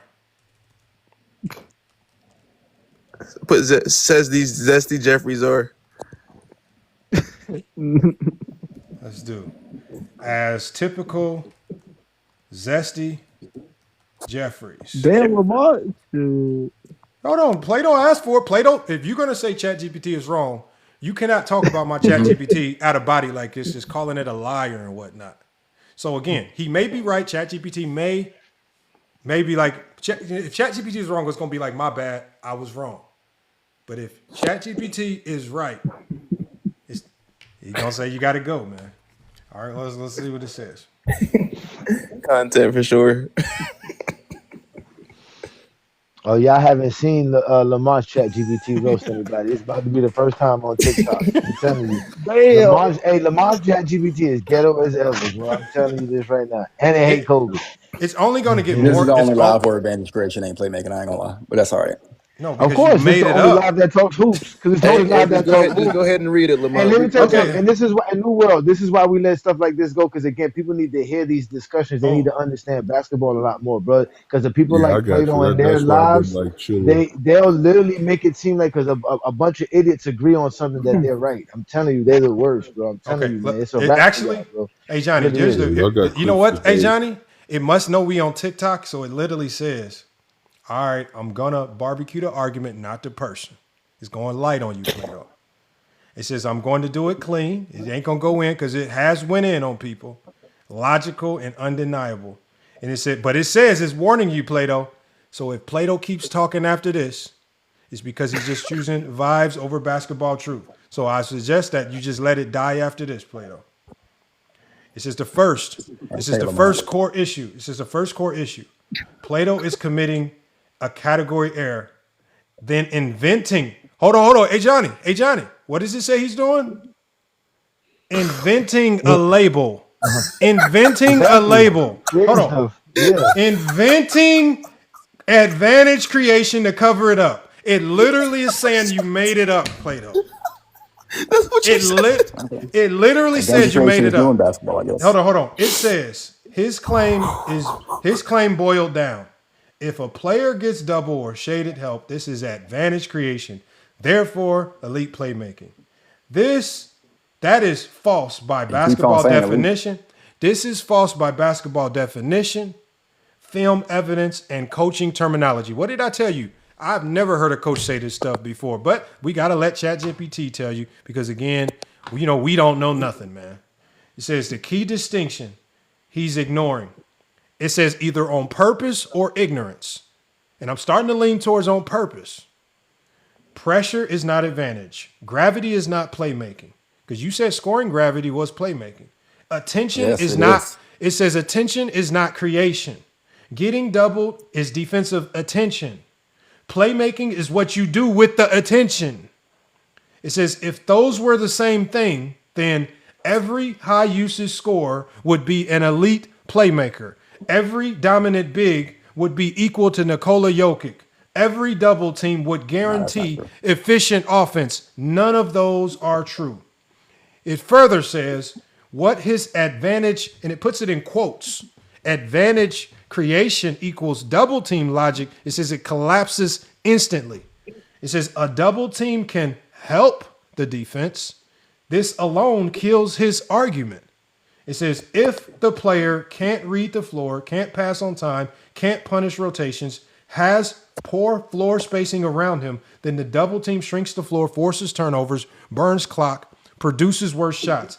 That is negative offensive value, not an advantage. As a Johnny said, if you cannot make it an advantage, it's a disadvantage. So it says, it literally says, so if a created advantage routinely results in worse outcomes, it was never an advantage. Haven't we been saying this the whole show? I can swear we've been saying that the whole show. But it says by his logic, Bad outcomes are still elite playmaking. It literally says to ask you directly, if a player gets doubled and turns it over, is that still elite playmaking? God damn. If he gets doubled and he turns the ball over, that means he did not capitalize on the advantage that he has, which would not be elite playmaking. No, that would not be elite playmaking. Okay, but it further says, hold on, y'all. This is what it literally says. It says, if he says yes, he's admitting the term is meaningless. As we've all said all today, it's a made-up term. It's meaningless. If he says no, he admits the double alone isn't playmaking. There is no escape here. Whether you say yes or no, you've already cooked yourself, at least according to ChatGPT. It says coaches and analysts do not define it this way. In actual basketball language, advantage creation equals forcing a rotation and converting it. Primary advantage, first breakdown. Secondary advantage, attacking the rotation. Playmaking, making the correct decision that leads to efficiency. It says no serious coach, scout, or analyst says he got doubled, therefore he created advantage regardless of the outcome. Yeah, it's flat out wrong about that. Plenty of coaches say that. It's flat out. Hold on. Now I want y'all to think to yourself, plenty y'all. of coaches say Hold on. that. Hold on. Let me ask y'all something, y'all. Plato says ChatGPT is flat out wrong. Who in this instance is more reliable, Plato or ChatGPT? I'm definitely taking ChatGPT over a nigga that has motherfucking Patrick. It literally uses an example here, and once again, somehow it just knows to use Shaquille O'Neal as the test dummy for this logic. Hold on, Lamont. Read the sentence. Read the sentence right after the one that's highlighted. Oh, it literally says. It says, and this must be because where Plato's getting all his basketball knowledge. It says that's Twitter logic, not basketball. It literally called your information from Twitter. Twitter logic, not basketball. Now it says the Shaq test. This exposes the lie immediately. Now it says, Shaq got doubled constantly. Question, was Shaq an elite playmaker on the level of a Jokic, Bron, or Nash? No. And everyone who actually knows basketball agrees. Why? Because his passing was reactive, not anticipatory. He needed the double to fully commit. He depended heavily on spacing, entry passers, and system. If Plato's definition were true, Shaq would be the greatest playmaker in NBA history. He isn't, so the case is closed. It uses Jokic as a counterexample, his ability to create advantages without being doubled, passes before the help arrives, manipulates weak side defenders, and turns help into layups. It says sometimes Jokic doesn't even get doubled and still creates an advantage because of his ability to pass. So it says the double is not the advantage. The decision-making is. Where Plato is contradicting himself. It says you're contradicting yourself. It says he's doing this. It literally says, it says it on the screen. He's doing this. Step 1, redefine advantage creation to mean drawing attention. So that's what you did. You created a new definition. Step 2, redefine playmaking to mean being important. And then step 3, claim elite status without requiring outcomes. Shading the help, drawing the double team, just the double team alone. That is not basketball analysis. An elite playmaker. It says that's not basketball analysis. That's semantic laundering. He's trying to win an argument by challenging definitions mid-play. So again, the final verdict, it says, look, hey, Johnny, you see this? It literally says GJK style. That's it. That final nail really speaks to me. It says Plato is not. It says Plato. It says Plato is not discovering the new concept. He's mislabeling pressure as creation to inflate. What did we say before? You're mislabeling it to inflate certain players like you were trying to do with Michael Jordan when we first started talking about this. That is not elite analysis. That's moving the goalposts. If getting double alone were elite playmaking, then playmaking would not be a skill. It would be a side effect. And basketball doesn't work that way. That's all he got for you, Plato. Yeah, I never called Shaq an elite playmaker. I didn't say just drawing doubles makes you an elite playmaker. I said drawing doubles. Inside, please. I said drawing doubles is a form of advantage creation, which is a form of playmaking. Any coach would tell you. It literally just said advantage creation is not playmaking. Brother, I don't care what your ChatGPT has to say, respectfully. Okay. You don't have to. You don't have to care what it has to say. But ChatGPT doesn't watch basketball. I'm not worried about what ChatGPT has to say. Nigga, you don't watch basketball. Clearly, putting Scottie Pippen and Robert Horry in the same New World. conversation. Nah, I never put them in the same conversation, bro. Shut your ass up, please. Please shut your ass up. I ain't gonna lie to you, Plato. I would be mad too if I was wrong, just loud and wrong. I would be mad too. Brother, no one's mad. I'd be very angry if I was loud and wrong. Inside, no one's mad. Y'all using ChatGPT right now. You sound furious. I sound furious. Hold on. Hey, y'all, hold on. Right, hey, hold on. Look, y'all hear that? He getting mad at Johnny. Because instead of using the axe, we pulled out the chainsaw. That's just called being smarter. We work smarter, not harder. Y'all asses over there chopping trees with 2-man saws, just sawing all day. We just get straight to the point. We pull out the chainsaw. Fuck all the bullshit. We about to chainsaw this shit. Remember, we pulled out the whiteboard. We got straight to it. We pulled out the ChatGPT. We got straight to the facts. Y'all will sit over there all day, 4, 5, 6 hours, just sawing and sawing away. Absolutely get nothing done or accomplished. We've gotten a lot accomplished right here. I mean, people have literally learned right now today. So again, man. And you can't say we're using ChatGPT because the same thing that ChatGPT is saying to you was already said and coming out of people's mouths beforehand. Listen, if y'all and ChatGPT don't think advantage creation is a part of playmaking, that's fine. I just vehemently disagree. It says, let me tell you something, Plato. It says, you notice how every time somebody's wrong, suddenly they discovered a new term. It says, that's what's happening here. It says Plato did not uncover advantage creation. Basketball has used that term for 30 years. It says I thought you said it was new, Lamont. It literally said it I says thought you said it was new, Lamont. Plato, while I'm reading, please right, be ahead, silent. bro. Please be silent while I'm reading. Yeah, I'm on me, bro. Please be silent while I'm reading. Because this is ChatGPT talking, not me. Don't talk about what I said. Talk about what ChatGPT is saying. Plato didn't uncover advantage creation. Basketball, he's used it for 30 plus years. He just redefined it mid-argument like a magician palming a card. That's not insight, it's intellectual shoplifting. Again, as Johnny says, y'all thieves and liars, man, robbers and stealers, man. Just out here just conjuring up stuff. It says the lie is plain and simple. If a player gets doubled or shaded help, that is advantage creation. This is provably false. It's not debatable, not different philosophies. It's just false. Why? Because by that definition, playmaking no longer requires outcomes. And once outcomes don't matter, nothing means anything. Here's why your argument implodes. If getting double equals advantage, because that's what he said, getting double is an advantage creation, then turnovers off doubles are what? Elite playmaking?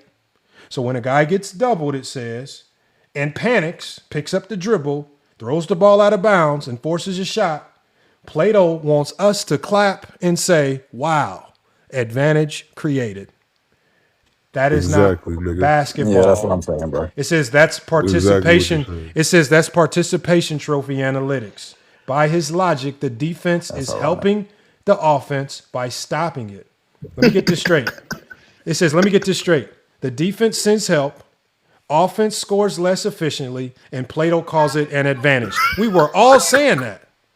It says that's like saying, look, like Johnny. This sounds just like Johnny too. That's like saying I got arrested, but the cops acknowledged my presence, so I won, man. Again, man, look, man. It says he's confusing pressure with creation. This is called sleight of hand, right? Pressure equals attention. Creation equals exploitation. It says a mosquito gets attention. That doesn't make it a surgeon. It says so. It says the Shaq problem. Creation equals what? It says what does it say? Creation equals what? Exploitation. Oh, okay. It's up to the So to create something, you have to exploit it. Yeah. That makes perfect sense in mind. You got it, bro. That makes perfect sense. Creation of an I know. advantage is the exploitation. It's not black and white. Now, Brother. We yeah, have to look, pay y'all. attention. He's playing dumb now, y'all. Y'all sound funny as fuck. It says the Shaq Mental problem. gymnastics. It says the Shaq problem. the This is Olympics. where To create something, it you have to says exploit it. this is where it's over.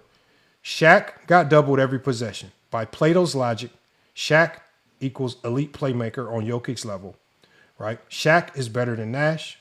Shaq equals offensive orchestrator.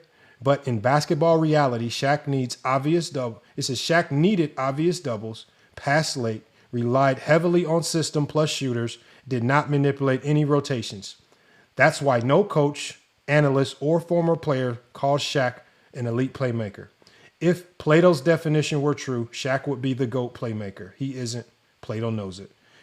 Why this is actually dishonest, not just wrong, because Plato is trying to once again redefine advantage creation as attention, redefine playmaking as importance, removing the requirement to convert, declaring victory is not analysis. Again, you're just playing semantics. He's washing pressure until it looks like he's washing pressure until it looks like playmaking. So again, man, the final verdict for you, Plato is not correcting information. He's changing definitions to avoid being wrong. This is literally what it says on the final verdict. And we've all said this. You're changing stuff just to avoid being wrong. It's not basketball IQ. It says you're literally in survival mode up here. And it says, and just like GJK says, it says, and just like GJK says, when they start redefining words, they already lost. So again, man. How does it know? How does it know Johnny so well? Hold on. Hey, Johnny. Because I'm always talking. I be talking to it. Oh, okay. So y'all in cahoots. Oh, okay. Now we in cahoots. It's ChatGPT. What I'm do you fucking mean? with you. Nah, it's fine. I mean, I know y'all get mad. Trust me. If you don't, Man, ChatGPT be saying stuff I don't agree with all the time. I'm not mad at all. Nah, you can't be mad. It's the same ChatGPT that told me Bill Russell's better than Will Chamberlain. I'm not worried about what. It says now he says you're in cahoots with GJK, man. We're gonna tell it, man. Did you really just type that in? Yes, because it needs to know you. Yeah. It's gonna remember this. It's gonna remember this every time we talk about you. It's a joke. It's not that. That's why I do people say. It says erase. It says erase the memory, Lamar. Erase your memory, Lamar. Look. It says this is textbook. I lost the argument, so I'll question motives and behavior. Let's dismantle it cleanly, man. They always do this, man. Now I'm in cahoots with GJK. That's what it literally says. It says, listen. When somebody goes from arguing the facts to accusation or accusing alliances, that's not debate. He's just coping right now, y'all. So this is the coping stage, right? You already got cooked. It's the coping stage. It's not, it says this is the universal sign of I can't beat the logic, so we're going to attack the source. He's been crying about ChatGPT, y'all. What has he been saying? Y'all got to use ChatGPT. He's been crying about ChatGPT. This is just straight nonsense. It says the truth doesn't need a group chat. Oh, damn, it knows about y'all group chat. Shit. Oh, man. Damn. It says basketball principles existed before GJK, before Plato, before Twitter, and before podcasts. Coaches teach this, analysts write this, players live this. If two people arrive at the same correct conclusion, that's not collusion. That's just reality converging on you, Pluto.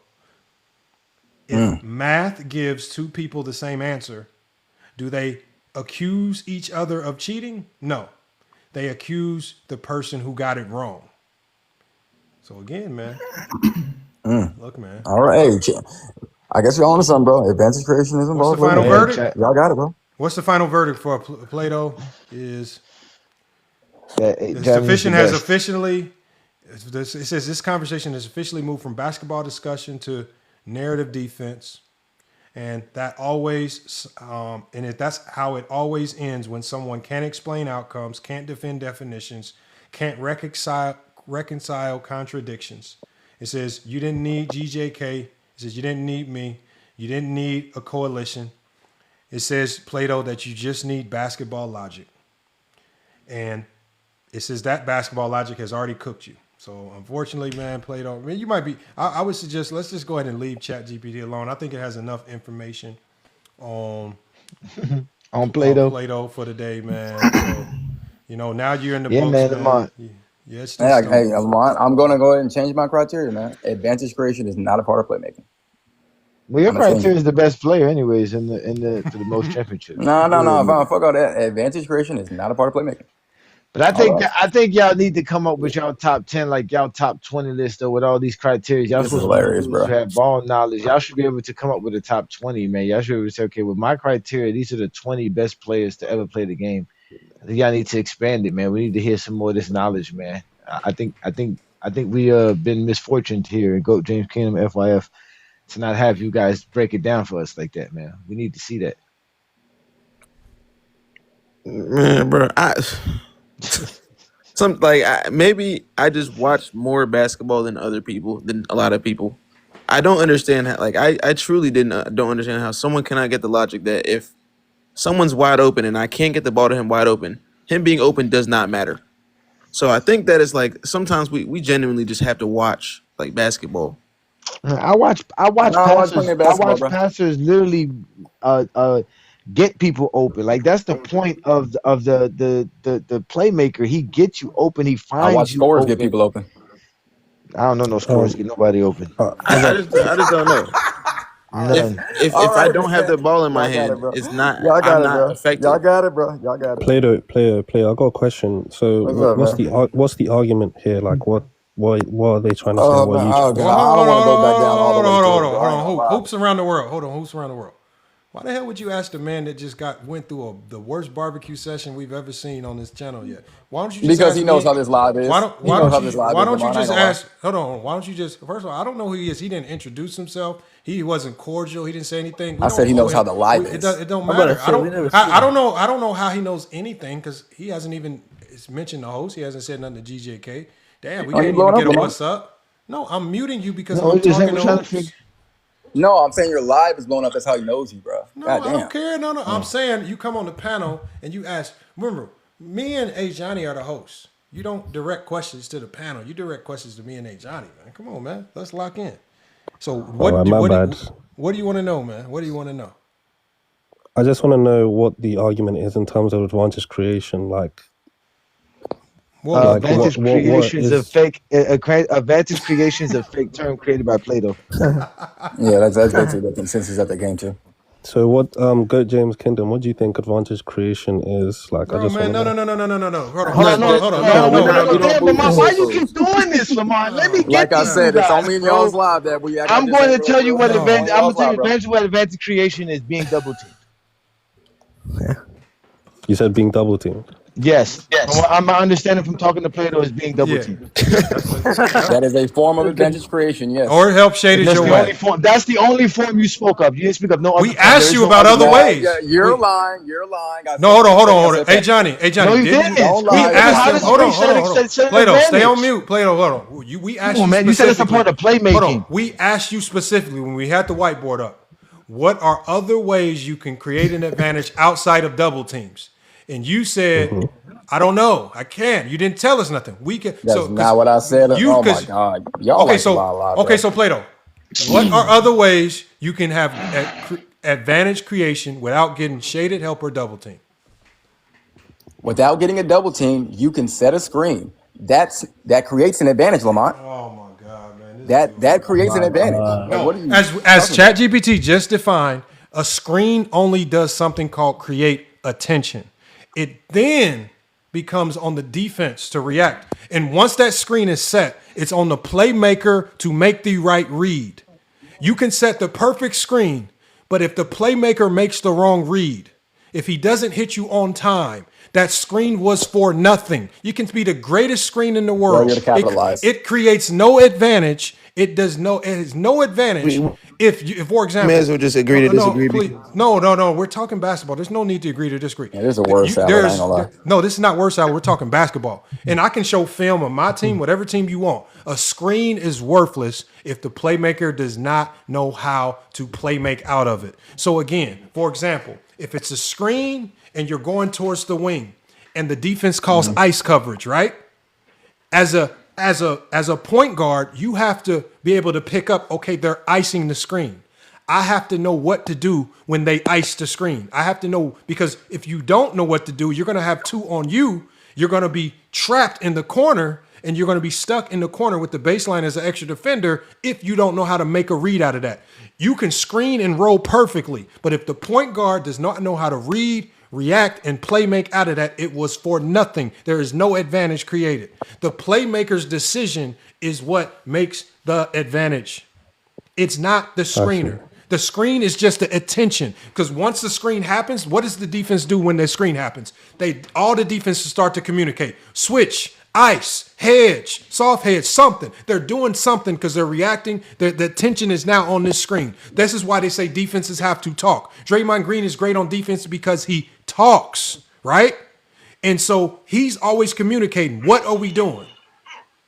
And that communication is because he's putting attention on that screen, that whatever's going on. Now it's on the playmaker to do what? Exploit it. How can I exploit this? If it was set perfectly, how can I exploit it? You have to be able to exploit it. If you don't have a playmaker, like you said, like a Russell Westbrook, who's turnover prone, that doesn't know how to always exploit it, you're going to be turning the ball over. So as ChatGPT just said, if you create an advantage but turn the ball over, how the fuck is it an advantage?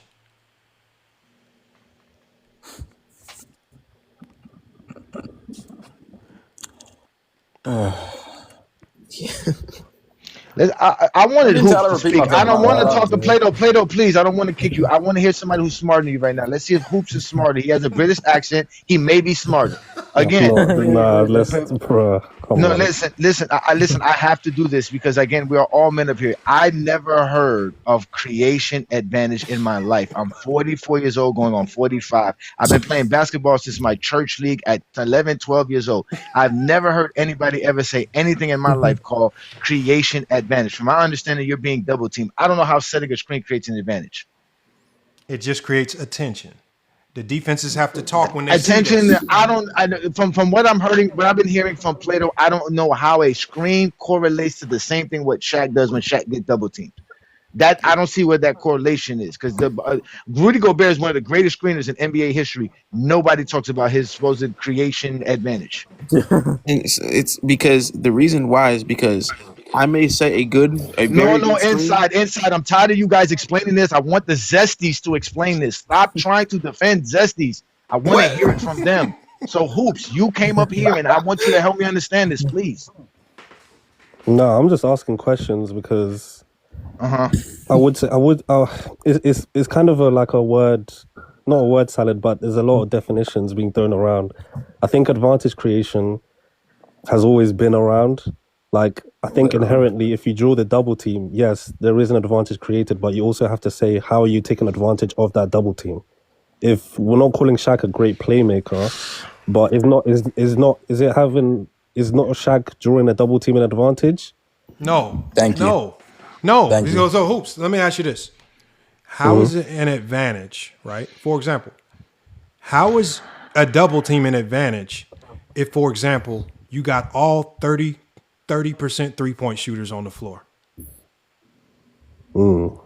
Explain. How's an advantage? Yeah. It's still, is it not like still leaving a man open? No. How is a double team an advantage? Yeah, guys gonna miss. How is it an advantage if you double? Hold on. Let's give you another scenario. How's it an advantage, right? For example, because a double team leaves a man open. You throw it to the open man. That open man should be an advantage, correct? What if he's shooting 19% from the three? What type of advantage is that? And there's 3 seconds left on the shot clock. What type of advantage do you really have? I see what you're saying.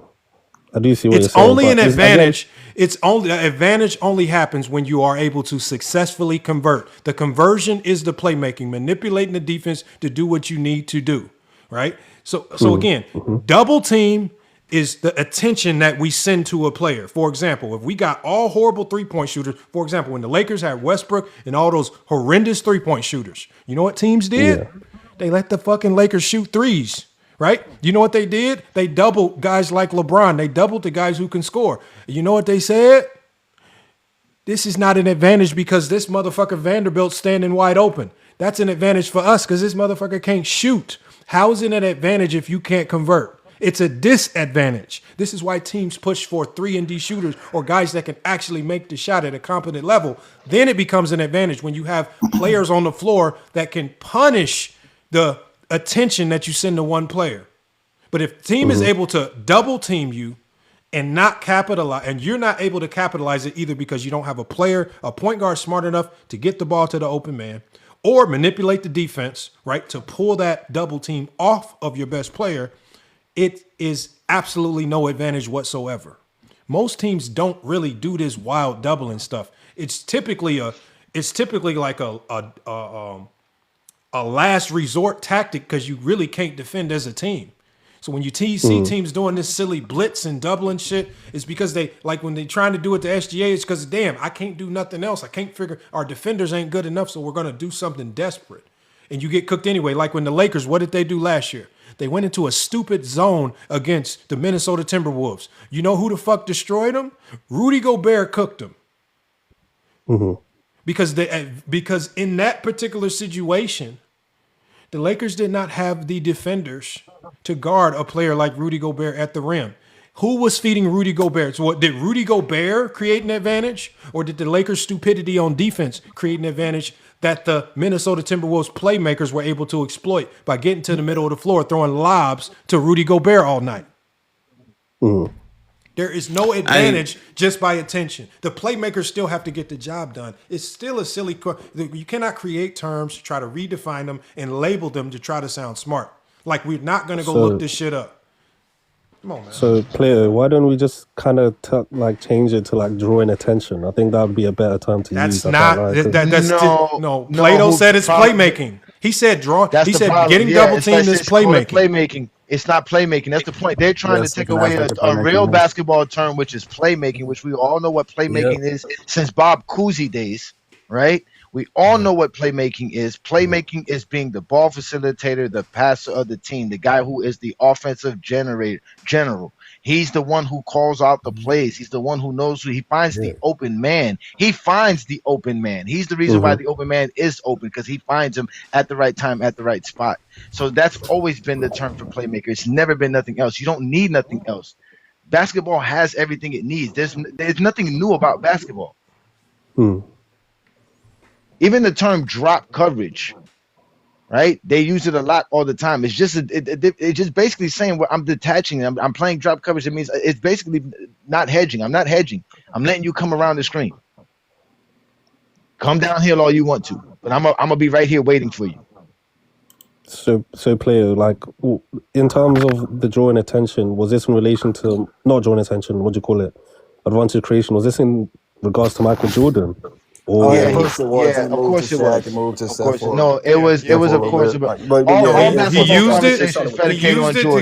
He used it to give addition to try to make Jordan a better playmaker than Scottie Pippen. That's what he tried to do. Which he was. Yeah. Okay. Yeah. He wasn't.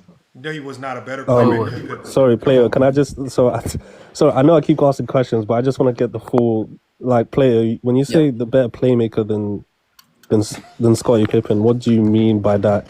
Without the whole advantage Jordan creation draw thing, double teams. That's what he meant. Yeah, Jordan draw double teams, creating advantages for his It's not teammates. just the double teams. I already said that. He definitely Jordan wasn't running around setting no screens. Definitely screens. screening passing. Yeah, he definitely screening and passing. What was he doing? Jump pass? His jump passes? Hold on. Hold on, Plato. Hold on. The definition literally just said a pass is not playmaking. As I told y'all, Kwame Brown could score. Doesn't mean he's a scorer. Anybody can get on the court and just luck up into an assist just by passing the ball around. Playmaking is your ability to create and make something happen, right? Passing the ball around. Oh, let me just get the ball. Oh, I'm nervous. Let me pass, and he makes a shot. You get an assist. You didn't make shit. You just passed the ball. Passing the ball. Jordan passing the ball is not close to Pippen's playmaking. Pippen created offense. Jordan passed the ball because he got double thrown, run around, frantic jump passes to the next man, all this silly stuff. That's not playmaking.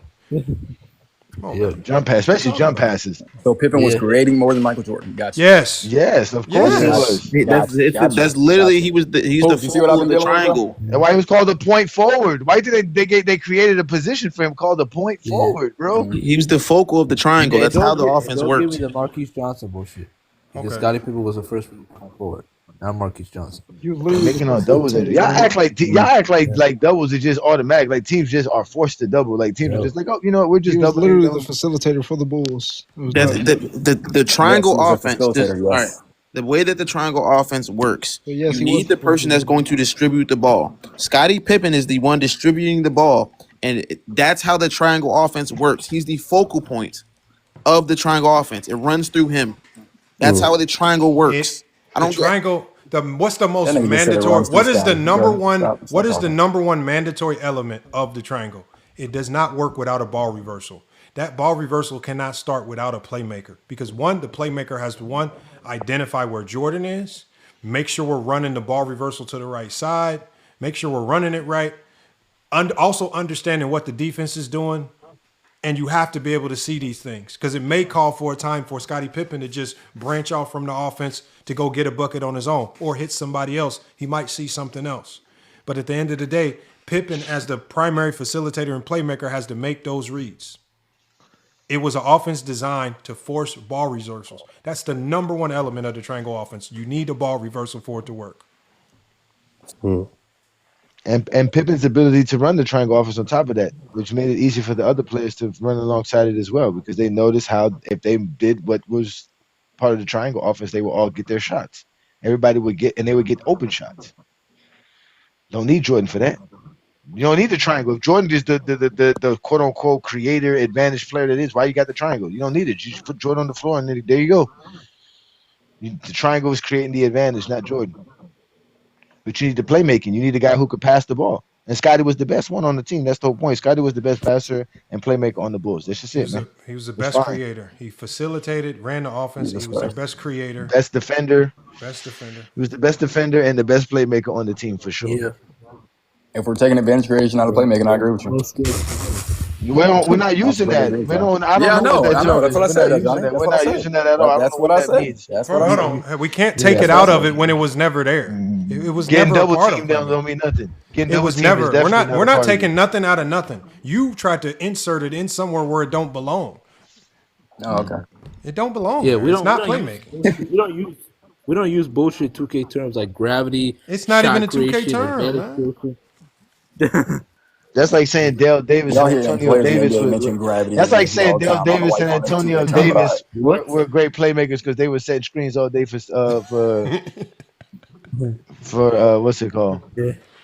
I mean, again, That's screening like is very saying- important. I do believe that setting screens is very very important. Yeah, but You hey, need that on Johnny, the the basketball screen. court. Remember, think about the screens. There's a reason why when a screen happens, the defenders call out something because that screen is just attention. They're going to call out switch because what do you want your defenders to do? Switch. That's the coverage. They're going to call out hedge depending on who it is. I might want to force this point guard out of the middle and force him back to where he came. I might, like you said, Johnny, drop coverage like the dumb Lakers used to do with Anthony Davis and get barbecued. They might call drop coverage, right, and sag the big. I don't know, but the defense is gonna call a coverage every time a screen happens. That is not playmaking, right? The defense is just gonna react. It's up to the playmaker to punish what you do. So, for example, a playmaker coming off the screen, he sees AD in drop coverage. The guy coming off that screen, if he's smart. What were they doing to Anthony Davis? They're just driving straight at him. They're punishing him in drop coverage. Some of these guards that are not smart, they're just going to stop at the top of the key, hold the ball, do something dumb, and allow the Lakers to recover. That guard chasing over can now recover. Good guards are just going to keep attacking downhill. Now you compromise the integrity of the Lakers' defense. Now your whole back line is weakened. And this is where they would get barbecued, right on that back line. How do you think Denver tortured them for 2 years in a row? Because playmakers like Jokic were cooking them with the pass. Murray coming downhill right at AD. Because technically every I keep telling y'all every play that's drawn up on a basketball court is to get to an open man. So again, all of this other stuff, it doesn't matter what player you have, a great score or not, bro. It's the play is made to find an open man. But that's just really how it works, bro. Like that's just basketball. You don't need a great scorer to score in basketball. Yeah, and like if we're talking about screens, the screen is not the advantage. Because if I can set the hardest screen and roll to the rim, but if I cannot get the ball into my big's hands that's rolling to the rim, That's not an advantage. That's just him just being there. The advantage is the ability for me to get the ball to him in the spot to. Inside. When you hooping at the gym, right? You set that screen roll. Old boy hits you with a beautiful pass. You scored a layup. Does he say? Do we hear more? Hey, good pass, right? We mostly hear somebody say, "Damn, good pass." The scorer always will point. Sometimes you'll see him point to the passer because he's just giving credit. Damn, good pass. They always giving credit to the guy that made that great pass because he's the guy that made it happen for you. You always see this in game. Every time they score, they'll call it out. A good pass. They'll point at him, acknowledge, damn, that's a good pass because you helped create for me. You don't see the passer pointing at the guy that scored. Hey, good bucket. Right? Yeah. No, that Or don't nice happen. advantage creation. Or nice advantage creation. You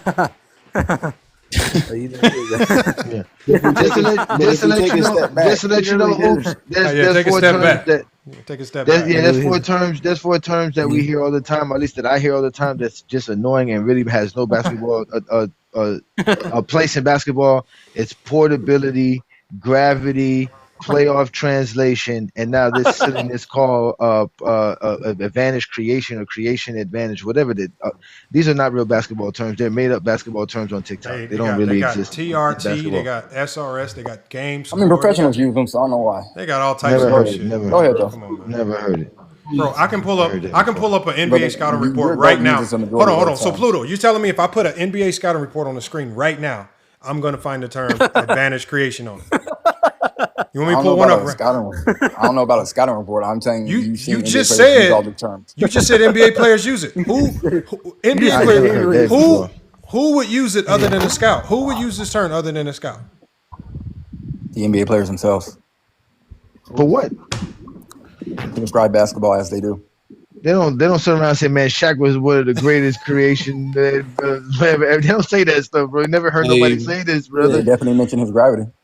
Oh my God. Gravity is not equal to advantage. No, listen. I've never heard people use gravity for Shaq. I've heard that as a recent term. They go but it's hand never in hand used in for terms of bullshit. gravity. Never. No, Johnny, I agree believe it in wasn't gravity. used back in the 90s, but y'all saying it's not a term. To me, the But ball it is gravity. I've always said that whoever has the ball is gravity. Nobody's worrying about Shaq without the ball. Yeah. Like Kyle Korver had quote unquote the same gravity. Do you know defenses aren't designed to really worry about a man without the basketball?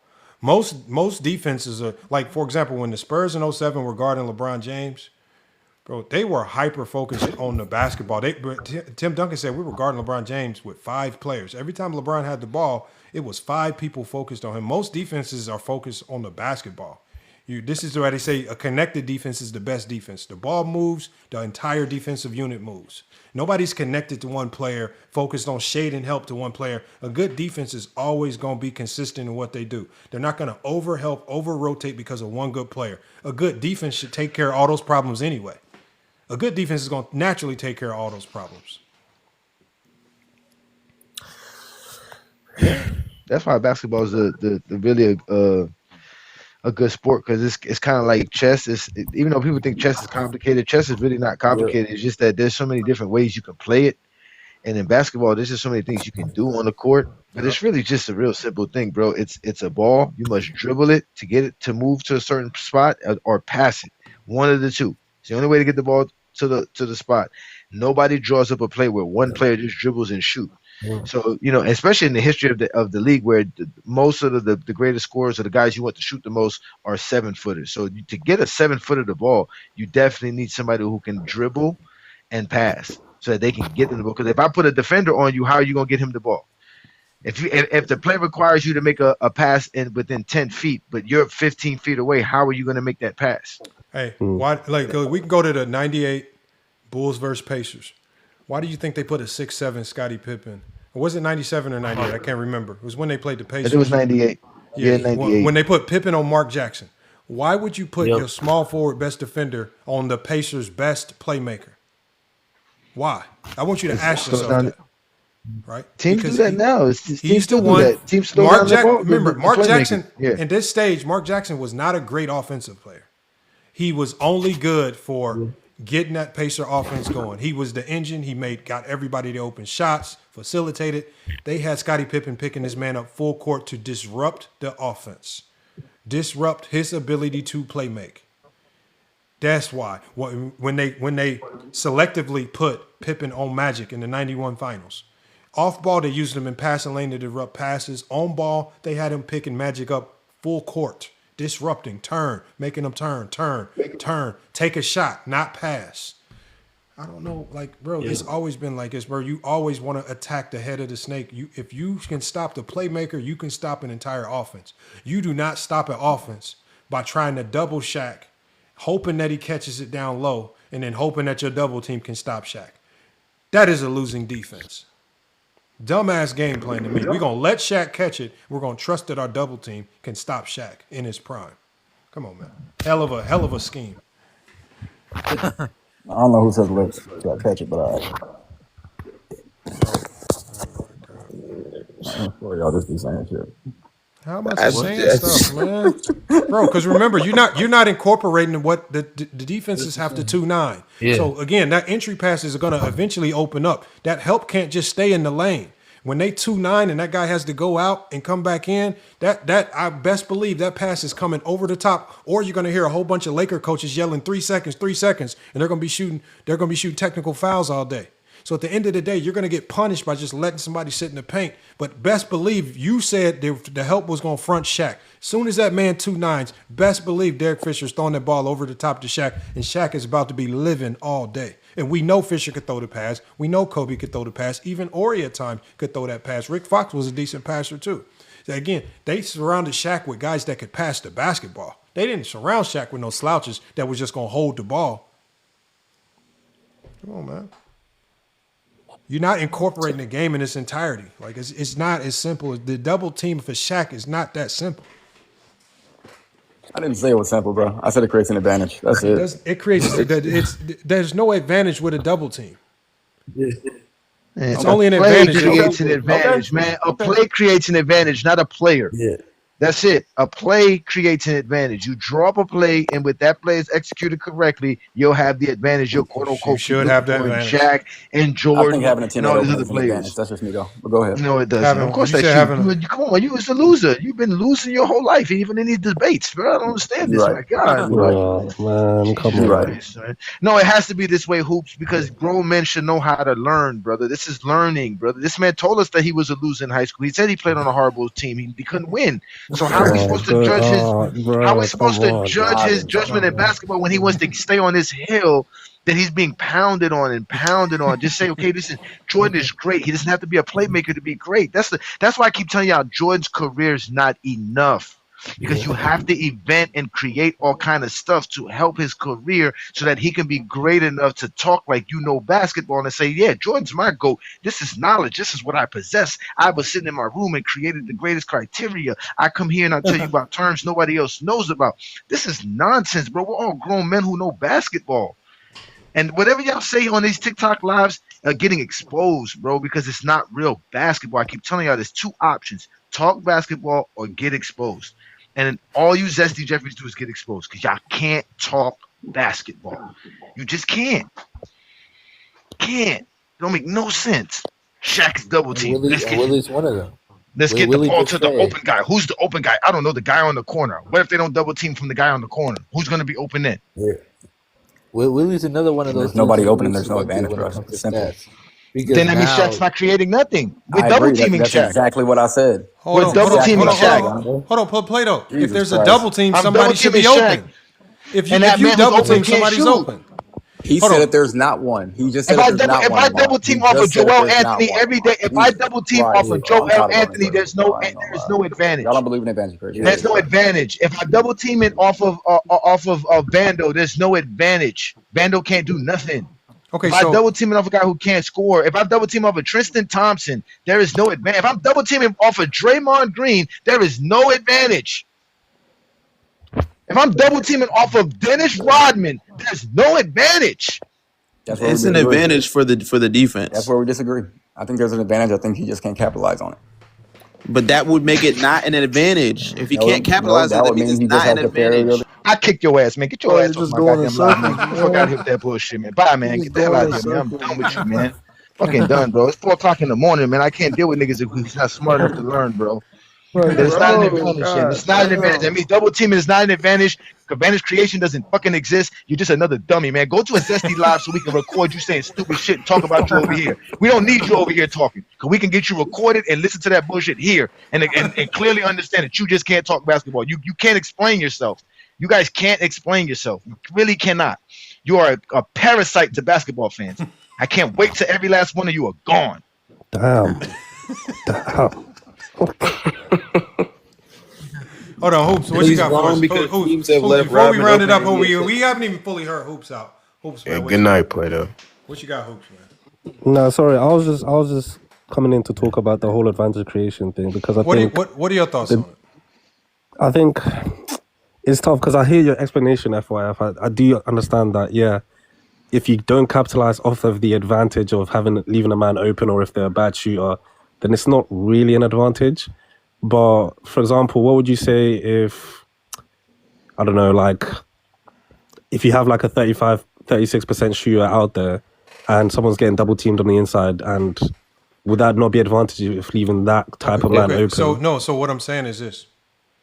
Let's say, for example, in your situation, there's a 35% shooter in the weak side corner. That weak side defender says, you know what, we're going to double off onto a big in the post. Okay, I'm fine with that. Yeah. Okay. That's not that. There's the word advantage creation should not even come into play. The only thing that means your big drew attention. It's just called drawing attention. Now, from that point forward, it's on your playmaker to do something called, read and react. He needs to read the double team. I cannot throw the ball down there, but there is a skip pass I can make to a wide open 35, 36, 40% three-point shooter in this corner. So good playmakers, what do?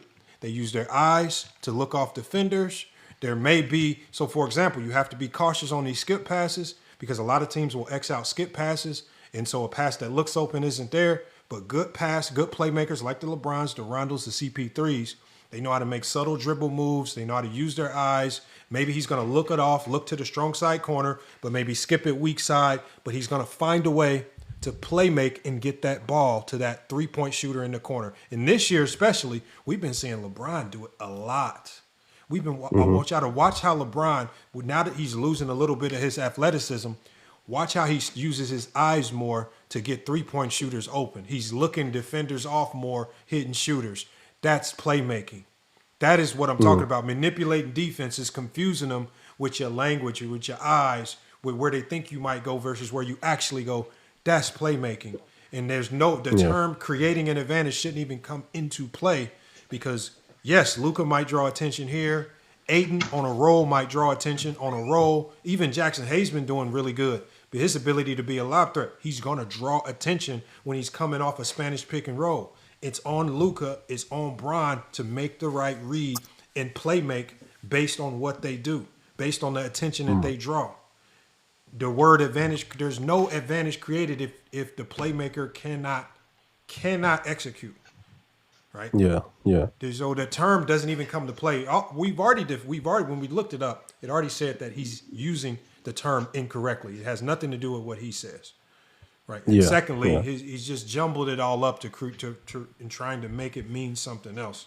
I get his intent, and I guess he's trying to have some terms to label certain things, but a double team is not playmaking. Setting a screen is not playmaking. Right. It's just not. I've got another question. Again, this is not related to the whole playmaking advantage create. It's more so related to the Jordan and LeBron thing. I know like a lot of you are LeBron fans and have LeBron as your number one, as your GOAT basically. I've been on a couple like Jordan lives and heard their arguments and stuff like that, especially All Ball and stuff like that. And I've heard Mez and a lot of these people. So what I'm asking is like, what is your guys' argument? Because I'm trying to remain like, have a broad perspective on these type of arguments and stuff like, because there's been a lot of lives lately which discredit a lot of LeBron lately in terms of his stats and like the turnovers, having the most turnovers and everything like that, and kind of downplaying the longevity. So I want to like hear the argument from you guys specifically. Hold on. Here's the thing. The crazy thing about this, I'll let Johnny use this. We all have different criteria for the GOAT conversation. When we say GOAT conversation, there's no such thing as LeBron versus Jordan. It's all the players in NBA history. The GOAT conversation is whoever you have at number one versus everybody in NBA history. There's no such thing as Jordan versus LeBron. The conversation is bigger than that. So Johnny can run his down. My criteria is simple. And Johnny, I forgot what his is, but Johnny's is simple as well. It's not too crazy. Mine is very simple. Nothing crazy. At the end of the day, LeBron's the most accomplished player in NBA history. That's really it. That's all that needs to be said. And then when we ask me what accomplishments, we're talking about stats, accolades, and achievements. And my criteria is simple as well. My criteria is broken down into 5 things, right? Yeah. Dominance over your decade. And that doesn't mean being the best player of your decade. It's just some form, like it's a subjective one. And I understand that the GOAT conversation can be subjective. Significant winning. It's not required to just win in the finals. You can have significant winning like Steph Curry winning 73-9, but they didn't win the championship. That's still significant winning. It's a hell of an accomplishment. It's going to be in NBA history books for a long time. Impact on the game. Did you change the way the game of basketball was played? Right. For example, Shaq with the rule changes, obviously Bill Russell and Wilt, how they impacted the game, the widening of the free throw lanes, all this stuff. 4, are you the GOAT of anything? Do we look at you as the best of anything, the best passer, all time, whether it's by subjectivity or whether it's by statistical accomplishments? Are you the greatest scorer in NBA history? Most points, something? Do you lead the NBA in assists, something like that? Are you the GOAT of anything? And then number 5 is MVPs. You got to have at least 2 MVPs, right? Some people can get 1 MVP, but the players that separate themselves are the players that have at least 2. So if you meet those criteria, you can get into my top 10. The more boxes you check, the higher you probably going to be. Okay, that's fair enough. All right, cool. Yeah, that's all I wanted to come off with. Thank you for having me up, bro. What is your top 5? My top 5. What's your criteria? Yeah, it needs some work. I was gonna say, because Hoops, I remember you were on my live the other day. You were debating me about my criteria. So what's yours? Yeah, hold on. What's your criteria first? What was it? Let me think. It was impact on winning. These are not all in importance. They're just kind of like they're all together. And when you say impact on winning, what do you mean by that? How much you're contributing to your team's win record, not just in terms of like championships as well. I'm talking about how far you get in the playoffs, how far you get in the regular season as well, just overall winning. But when you say impact, is it statistical impact? What does the impact need to look like? Because impact on winning can be a lot of things. Because the impact on winning, like Udonis Haslem had an impact on winning, or Jared Dudley had an impact on winning in 2020, sitting on the bench being the bench leader for the Lakers. I mean, like, are you the primary reason your team is winning? Are you the guy making the plays, statistical wise as well? Like, it just covers a lot of things. Again, it's not fully like finished yet, but I do think that the impact of winning thing, I'll probably just iron out a little bit more. Okay, no, that's fine. Like, but how much you contribute to team wins, that's fine. What's your next criteria? I think it's peak. I think it's prime. What was the other one? What is peak and prime, or what does that mean? Peak and prime are separate. Okay, so peak is how many years? Because the peak is at the very top. It's not a plateau, so a peak can't be like a 5-year stretch. I mean, a peak is like a 1. No, my peak is like a 1-year peak. A 1-year peak. Who were you at the top of your game, and then your prime is like how good you are for a certain period of time. And then I think I have some other criteria, but I can't even think of it right now. No, talk them out through. Talk them out through. We got time. I mean, look. How do you see the game? Just think about how you see the game. What do you appreciate in players? That's your criteria. I appreciate that play. Yeah, I appreciate someone who can lead their offense. I also appreciate people's defense as well. Like, I'm not just gonna leave someone out of the top 10 because they weren't as good offensively, but because of their defense, they have to have their defense impacted winning as well. For example, in my top 5, I have Bill Russell in my top 5. Me too. Because of all the stuff that I mentioned before. Like my top 5 right now is what? Oh, hold on. Before you tell us, I'm trying to get through all your criteria first before you tell us. Mm-hmm. Wait, Okay, give so me you a got second. him? Let me actually.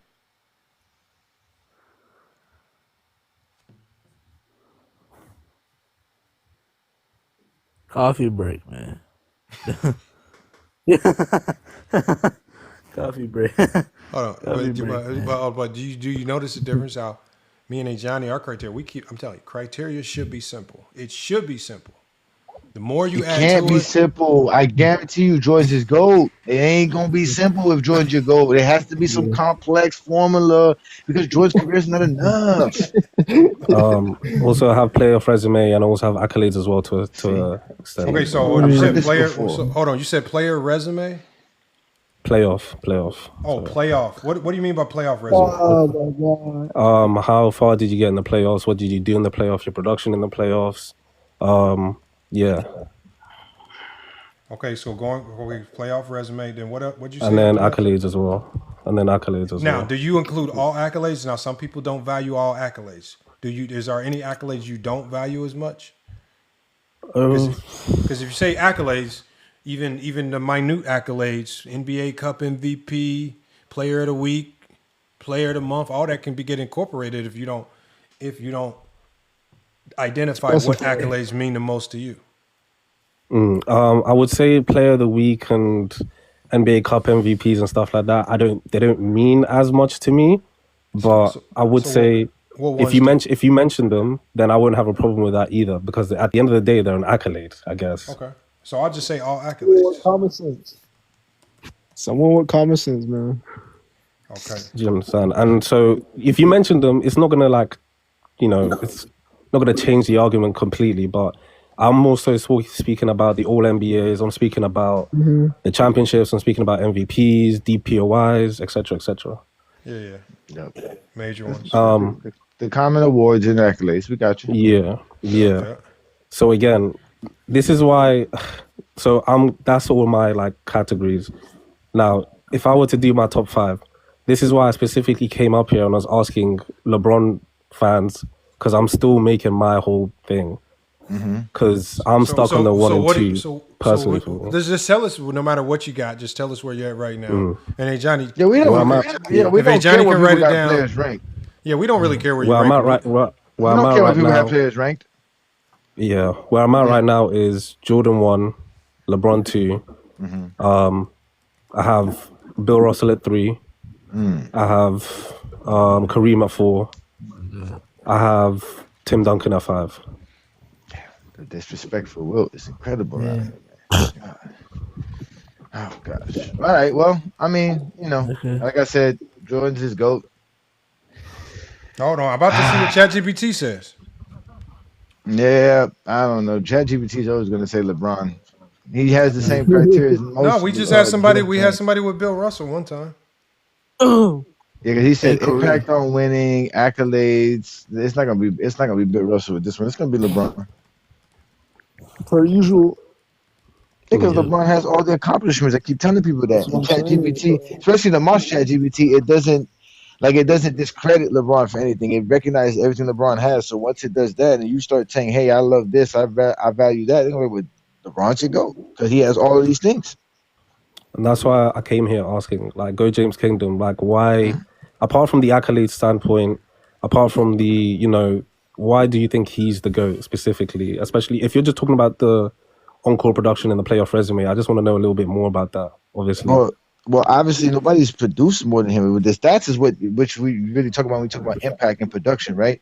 I mean, again, we keep telling people the man averaged over 27 points per game for 20 years plus, right? Yeah. Plus the 7 assists, plus the 7 rebounds, right? Super efficient.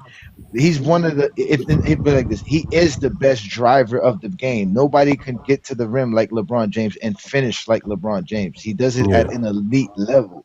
Not to mention he can play all the other parts of the game. So again, just watching him play the game tells you he's the greatest player we ever seen. And then the stats within itself tells you that. The fact that he was able to get to 30, 10, and 10, like nobody even thought of that. He has a triple-double in totals. Yeah. Like people don't understand like what that's a completely impact on winning. As soon as he entered the league, he was impacting an entire franchise, changed the whole dynamics of the league. They Yeah. changed rules for LeBron James. Like they did. I'm just talking about like they stopped letting kids come straight out of high school because of LeBron. So, I think the common argument I hear used, well, obviously I've got Michael Jordan and LeBron as 1 and 2 on mine, but it's like I hear the common argument being used for Michael Jordan is the fact that he was able to do more in less time. What do you say about that then? Then Bill Russell would be your GOAT if that's your criteria. Who accomplished more in less time than Bill Russell? Nobody. 5 MVPs, 11 championships in 13 years. In 13 years. You can't beat that. You can't beat what he did. You cannot beat what Bill Russell did in 13 years, bro. It's like impossible. Yeah. Or you can do the zesty thing and just completely. That's what I'm saying. There's no real criteria hoops that make Michael Jordan the GOAT other than the popularity of having people around you agreeing with you. There is no basketball. There is nothing in basketball that we can use to say, yo, this is the greatest player to ever play the 70-something years this league has been around. It's impossible. There is nothing on Jordan's resume. It's just not enough. He doesn't have enough. You have to discredit things, exclude things, make up things. It's like I said, it just and some people are just not used to it because again, Michael Jordan. Why not like Michael Jordan? We all like Michael, right? We all like it, but the problem is that they hate LeBron so much that they've made these fake things about Mike. That now, if you don't believe the fake things they created about Mike, now you don't like Mike. All right, here we go right here. So hold on, I'm gonna read the criteria for you. And then when we done with this tomorrow, we do have to end this because we going on almost. Yeah, we're gonna shut it down. That's why I say we're gonna end it on this. Yeah. All right, so make sure I got your criteria right. Yeah. So here's your criteria. That is summarized it. Impact on winning. Peak single year apex, right? Yep. Prime longevity. Right. How long you were? It means how long you were operating near the peak as a top tier player in the league. Offensive leadership, the ability to run an offense, scoring gravity, playmaking, decision making, and adaptability. I don't know how it came up with that, but I guess something I typed in influenced that. Defensive value, on ball. Oh, you did say playmaking. On ball defense, team defense, versatility, rim protection, disruption, all the normal stuff. Playoff resume, we did say that. And then you said accolades. But it says contextualized MVPs, titles, all NBA, all defense. It says weighted alongside role, competition, and responsibility. All right. At number 10 gives you Steph Curry. And if you want me to stop and read any of this, just let me know. I'm just going to bust through them so we can get out of here. Number 9, it gives you Shaq. Okay. And number 8, Kobe. Number 7, Tim Duncan. Probably a little low for Tim Duncan to me. But it is what it is. 6, Magic Johnson. Probably right where most people have him. Kareem Abdul-Jabbar, number 5. Probably a little low for Kareem. Let me see why it says it. Unmatched longevity, sustained excellence. Yep. You got Michael Jordan at 4. 4? Damn. What the heck? Yes. See, that's your criteria, bro. It says why here and why not higher. Arguably the highest scoring peak ever. Elite two-way guard apex. Strong playoff resume with dominant finals run. Offensive leadership was score-centric, not system scaling. Prime longevity shorter than players above. So the prime longevity is what hurt you. Because, he did have the stoppage in his career, the gaps. Less evidence. That's true. I don't even know what this means. It says less evidence of lifting varied rosters across eras and roles. Resume snapshot, obviously. And number 3, it gives you Bill Russell. At number 2, Chamberlain. LeBron again. Yeah, number 2, Wilt Chamberlain. This is one of the greatest physical statistical peaks ever, so it gives him a lot of credit for that. Dominance, efficiency, scoring, rebound, massive impact on team ceiling. Early career playoff translation, inconsistent team. That's what his limitations are. And obviously, at number 1, this is the person that cracks all your criteria. It says why he ranks number 1 under this criteria. Impact on winning. It says he's an elite creator across multiple franchises, systems, and rosters. peak, 2009 to 2013, all-time apex blending scoring, prime longevity, 15 plus years as a top 5 player, unprecedented. Yeah, I knew nobody was going to match that when you said it. Offensive leadership, one of the greatest offensive drivers, adaptable, scalable, portable. I know y'all like those terms. Defense, elite defender at peak, versatile across positions, so it credits versatility. Playoffs, unmatched combination of volume, efficiency, durability. Accolades, obviously 4-time MVP, 4-time champion. All-time leader, cumulative points, pack metrics. Resume, snapshot, GOAT tier longevity. And elite at every aspect of the game. No historical equal in total on-court responsibility. So there you go, right there. I see all of those. Yeah, I completely understand. That's better than I could have ever explained it to you using your own criteria, sir. So again, LeBron's the GOAT, man. We keep telling y'all this, man. He's the best player to ever play, man. I don't know why y'all fight it. He's just the greatest basketball player. If you're a true basketball fan, I don't care what kind of basketball you love. There's no way you don't look at LeBron and see what he's doing and what he's done and not say this is not the greatest player ever. I'm sorry. There's no way. That's why I am what I am. I can't tolerate it anymore. We're too grown now, man. I'm a grandfather now. I got time to be arguing with dudes who's trying to experiment. There's nothing to experiment. We figured it out. All right. Thank you. So y'all dudes could debate for second place, but it's LeBron. But hoop all around the world. Also remember that nobody should care where you rank players, right?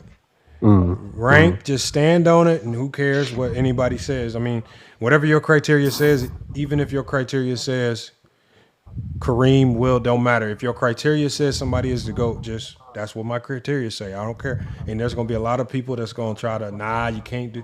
They always going to try to tell you how you should think. That's what they get mad at me and A-Johnny for, because me and A-Johnny have different criteria. The list look a little different. But we don't have to beef with each other about where we rank players. I understand his logic. He understands mine to a certain degree. It is what it is. I'm not about to sit here and argue with people about their rankings. As long as you got criteria, I'm going to respect it. That's all we respect. Okay. It's the people like Mez who says that he said that his top 10 was based out of analytics and has Kobe Bryant in his top 5. I don't know how those two go together. I don't know. I don't know how those two go together. Analytics don't like Kobe. I don't know how he finds his way in your top 5. And that's a built-in. That's an inconsistency to me. And so when I see obvious inconsistencies, that's when I see the challenge and stuff. So, and same with A-Johnny. That's what they do best. That's what they do. I would love to know what's Kobe's highs and the highest lows. That would be hilarious. That would be hilarious to explain that. But again, these guys tailor-made the conversation to fit for the GOAT debate. And like I keep telling everybody, man, every basketball discussion is the GOAT debate. Here in GOAT James Kingdom, we're not afraid to have the GOAT debate. That's why we have the GOAT James Kingdom Bible.